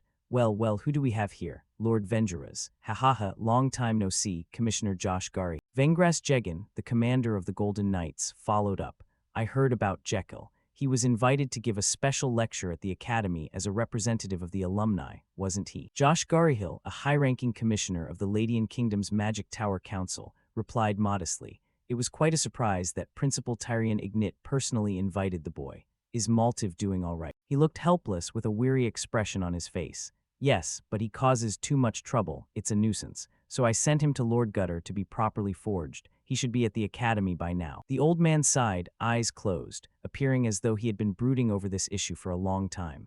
Actually, I'm here because of the academy representative. He paused thoughtfully. If you mean the representative, are you talking about Lewin Ardle? Then he thought about the information he had heard previously. The rumors have spread so far that even I remember his name. I heard he won the festival and even caught the attention of the Empire. But immediately after, his tone changed instantly. A country bumpkin from Ardle shouldn't have such a smooth path. As if just waiting for that, he agreed. Haha, exactly. We have to prevent someone like that from influencing the princes, right? As loyal subjects who truly care about the kingdom. Of course. He inquired curiously, do you have a plan? As if waiting for the cue, the man replied, this time my son and Maltiv are on the same team, and they'll be facing Lewin Ardle. So I was thinking, why not give Maltiv an artifact? He hadn't expected the old man to be that reckless. His eyes widened in shock and his breath hitched. What? The man assured him. If you leave that necklace, I'll ensure Maltiv receives it. He stuttered. Are you suggesting we cheat? The man placed a hand on his shoulder. That's not what's important right now. If we want to crush that brat before he becomes a bigger nuisance, we must do whatever is necessary. I've already given an artifact to my own son. However, he was still hesitant. But even so, this matter. Seeing this, the man played his final card. Bolvar Payton. Does that name sound familiar? His expression changed instantly as he stammered. Why are you suddenly mentioning that name? The man's face darkened. I heard he's still alive, and it seems he taught swordsmanship to Lewin in Ardle. He continued, Lewin Ardle, the one favored by the princes, learning swordsmanship from Bolvar Payton, the Radiant Knight. If he defeats our sons in the upcoming match, our positions are finished. After hearing those words, he hurriedly unfastened the artifact from his garment. He handed the necklace to the old man. Fine, I hope this brings a good result. He flashed a calculating smirk. Of course it will. Finally, the two shook hands firmly. All of this is for our kingdom. Back in the present, Jekyll laughed triumphantly. Ha, how about that, Lewin Ardle? He cast magic, creating vines that tightly bound Lewin's group. Are you that confident with just those mediocre skills? How disappointing. The magic vines tightened like shackles, leaving them writhing in pain. Lewin's face darkened, a mixture of rage and disdain. He had guessed they would play dirty, but he didn't expect them to be this cowardly. He stood there, constantly provoking. What are you just standing there for? Show us that incredible power of yours, Lewin. Otherwise, Maltiv is going to beat you to a pulp. As soon as he finished speaking, the other lunged from the side, a wooden sword in hand. Jason shouted out in worry, Lewin, get out of the way. His feet quickly cut through the vines. A brilliant surge of yellow light tore through the ground, erupting with a violent explosion. Luckily, he managed to dodge it. He was stunned. What? How is a wooden sword this strong and durable? At that moment, a strange light radiated from the wooden sword. The artifact Maltiv Jegan received from Lord Vengeras was a fortification amulet. This artifact was designed as a necklace for easy carrying, enhancing weapons to make them sharper and more durable. He gave a mocking laugh, lips curling into a sneer as he exclaimed regretfully, Ah, I missed. I should have killed you. Then he continued to swing the sword and charge. This time I'll definitely kill you, Lewin Ardle. He watched intently, hard as steel, in that case. Thinking that, he clenched his fist and activated steel destruction. With a single swing of his arm, the wooden sword, charging at the speed of wind, instantly exploded. He was panicked. How the hell did you do that? Without giving his opponent a chance to recover, he lunged forward like a bolt of lightning. A thunderous punch landed, the impact so strong it sent the other flying backward. Looking at him sitting painfully on the ground, his eyes trembling as if he couldn't believe what had just happened, his voice was raspy as he called out in shock, Maltiv. His face was contorted by the stinging pain spreading through his body. How can this happen? Even though we are all carrying artifacts, he isn't being pushed back at all. Lewin slowly tightened his gauntlets. I plan to go easy on you guys if possible, but clearly that won't work. Since things have come to this, I'm going to fight seriously. With that, the ogre lord's will on his hand was immediately released. Everyone present was struck dumb, staring wide-eyed and open-mouthed at the impossible sight before them. Even those usually composed, like Professor Heidel and Gutter, instinctively showed looks of bewilderment. If bystanders were this affected, what about the one facing it directly? He muttered, impossible, an ogre. Behind Lewin, a massive ogre spirit appeared. The people around panicked and chaotic screams rang out. Run, everyone run, it's an ogre, an ogre. That terrifying pressure made his legs go weak, his body trembling as he collapsed to the ground, frantically backing away. He spoke calmly, let's end this. I mean, 6 artifacts clearly weren't enough for you. Hearing this, his head felt like it was buzzing. What? He didn't bother explaining. His hand reached out gently, and the massive spirit behind him reached out majestically in sync. Its massive finger slowly hooked into the other's necklace. The artifact necklace snapped into pieces and fell. The atmosphere immediately reached a boiling point as whispers broke out everywhere. What? Is he serious? Senior Jekyll actually used an artifact against a junior. Unable to bear the whispers directed at him, his face contorted in rage. You bastard, how long do you think you can hold out? Garyhill won't just sit idly by. He cut him off irritably. You say Garyhill won't leave me alone. First Mickle, then the eldest son, Jekyll Garyhill. Who's next? Could it be Lord Josh Garyhill himself? Upon hearing his father's name, he immediately charged like a moth to a flame. What did you just say? You dog, how dare you mention that name? Lewin raised his hand, a sharp spark of fire erupting and shooting forward, striking him right between the eyes. He was annoyed. You're too noisy. Just lie down and rest for a bit. Suddenly, Strang appeared on his shoulder. Are you sure about this? He was puzzled. About what? Is it really okay to reveal the ogre like this in front of everyone? Only then did he realize that thousands of strange looks were fixed on him. It continued, look at the principal's face. He's completely shocked. He just calmly replied, it's not like I can hide it forever. It agreed, true. Then his gaze shifted as he drifted into thought. In any case, Jekyll Garyhill has fallen, and it looks like Mickle has fainted and is foaming at the mouth from the shock of seeing the ogre. That means the winner has been decided.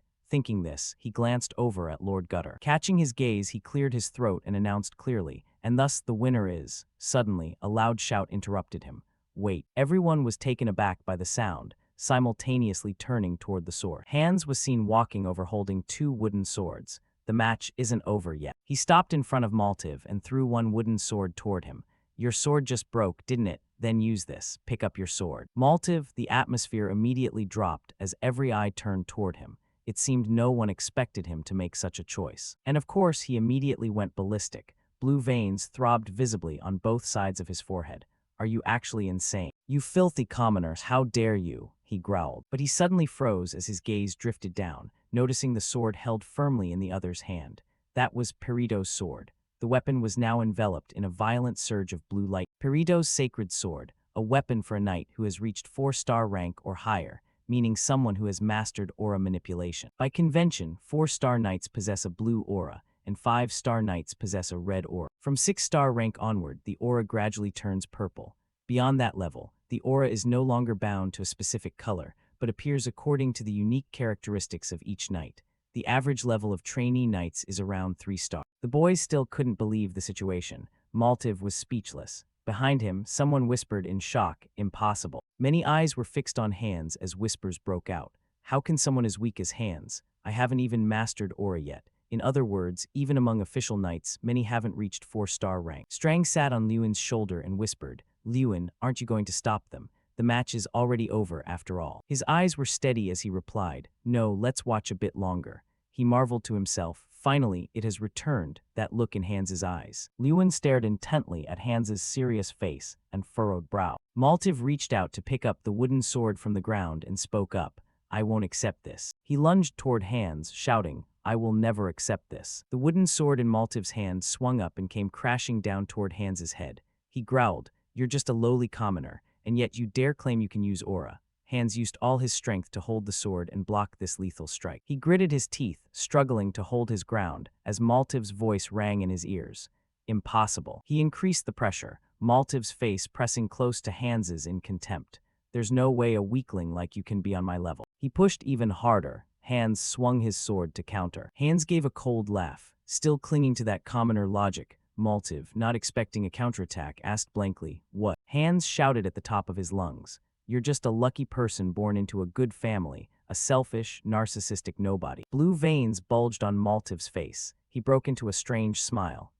Have you gone mad?" Maltiv stomped his foot hard, a loud thud echoing on the ground. He spoke in a low voice. "Fine, Hans." Maltiv channeled power into the weapon in his hand, a blue light enveloping the entire sword. He spoke condescendingly. "If you want to die, I'll help you achieve that." He kicked off to gain momentum and leaped high, then brought the sword down on Hans, screaming, "Die, you bastard." Seeing the critical situation, Lewin raced forward, shouting, "Hans, watch out." Gutter also ran toward the field. He growled a low curse as he ran, "That bastard Maltiv." Behind him, Heidel was also rushing forward. With a thunderous boom, a massive sound erupted from the center of the field, the blue light spreading outward like a drop of ink in water. Lewin's pupils contracted in shock. He skidded to a halt, staring at the scene before him. Before the crowd, Hans still held his sword in a counterstand, while the sword in Maltiv's hand had been sent flying, and the man himself had been knocked far back. Maltiv screamed in indignant rage, "You bastard." Hans wasn't affected by the insults.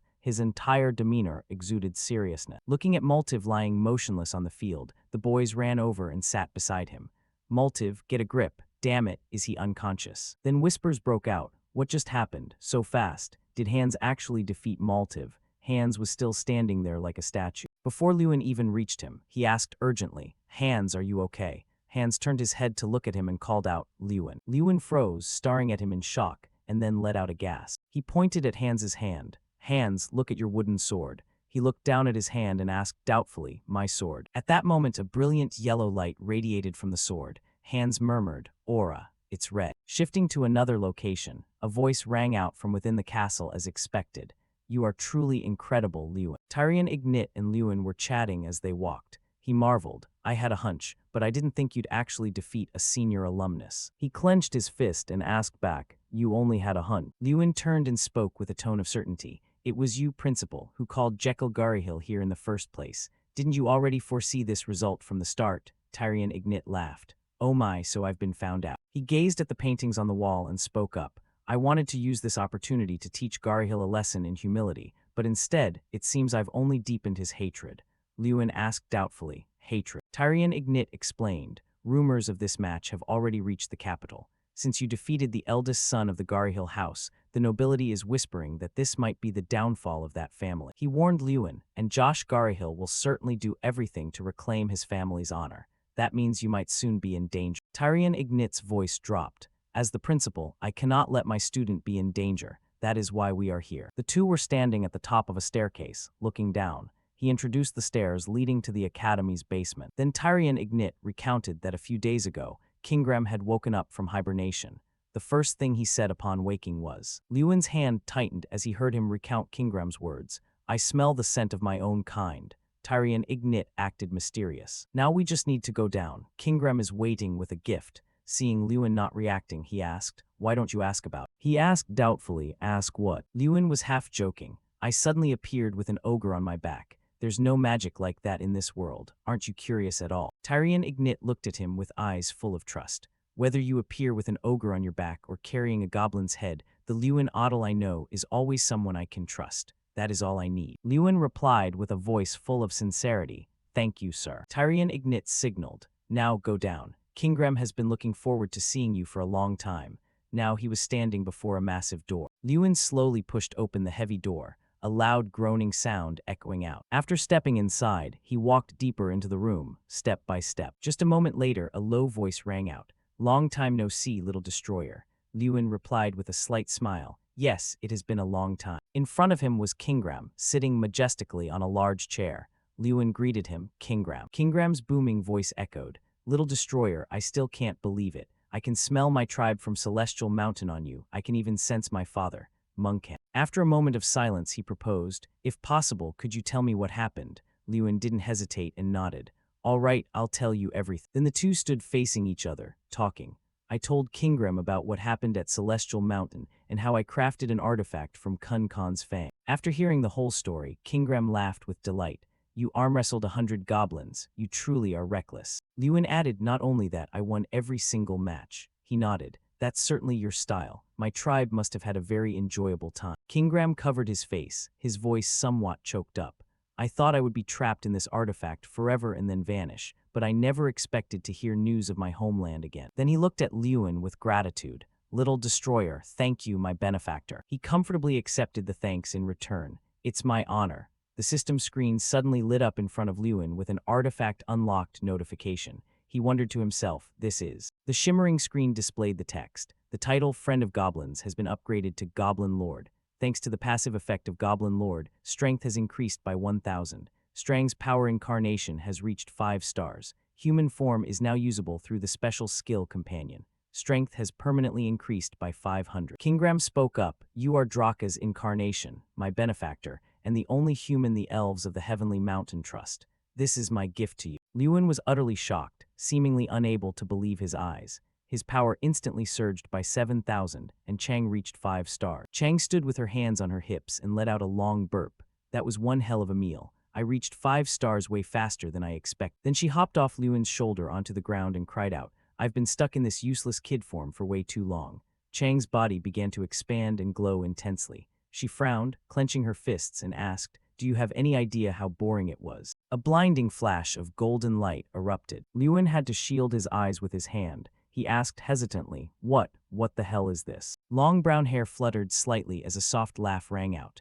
Well, a girl appeared, but her voice was incredibly familiar as she asked, pretty great, right, Lewin? She flipped her hair and said triumphantly, this is what I've been craving for so long, Chang's human form. A while later, Lewin returned to the top of the stairs. From my meeting with Kingram, I've received 2 more gifts. The authority of a leader allows me to command the elves as an elf summoner lord. Next is the second gift, a special privilege to summon Kingram, who is bound to the academy for life to my location just one single time. Lewin recalled that before they parted, he told me to only summon him if my life was truly in danger. With laughter ringing in his ears, he thought a bit irritably, just forget about that. Chang jumped up in pure joy. Hell yeah, being human is the best. Meanwhile, Tyrion Ignit asked suspiciously, Lewin, who is that young lady? He thought to himself that the moment Chang transformed, others could see her. Even Lewin had to ask for confirmation at the time.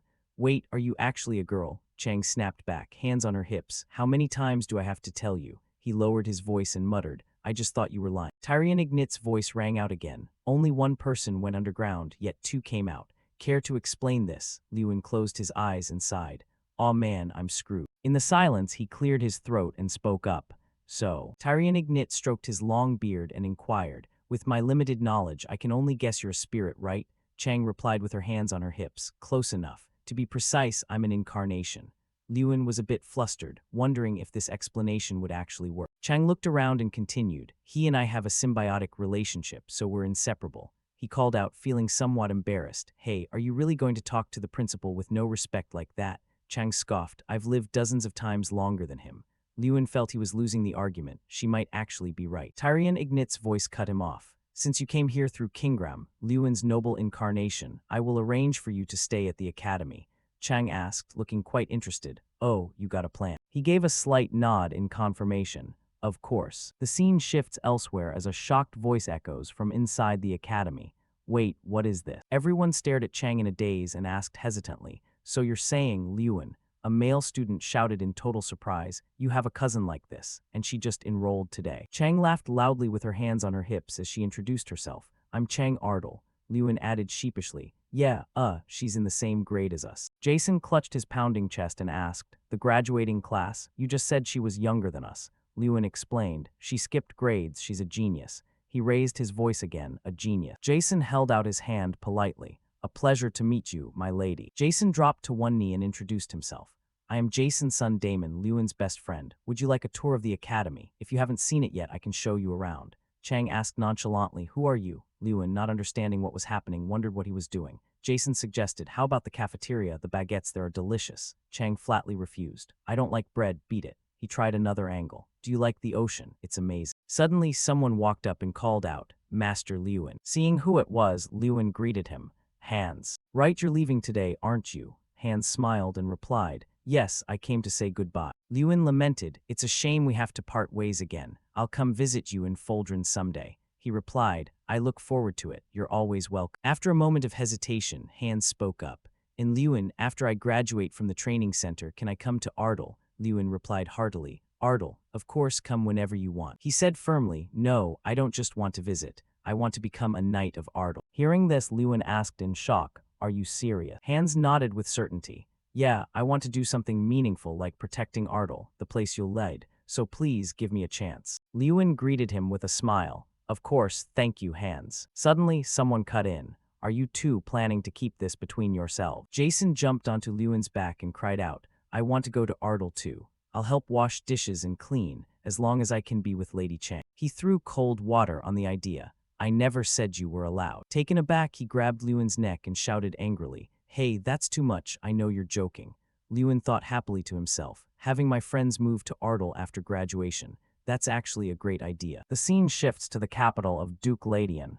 A man shouted in anger, It's over, everything has collapsed. Do you have any idea how much money I invested in this? Lord Venger, and yet an apprentice knight defeated Maltiv. He grew more furious as he spoke. The same thing happened with the Garyhill house. Even Jekyll Garyhill, their eldest son, was defeated by Lewin Ardal. The era of Garyhill is over. For as long as anyone can remember, the Garyhill house has maintained its reputation as a magical family. And Venger's Jegan was honored as the kingdom's strongest knight because they had the backing of the nobility. That was still going on. But what if that support disappeared? He yelled at the top of his lungs, You might still be the strongest right now, but once our children become the pillars of the nation, your descendants won't stand a chance. Another person spoke up. The solution is obvious. We should switch sides. The voices grew louder and more determined.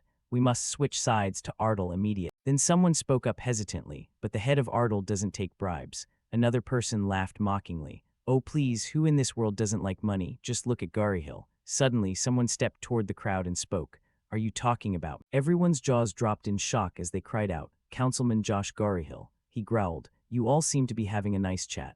Whose side are you planning to join, exact? The man managed a forced laugh, searching for an excuse. I just misspoke. I didn't know you were listening. Josh didn't give him an inch. Misspoke. If I weren't here, you'd be talking this nonsense all night. His voice dropped low. Listen up, all of you. Ever since the Ladian Duchy was founded, Garyhill has always held power. History never lies, so your worries will never come true. One person replied with a forced smile. Yes, we'll keep that in mind. Josh grit his teeth and cursed silently. Lewin Ardal. I planned to use him as a stepping stone to boost Jekyll and Mickle's reputations, but he completely crushed our honor. Veins popped on Josh's face from rage, a murderous glint in his eyes.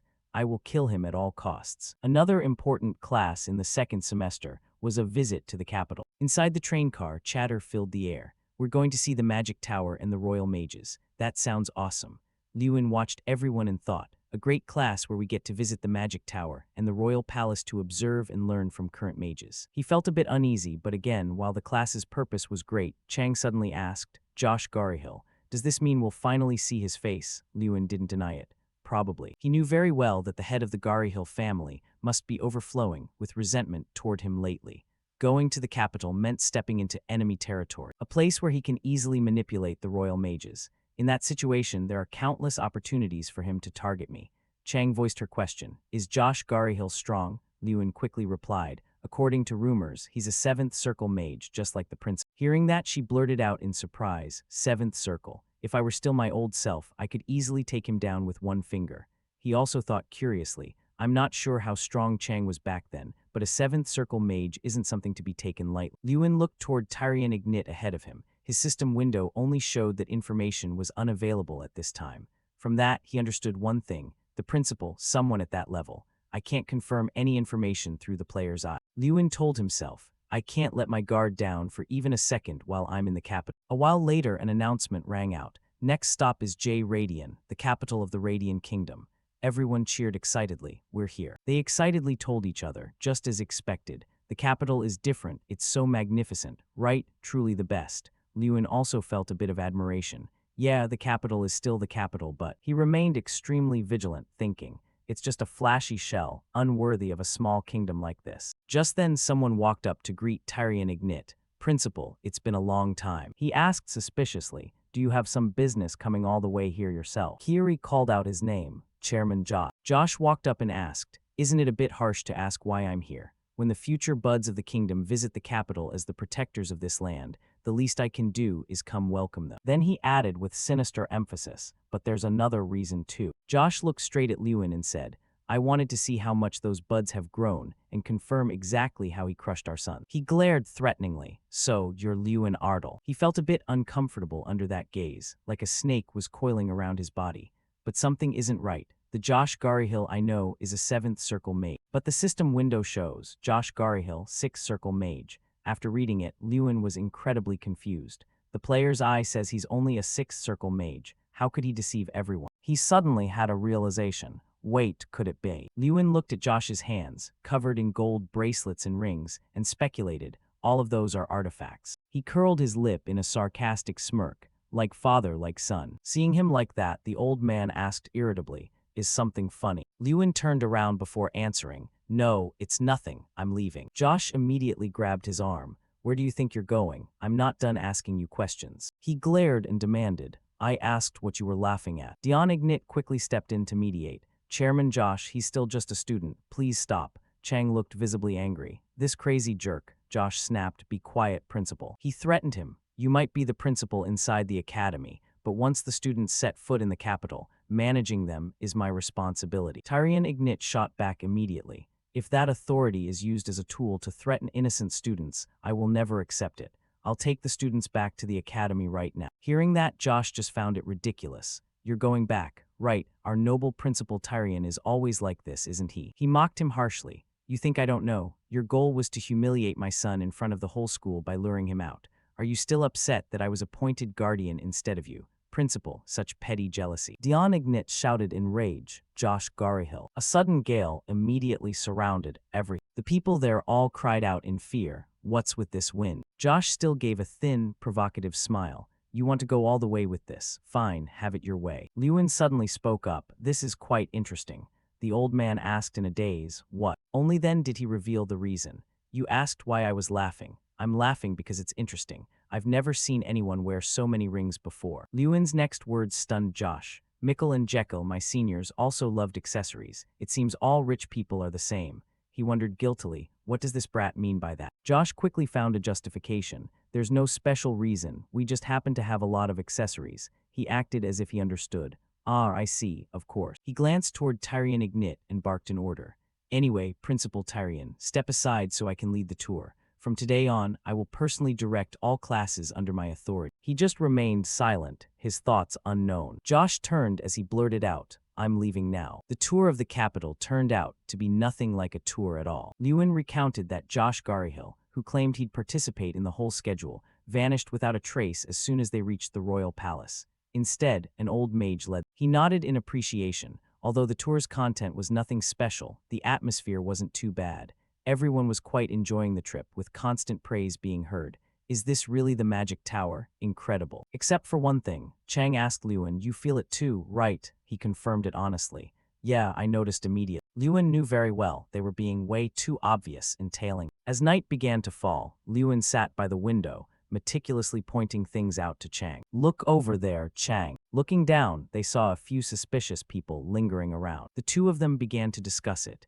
Isn't that the guy we already met? Yeah, he's been there since we entered the rest area. What? I felt something was off before. What is he planning? Lewin pointed out that it was an illusion. Chang asked back in surprise, illusion magic. He revealed a few things to her. I can sense the magic energy around here. He's creating an illusion using illusion magic. Lewin quickly added, the scenery and the people on the street down there are all fake. Up here, he's using a magic shield to cut this place off from the real world. Chang cried out in frustration, damn it, I can't believe I didn't notice this magic. Even though I successfully became human, I'm still a long way from my original power. He was lost in thought. I expected this, but I didn't think he'd move this fast. Lewin suddenly saw something. The figure in the black cloak suddenly ran off. Chang blurted out, he's running away. He calmly denied it. No, he's baiting me out. If we fight in a tight space like this rest area, I'll have the advantage. But he knows I can't let other students get hurt, so I have no choice but to fight outside. Lewin recalled what the system window displayed. Hazen Garihill, 6th circle mage. He then speculated that a 6th circle mage is someone he could handle, but the scale of this illusion magic couldn't be done by just one 6th circle mage. Lewin analyzed it carefully. There are 2, maybe 3 enemies, perhaps even more. If they're all 6th circle mages, my chances of winning are slim. Josh's face suddenly appeared in his mind, and if Josh Garhill himself also joined the fight. Lewin thought to himself, maybe I can use that. Cheng saw him turn around and asked curiously, are you going right now? Lewin gave a nod. Yeah, I have to go down. He walked forward and lamented, tonight is probably going to be a very long night. A few hours earlier, Josh slammed his hand on the table in anger and shouted, is this all the people there are? He yelled in extreme dissatisfaction, I'm the one who personally called this meeting, yet this is everyone who showed up. Someone reported timidly, ah yes, everyone seems to be intentionally avoiding this meeting. Josh growled irritably. Lewin Ardle is as good as finished today, yet they're still so afraid of Ardle that they don't dare show up. He scolded them loudly in a rage. Normally, this place would be packed, with people even having to stand because there aren't enough seats, but today only 4 people showed up. Josh grit his teeth, silently cursing Lewin in his head.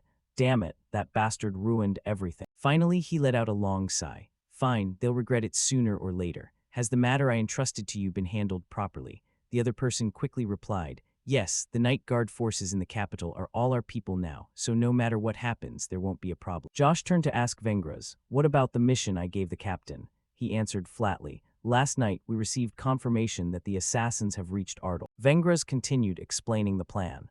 After midnight, they will sneak into the mansion and take Lewin Ardle's head. Hearing this, Josh commented gleefully, at least he and his father won't be lonely in death, since they'll die on the same night. He added, not just them, Lewin Ardle also has a young daughter. Vengras emphasized further, and Bolva Payton must also disappear. He believed there should only be one sun in the sky. At that moment, Bolvar was taking a walk and thinking to himself, everything is strangely quiet. He brooded over his calculations. Lately, the young master's victory over the eldest son of the Garhill house has drawn many nobles' attention to Ardle.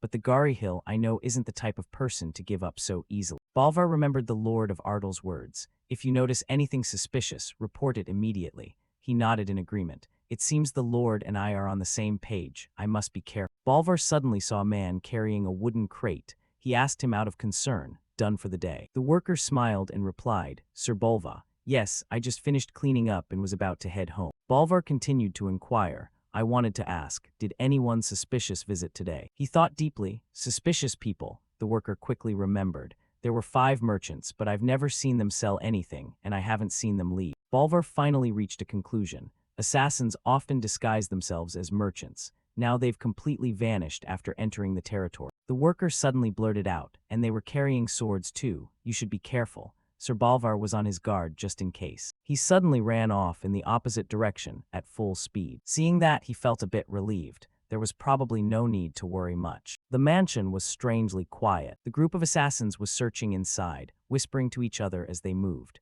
That Lord of Ardle, could it be he noticed something? He hasn't returned to the mansion yet. You saw the atmosphere in town too. No one noticed a thing. He'll be back soon. We just need to wait for the right moment. He also nodded. Yeah, there's still time. One of the assassins suddenly collapsed to the ground. When they saw the person in front of them, they gasped in horror. What the is that Bolvar? He glared and shouted, how dare you? Do you even know where you just stepped into? The assassins asked each other in confusion. Wait, how did he know we were here? Just as expected from a 7-star knight. Stealth tactics don't work on him. He immediately drew his dagger and spoke up, but this is actually good for us. We were going to kill him anyway. They let out a shout, everyone charge. They were assassins hired by Vengeras. These intruders hiding in Ardle were all masters of at least 6 stars. Bolvar only muttered softly, fine. He, a 7-star knight, had long ago set aside his spear to pick up a fishing rod.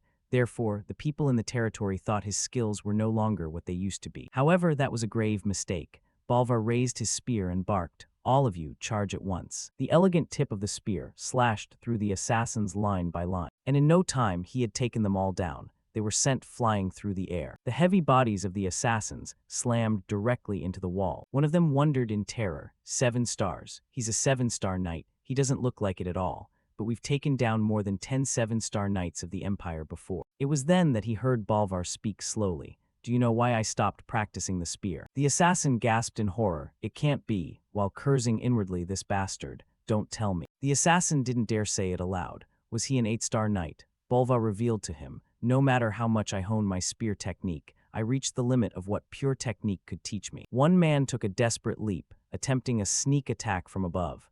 Die, you monster. Only a cold spear tip was seen piercing through him, leaving the assassin suspended helplessly in midair by Bolvar. The last remaining one retreated in terror until he hit the wall. This man is insane. He screamed in horror, Vendra's that bastard. This is ridiculous. How could he lie about the target's strength? Even if we were paid 5 times the original fee, we never would have accepted this mission. The assassin cursed through his stammers. It was only then that Bolvar realized who was behind it all. Vendra's, so it was him. He grabbed the man by the neck and said, "Go back and tell Vendra's Jegan this." Bolvar emphasized every single word. Never set foot in Ardal again. Meanwhile, the place where Lewin stood was incredibly quiet. As he and Hazen gradually faced off, he remarked with amusement, "So you've come to find me yourself." Hazen continued his mockery. "Lewin, it seems you haven't come alone. A companion for your journey to the Yellow Springs. How amusing." Lewin quickly retorted, "Don't worry, we have no intention of dying here." Hearing this, he was quite surprised. No intention of dying. Hazen spoke condescendingly. "If everything in life went according to a person's will, it would be wonderful, but that's not how reality works." As soon as the words were out, countless black-cloaked mages advanced to surround Lewin and Sita. Lewin observed them silently. There are about 7 of them. They've gathered quite a crowd. He raised his hand, summoning red flames, and said, "As someone who has lived much longer than you, let me give you some advice. Keeping your head down is the best way to prolong your life." Hazen continued to ramble on, but he pointed at the mages and continued, "Now, you have only one future left." They attacked as Lewin shouted, "Die." Hazen laughed loudly, accepting death silently. What a sight to behold. This is the fate you brought upon yourself, so don't hold too much of a grudge. However, when he saw what was happening before him, he could no longer keep laughing. "What?" Hazen cried out in horror. How are you still standing after that attack? You should be dead." Lewin only gave a slight smirk. "Yeah, let's just say there are people like that in this world." He confidently affirmed the existence of those who can never die. Lewin knew in his heart that incarnations are entities that cannot be destroyed or vanished. The only way to completely subdue Strang was to kill Lewin, the one bound to him. The system screen suddenly displayed, "Unique skill, Chieftain's Will. Until your last breath, Kun Khan, the first leader chosen by the Sky God, will always stand behind you." He raised his fist and declared loudly, "But as I said, I have no intention of dying here." A punch as powerful as a storm was unleashed. Lewin thought confidently to himself, "Good. At this level, I can win without having to exert myself too much." He suddenly stared in shock. Hazen grabbed his leg and muttered, "Honestly, I didn't expect you to be this strong, you brat." "But no matter how strong you are," he whispered hoarsely, "let's see if you can survive this." Lewin was startled and wondered, "What? Dark seal? Water?" There were those who practiced forbidden dark arts, a type of magic despised by all true mages, the warlocks. Among them, the water seal was a technique created by the original warlock of water. Once it latched on, it would never let go until it drained every drop of life. It was one of the most notorious dark arts to ever exist. Lewin was in pain, breaking into a cold sweat. Dark arts. I didn't think these bastards would dare go this far. Hazen spoke excitedly. "What a pity, Lewin. Now that you've seen this magic with your own eyes, you have to die." He continued to mock. "I was planning to kill you eventually, anyway." Hazen spoke triumphantly. "Now even your friend who dared to interfere is completely helpless. Things have become much simpler." Lewin shouted in rage, "Damn it, you bastards." He spoke to Lewin dismissively, "But don't be too resentful. After all, your journey to the afterlife won't be lonely." Hearing this, Lewin froze and asked, "What do you mean?" Hazen's next words filled him with horror. "By now, your father and sister are surely both dead." Lewin stammered in shock. "What?" He kindly revealed more. "Ah, of course you wouldn't know. If you did, you wouldn't be standing here anymore." Then Hazen stared wide-eyed and questioned him. "So why did you dare to resist the commission? Did you really think you could win?" He continued to scold him, just for that bit of petty fame. But before he could finish, Lewin grabbed his face tightly. He screamed in panic, "What? You? How can you use the water seal?" Hazen's eyes bulged in immense pain. As a second later, Lewin easily crushed his head. The remaining mages were absolutely terrified seeing this. Lewin muttered coldly, "It doesn't matter anymore." The system quickly appeared. Unique skill, summon Kingram. Summon Kingram to the caster's location once. He growled, emphasizing every word. "You bastards have crossed a line that should never have been crossed." A massive monster suddenly appeared, letting out a loud roar. "Don't hold too much of a grudge. You brought this on yourselves." Lewin told himself that in this fleeting moment, only one thought echoed in his mind: kill. He began to sink deep into resentment, just as the destroyer of worlds Draka had once done. I will destroy all of them. Kingram asked in a deep voice, well, little destroyer, for what purpose have you summoned me? Lewin replied seriously, I want all of them slaughtered, not a single one spared. He immediately charged forward with his axe and said, very well, then it's settled. The mages cried out in terror, someone save us. Kingram covered for him as he attacked them. Lewin raised his fist and charged straight toward the enemies. I can never forgive them. The mage was beaten beyond the point of resistance. That's why I'm going to kill every last one of them. He thought in fury, it doesn't matter what my hands destroy. Lewin lost all reason as he slaughtered his opponents. It doesn't matter who my magic killed. It was then that Strang ran over to stop him. Stop it. He tried to bring Lewin back to his senses. Stop, that's enough. The dying mage spoke with difficulty, so you were always a madman after all. How are you any different from us? He shouted in a rage, let go of me. I'm going to kill that bastard. Strang scolded him, why are you acting like this? Nothing happened to Ardal. Have some faith in that knight Balvar. He's much stronger than you think. He continued to advise Lewin, wake up. If you lose yourself in that power, you'll end up just like Draka. Don't you remember Draka's final days? Strang reminded him, why do you think Draka was called the Destroyer of Worlds? He went mad with infinite power and ended up destroying the entire world. He grabbed Lewin by the shoulders and said, but you are not Draka, if you end up like him. He finally calmed down. All right, sorry for worrying you, Strang. Lewin walked over to the surviving mage and interrogated him. You there, tell me everything you know. What exactly is happening in Ardal? He spoke with difficulty, you'll regret hearing it. The warlock continued excitedly. Have you ever heard of the Myeongdan? It's an elite assassination group, consisting only of 6-star warriors and above. 5 of their assassins have already gone to Ardal. He burst into a crazed laugh. By now, your father and sister are probably dead. Suddenly, a sharp spear tip pierced through his chest. Josh clicked his tongue. I only came as a precaution, and look at this mess. He angrily scolded the pathetic fools, having never expected Garhill's elite to be unable to handle a mere brat like this. Lewin cried out in shock, Josh Garhill, you dare lay a finger on my family. A terrifying force suddenly bore down on him. Josh threatened in a deep voice, you should have just kept your head down and studied at the academy. Why did you have to provoke us? Both Lewin and Strang were pinned down. They quickly realized what it was, dark arts. He questioned him angrily, are you a warlock too? If this gets out, you'll be in prison at the very least. Josh only smirked, then it won't matter if you die right here. In the end, you're just a useless brat. Though unwilling, Lewin could do nothing.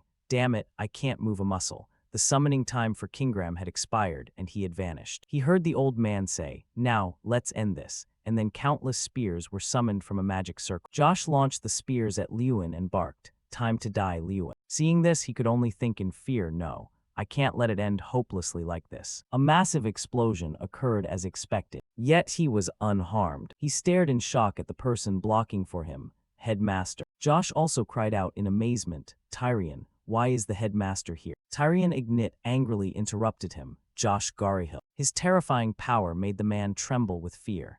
No way, an illusion field. This simulated world was created by 6-tier mages under Josh Garhill, ensuring no one outside could perceive what was happening within. However, that only applied to ordinary people. A mage of Tyrion Ignit's caliber could quickly detect the presence of abnormal mana. Furthermore, the fatal weakness of this magic is that if a higher-level spell is cast by someone stronger than the creator of the illusion will be easily shattered and destroyed. And so, Josh's illusion field gradually fell apart. Refusing to yield, he threatened Tyrion Ignit. Tyrion Ignit, do you plan to destroy the entire capital just to take me down? He immediately denied it. No, the only one getting hurt here is you. Tyrion Ignit then revealed, I've already established a barrier to prevent any damage to the capital. You didn't just dabble in disgusting dark arts, you actually dared to harm my student. He lunged forward with absolute rage. For that crime, Tyrion Ignit launched a massive amount of magical power toward Josh and barked, I will personally carry out the punishment. The man gritted his teeth. You. Josh then screamed in fury, Tyrion Ignit. Strang spoke nonchalantly. As expected, due to the difference in rank, the gap between the two was too obvious, so the match ended overwhelmingly. Lewin quite agreed. Yeah, I think so too. He admitted the difference was on another level. Lewin judged silently. The headmaster, a 7th-tier mage, is at a level I wouldn't even dare dream of reaching yet. I thought I was fairly strong, but I still have a long way to go. Ignit asked him with concern, Lewin, are you all right? Lewin stammered, ah, yes, thanks to you, headmaster. Everyone in the house was awakened by the noise outside and flocked out to whisper and gossip. What's all the noise in the middle of the night? what is happening? Someone suddenly exclaimed, huh, that person is. He recognized the headmaster. But why is Counselor Josh like that? Right then someone suddenly shouted, Lewin, we're here. He stared up in shock. Those people were. Lewin finally recognized the princes. Forder spoke hurriedly. We came after hearing that Garyhill had taken control of the capital's security. Croster added, and the only person Garyhill was targeting was you, Lewin, someone who just happened to be visiting the capital. He asked with concern while catching his breath, are you all right? Lewin replied modestly, yes, I'm fine. The two of them expressed their feelings at once. The whole way here, I kept worrying something had happened. I was so scared. Me too, my heart was racing. He was a bit speechless at them.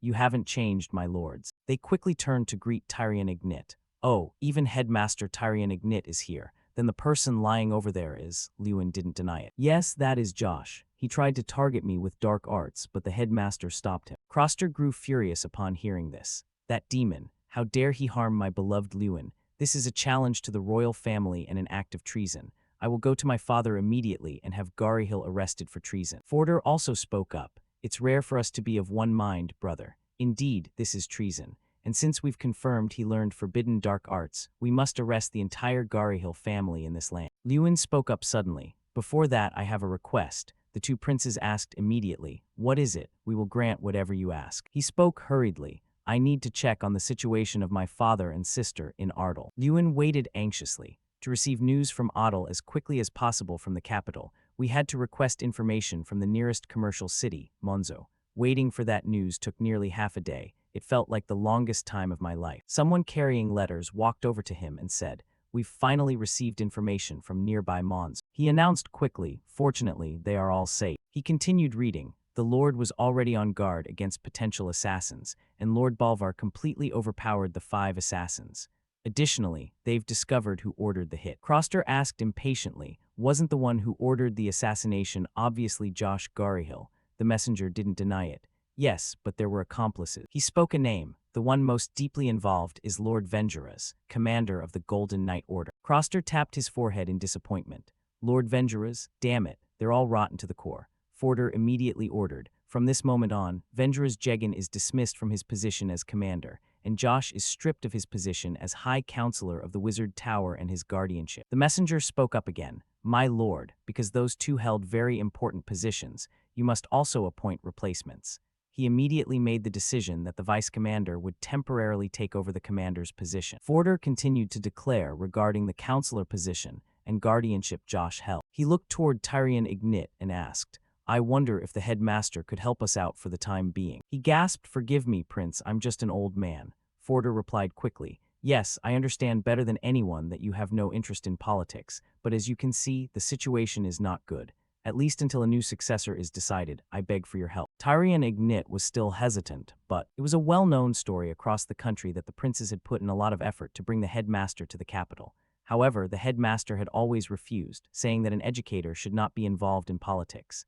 He had refused every offer until now. Suddenly someone spoke up, Headmaster, please. A group of students spoke excitedly. I think that position really suits you, sir. Exactly. No one is more suitable than you. Their pleas moved him. Please, Headmaster.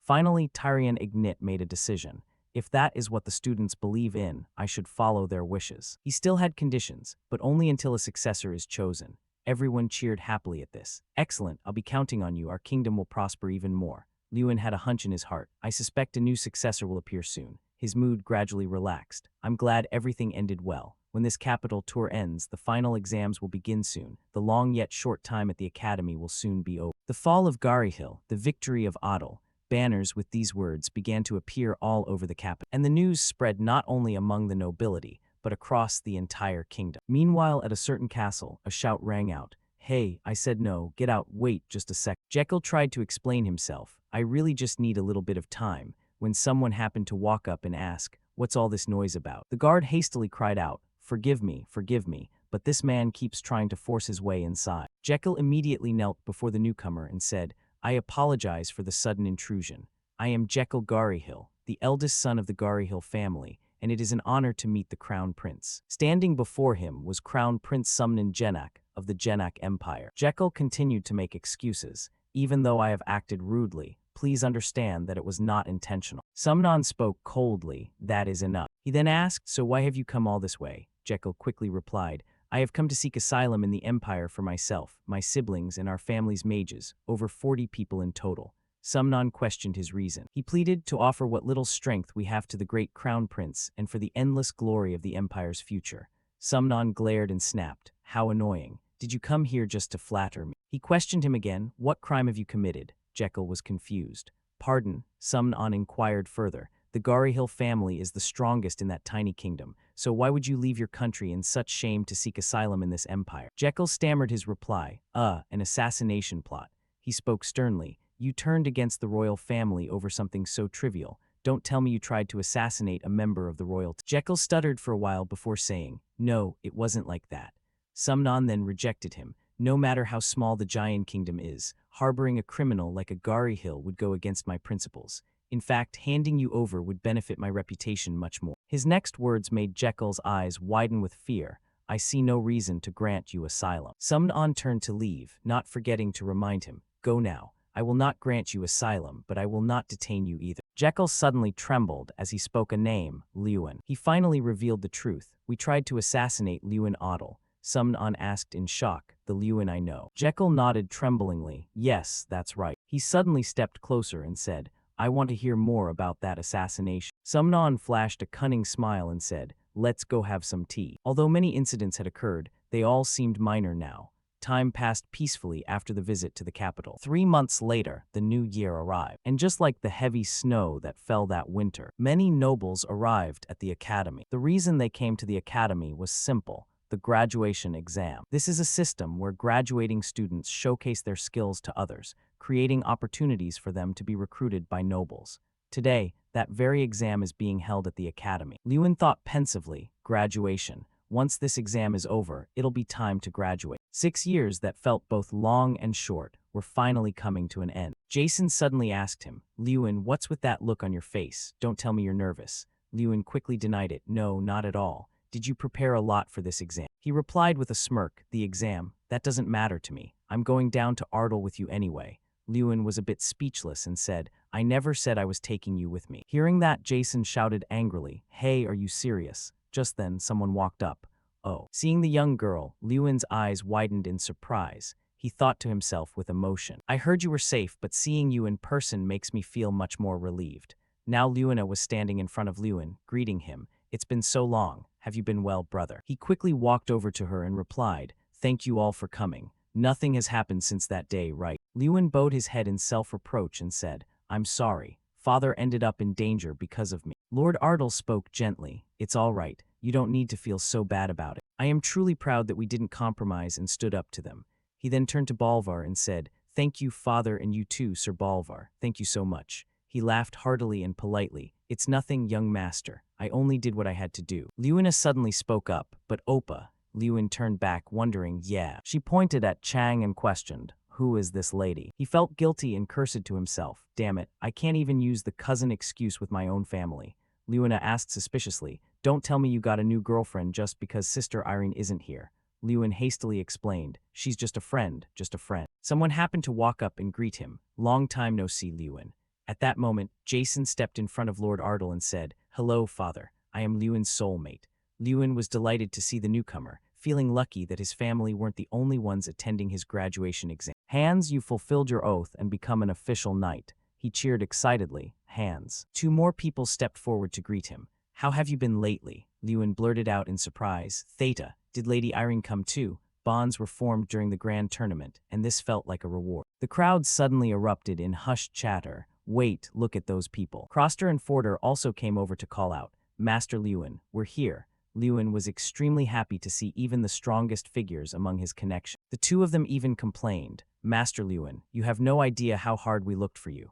Theta stood behind them in total admiration, thinking, as expected, you're on a completely different level, Lewin. Just then, someone shouted loudly, in just a moment, the graduation exam for the final year students will begin. He continued the announcement, seniors, please gather at the arena hall. Lewin quickly turned to say to his visitors, I'll see you all later. Lewina spoke up for everyone. Oppa, good luck, we'll be rooting for you. He told himself, for this final exam, I'll do my absolute best since everyone is supporting me. As he entered, Lewin suddenly noticed 2 strangers. He wondered vigilantly, what is this? Lewin thought in confusion, I've never seen their faces before, yet they feel familiar. He immediately turned to ask Chang. Strang, those two look suspicious, don't they? She revealed. You're only noticing now. You actually know who they are. Chang spoke meticulously. The one on the left is Fire King Terran. She continued, the one on the right is the Crown Prince. Chang added as an incarnation, no ordinary magic can escape my eyes. They may have changed their faces, but they can't hide that strange aura.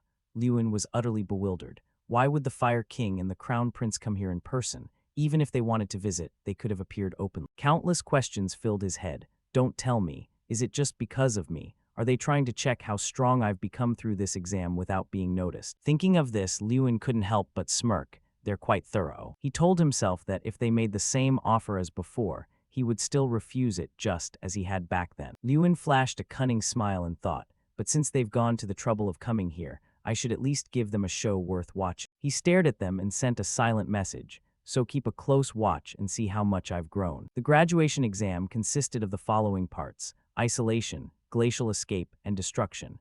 It was a timed exam where you had to quickly clear all three challenges. The first challenge, isolation, required escaping from a room that was tightly locked with a padlock. There were various ways to escape the room. Jason stood before the lock, thinking intensely. You could disable the lock with unlocking magic or use a mana crystal key to open the door.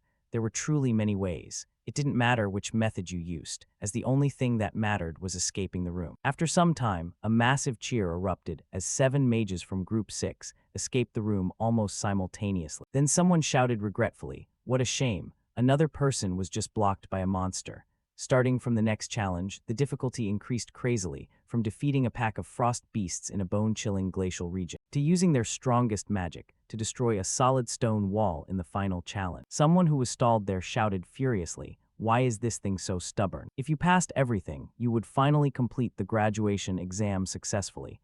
Jason shouted excitedly, "I took first place." The announcements began to ring out one by one. Jason Damon, 3 minutes 55 seconds. He is the first to complete Group 6's challenge. They continued reading the results. 3 out of 10 students in Group 6 have finally passed the exam. The students who hadn't taken the test yet muttered fearfully, "What should I do? I don't feel confident." Liyuan stood to the side and thought calmly, "Jason, you act all casual, but you actually prepared a lot, didn't you?" Then he turned serious again. Only 3 out of 10 passed, and most finished with less than a minute left in the 15-minute limit.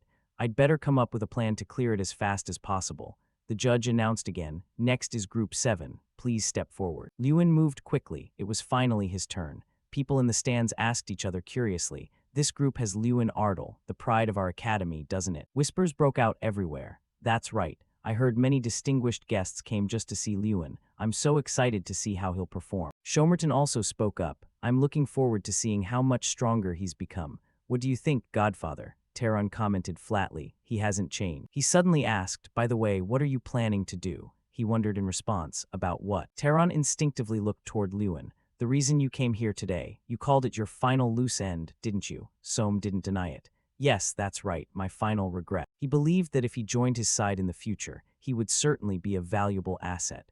"But if I can't bring him under my wing, he might become a threat one day. When that time comes, I'll handle it myself." As he stepped in front of the locked door, the announcement rang out. "The challenge for Group 7 begins now." Liyuan tapped on the door as he calculated. The principal must have gone all out on this. Even with my strength, breaking that wall won't be easy. Should I just pick the lock like the other students did? He suddenly smirked with confidence. "No, that wouldn't be interesting at all. Didn't I learn this at the tournament, that nothing in this world is perfect?" Liyuan understood that no matter how solid the wall appeared, it always had a hidden weak point somewhere. The system window immediately appeared. Steel crushing can destroy anything made of iron in a single use, regardless of what it is. People in the stands chatted curiously. "Is his name Liyuan? I wonder how long he'll take. I hope he lives up to his reputation. He is the tournament champion after all." A loud explosion suddenly rang out. Everyone's eyes widened in shock. "Wait, what was that explosion? Look over there." When they saw Liyuan walk out, they gasped, "No way, Liyuan Ardell." Everyone looked at him with pride. The door that usually took 5 minutes to open, he had cleared the first room instantly. Both Shomerton and Terran smiled with excitement. The judge's words rang in everyone's ears. In just 13 seconds, this graduation exam will once again cement Liyuan's already illustrious reputation. Since Liyuan was going to win anyway, he headed straight for the second challenge. The system announcement blared loudly. Liyuan cleared the first gate in just 13 seconds. Now we can't help but wonder how fast he'll break through the next gates. The announcement left everyone in the stands staring in awe. Tehran alone sat calmly with his hand on his cheek, having expected this. I knew he wasn't ordinary from the moment Kun Kan's Fang reacted to him, but his growth speed is still completely absurd. Liyuan used blazing flames to fight two massive, freezing ice monsters. They growled dumbly, wary of Liyuan. The excited shouts of the system and the crowd rang out again. Liyuan, he's clearing the second gate using a brilliant method. The commentary further excited the crowd as they focused on the match. Is he running with a fireball? With a size like that, no monster would dare get near him. Well, that was true. With a fireball that big, no creature would be stupid enough to try. Liyuan ignored the chatter and fought harder as the battle went on, determined to finish off these demons. The blond man stood with his arms crossed, laughing so hard his jaw ached. Haha, what the hell is this? He's truly a madman who exceeds every limit of the imagination. Tehran, standing nearby, heard him babble, then frowned as he fell into deep thought. He always produces unthinkable results. All right, I've seen enough of your skills, Liyuan. So how will you break through the final gate? He didn't have to wait long. Liyuan showed him the true answer. He darted like a bolt of lightning, rushing toward the gate in front of him. His eyes were focused, as if he wanted to crush the incredibly hard wall before him, pouring all his strength into the strike. I just want to show this to the juniors once. Recognizing immediately what Liyuan was doing, Tehran's eyes bulged in shock. That energy, there's no doubt about it. While nature provided the setting, Liyuan's punch was the highlight. A swing of the arm, an invisible magic. Formless, tearing everything apart with sound waves so fast the naked eye couldn't perceive it. Boom! A massive explosion erupted like a thunderclap, lighting up the sky and dazzling the spectators, not just from the light, but from the immense power it carried. Large chunks of brick shattered and flew everywhere. In the sudden silence, only the sound of heavy impact and a mournful wail for the fallen remained, followed by the tolling of a death knell. Leading the way was Liyuan, whose confident aura as he continued his assault left everyone who witnessed it in a state of horror. Can that magic only be cast by someone who has reached the sixth circle? Liyuan, have you already reached that level? This was surely the question every spectator was curious about. A sash of glowing purple light draped across Liyuan. The match ended there. It had happened so fast that some people hadn't even regained their senses after witnessing such unimaginable, divine power. When the system announced the time, 2 minutes 57 seconds, everyone was stunned, looking at each other and then at the person standing in the center of the arena. Finally, the announcer's voice echoed. Liyuan of Group 7 has cast Sixth Circle Magic and completed the exam brilliantly in just 2 minutes 57 seconds.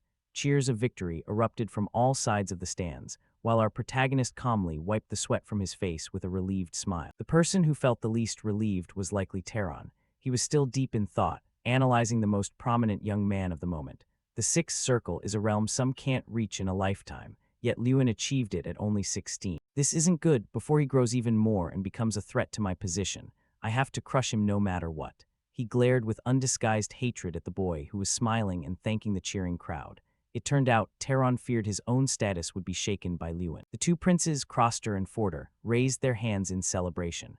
Long live Master Liyuan, the future of the kingdom. Those sitting behind them were speechless, watching the two royals act like children. Anyone who didn't know better would think they were Liyuan's parents celebrating their son's victory. On Luna's side, it was no different as she shouted, "Congratulations, brother." Theta went without saying. Her eyes were crinkled into half-moons from smiling so much as she waved her hands excitedly. I knew you could do it, Liyuan. As for Liyuan, he stood in the center of the vast arena where he could feel the full enthusiasm of the crowd as he shone. They were chanting his name, celebrating his victory. Liyuan stood under the clear sky as light snowflakes fell on him, feeling quite satisfied. At this moment, everyone was congratulating. But the young man couldn't help but think back to those old days, facing the mockers and their harsh words.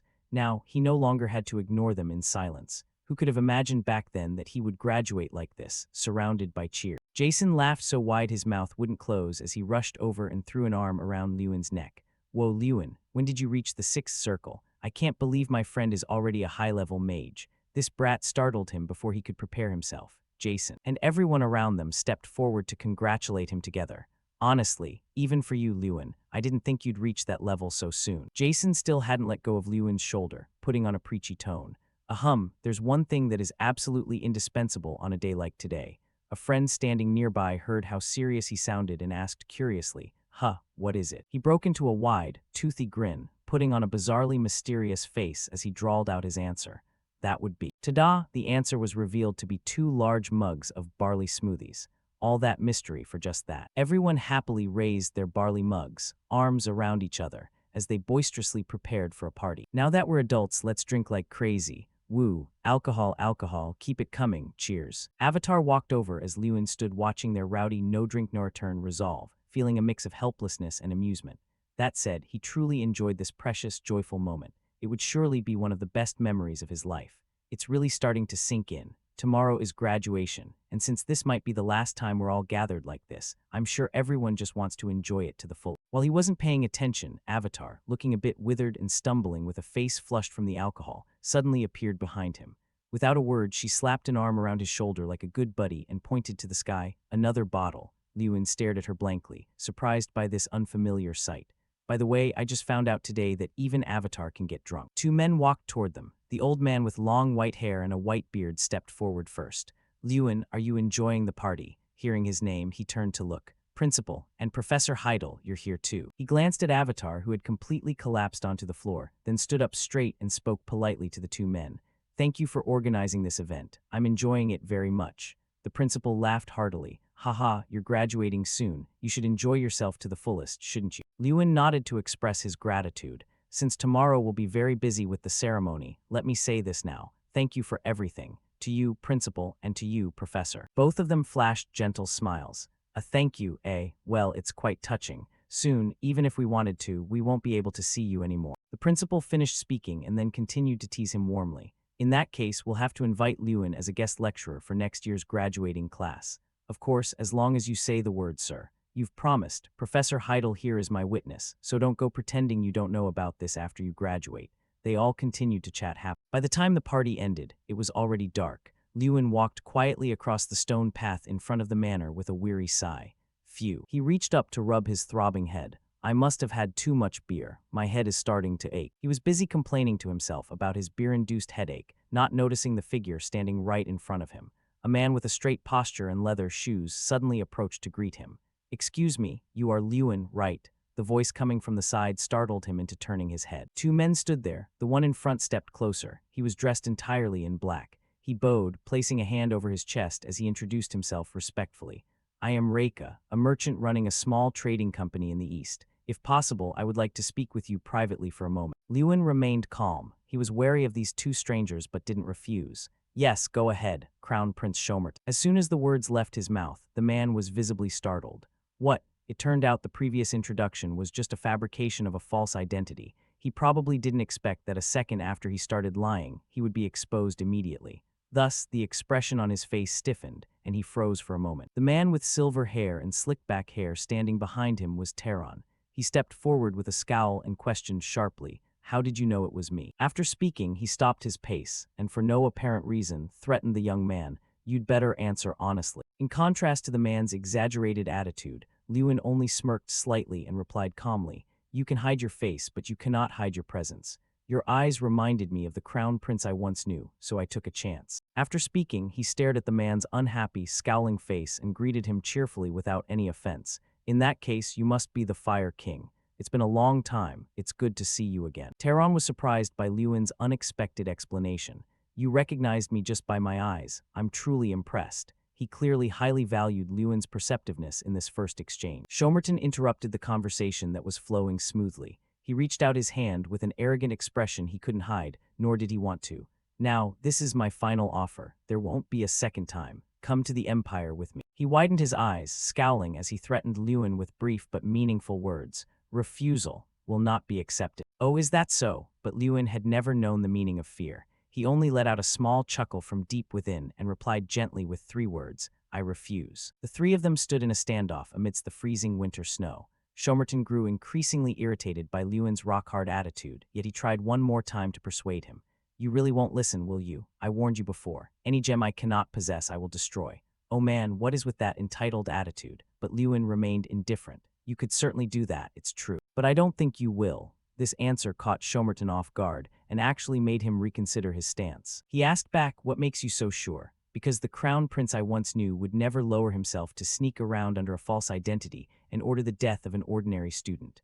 The moment Lewin uttered those words, Shomerton was stunned, followed by a flash of anger. Shomerton let out a bizarre, mocking laugh. Haha, you're calling yourself an ordinary student. Lewin replied modestly and flatly, that's right. After all, our graduation ceremony is tomorrow. Hearing this, he let out a thin, mysterious laugh. I don't know if that's courage or intuition. After a moment of hesitation, Shomerton turned around with an arrogant air, giving one last haughty reminder. I'll retreat for today, but look forward to our next meeting. Because next time we will meet as enemies. Faced with his words, Lewin remained silent and offered no reply. With that, the two men of imposing stature walked away silently in the opposite direction, one following the other. Not long after they left, Lewin turned around to see someone staggering toward him. It was Jason. He was still in party mode, his face flushed red from heavy drinking. Once he started talking, he couldn't stop. Lewin, what are you doing out here? Done drinking? You have to be at the party. It's pointless without you. Seeing his friend's persistent coaxing, Lewin happily complied. All right, I'm coming. But at that moment, he never would have guessed. He had no idea that because of this drinking party, a disaster far beyond anything he could imagine was about to befall. The next day, as the sun rose to illuminate all living things, white snow still clung to the trees and the red rooftop. In a corner of the grand castle, empty bottles and glasses lay scattered across the table, and someone groaned wearily. After the battle with alcohol ended. There was Lewin just waking up after a night of wild partying with the gang. His head, already aching, now felt 10 times worse. He clutched his dizzy head. Ah, my head. Waking up with a blank mind, Lewin forgot to even check his surroundings until a gentle voice spoke near him. You're awake, he looked up in surprise. It was Lady Irene. Ignoring his curious look that seemed to ask why she was there, she asked, Are you feeling any better now? Lewin glanced around at his comrades who were dead to the world, sleeping sprawled on the floor amidst the bottles, and replied awkwardly to Irene, Ah, yes, I should have drank in moderation, but it seems I overdid it. She saw the people on the cold floor and laughed. Well, you seem better off than them at least. That's a relief. She covered her mouth and giggled. Hee, you don't remember anything, do you? Lewin stared back with a bewildered, questioning look. Not a second later, he was shivers down his spine terrified, his eyes wide as he cried out, That was. The dragon kiss. Irene sat on the table, shaking the blue bottle in her hand, and explained casually, Jason secretly mixed that into the beer you were about to drink. Then he suddenly stood up and shouted that the whole group would go to Otto together. As he listened to her story, he remembered the embarrassing scene. Yesterday, Lewin, Sita, and Jason had their arms around each other, acting like absolute fools for everyone to see. Recalling that made his face turn beet red, that bastard Jason. Irene didn't let Lewin dwell on his embarrassment for long. So, should I head down there too? He seemed to have just woken up, so his brain wasn't quite keeping up with the speed of the conversation. He asked dazed, go where? She lightly brushed her hair back, an irrepressible smile on her face. To Ardle. I've been there before, and it's a wonderful place. She desperately wanted to win against him just once. Irene declared seriously, like I said before, I have to get stronger quickly so I can defeat you. Lewin, the one being challenged, was still half asleep and stunned, unable to say a word. A few seconds later, he smiled warmly, taking the challenge positively. It would be an honor. You are always welcome, Lady Irene. Perhaps more than anything, he admired her spirit and determination. Lewin's gaze gradually softened, his cheeks flushing as he looked at her affectionately. On the surface, they spoke to each other like this, but anyone with a brain could see what was really going on. Irene said no more, only replying with a radiant smile as the morning sun enveloped her. Lady Irene's reason for wanting to go to Ardle was clearly more than just that. A few hours later, in a large room filled with lights, the sound of people whispering and discussing filled the air until a voice from the podium drowned out the noise. Graduates of the Ignite Magic Academy, you have surely endured many hardships. I hope all those experiences have meaning, and I look forward to seeing you all become great mages in the future. The headmaster was standing on the podium, addressing the entire student body. Today was the graduation day for all final year students, including Lewin. A moment later, he reached the conclusion. My speech ends here, and now the student representative will come up to deliver the graduation address.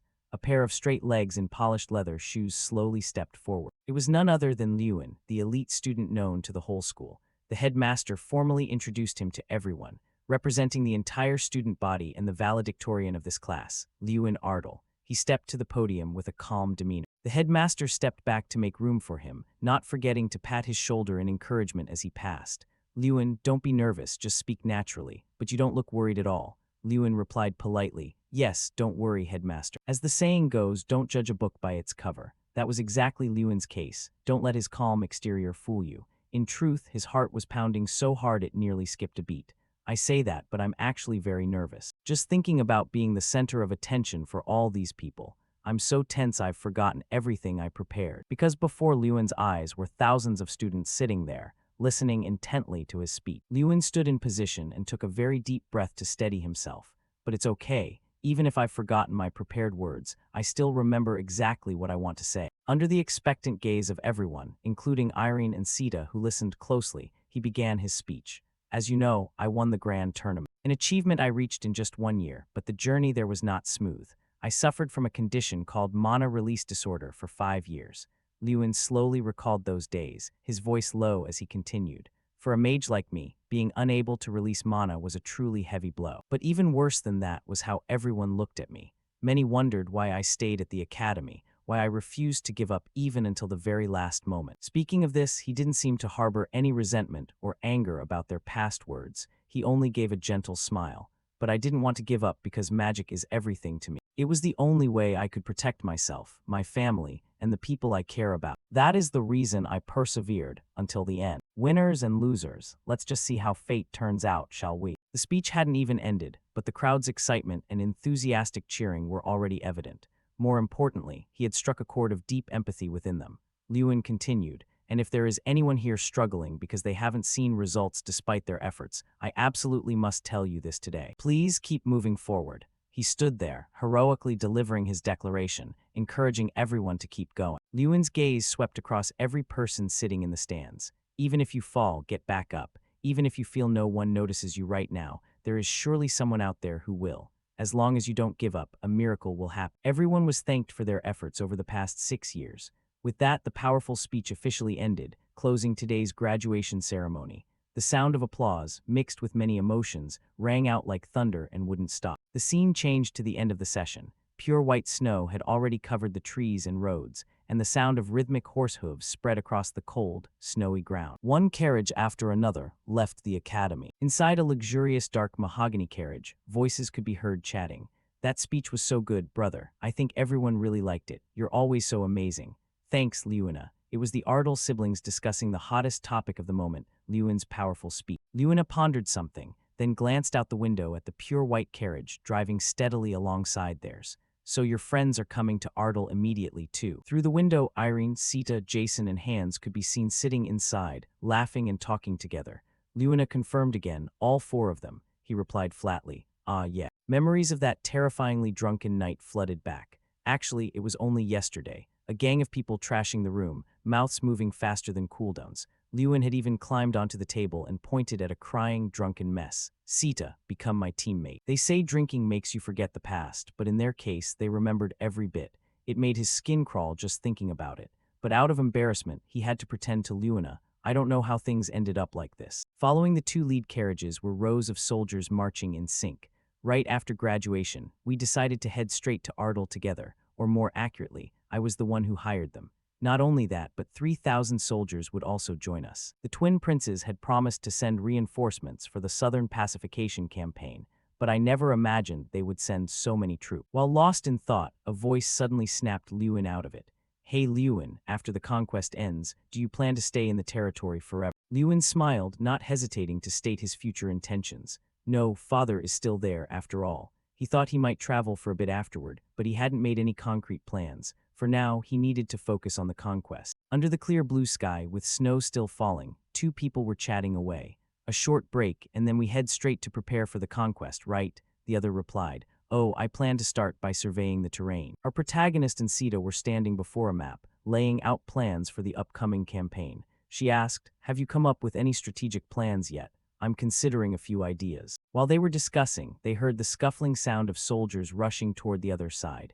Lewin and Sita looked up to see what the commotion was about. Two people passed by, chatting. We need to prepare well, right? Lewin stepped forward and asked them, excuse me, where is everyone going? One of them turned and recognized him. Ah, young Master Ardell, we thought you already knew since this involves your friend. Lewin had no idea. He stood there with a blank, confused face. The man continued, one of our knights is going to duel your apprentice knight friend. At that, his brain immediately made the connection. An apprentice knight, don't tell me. You mean Hans. On the other side of the empty snowy field, soldiers were gathered in a circle, eagerly watching the upcoming duel. In the center of the arena were Hans and a knight, holding wooden swords and standing ready for battle. But Hans couldn't help but look anxious. Hans is dueling an official knight, just hearing it. The gap between the two in this match was obvious. Seeing this, Lewin couldn't help but worry, as Hans had only just completed his night's oath. In the sky, the snow was still falling, actually showing signs of getting heavier. Hans and the official knight began their duel. The two traded blows, neither giving an inch, but it seemed from the very beginning that the knight held the upper hand, pushing the attack relentlessly. By the time Lewin rushed over to them, the match had reached its peak. He watched Hans being pushed back and couldn't help but worry. It started. He stood outside the circle with the other knights, watching the two. Suddenly, the person beside him shouted to the man in the arena, "Hey, take it easy. Don't you think you're being too harsh on a rookie who just finished his oath?" Lewin was slightly taken aback. Sita was approaching, and Lewin stepped toward them to ask about the situation.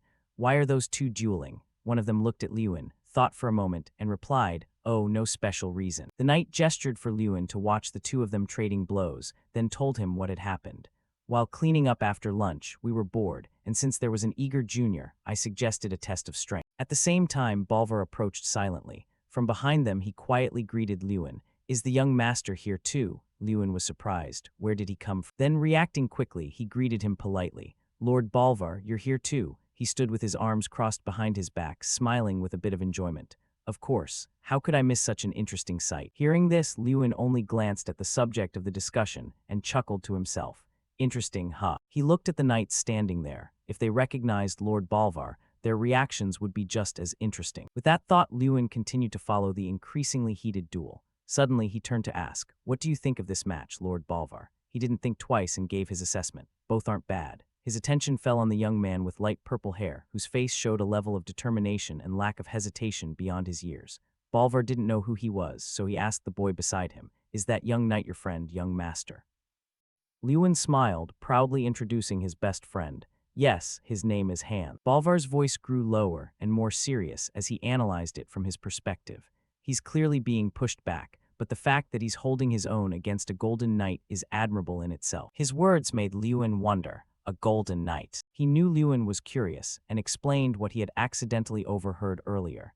"Yes, I happened to hear it at lunch. I heard he's considered one of the kingdom's elites. I'm not entirely sure, though." At that exact moment, a breakthrough occurred in the arena. A black shadow lunged forward, attacking before the opponent could react, lightning fast and godlike speed. That black shadow was, predictably, the knight with the power just mentioned. He swung his sword only once, and Hans's sword was knocked flying behind him, making the boy let out a startled cry. Lord Balvar continued his analysis. Of course, that Hans kid still has a long way to go to reach that level. Lewin listened and reflected, marveling that Lord Balvar could see through Hans's talents so clearly. In that case, he stepped up and looked at him with a serious expression, as if having made an important decision. He said formally, "Lord Balvar." Seeing him like this, Balvar was curious. "Yes, young master." Lewin stood before him and asked, "If possible, could you teach Hans a move or two?" Lord Balvar didn't answer immediately, only giving his usual friendly smile. Having Lord Balvar teach even a single move. If the legendary spear saint himself were to give even a hint of instruction, it would be a massive benefit for me, for Hans, and even for all of Ardal. Indeed, one could only imagine how much Hans would improve with just a bit of guidance from this legendary knight. But the important thing now was getting his consent. A very decisive man, Lord Balvar only closed his eyes and let out a long sigh. "Young master, that isn't for me to decide. You'll have to ask that boy first." This made Lewin exclaim in surprise, "Huh." He replied with a truly dangerous chuckle. For some reason, his aura had completely shifted, becoming much colder than before. Balvar explained, "Just like when I taught you the sword, I am very strict with knights." He gave a radiant but slightly eerie smile, his eyes narrowed as if filled with hidden meaning. Returning to the main scene, the knights stood in the freezing snow, so bewildered their mouths were hanging open. They must have been witnessing something truly shocking. One of them couldn't help but blurt out, "What the hell is that?" They stood to the side whispering, "That's some brutal training. Did he really make him do that? I heard he's Ardal's knight commander." The man in question was looking very casual, smiling composedly as if enjoying himself. He followed step by step behind Hans, the unluckiest guy in the world, who was carrying a boulder heavier than himself and panting for breath. Lord Balvar watched the young man carrying the heavy weight amidst the freezing snow until his teeth chattered loudly. When Han collapsed to his knees, Balvar asked pointedly if it was too difficult. Han immediately whipped his head around and denied it, saying, "No, my lord, I'm fine." Balvar had only been waiting for those words to catch him, immediately snapping back, "Then don't be so slow. I made it clear you had to be ready." The knights standing by were speechless at the scene. looking exhausted just watching the two of them perform like a comedy duo. Lewin looked at his best friend and felt a bit sorry for him, but he let it be. He let out a sigh as if to cheer his friend on, while secretly pitying the fate of the porter. Bolvar had said he would be strict, but Lewin hadn't expected it to go this far. He was starting to feel real sympathy for Han. He felt bad now, but just a few minutes ago, when Lewin first made the offer, Han had been like an excited puppy. He was almost wagging an imaginary tail. He had agreed instantly without hesitation.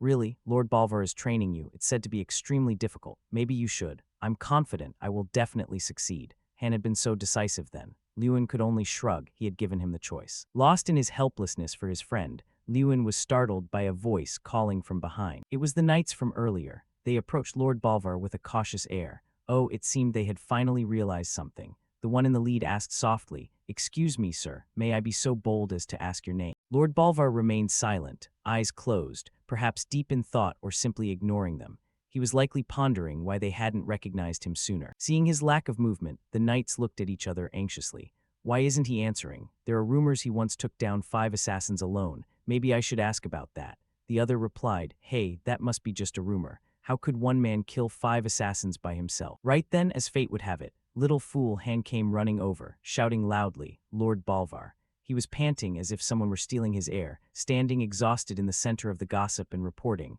"All 10 spears have been moved." Han bent over and, gasping for breath, didn't get an answer from the person he was reporting to. Instead, he got a bewildered question from the knights. "What did you just say?" Han, completely out of the loop, could only offer a confused "huh." Both sides stared at each other, one side looking foolishly blank, the other wide-eyed in disbelief. They even had to confirm, "I didn't hear that wrong, did I? Who did you say this was?" Meanwhile, Lewin and Bolvar stood in the middle, likely the only ones remaining calm. A while later, the group of people and knights set off again. Carriages and a synchronized line of people moved across the white, blizzard-swept road of Ardal. A white carriage led the way, while the Ardal siblings sat comfortably in the second black carriage. Lewin and Luna sat together. She peeked out the window, asking curiously, "Brother, is Lord Bolvar really that admired by the knights?" He looked in the same direction and replied, "It seems so."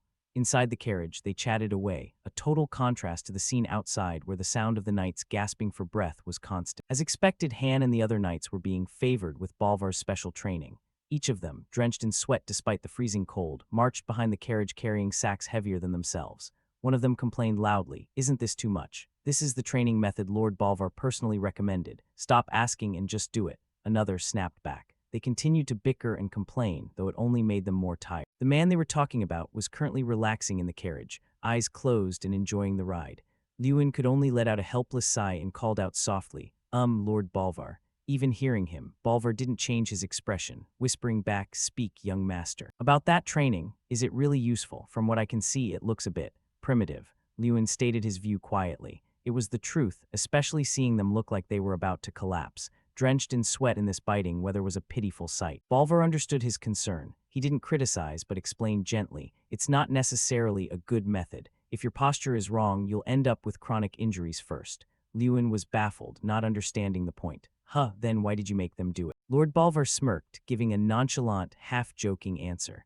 "Well, there wasn't much to do on the way to Ardal. I just wanted to sharpen the new students after a long time." Lewin and Luna were silent for about 10 seconds, hearing the miserable groans outside and looking at Bolvar. They were truly speechless. It was no wonder he was called the Tiger of Ardal. A moment later, the group reached a barren, freezing land, colder than anywhere they had passed. This was the first place they set foot. The protagonist stood before a swarm of small, slimy monsters. The person beside him marveled, "There are so many of them." Lewin, wrapped in a dark winter cloak, couldn't help but shiver despite being used to the cold.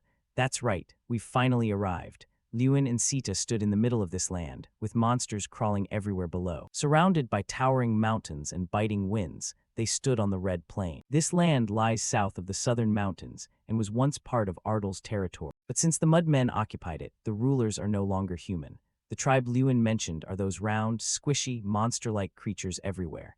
Due to their terrifying reproduction rate, the land looks like deep red fields from afar, hence the name Red Plain. Sita looked down at them. Their hideous, snarling mouths were fierce. She looked on helplessly, unsure how to handle them, and asked Lewin, "What's your attack plan?" Lewin leaned down to observe the creatures and pondered. "Maybe we charge straight through the coastal canyon. It's narrow, it might work." Sita suggested a tactic, but Lewin immediately rejected it. "No, it definitely won't. They'll attack from the cliffs above." She continued to offer solutions. What if we put Lord Bolva-Petten on the front line? He could lead and crush everything in his path. Lewin thought for a moment, but it still didn't seem feasible.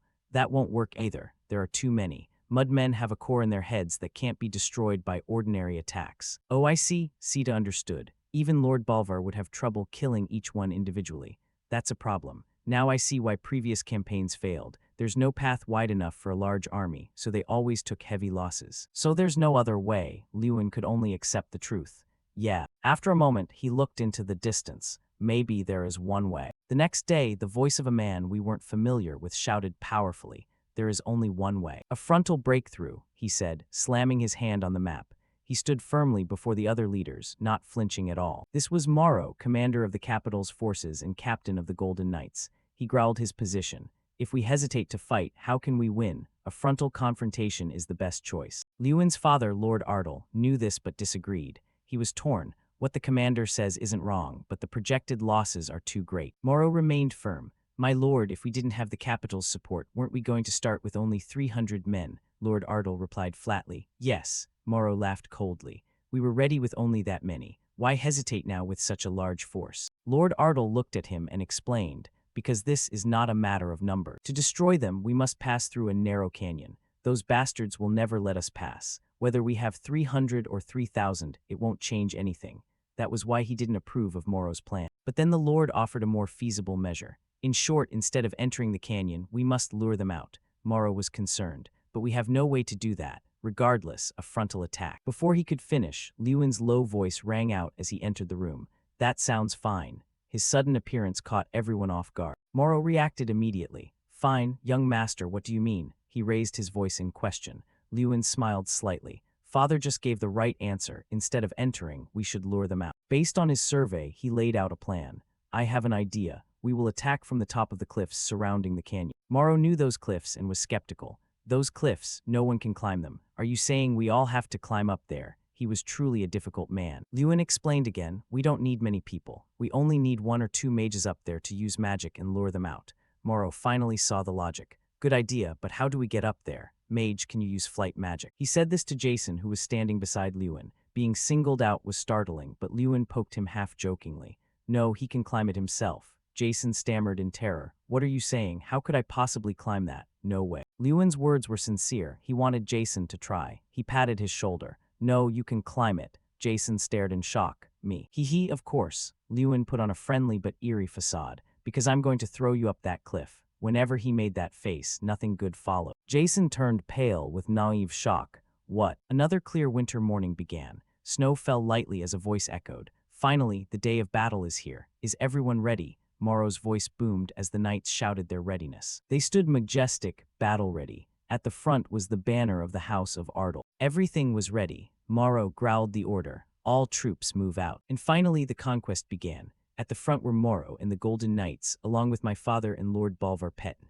After a long time, he had finally donned his armor. Everyone was serious for this march. At the end of the formation were my friends, and a carriage carried Lewin, Sita, Irene, and Sita. They looked tense. No one was certain of the outcome, but they were fighting together. The carriage was moving when a command rang out. Stop, by order of the commander. Everyone stopped and dismounted. Morrow and the leaders gathered. All right, everyone, we'll review the plan one last time. Our young friends walked over one by one. Before the protagonist could stop, a timid voice whispered his name. Hey, Lewin. He turned toward the voice. It was Jason, but his appearance was unique. His body was completely wrapped in a large cloth bag, leaving only his face visible, tied up with rope like a cocoon. Jason looked resentful. I know it's for my safety, but is this really the best way? It's so pathetic. Lewin suppressed a laugh. No, I think it looks pretty cool. Look over there, even the knights are looking at you, Lewin added. Jason was speechless. Are you kidding? They look like they're laughing at me. Since that didn't work, Lewin tried another way. He acted regretful.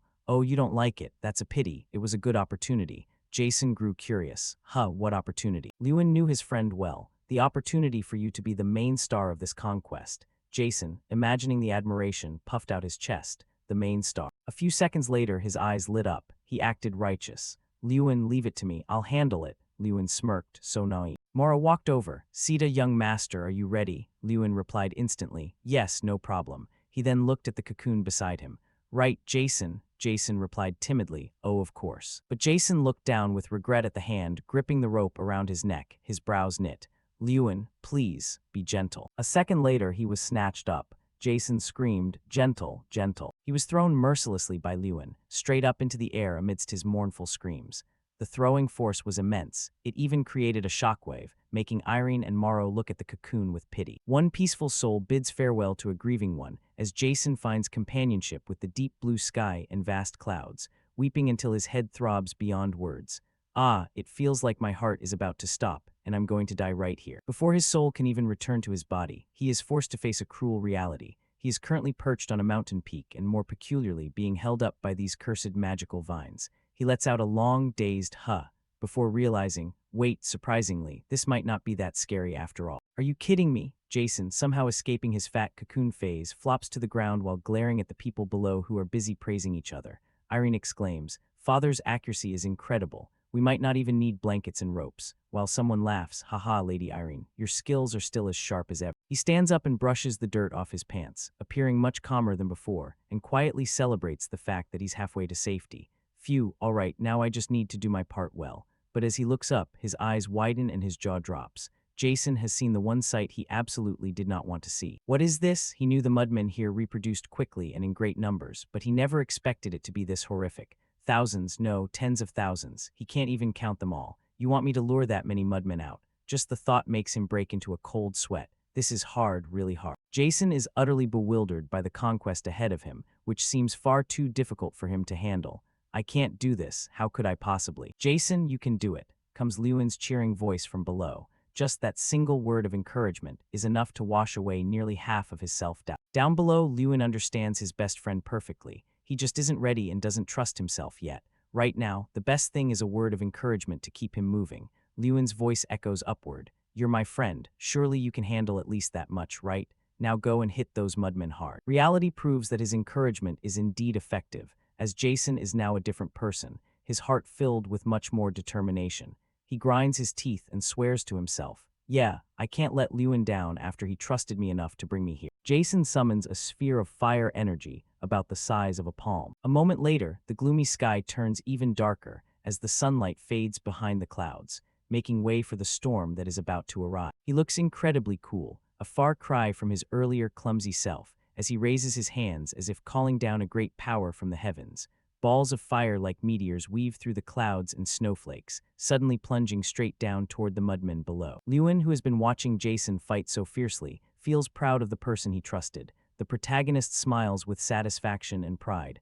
All right, Jason, you're doing a great job. The clusters of fire plunging from the sky like small meteors carrying the burning power Jason unleashed are called fire rain, also known as a third circle magic. Since Jason's sun's level isn't very high yet, the clouds aren't that large. Only now do we understand that those dark, gloomy clouds covering the clear sky were summoned by him, though they haven't reached their peak level yet. In the current state of battle, the mudmen are quickly and mercilessly attacked by the fire rain. Every strike targets them, making them cry out in agonizing pain, grrrr, because while they were enjoying a lazy nap, that explosion was enough to startle the mudmen awake. Lewin tightens his gloves and turns to give Morrow his orders. Captain, now is the time. As I said before, I'm leaving the rest to you. He strictly obeys. Understood, young master. Irene, who is leading the way, looks over and urges him. Lewin, let's go too. He replies, yeah, let's go. The monsters swarm out all at once, and he is glad that everything is going according to the original plan. Great, the mudmen are concentrating at a single point to avoid Jason's attacks. They are using their stubby little legs to run as fast as they can toward the ocean. The place where they are gathering is a secondary exit out of the canyon. But nothing will be easy for them, because the extermination trio is already here. They are dead meat. The remaining three leap down and charge straight ahead. Lewin stands blocking their path. There's no comparison without pain, as up close, these mudmen only reach up to his ankles. I can't let them escape the canyon so easily, yet he can't help but marvel at how trashy these creatures are. Damn, there are so many of them. Theta is the first to attack with his flames. All right, come on. Fine, from now on, the real battle begins. The white snow makes the place feel freezing and the wind howls, but the air is strangely scorching.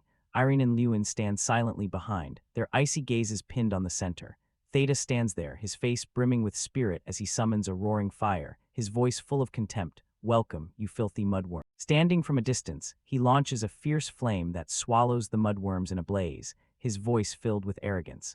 I'll burn every single one of you." Bright orange flames erupt across the frame, swirling like a firestorm devouring the mudworms. Amidst the sea of fire, their angry faces are clear, their mouths wide open as they roar in pain. Theta feels the satisfaction of a successful hit, a triumphant smile on his face. "Haha, Lewin, how was that? How are my skills? I've improved a lot, haven't I?" Lewin maintains his composed expression and calmly replies, "It's even more than I expect." Lewin pauses for just a moment before speaking frankly, "But I think it's still too early to be proud." This simple, gentle sentence makes the person in front of him freeze. Hearing this, Theta breaks into a cold sweat, worry clearly etched on his face as he reflexively gasps. Because it seems these mudworms are incredibly resilient. Their mouths are always wide open, ready to snap and shriek like a flock of ducks. And now, they are trying to crawl up the high cliffs to attack. Suddenly, Jason's desperate scream rings out from above. What? They're climbing the cliff. It turns out they are climbing up to attack him. Quite clever, given the choice between attacking one person or two, they seem to have chosen the weaker target.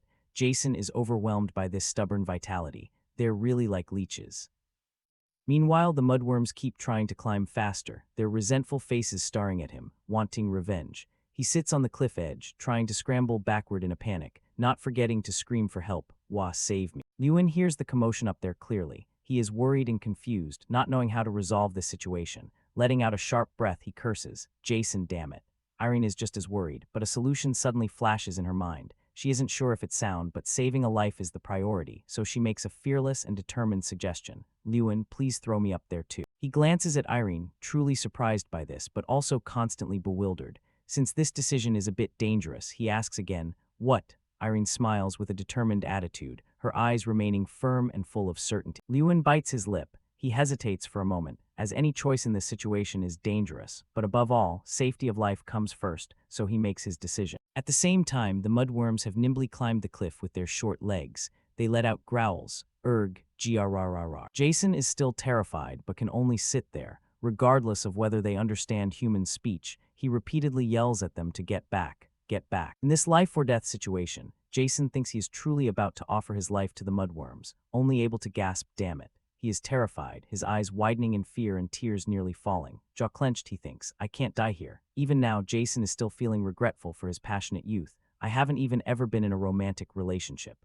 Oh, so he's a young man who has never had a single love affair, which is why he's so regretful. Jason screams in utter despair, "I don't even have a girlfriend yet." Before his lament is finished, Irene suddenly appears, somersaulting through the air, prepared to fight the mud monsters. At this moment, he must be trembling with joy. Irene is in a free-fall pose, her eyes filled with a murderous intent that replaces her usual gentle look. A beautiful halo of blue light appears from her hand, an expression of the graceful magic she always performs. While still fighting intensely, her mind catches Jason's last words. "So you've never had a single romantic relationship." A powerful blue light flashes from Irene's hand, piercing through the mudmen and swallowing them in that halo, instantly freezing them solid. She lands on the stone ground. Well, actually, this stone ground has now been turned to ice by the previous spell. Seeing Jason looking so desperate he wants to find a hole to crawl into, she still playfully teases him. "Jason, are you all right?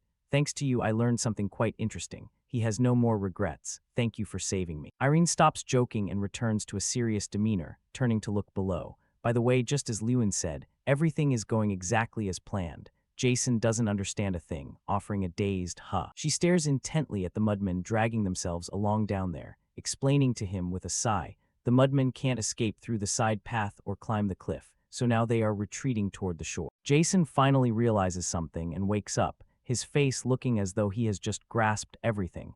That means, yes, exactly. From now on, it's time for the capital's army to take action.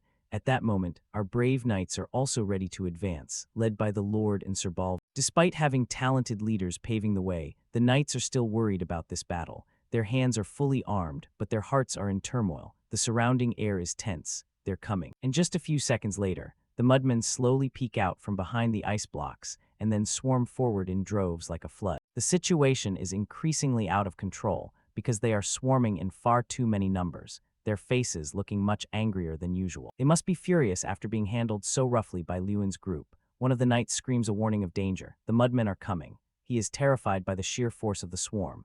There are too many, this is impossible." Morrow, proving he is indeed the captain of the capital's knights, maintains his nerves of steel and shouts to calm the men's fears. "You bastards, don't retreat. Are you planning to disgrace the reputation of the Radiant King? After saying that, he persuades them again, offering the absolute trust they need to feel at ease. There will definitely be support from the mages behind us. Our job is to hold out here as long as possible. Having gained some confidence, the knights no longer hesitate. One by one, they raise their bows and swords. The command is given for the army to begin the assault under the king's sword, aiming for a glorious victory. While the leaders have charged ahead, the rank-and-file knights are ready, but still standing in wait. The knights are surprised by the leader's absolute lack of hesitation. They aren't like him, lacking that single-minded ideal of fighting with everything they have. Every knight here feels a mix of fear and wariness. The man who was just complaining about the mudmen's numbers, feeling discouraged, grinds his teeth. He feels that he must be the same way and that he can't lose to them. He immediately follows the attack, and so do all the knights. They charge together with peak bravery. Together, they face thousands of gruesome mud monsters under the king's sword, heading toward a glorious victory. On the other side, Theta and Lewin are also locked in a fierce mental battle against this horde, leaning on each other for protection. They know the army on the other side has begun.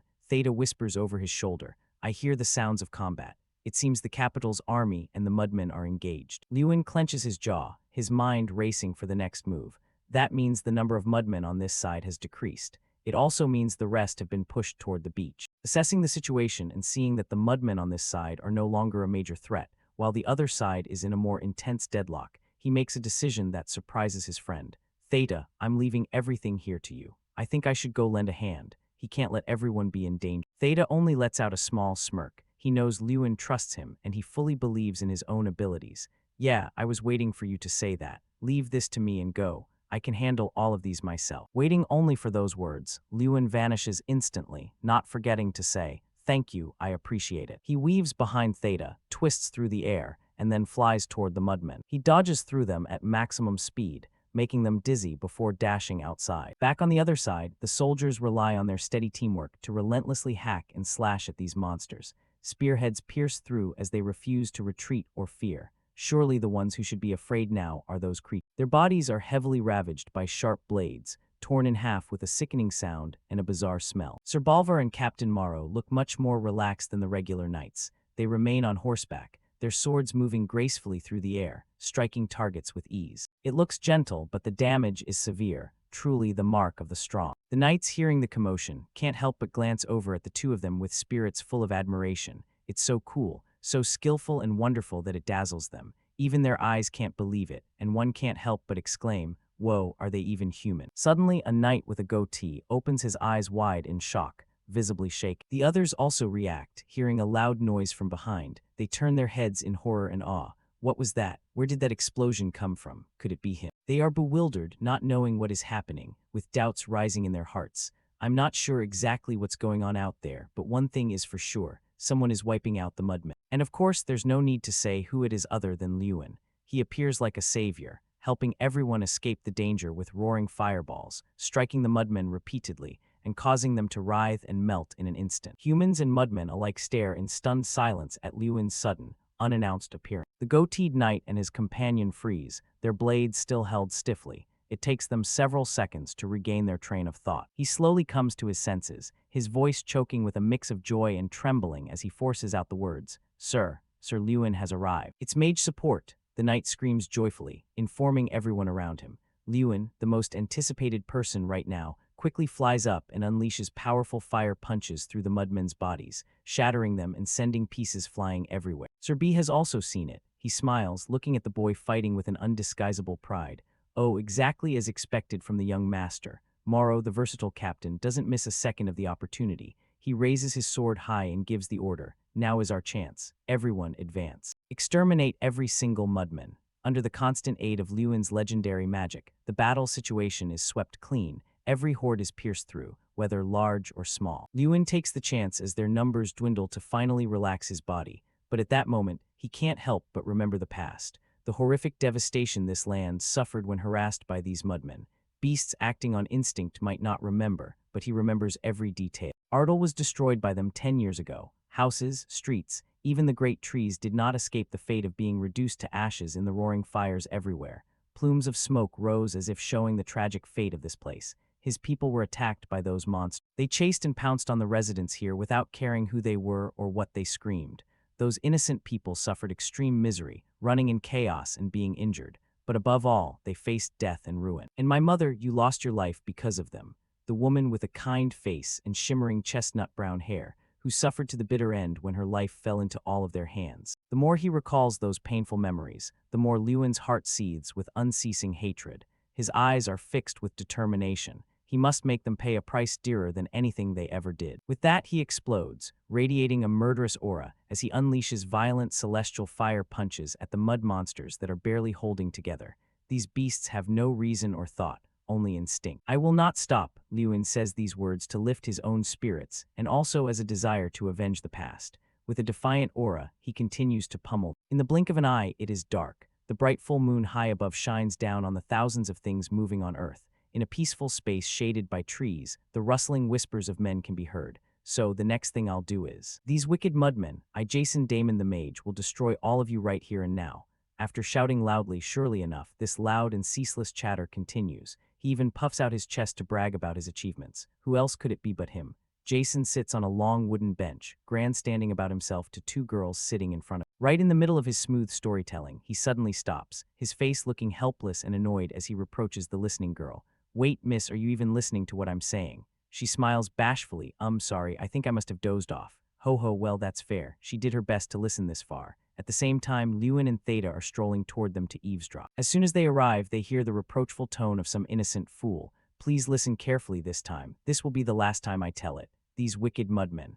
Lewin hears his close friend telling the story and chuckles, feeling pity for the two girls listening. Indeed, right now he is very relaxed and content. The conquest of the plains has ended. Over 1,500 people were injured, but there was not a single fatality. After more than 2 hours of prolonged fighting, it ended in our comprehensive victory. Despite feeling pain for the rows of injured knights, the final result is still victory, which is worth celebrating. Even Sir Moro seems pleased, saying that the princes will be very happy with this result. I'm glad he seems satisfied, and it seems it's not just a seem. He is laughing very boisterously and heartily. Theta, walking beside him, suddenly calls his name. Hey, Lewin. He looks over and responds, Hem. He points at himself. I'm laughing while telling you this, but tomorrow I'm going back to Yota.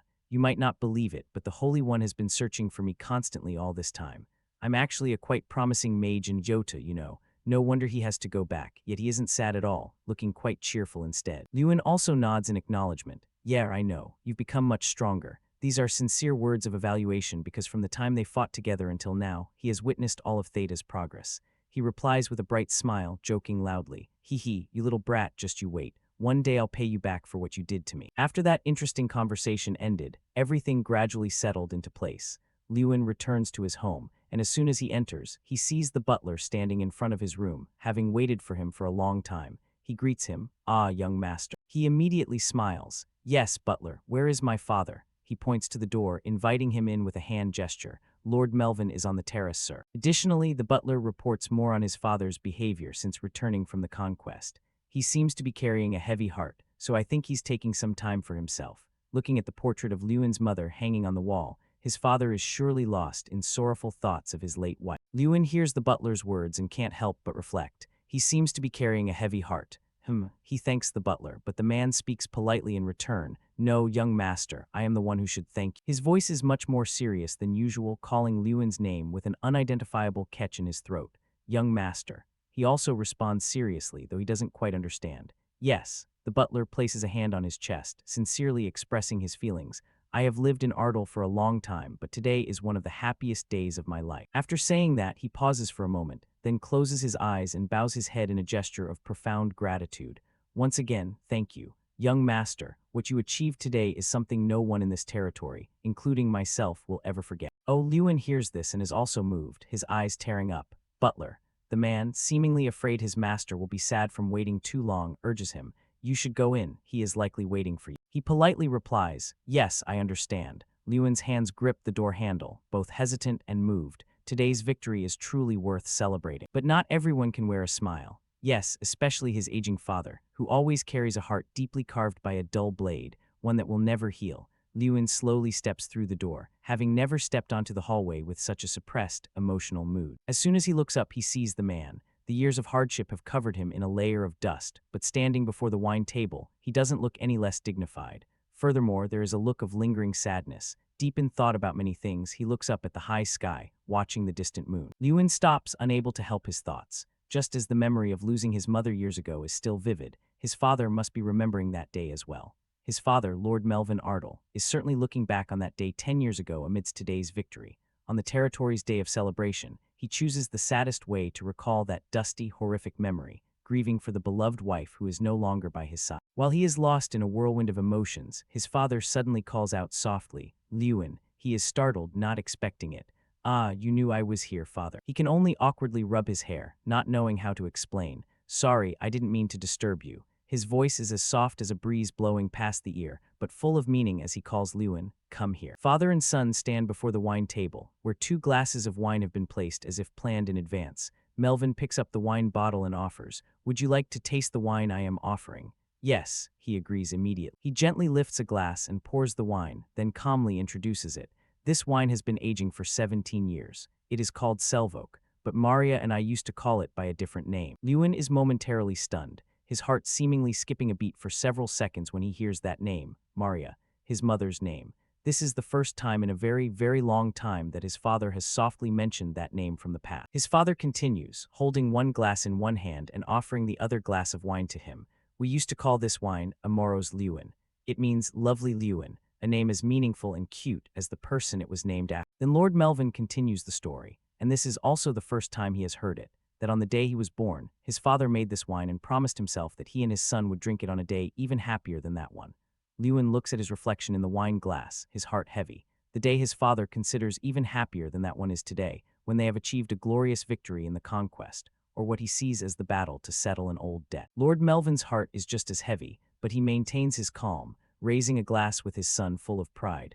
"Though I could not keep the promise to drink it with your mother, being with you right now makes me feel as if I am drinking with Mari." After taking a sip, Lewin praises his father. "The flavor is wonderful." He smiles. "I'm glad." The two of them quickly change the subject to break the quiet, mournful atmosphere. Lord Melvin is the first to ask about his son's future plans. "Lewin, what do you plan to do next?" He doesn't hesitate to express his goals. "I will expand the territory. Now that the conquest is over, we will cultivate the canyon." Suddenly, a magical blue screen slides out. A system window unexpectedly appears. It causes Lewin to stare in utter shock as he reads the information on the system board.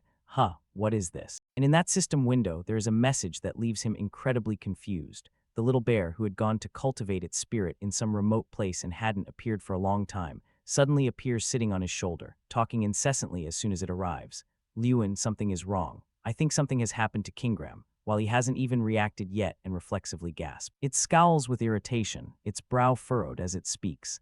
"I know today was supposed to be a good day, but we have to get to the academy quickly." Meanwhile, he is currently distracted, his ears hearing one thing while his mind is elsewhere. After reading that message, his soul is completely lost, ignoring what is happening. Chang urges him again, "Wake up, Lewin, we have to go right now." Only when a loud voice shouts in his face does he suddenly snap out of it. Damn it. The notification message is finally revealed. "Defeat the threat approaching the academy and save Kingram." No matter how many times he reads it, Lewin still wonders about the hidden meaning. "You want me to defeat a threat advancing on the academy? What happened to Kingram?" Gradually regaining his composure, he turns to say to his father with regret, "Father, I am truly sorry, but I must leave for a while." He looks at his son in surprise, his eyes seemingly asking what just happened. Father and son had only just met, and it hadn't been long. Now hearing that Lewin has to leave again is like a bolt from the blue. "What? Why are you suddenly saying that?" He only remains silent with guilt, because indeed this matter cannot be revealed. But Melvin understands his son. He only lets out a sigh, his voice becoming unexpectedly soft.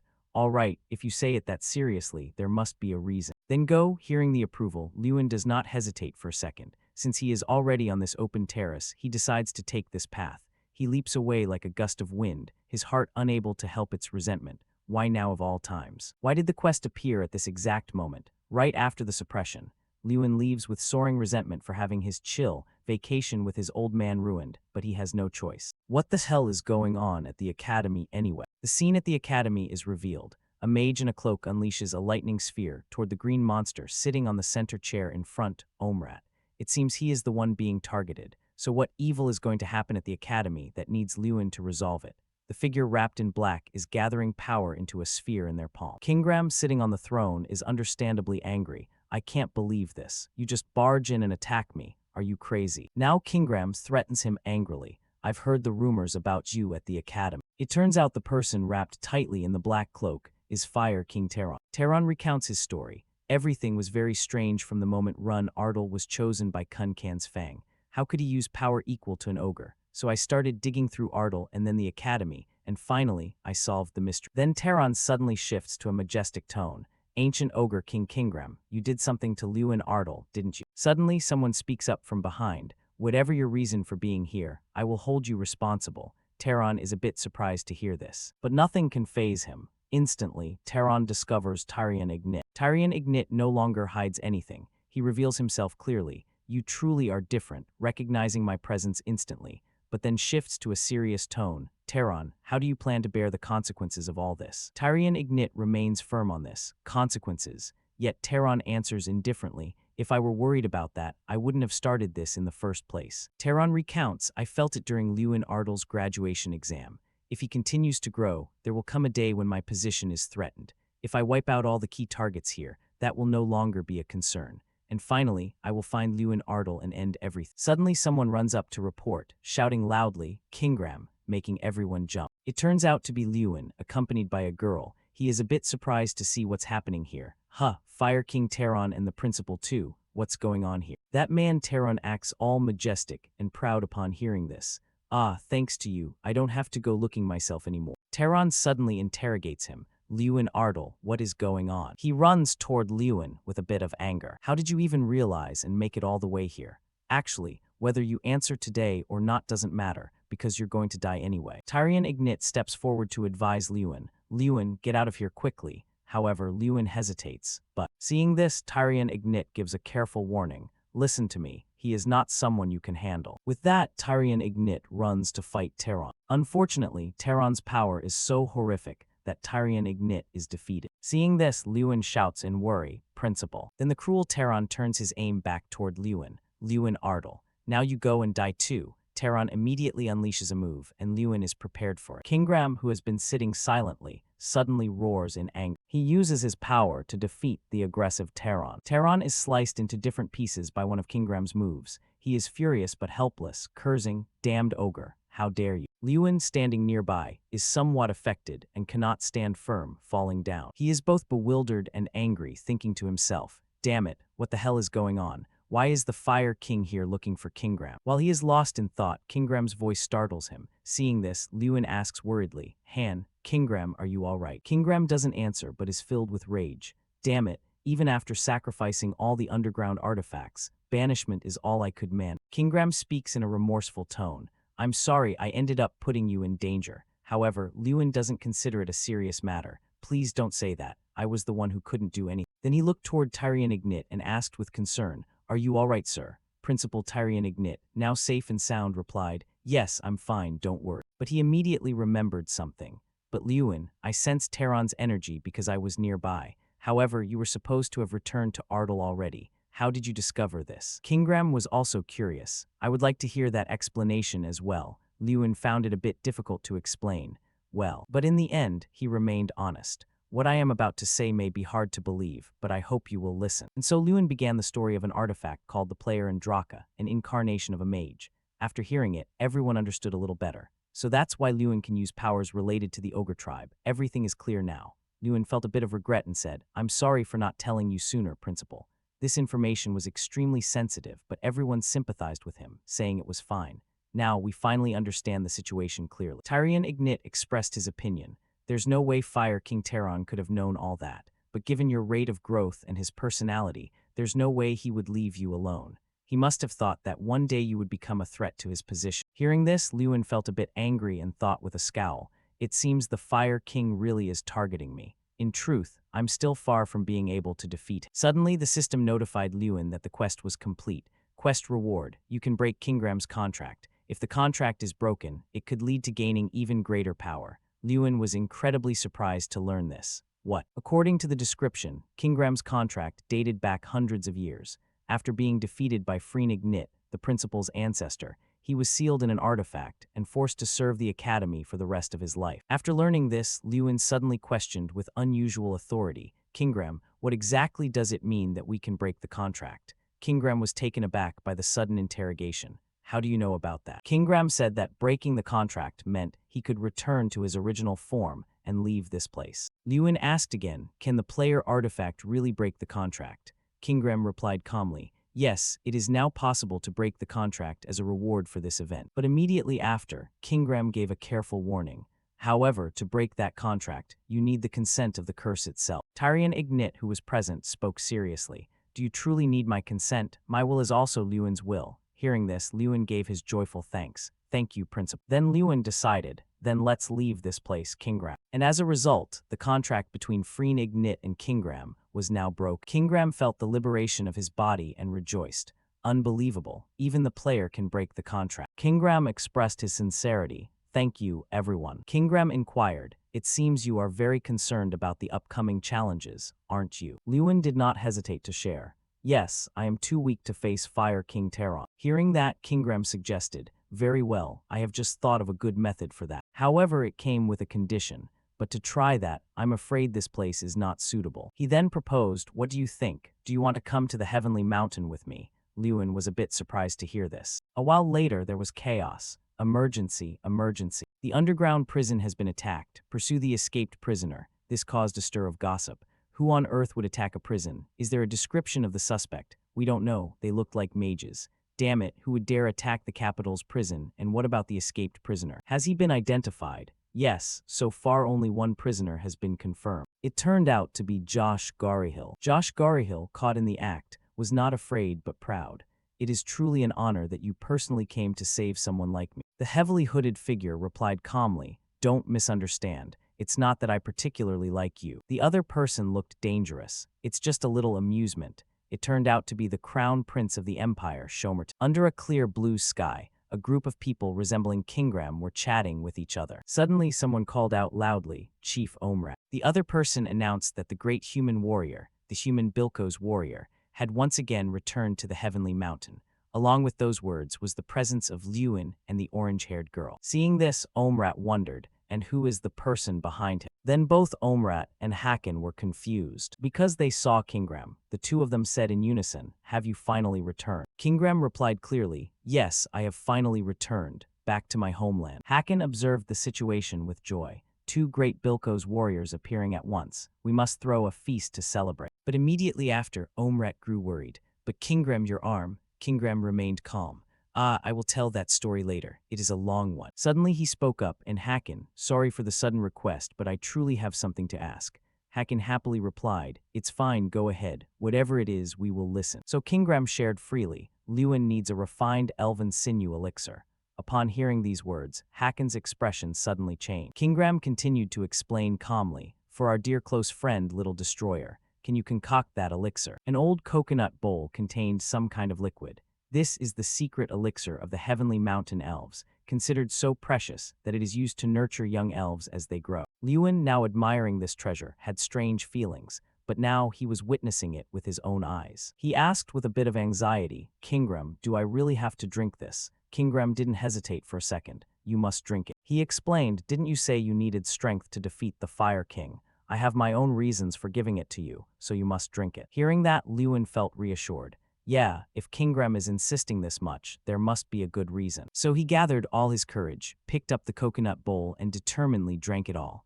Whatever. As soon as he finished drinking, Lewin suddenly felt something different within his body. Then he put the coconut bowl down, thinking to himself, that was horrific. Seeing Lewin finish, Kingram asked with concern, how is it, Little Destroyer? Lewin was honest. That was the worst thing I've ever tasted. But that wasn't what Kingram wanted to know. Don't you feel anything different? Hearing this, Lewin was startled. Huh, what do you mean? Then Lewin understood, but it made him feel as if he couldn't believe it.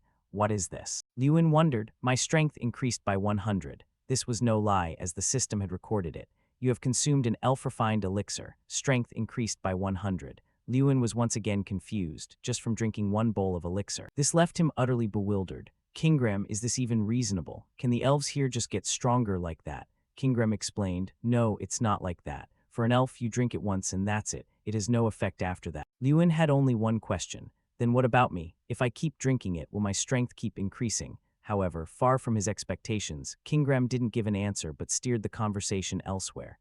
Why do you think Draka stayed on the heavenly mountain for 100 years? It was all because of this elixir. Then Lewin suggested, don't tell me. Is there no more left? I'll drink as much as it takes, as long as you have it. Kingram spoke seriously. That bowl of elixir just now was the last one in the warehouse, and to make more, we need more ingredients. Lewin sighed upon hearing this. However, immediately after, Kingram reassured him, but you don't need to worry about ingredients anymore. Lewin was a bit surprised to hear that. He suddenly saw a group bringing back ingredients. Kingram explained calmly, when I said that we should help you. Everyone worked hard to gather a little bit.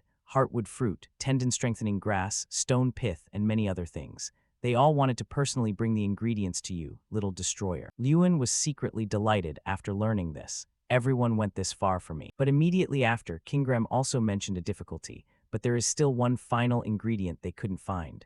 Elven sinew is extremely hard to find, so it's understandable. Lewin also wanted to help, so what should we do now? Kingram comforted him, don't worry. Ironically, that bastard Fire King has already prepared it for us. With that, Kingram placed his other arm forward. Still, Lewin didn't understand. What do you mean? Kingram explained, here, use this. My arm alone is enough to refine dozens of doses of elixir. Hearing that, Lewin disagreed. But this is. But Kingram just remained calm. Don't refuse, just take it. Consider it my thanks for freeing me from that old oak. Lewin was deeply grateful. Thank you, Kingram. Kingram also added a suggestion. In addition, drinking too much elixir continuously will put a very heavy pressure on the body. Even Draka took 100 years, so it's hard to say how long it will take. Hearing this, Lewin grew worried. Then what should I do? Fire King Teron is pursuing me right now. I have to deal with him. Kingram still maintained his clear majesty. There's no need to worry about that. He revealed, I have already thought of a plan. Then he shared, we just banished the Fire King outside. Do you remember when we used the artifact's power? Kingram explained, among the artifact's abilities, there is a type of magic related to time, and the right to use that magic is still in effect. Finally, Kingram concluded, in short, we will use that magic. Kingram was training this type of magic. It created fire. Kingram immediately gave an example. To slow down time inside that cave, from now on, time in the cave will flow countless times slower than outside. Then he proposed, little destroyer, are you ready? You will have to go through an incredibly harsh period of time. Lewin affirmed firmly, yeah, I'm ready. I have mentally prepared for this. With that, he walked away. Then I'm on my way. After waiting for Lewin to leave, the orange-haired girl wondered, Kingram, are you sure about this? Even for Lewin, it will take quite a long time. Kingram didn't deny it. Yeah, it will be very harsh. 1 hour outside will be equivalent to 10 years in the cave. The orange-haired girl was still uneasy. Even if there's no aging inside, it's still a horrific challenge, right? I am an incarnation, so it's fine, but Lewin is only a human. But Kingram had faith. Little Destroyer will surely overcome this without a problem. So let's head back. We still have to rearrange things. Someone was curious. Kingram, where are you going? Everyone turned toward the source of the voice. It turned out to be Lewin. Everyone didn't expect him to come out so fast. Hey, Little Destroyer. Kingram wondered, did you really drink all of it? Exactly how much time has passed in there? Lewin recounted wearily. I'm not sure. I counted about a week and then gave up. Then Lewin spoke clearly and majestically. Regardless, I have achieved what I desired. Now Kingram was confused. What do you mean? What was it you wanted to do? Inside there, Lewin drank a mountain of elixir, with shells lying scattered about. And then he stood up on his own. Lewin recounted, every day in there, I promised myself that if I could step out of here, this damned cave. Then he suddenly gathered his strength. I swore I would destroy it. As a result, that cave was destroyed by Lewin. Everyone there witnessed this glorious event, but only Kingram spoke up. Phew, now things are better. After completing the task, Lewin proposed, well then, shall we go? At this point, according to the system, Lewin's strength had reached the threshold of 20,000. Lewin also felt more confident. Fire King Teron, I will destroy that bastard. A magnificent castle emerges under a sunset sky of vibrant orange and purple hues, as a voice suddenly rings out. I offer my thanks to the Crown Prince once again. Rainak sits prominently on his throne, speaking to Josh Garryhill, who is performing a formal bow below. Sitting leisurely on the throne, Rainak's deep, calm voice responds to the respectfully bowing Josh Garryhill. I've told you already, no thanks are necessary. I only need someone who can keep an eye on Lewin Ardell for me. Josh Garryhill looks up directly at Rainak and speaks. Where is the Fire King right now? Doesn't he usually stay by your side? Rainak frowns and replies, I'm not sure myself. He's been wandering around without saying a single word. He stares intently, remembering Teron's back. Rainak frowns and thinks that even though Teron is his foster father, roaming around at will like that is too much, and he will hold him accountable for it. Then he looks at the Josh Garyhill before him and continues, you said you would deal with Lewin Ardell, correct? Do you have a plan? Josh Garyhill bows and replies, yes, of course. He bows his head and asks, the qualifying rounds for the Swordsmanship Festival are being held in the Empire, aren't they? Raynek immediately replies, yeah, the scale is on par with the Grand Tournament. Josh Garyhill continues to bow and frowns as he responds, that's right, it's a festival with a scale no less than the Grand Tournament. I heard Lewin Ardell's younger sister will participate as the representative of the Ardell family, he says, as an image of Lewina holding a sword with a serious face appears in his mind. Josh Garyhill continues, and since that guy dotes on his sister, he will definitely come to watch the festival. Raynak rests his chin on his hand and continues to listen as Josh explains. At that time, I and the Warlocks will ambush and eliminate him. If Tyrion Ygritte hadn't intervened last time, we would have finished him already. This time we will definitely succeed. After Josh Garyhill finishes, Raynak speaks pensively. Very well, I will trust you this time. He frowns and speaks coldly from above. Please, do not disappoint me. The Swordsmanship Festival. If the Grand Tournament exists to honor mages, then the world of knights has its own Swordsmanship Festival. And this Swordsmanship Festival, much like the Grand Tournament, is organized for young knights across the continent to compete. During the qualifying rounds to select representative knights from each region to enter the festival, Lewina enters the arena amidst the cheers of the crowd. Lewina has been chosen as the representative of the Ardell family. Surrounded by non-stop cheering, Lewina lets out a breath as sweat runs down her cheek. She is so nervous. She recalls what Antro had said before, that something seemed to have happened to Lewin, so he didn't think Lewin could join them at the festival this time. Lewina thinks to herself, if only Opa could have come too, that would be wonderful. She is lost in thought, remembering he promised to come and cheer for her. A hand touches the stone fence barrier, and a voice calls out in encouragement, making Lewina turn her head in surprise. Lewina, you can do it. Irene shouts her support. I and everyone else are rooting for you. You must win, followed by Antro and Pato who stand beside her observing. She listens silently as the crowd around her constantly whispers, is that Irene Prouse? Wow, her connections are truly formidable. She smiles happily. Thank you, everyone. Lewina grips her sword tightly and looks straight ahead with a serious expression.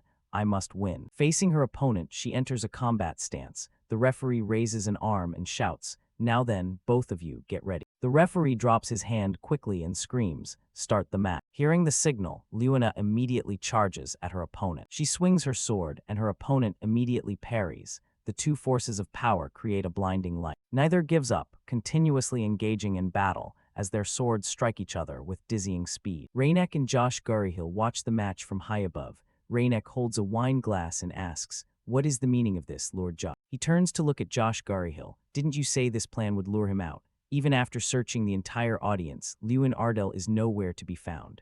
Josh Garyhill is utterly surprised and says in confusion, that's impossible, there must have been some mistake. If we look a little more. Raynek cuts him off. I was wrong to trust you. The plan has gone off course. Then he continues, in that case I'll take my leave. Josh Garyhill stammers in response, apologies, then we shall also withdraw. Suddenly, a new idea occurs to Raynek. No, wait. If we eliminate his sister, Lewin Ardell might come looking for us himself, right?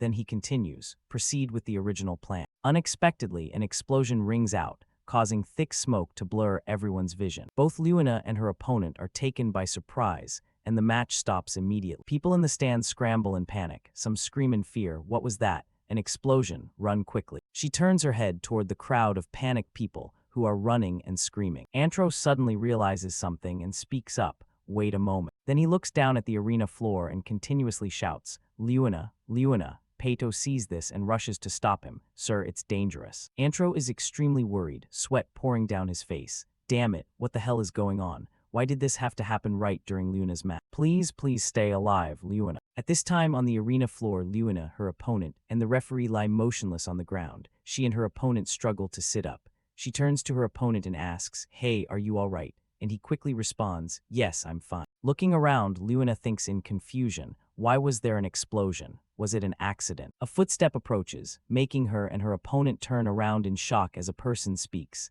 There you are. A group of men in black appears, and the leader speaks. Well, it would have been perfect if Lewin were here too. Another one speaks up. No, wait, brother. Eliminating the sister and making him suffer agonizing pain is even better, right? With Lewin's personality, he'll surely blame himself for failing to protect his sister. The other one happily agrees. You're right, as expected of my younger brother. Luina, not understanding what is happening, points her sword forward and asks, "Who are you? Why are you talking about eliminating me?" The leader smiles. Who knows? Is there any need to explain to a dying person? The other men in black begin to cast spells. The leader continues, "Indeed, but let me tell you one thing. We are those who hold a bone-deep grudge against your brother." Luina sees them starting to cast spells and shouts in panic, "Wait, you guys." The leader's face becomes twisted and fierce as he smiles and screams, "Very well then. Goodbye." Then they begin to launch blue fireballs toward. She shuts her eyes tightly and prays, "Someone please." The thought echoes powerfully in her mind, "Please, someone save me." And the next second, a massive explosion occurs. Irene, Antro, and Pato look at the scene before them, speechless. Rainak watches the scene and laughs loudly. What a wonderful sight, simply wonderful, while Josh Garyhill is startled and breaks into a heavy sweat. Then he laughs widely, a grin stretching from ear to ear. Good, at least the Crown Prince's mood has improved. Well done, my sons. Suddenly he startles, eyes wide. Wait a minute. Irene, Antro, and Pato also realize something. Lewin has stood in front of Luina to block her at some point. He speaks, surprising Luina, "I'm sorry. Was Opa too late, Luina?" Hearing his voice, her eyes fill with tears. Luina looks at him and sobs. "Why did Opa only arrive now?" Lewin smiles. "I'm sorry so much happened." Then he frowns, regardless. He looks at the group in black before him and speaks. "I heard rumors that the Fire King had appeared, so I came looking. But I didn't expect something like this to happen." The leader in black sneers, "Talk about perfect timing. Just you wait, our father will wipe you out." Lewin cuts him off, "Your father." Then he throws a punch at him before he can react and speaks. "So that bastard is behind this." Lewin's punch lands directly on his face, causing his body to fall hard to the ground. The one standing next to him screams in panic, "Brother." Suddenly, his eyes widen at Lewin's words. "Hey, Mikkel, who gave you the right to touch someone else's sister?" He shakes his blood-stained fist and continues, "Furthermore, if you don't want to share the same fate, you'd better answer me right now." Lewin turns his head, his eyes glaring threateningly. "Josh Garyhill, where is that bastard right now?" His threatening gaze makes Rainak and Josh Garyhill shudder. On the cold ground, a member of the Mayangdan lies motionless at Lewin's feet. At the same time, a voice suddenly rings out, Lewin Ardell, catching his attention.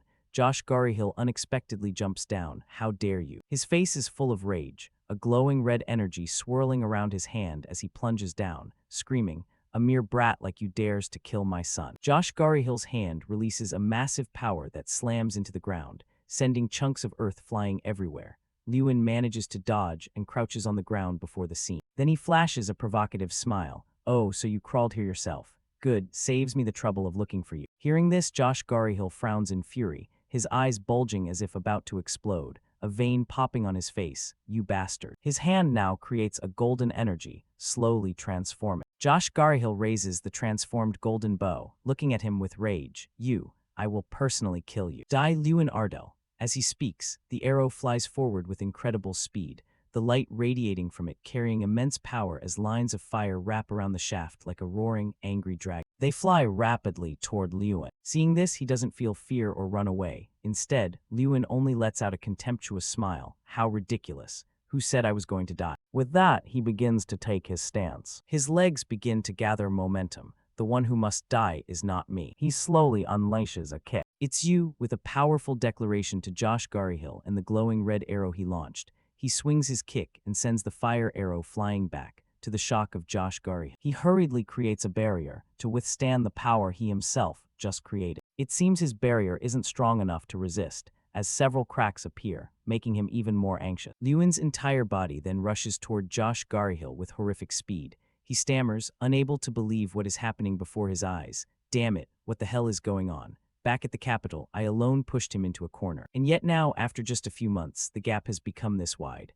But without giving Josh Garyhill time to think further, Lewin plunges down like a falling meteor, his eyes full of murderous intent. Josh Garyhill can only utter a few incoherent sounds, his body frozen in place. He only has time to scowl. Lewin stomps directly onto Josh Garyhill's face, concentrating all the strength of his legs into a lethal stomp right onto his face. A bright golden flame also erupts after that thunderous strike. On the other side, Melvin, Antro, Irene, Bolva, and Petu are all stunned by the scene. The Mayangdan group also stand with their mouths agape, speechless. Lewin continues to assault Josh Garyhill, unleashing a storm of consecutive kicks upon him, even though he is already unconscious. Josh Garyhill's weak hand trembles repeatedly, Lewin speaks just one sentence, Josh Garihill. How did you escape the underground dungeon at the capital? With the ruined reputation of the Garihill family, that should have been impossible. Lewin looks coldly at Josh Garihill lying on the ground. He places a hand on his chest. Josh Garihill stammers weakly, I'll confess everything, please spare my life. No, forget it, Lewin cuts him off. It was either the Fire King or the Crown Prince anyway. It has to be one of those two. With that, he delivers an elbow strike. Over here, looking at the cold, lifeless body of Josh Garihill on the ground, Mikkel trembles and calls out, Father. Then he looks up at Lewin with pure resentment. You bastard. First my brother, and now even my father. Mikkel's eyes, filled with hatred, stare at Lewin. I will kill you. I will definitely kill you. Then he screams out, everyone attack. Surround and kill him. He won't escape. If we don't kill him right now, Garihill will be destroyed. As he speaks, the Mayondan prepare to attack, creating a fearsome power in their hands as they look at Lewin. They begin to charge, simultaneously shouting, Lewin Ardell, and then rush straight at him. Just die already, you bastard. Lewin remains standing there, seemingly unbothered even now. The Mayondan swarm toward him with power in their hands. Seeing this, Lewin also prepares his power to counterattack. His hands swing with flaming power as he speaks coldly, scum like you no longer deserve to be my opponents. A sphere of light shines brilliantly, dazzling anyone who looks. Mikkel's group is stunned by the sight as the roaring fire burns, repelling everything that comes near. Before them now is the image of a horrific, colossal force of power. The golden light looks as if it wants to incinerate the very space.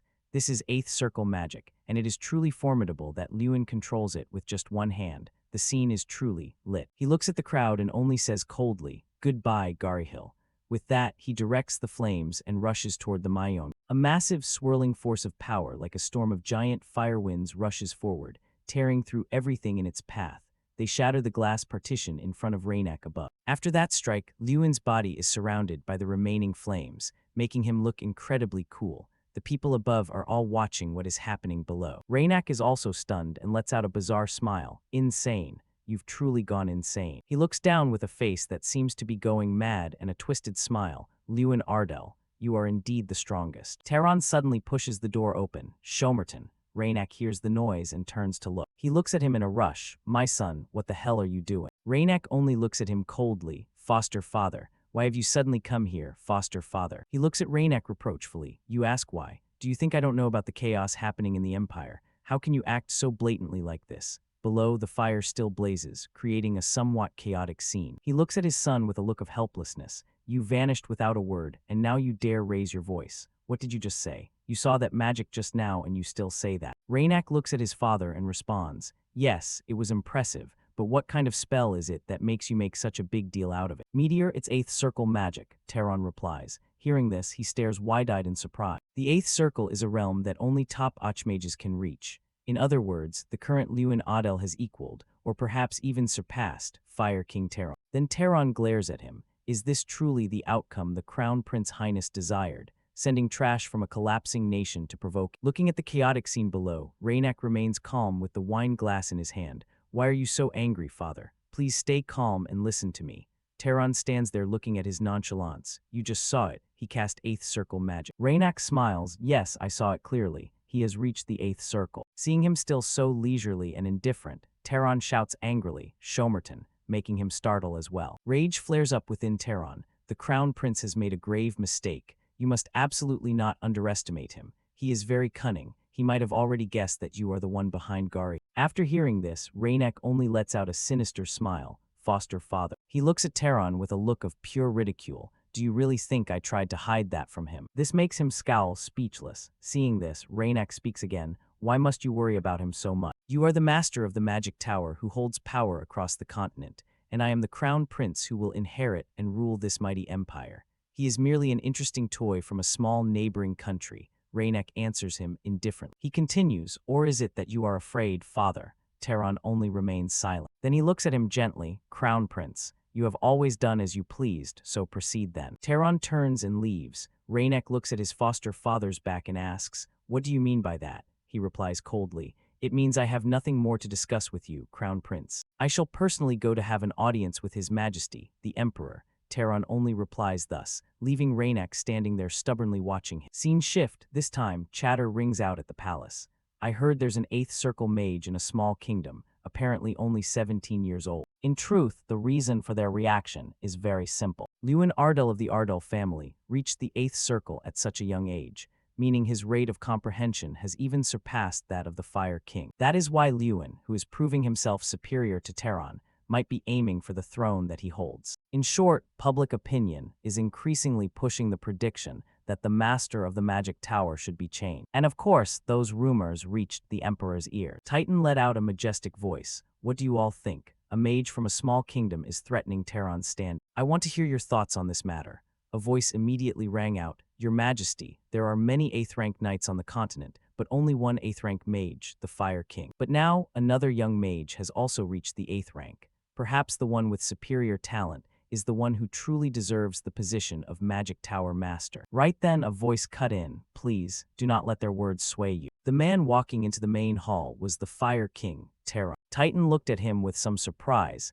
I didn't think you would come in person. Then I want to hear your opinion directly. Terran looked at his king with total sincerity and asked, can you really accept this situation? Lewin, the one claimed to have reached the 8th rank, was far beneath my skills just a few days ago. So how could he possibly reach the 8th rank in such a short amount of time? He must have used forbidden powers. He surely used every trick in the book. Otherwise, how could he grow so fast? He is even using a strange power related to the elf. Recently, he even slaughtered every single son of the head of the Jerryhill family, a clan that was once highly respected. If someone like that becomes the Tower Master, he will surely plunge the Empire into chaos. Everyone quickly began to waver. If that's true, then his growth makes some sense. Titan pondered for a long while and then replied, but regarding the cause, something is definitely wrong. This issue doesn't seem to just affect the Tower Master position, but the stability of the entire Empire as well. We might have to mobilize the entire army. Terran grew increasingly smug. Almost there. With the Emperor's military force, even that Lewin kid won't stand a chance. Just then, Shomerton suddenly interrupted. Father, you can't do this. Please stop. Terran instinctively looked toward the source of the voice. Standing right outside the hall was his godson. Terran was shocked but kept his composure. The Crown Prince, Titan spoke up again. You still have the nerve to show your face here. Shomerton denied it. I don't understand what you're implying, father. Titan barked in anger. You think I don't know? How dare you sabotage this because of your personal feelings? A crown prince acting so recklessly. Shomerton answered calmly, that matter is over. Did you bring me here just to scold me? Titan lowered his voice slightly. The fact that you're being scolded proves you still have some shame. Regardless, what do you mean by stop? Shomerton replied curtly, I have decided to kill him with my own hands. Even if he has to die, it must be by my hand. I too desperately long to see him dead. Hearing this, Titan called out to his son with a low, raspy voice, you are. In his moment of anger, Titan suddenly felt his throat burning. Everyone quickly rushed to check on him. Are you all right, your majesty? Once he stabilized, he continued, you know you've reached the limit of my patience. If that's what you say, then go make the best choice you can. This left Terran stunned. Is it going to end this vaguely, just because of one word from the Crown Prince? Meanwhile, Shomerton turned to him. Godfather, are you dragging my father in, who clearly needs rest, just to catch him at all costs? Are you really that petty of a person? Shomerton's voice lost its gentleness. My father's illness is getting worse. Even the divine doctors are helpless. In other words, the Emperor's full power will soon belong to me. So I'll take my leave now, Godfather. Terran felt nothing but confusion. When did everything turn out like this? He was supposed to be the wings supporting the Crown Prince, the man who would be the next emperor. But Lewin, ever since he appeared, his wings had been crushed. Absolutely not. I cannot forgive this. After the conversation, Terran returned to his private room. He coldly called out to Doom Prime. His voice was flat. What if you had defeated Lewin in the swordsmanship tournament? If I had helped you win, wouldn't history have taken a different path? But there's no point in saying that now. Before long, the Tower Master will change. Doom Prime answered cautiously, because to me, the only Tower Master can be the Fire King. If Lewin is the root of all this, I will deal with him myself. Terran slowly looked up. I see. But with your current abilities, that is impossible. However, this time, things might be different. Terran radiated a surge of magic. This time, I will personally become your benefactor. Doom Prime was terrified by what he felt. His eyes turned black, and then a hand grabbed his face. Terran said, don't worry. You've always longed for me to take you as my disciple. Doom Prime couldn't respond, only letting out broken gasps. Terran looked at him with madness in his eyes. Isn't this the moment you've always dreamed of? So give me a smile, Doom Prime. Back at the Knights tournament, Lewin stood alone in the middle of an arena filled with flames. He was furious because the enemy had a grudge against Lewin Ardell, and yet dragged innocent civilians into it. In the end, who was behind this? Was it the Crown Prince or the Fire King? But it seemed that didn't even matter anymore. Lewin erupted with an intense, murderous intent. I'll crush them both. A moment later, as he started walking, someone called him back. Where do you think you're going? Lewin was forced to explain. This was set up by either the Fire King or the Crown Prince. Both of them are now openly targeting me. Seeing Irene's surprise, he became even more composed. But now that it's come to this, the only way is to see it through to the end. Irene asked worriedly, "What do you mean by that?" He replied coldly, "As you can see, they dared to attack right in the middle of a crowd. If we let them have their way, not just Ardell, but the entire empire will fall into chaos." Irene swallowed the words she was about to say. She hadn't expected the Fire King to target him, but the overwhelming magic he was showing right now had definitely reached the 8th rank. Now he might be the only mage strong enough to go toe-to-toe with the Fire King. But what exactly was he planning to do? Suddenly, Lewin shooed her away. "Please move back." Irene asked blankly, "What are you talking about all of a sudden?" But then, the atmosphere froze solid. Doom Prime was standing right in front of them. Lewin immediately called him out. "Long time no see. Did the Fire King send you to kill me?" The man replied furiously, "Don't you dare mention his name with that filthy mouth." Lewin didn't back down, mocking him back. "You're such a Fire King fanboy." Doom Prime was livid but didn't dare argue further. "You bastard!" Finally, he decided to strike first. "I, Doom Prime, will never let you get anywhere near the Fire King." Lewin fended him off easily, maintaining his fanatical attitude, but then he flinched at something else. What's wrong with this Doom Prime guy? Back to earlier, Taron had said slowly, "Even if I grant you power, I know full well it still won't be enough. So you have only one single task. Buy me time. That is your only mission." Doom Prime was currently driven mad by that command. Then, he began to swing his sword. A searing heat quickly grazed Lewin's back. Next, a wave of sword kai was fired toward Irene. Even though she dodged it, she was terrified, unable to believe her eyes. It was true that Doom Prime used to be one of the strongest among the 11 children, but now, he was on a completely different level. What the hell is going on? Irene's face was a mask of confusion. Then Irene warned him, "Watch out. His appearance reminds me of something I once read in a book. Doom Prime has undergone demonization." She also revealed, "The person behind this is all too obvious." What a cowardly snake that Fire King is. Doom Prime was no longer lucid. He would likely lose all his sanity to the demonization. "Well then, I know exactly what I have to do. Subdue him and help him regain his senses," Lewin thought. Doom Prime was still screaming, "Let's end this, Lewin Ardell." Another sword stroke tore through the air. Doom Prime used all his strength to strike the ground. Right at that moment, Lewin spoke softly, "I almost couldn't block that. Because you swung your sword so hard, it gave me a chance to use something I've never been able to use before." The system quickly displayed the skill Steel Breaker. Anything made of steel can be unconditionally destroyed once. He mischievously raised his elbow, followed by a playful declaration, "Now, let's end this." A pillar of light suddenly shot up, all due to the sheer pressure from Lewin's sword-breaking strike. Following that, a fist instantly flew toward Doom Prime. Even though the punch hurt him badly, Lewin remained polite. "Sorry about that. I'll try to hit you without killing you, so try to hang in there until the end." On the other side, someone was running very fast. They kicked the door wide open. "Your Highness, you must retreat immediately." Before the Fire King outside could say anything, he was hit in the face by a hard object. After that, no one bothered them anymore. Shomerton thought to himself indifferently, so in the end, father still chose to play like this. "My godfather, the Fire King." Facing him, Shomerton still maintained his arrogant demeanor. On this side, Taron spoke calmly, "Pardon me, but in the end, I had no other choice." Shomerton's lip curled slightly. "How ridiculous. Why on earth are you doing this? Do you think that by getting rid of me, you'll secure the Tower Master position?" Taron let out a sound that echoed like it was from hell. "Right now, I'm not satisfied with just that. Since my position as Tower Master is being threatened, there is only one path.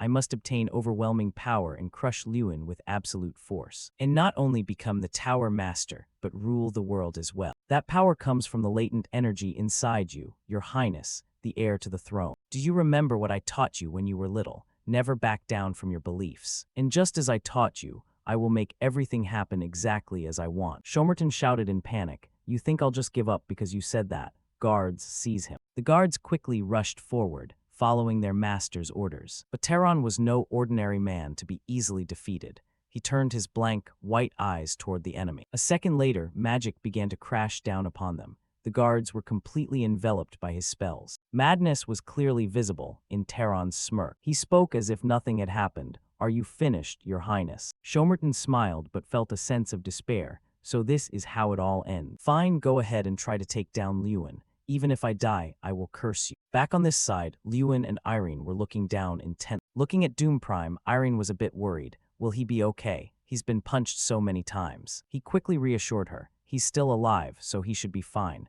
Getting punched is better than living as a demon. Just then someone roared. As expected, you aren't strong enough to stop him. Doom Prime, that platinum hair definitely belongs to Taron. He spoke with satisfaction. You have fulfilled your role faithfully as I commanded, buying time. Irene looked toward the opponent hesitantly. The Fire King, Lewin declared firmly. You've finally shown your face. I swear I will take you down. But then his eyes caught something. This isn't good. This power is far beyond the Fire King I knew. It's a wave of energy many times stronger. Taron laughed eerily. Lewin Adel, you will never be able to defeat me. Lewin sensed the dark aura and cried out, Irene, get back. A second later, a horrific explosion shattered a part of the arena. Everyone was terrified by the sudden change. Only Lewin's family held their breath, praying for him. Lewina also realized it was her brother and sister Irene. From high above, Lewin scooped up Irene and Doom Prime and flew out. He shouted a warning, "Run, it's dangerous. Get the people out of here right now." Immediately after, Lewin successfully set them down on the ground. He didn't forget to question the enemy. "What are you doing? Right in the middle of where there are civilians?" Taron asked back nonchalantly. "Why care? You'd be better off just dying anyway." With that, Taron continued his next attack with a devilish smile. A molten tremor erupted, quickly affecting the surroundings. Lewin had to use both hands just to push back his sphere of energy. He couldn't help but feel angry. What is this? I thought I could finally face this bastard, but this power is beyond all limits. Fire King Taron laughed even louder. That's right, give it your all. On Lewin's side, he was panicked. What did you do during that time? Wait, I sense a magic flow that's a bit unusual. This flow of energy, no way, the Crown Prince. He absorbed the Crown Prince's life force. Taron, unaware that he had been exposed, continued to charge forward frantically. Lewin vented his fury at him. Will you really stop at nothing to satisfy your ambition? After backing away, Taron suddenly spoke up. Thank you for provoking me. It's because of you that I have finally become a demon god. Only now did Lewin understand. Driven by pure envy, Taron had dared to touch a forbidden power. This energy was so horrific that Lewin couldn't even tell how many people, besides the Crown Prince, had been sacrificed. Never, people like you shouldn't exist. If you're left to do as you please, this world will be swallowed by chaos. Lewin hissed every word, Taron. I swear I will stop you at all costs. But Taron's devilish smile only deepened. At that moment, the system issued a quest. Defeat the demon god and save the world. Simultaneously, a female voice screamed, Sister. Irene looked at Lewina in confusion. She recounted, he asked me to lead the remaining citizens out of the capital. But relying on just us won't be enough. Sister, what should we do now? The girl's mind was filled only with images of Lewin as her heavy sobs grew more labored. He is fighting all alone. Irene quickly placed a hand on her shoulder, Lewina. But then a bizarre sound echoed behind them. The citizens in front of them were staggering closer. Looking closely, Irene realized, demons. So Doom Prime wasn't the only one turned into a demon.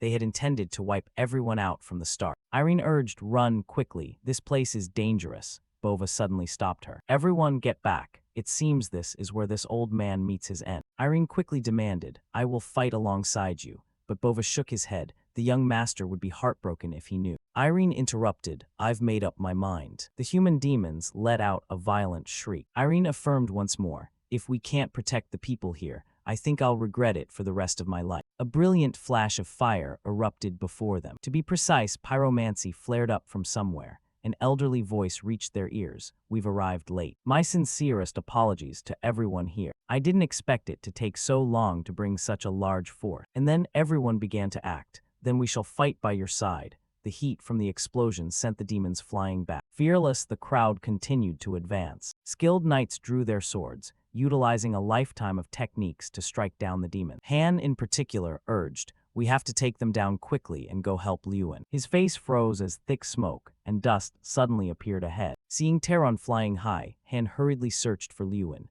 but Han's friend was collapsed on the ground. Lewin grit his teeth. I'm not even a match for him anymore. Is this how it ends after all that hard training? I have to protect everyone. The enemy's savage laughter rang out. a fitting end for trash like you. Desperate struggling had become meaningless now. I who have reached the realm of a demon god will erase you all. Lewin's back looked incredibly lonely before him, while Terran's delight soared. Now goodbye. Not a trace of human emotion remained on his face. The heat of the fireball nearly touched the ground, its target for total destruction being Lewin below. Irene watched him in shock, unable to look away. Lewin called out in pure terror, "Brother." The light in Lewin's eyes had faded into hopelessness. Is this the end? Just then, a voice echoed into his consciousness from somewhere. Protect them. Even if I couldn't do it, you can. Chang seemed to sense something strange as well. This energy. It's impossible. The space gradually blurred into a mysterious light. Destructive power radiated everywhere as the light beams shot out with increasing intensity. Terran stopped in his tracks and screamed in panic. Impossible. How could anyone block a strike from a demon god? Lewin gave his opponent a knowing smile. Until a moment ago, you could. But it wouldn't be fair if you were the only demon god, right? Now, come at me, Terran. Lewin was completely enveloped in a powerful aura. Terran couldn't help but look up at the person who had seemed so weak just moments ago. Beneath his feet, a bloodbath still reigned over the capital. Lewin became one with his newly awakened power. Now, let's have a real fight. He looked at the white-haired man before him and thought, what is this? The man looked furious and wondered, what the hell is going on? The white-haired man sensed some kind of energy. This horrific energy kept.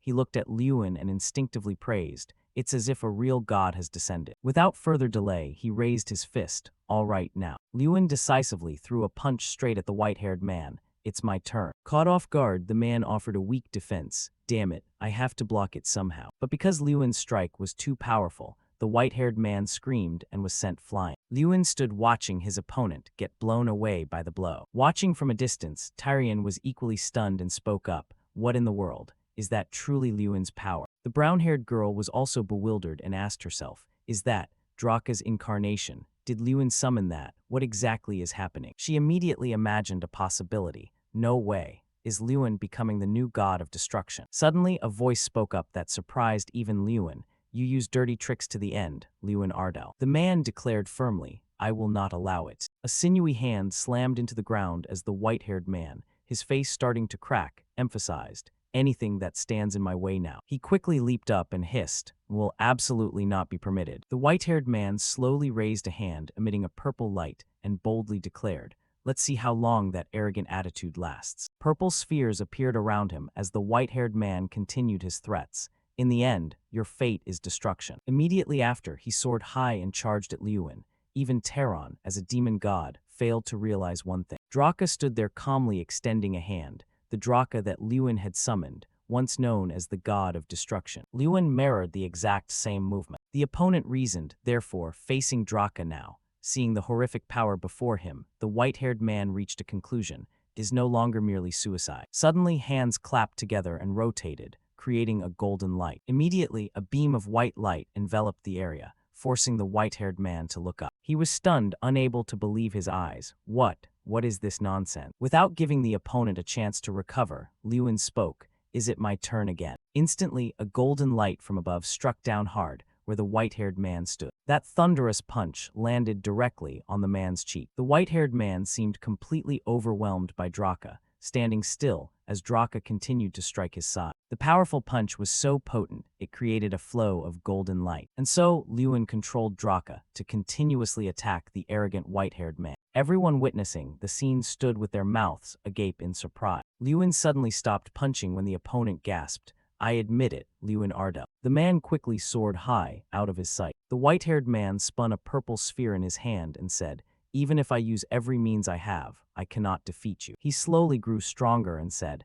but if I can't win against you? Then the white-haired man screamed manically, then I'll take both you and this cursed world down, and destroy everything with all of my power. Lewin's eyes widened in shock as he cried out, what the hell are you talking about? Without waiting any longer, the white-haired man threw the purple sphere in his hand violently at Lewin and declared, everything ends right now. He stood there cursing in anger, damn it, you've stayed crazy until the very end, Terran, wanting to destroy the whole world just because of your envy. Having finished his words, he regained his composure and said, it looks like I'll have to stop this attack too. Lewin looked up and said nonchalantly, I'll have to pour all of my strength into this. Instantly, Draka raised a powerful fist. Then, for this final time, Lewin followed suit and urged, "Let's do this together, Draka." The two beams of light from both sides merged together. Lewin's expression changed as he let out a loud shout, showing his determination. The white-haired man wasn't to be outdone and screamed insanely, "In the end, you are nothing before a demon god.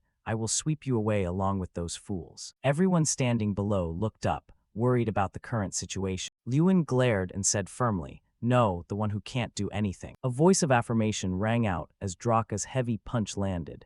"Is you." The white-haired man stood there paralyzed, lost in thought. Is it over? Is it really ending like this? Unwilling to accept it, he grit his teeth. "Curse it, damn it." The white-haired man screamed, "Even if I die, I will curse you, Lewin Arda." Immediately after, a beam of white light covered the sky. Lewin landed on the ground and walked away with quiet composure. The purple-haired girl ran over and cried out, "Brother." She ran to him worriedly to check on him. "After all those battles, are you okay?" Lewin looked at her and smiled. "Yeah, I'm okay, I'm safe." But then he suddenly froze, standing there with eyes wide. He suddenly clutched his head in agony. Lewin wondered painfully, "What is this? My head feels like it's about to explode. What is this unbearable pain?" Overwhelmed by the pain, he screamed in despair. Then Lewin fell to his knees and went silent. The purple-haired girl approached worriedly. "Are you okay, brother? Wait a second, I'm coming." Lewin shouted in panic, "Don't come near." Struggling through the pain, he tried to warn her. "Don't come here, you absolutely must not get close." The brown-haired girl watched and thought, "I'm certain of it now." Lewin was suddenly stunned by the sight before him.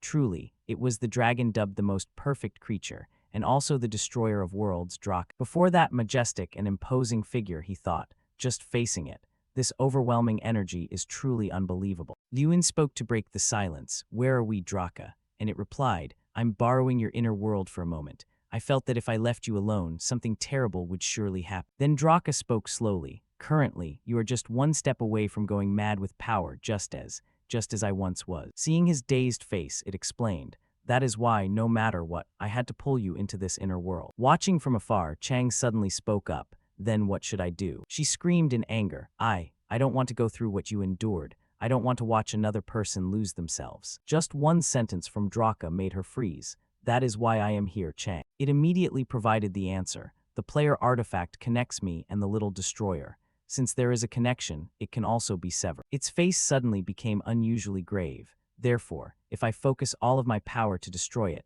nothing will be able to harm the little destroyer anymore." Chang continued to question with an angry voice. "Then, using all your power means you will disappear." Draka comforted her softly. "Don't be too sad, Chang. After I awakened as the god of destruction, all I brought was harm to this world. If he can use the power without being swallowed by it, he will become a much greater support for this world." Lewin continued to follow every word it said. "Severing the player link doesn't mean you will lose your strength, so don't worry." Suddenly, he raised his voice and asked, "Wait, Draka. Before that, I want to ask one thing." His gaze suddenly dropped. "Of all the people, why me? I truly don't understand why you would do all of this for me. I don't even know if having this power will bring any benefit to the world." The voice responded gently, startling him. "It will help." Recalling the image of Lewin's falling tear, Draka spoke slowly.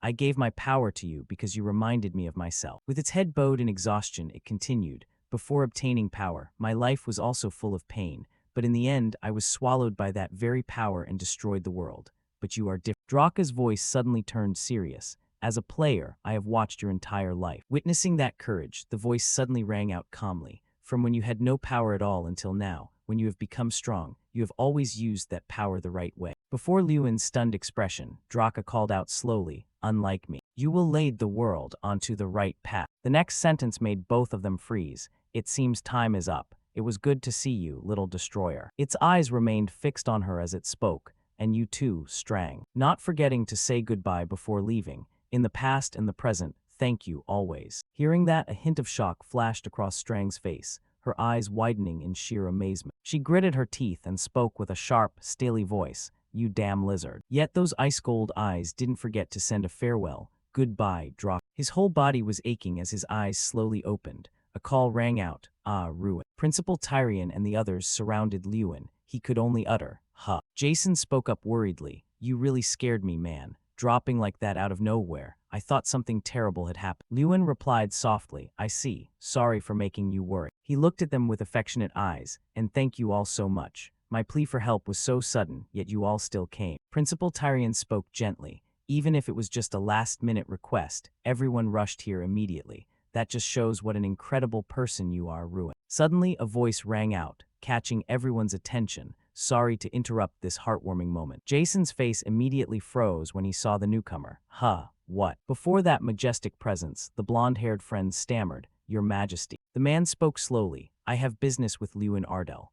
Lewin's eyes widened in surprise. The Emperor had come to see him in person, while Jason stood nearby, stuttering. The Emperor is standing right in front of me. His face was filled with disbelief as he thought, is he here to investigate me for defeating his close confidant, the Fire King?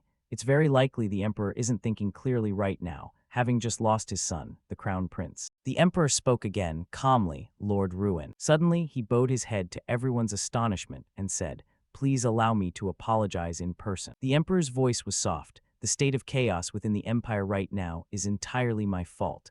I failed to see Thuron's cruel nature and even granted him more power. And furthermore, his voice carried a heavy sense of remorse. My greatest mistake was failing to control my own son. Recalling what had just happened, he continued, and just now, I witnessed the battle between you and Thuron with my own eyes. His eyes froze for a moment, and at that very second, I was completely convinced. Lewin's wild demeanor had surprised the Emperor. If that man fights for the world, then this world will turn toward a better direction. Without any shift in his gaze, he made a request. Therefore, I wish to ask you personally, Lewin Ardell, a proposal that left him dazed. Would you agree to become the Tower Master of our Empire's Magic Tower? A few days later, in a small house late at night. Haha, you really are on another level, Ruin.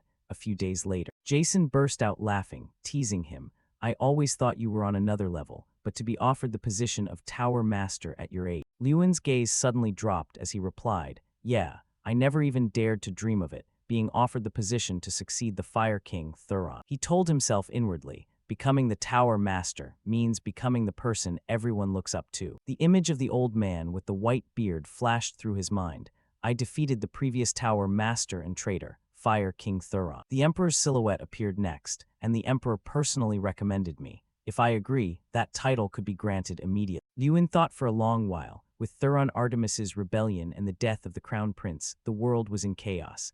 As the new Tower Master, there would certainly be so much to do. I only recently graduated from the academy. Can I really shoulder all of this? Suddenly, a voice rang in his ear like honey, Lord Ruin. Only then did Lewin turn his gaze to the girl beside him. Ah, Lady Irene, she asked, what are you thinking about so deeply? You don't look very well. Faced with her concern, he replied gently, to be suddenly given such a massive responsibility. Honestly, I feel a bit overwhelmed. This is a wonderful opportunity, but I can't help but be worried. Irene's eyes suddenly shimmered with a smile. Then how about going on a trip to somewhere you can relax without a single worry? Lewin replied with a smile. Oh, that sounds nice. So where should we go? Suddenly her expression changed, and a meaningful smile appeared. Irene then leaned over the table, looking at him with seductive eyes. How about my place? Thunder and lightning suddenly crashed nearby, matching his state of disbelief at what he had just heard. In that small house under the moonlight in the dead of night, a cry echoed, Huh. The sky was clear and sunny. Strang sat on Lewin's shoulder, asking with a half-joking, half-serious smile, Hee Lewin, you've never even been on a date, yet you're rushing things like this from the start. Are you planning to go to that girl's house alone? Lewin didn't answer, still obediently following Irene. Strang laughed and continued, Your friends are quite the helpers, aren't they? They backed off just enough for the two of you to make this trip alone. That Jason guy even had that, I know what's going on look on his face. Finally, Lewin spoke up and asked her, But why won't you back off, Strang? Strang glanced at him, reminding him, Hey, did you forget?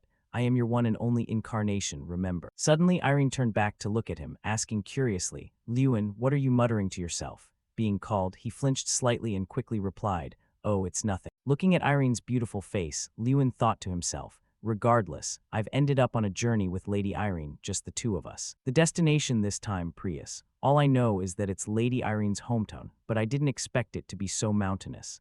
As he thought this, he slowly followed Irene. After that, he looked around, observing the surroundings, and Lewin inwardly assessed, Even so, there's absolutely nothing around here. Suddenly, a dark shadow lunged past. Lewin was a bit stunned by this sudden ambush. When the man lunged at him with a kick, he agilely dodged it, thinking to himself, an ambush. The man landed firmly on the ground and didn't hesitate to praise him. Not bad. You dodged my kick. Lewin's face grew serious as he asked in a calm tone, Who the hell are you? Why did you jump out and attack me like that? The man didn't bother answering his question, but instead twisted it back on him. Who am I? You little brat, do you have a death wish? Then who the hell are you? Lewin was confused and uttered a blank. What? The man didn't bother answering his question, but instead twisted it back on him. Who am I? You little brat, do you have a death wish? Then who the hell are you? Lewin was confused and uttered a blank. What? Irene looked at the man in front of her and introduced him dryly. That man is my older brother. The man clenched his fists, staring straight at the two of them. Lewin was stunned and asked her in confusion, Huh, your brother. Then why did he attack? Before he could finish, Irene's brother cut him off with praise. You dodged my ambush, which proves you're no ordinary small fry. With that, he slowly walked up to him and asked coldly, But seeing you wandering around with Irene, don't tell me you're her boyfriend. Then he grabbed Lewin's shirt. To his shock, the man threatened him. Then let me give you a punch before we start talking. After regaining his composure, Lewin looked him in the eye and calmly suggested, I don't understand what you're talking about, but could you please let go of me? Suddenly his eyes widened in shock, an internal huh ringing out. Irene's brother was none other than an 8-star martial artist, Adama Prius. Seeing his rank, Lewin found it hard to believe and asked himself, wait, an 8-star martial artist? Why would someone that strong be here? Adama continued to roar in his face, questioning him repeatedly. What? Why aren't you answering? You think this is nothing. Irene crossed her arms and asked flatly, Are you done yet? Noticing her displeasure, Adama quickly let go of Lewin's shirt and called out, Ah, Irene. Irene turned her face away, ignoring him, and said petulantly, Even if you are my brother, this is going too far. Adama asked her indignantly, Are you really taking his side right in front of me? What's so special about this guy? Annoyed, Irene snapped back, looking at him and raising her voice. I'm the one who saved. Having said her piece, she turned to walk away, naturally calling for Lewin while leaving a final insult for Adama. Let's go, Lewin. What a stupid brother. Being insulted by her, Adama gritted his teeth, his anger flaring. Lewin, caught in the middle, found it awkward and finally replied, All right.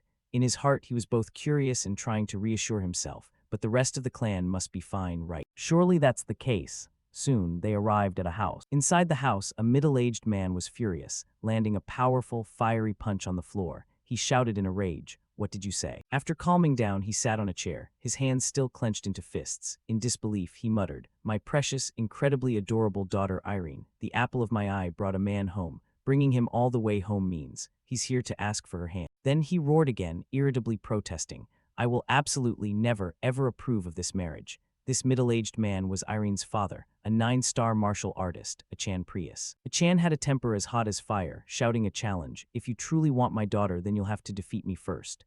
Adama, standing nearby, chimed in, shouting, That's right, that's the way, father. Irene hadn't expected this situation. She helplessly put a hand to her forehead and sighed, Even father is like this, honestly. Lewin had had quite enough of this family. He froze up, completely stunned, thinking to himself, I shouldn't have come here. I want to go home. Suddenly, a middle-aged woman walked in and spoke up to stop them. Stop it. Hearing the voice, they all instinctively turned to look. She crossed her arms and sternly questioned Achan and Adama. What do you two think you're doing? Irene finally brought a guest home, and you can't even welcome him properly. With that, she regally ordered the two of them, Apologize immediately. Achan hadn't expected her to say that. He called out softly, Honey. Adama was also dazed and called out, Ma'am. Finally, the two of them turned to look at Lewin and did as she requested. Adama said curtly, Sorry, followed by Achan saying, I apologize as well. Lewin beamed, his face slightly flushed with embarrassment, thinking to himself, Lady Irene truly inherited her aura from her mother. How can someone be both so gentle and so noble? Looking at Irene's mother, he saw that she was an 8-star martial artist, Seda Priya. At that moment, the smile on his lips froze. He groaned in his heart. What kind of clan is this, anyway? The prestigious Prius clan. They once owned vast territories and were bathed in brilliant glory. Their mansion back then was the center of attention, rising up amidst other simple houses. However, that fame vanished when they fell into decline. Several descendants scattered everywhere, and eventually, they settled in this remote area. Now, after those events, they had built this house here. Their descendants lived in seclusion in the mountains and forests, focusing on rigorous training, practicing day and night without rest. Typically, Achan and Adama worked hard every day to increase their personal strength. But Lady Irene, who possessed brilliant magical talent, successfully became a mage with the desire to revive the clan, and thanks to Irene, the Prius clan had a powerful turning point. As Seda placed a bowl of delicious soup on the table, she asked him politely, I'm sorry. This is your first visit and we've been so rude, haven't we? Then she sat down across from Lewin and Irene, confessing honestly, the men in this house are just like that. They're incredibly emotional and act without thinking, but honestly, they aren't bad people. At that moment, Achan and Adama had been kicked out and were sitting outside hugging their knees, nursing their wounded pride together. Inside, Seda looked straight at Lewin and spoke gently in their defense. It's just that they love their daughter too much. I hope you understand. Lewin smiled and replied politely, I understand. Anyone would be a bit shocked if a precious daughter like Lady Irene brought a man home. Seda rested her hands on the table, looking at him with a smile. Is that so? I, on the other hand, wasn't shocked at all. Lewin was a bit surprised by her answer and instinctively let out a huh. She rested her chin on her hand and explained nonchalantly, if our daughter brings a man all the way home, then she must be thinking seriously about it. Then she turned to look at Irene and asked, isn't that right, Irene? Irene, having her true feelings hit dead center, blushed guiltily and stammered, Mother, that's. Suddenly, Achan slammed the door open and walked in, shouting his protest. Absolutely not. The three of them instinctively turned to look at him. Achan had brought Adama and two other men with. All four of them were burning with rage. Achan challenged him resolutely. If you want to marry my daughter, then first you have to defeat all of us. Seda gave up on them and sighed, groaning. These people, honestly. Looking at the two strange men, Lewin wondered to himself, and who are those guys standing behind them? Does she have even more brothers? Achan interrogated him sternly. You said your name is Lewin Ardell. Lewin stood up politely, looking at him and answering blankly. Oh yes, that's right. He lectured seriously. I believe the most important thing for a man is strength. The strength to protect his woman and his family, no matter the adversity. And along with that comes a natural sense of responsibility. That is how I live and how I taught my children to live. Lewin listened intently to every single word he said. Achan looked straight into the eyes of Lewin, who was standing across from him, and criticized him bluntly. In my eyes, you look like a noble who grew up in the lap of luxury. Do you truly have that manly strength I'm talking about? Hearing that, Lewin smirked slightly and asked him back, You mentioned strength, sir. Then he stated with absolute certainty, Of course, the thing I am most confident in is my strength. The man put his hands on his hips and let out a great laugh. Strength is what you're most confident in. You've got guts, I'll give you call gu, Inus. Lewin's gaze was now resolute as he replied firmly, If you're asking about responsibility, I can confidently say I'm second to none. And if you're asking about physical strength, I'm confident I won't lose to anyone. The long-haired son beside them looked on with total disdain. Second to none. Isn't it obvious? Father, a fraud like him must have seduced our innocent Irene. He sounds just like a professional con art. He wore a devilish, challenging smile. Then why don't you prove what you just said? We were just about to go outside for a little training session between a father and his son. He also declared with great confidence, it won't be easy. Even the most skilled people usually avoid our training sessions. But Lewin didn't show any hesitation. Sounds good. He turned back to say an affectionate goodbye. Lady Irene, I'm going to warm up for a bit. Hearing that, she felt a wave of panic. With the men of my family. Lewin turned back with a face full of confidence. They only know about training, so perhaps the fastest way to get close to them is through training. Then he stepped out after the others. All right, I'll be back. At this, she spoke up to comfort her. Don't worry. Looking at that boy's eyes, he'll handle things just fine. But that wasn't what Irene was worried about. No, I'm not worried about Lord Lewin. Her mother was somewhat surprised. Then what are you worried about? Her face became uneasy. What I'm worried about is those reckless men. There was a scream from outside. The long-haired young man laughed loudly in excitement. How about that? The sunken-cheeked man beside him praised. A new record. Well done, kid. Suddenly, a voice rang out from behind as a reminder. You boys still have a long way to go. The man was lying on a rock to observe everything. As expected, reaching 9 stars is still a long road. The people below immediately lamented. As expected, surpassing father is just too hard. He looked down arrogantly at Lewin. So how about it, you flirt who dared to mess with our Irene? He was incredibly confident in his heart. That should be enough to crush your spirit, right? Lewin also spoke up in praise. Your strength is truly amazing, sir. Then he turned the toe of his boot in another direction. Well then, Lewin wanted to show off his abilities. Let me show you something, uncle. The other three stood behind watching intently, filled with curiosity. What is he doing? No way. Is he planning to destroy that entire mountain? Lewin swung a fist upward. The man froze, watching in a daze. With just a single move, Lewin seemingly destroyed everything. The mountain was split in two as light shone directly onto Lewin. A mountain that big with his bare hands. He wore a confident smile as their voices rang out in shock. What kind of mage is that powerful? The misty mountains were shrouded in fog. In Prius, a man's most important qualities are the strength and stamina to protect his family. Just as I suspected, they probably intended to use this training session to dampen my spirit.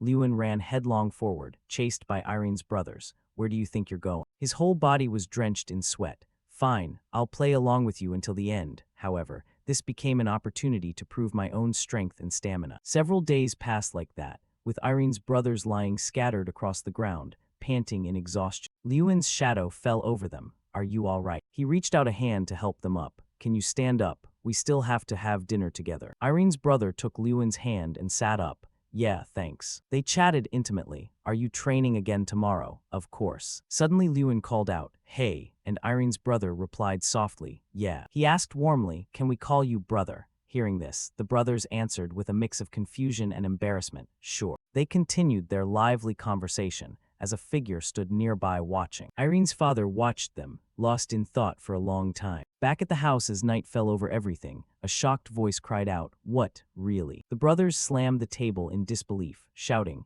you were actually recognized as the successor to the magic tower, recognized by the emperor himself. Irene, sitting next to Lewin, replied softly, yes, that's right. He is the mage who stopped Fire King Terran's rebellion, so it's only natural that he was chosen. With his new status, Lewin seemed to radiate an aura. Such a formidable person came to visit our home. We're actually meeting the successor to the tower in real life. At that moment, Irene's father spoke up. Why are you only telling us this now? His face was complicated. If you had said something sooner, we might have treated you differently from the start. I don't care about other titles, Lewin said, surprising him.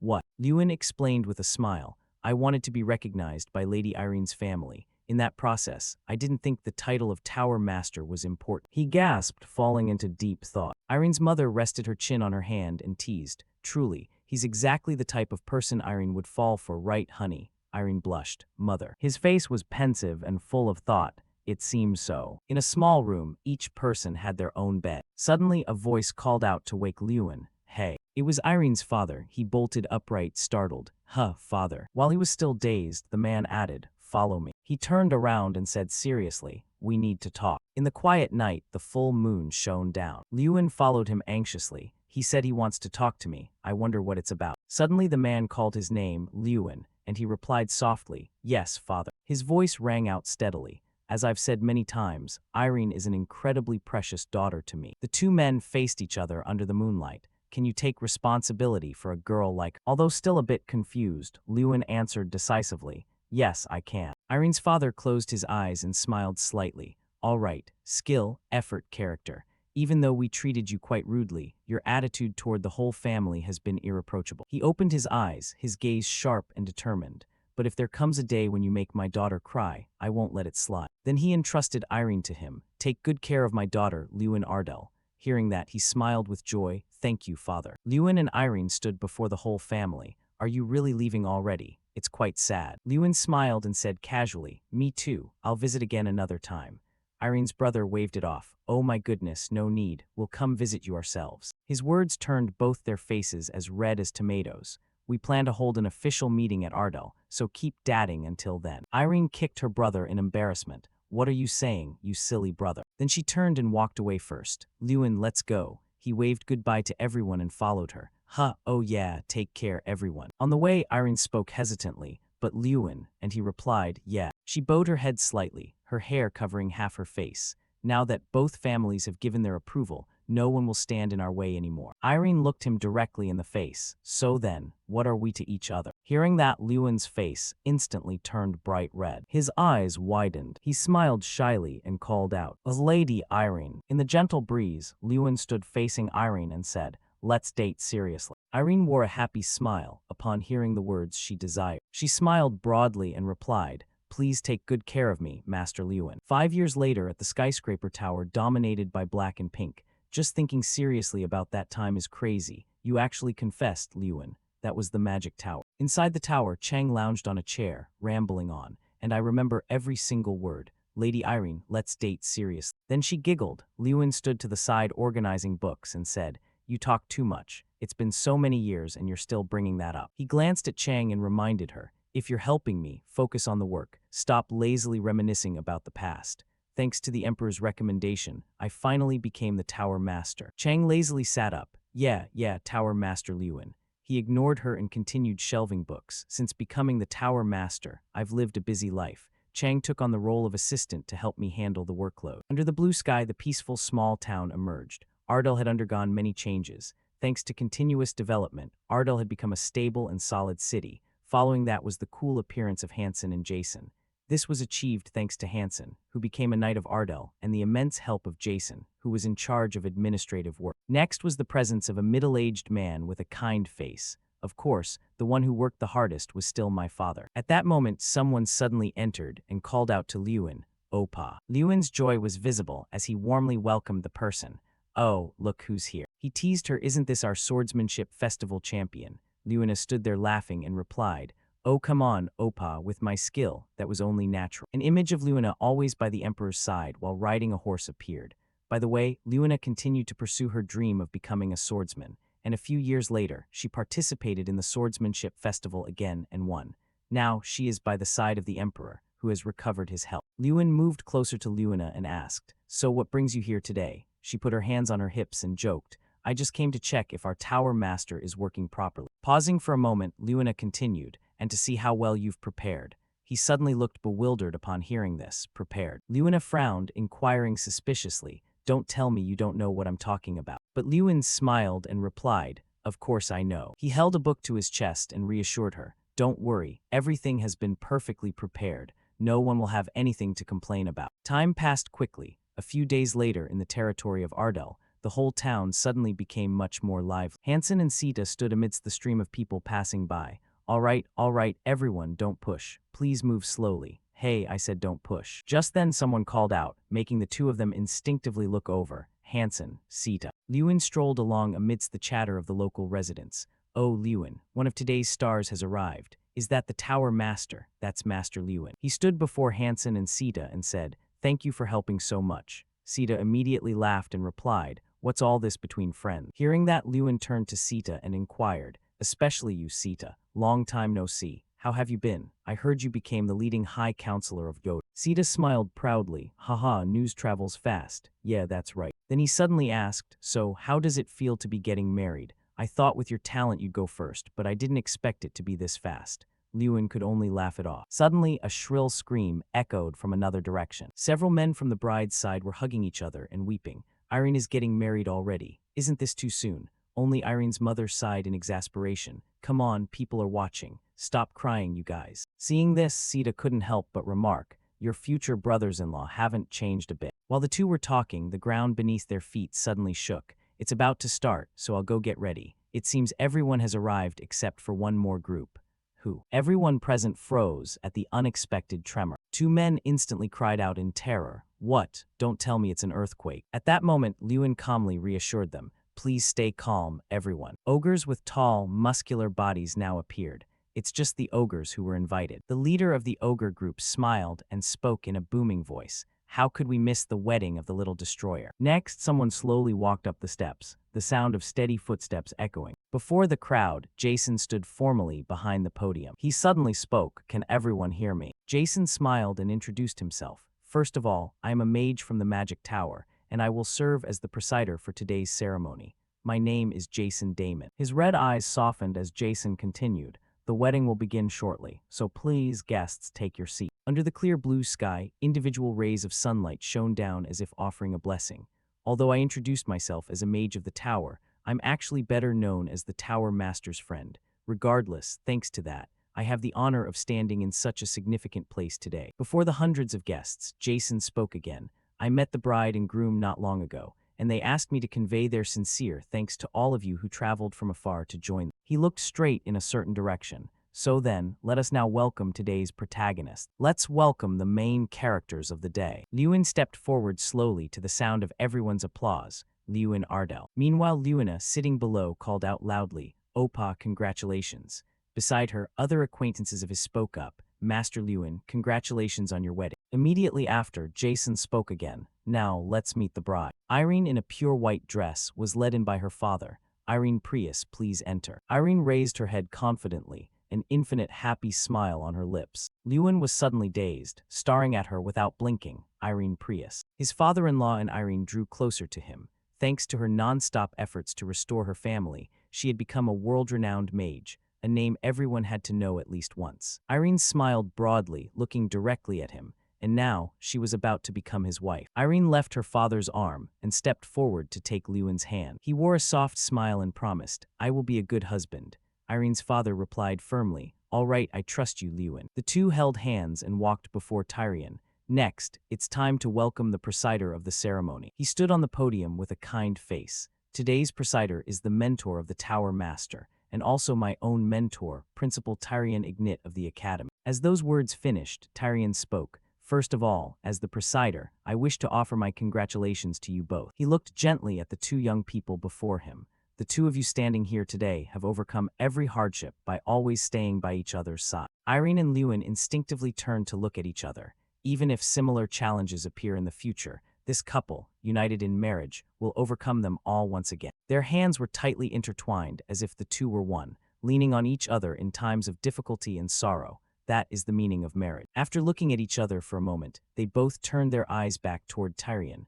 "Now, let us hear the vows from the newlywed couple." Lewin's eyes moved as he recalled the past. "I still remember the first day I saw her, at an antique shop in Altain during the Grand Festival. To think that I would marry someone who once seemed so cold and stubborn. Even now, I find it hard to believe." But he turned to her and continued, looking back, "I think I was captivated by her confidence and intelligence." Lewin confidently spoke his vow. "I, Lewin Ardell, will be my wife's closest friend." Following him, Irene vowed without hesitation, "I, Irene Prius, will be my husband's loving companion." Lewin and Irene turned to face each other, and finally, the two of them simultaneously turned toward the guests and spoke. "To all of you who came to celebrate our wedding, we sincerely thank you." As they finished, fireworks instantly bloomed brilliantly in the sky. Not just in one corner of the sky, but in others as well, as if spreading this happiness. All the guests happily offered their blessings. "Congratulations, Tower Master. Congratulations, my lady." In that moment, Lewin suddenly fell into deep thought. That someone as small as me could achieve all of this must be thanks to that help. He stood side by side with Irene while reminiscing about the long journey. "I ran without stopping and faced so many dangers, but in the end, I've completed everything brilliant." Lewin thought regretfully to himself, if only Draka could have witnessed this moment. Suddenly, a voice rang out in his head. "Congratulations," Lewin startled thought. That voice. He looked at Chang sitting on his shoulder and whispered, "Chang, didn't you hear something just now?" Chang asked back in a daze, "Huh, what sound? I didn't hear anything at all." Hearing that, Lewin's face showed clear confusion and disbelief. He remained silent, saying nothing more. But Lewin suddenly laughed and said, "Never mind, I must have imagined it." He continued walking with Irene. "If one day, in the distant future, someone asks me how I will remember myself today, I will answer like this." Lewin turned his head back slightly. Without even a single moment of doubt, this is the conclusion to a journey I've completed fully, without any regrets.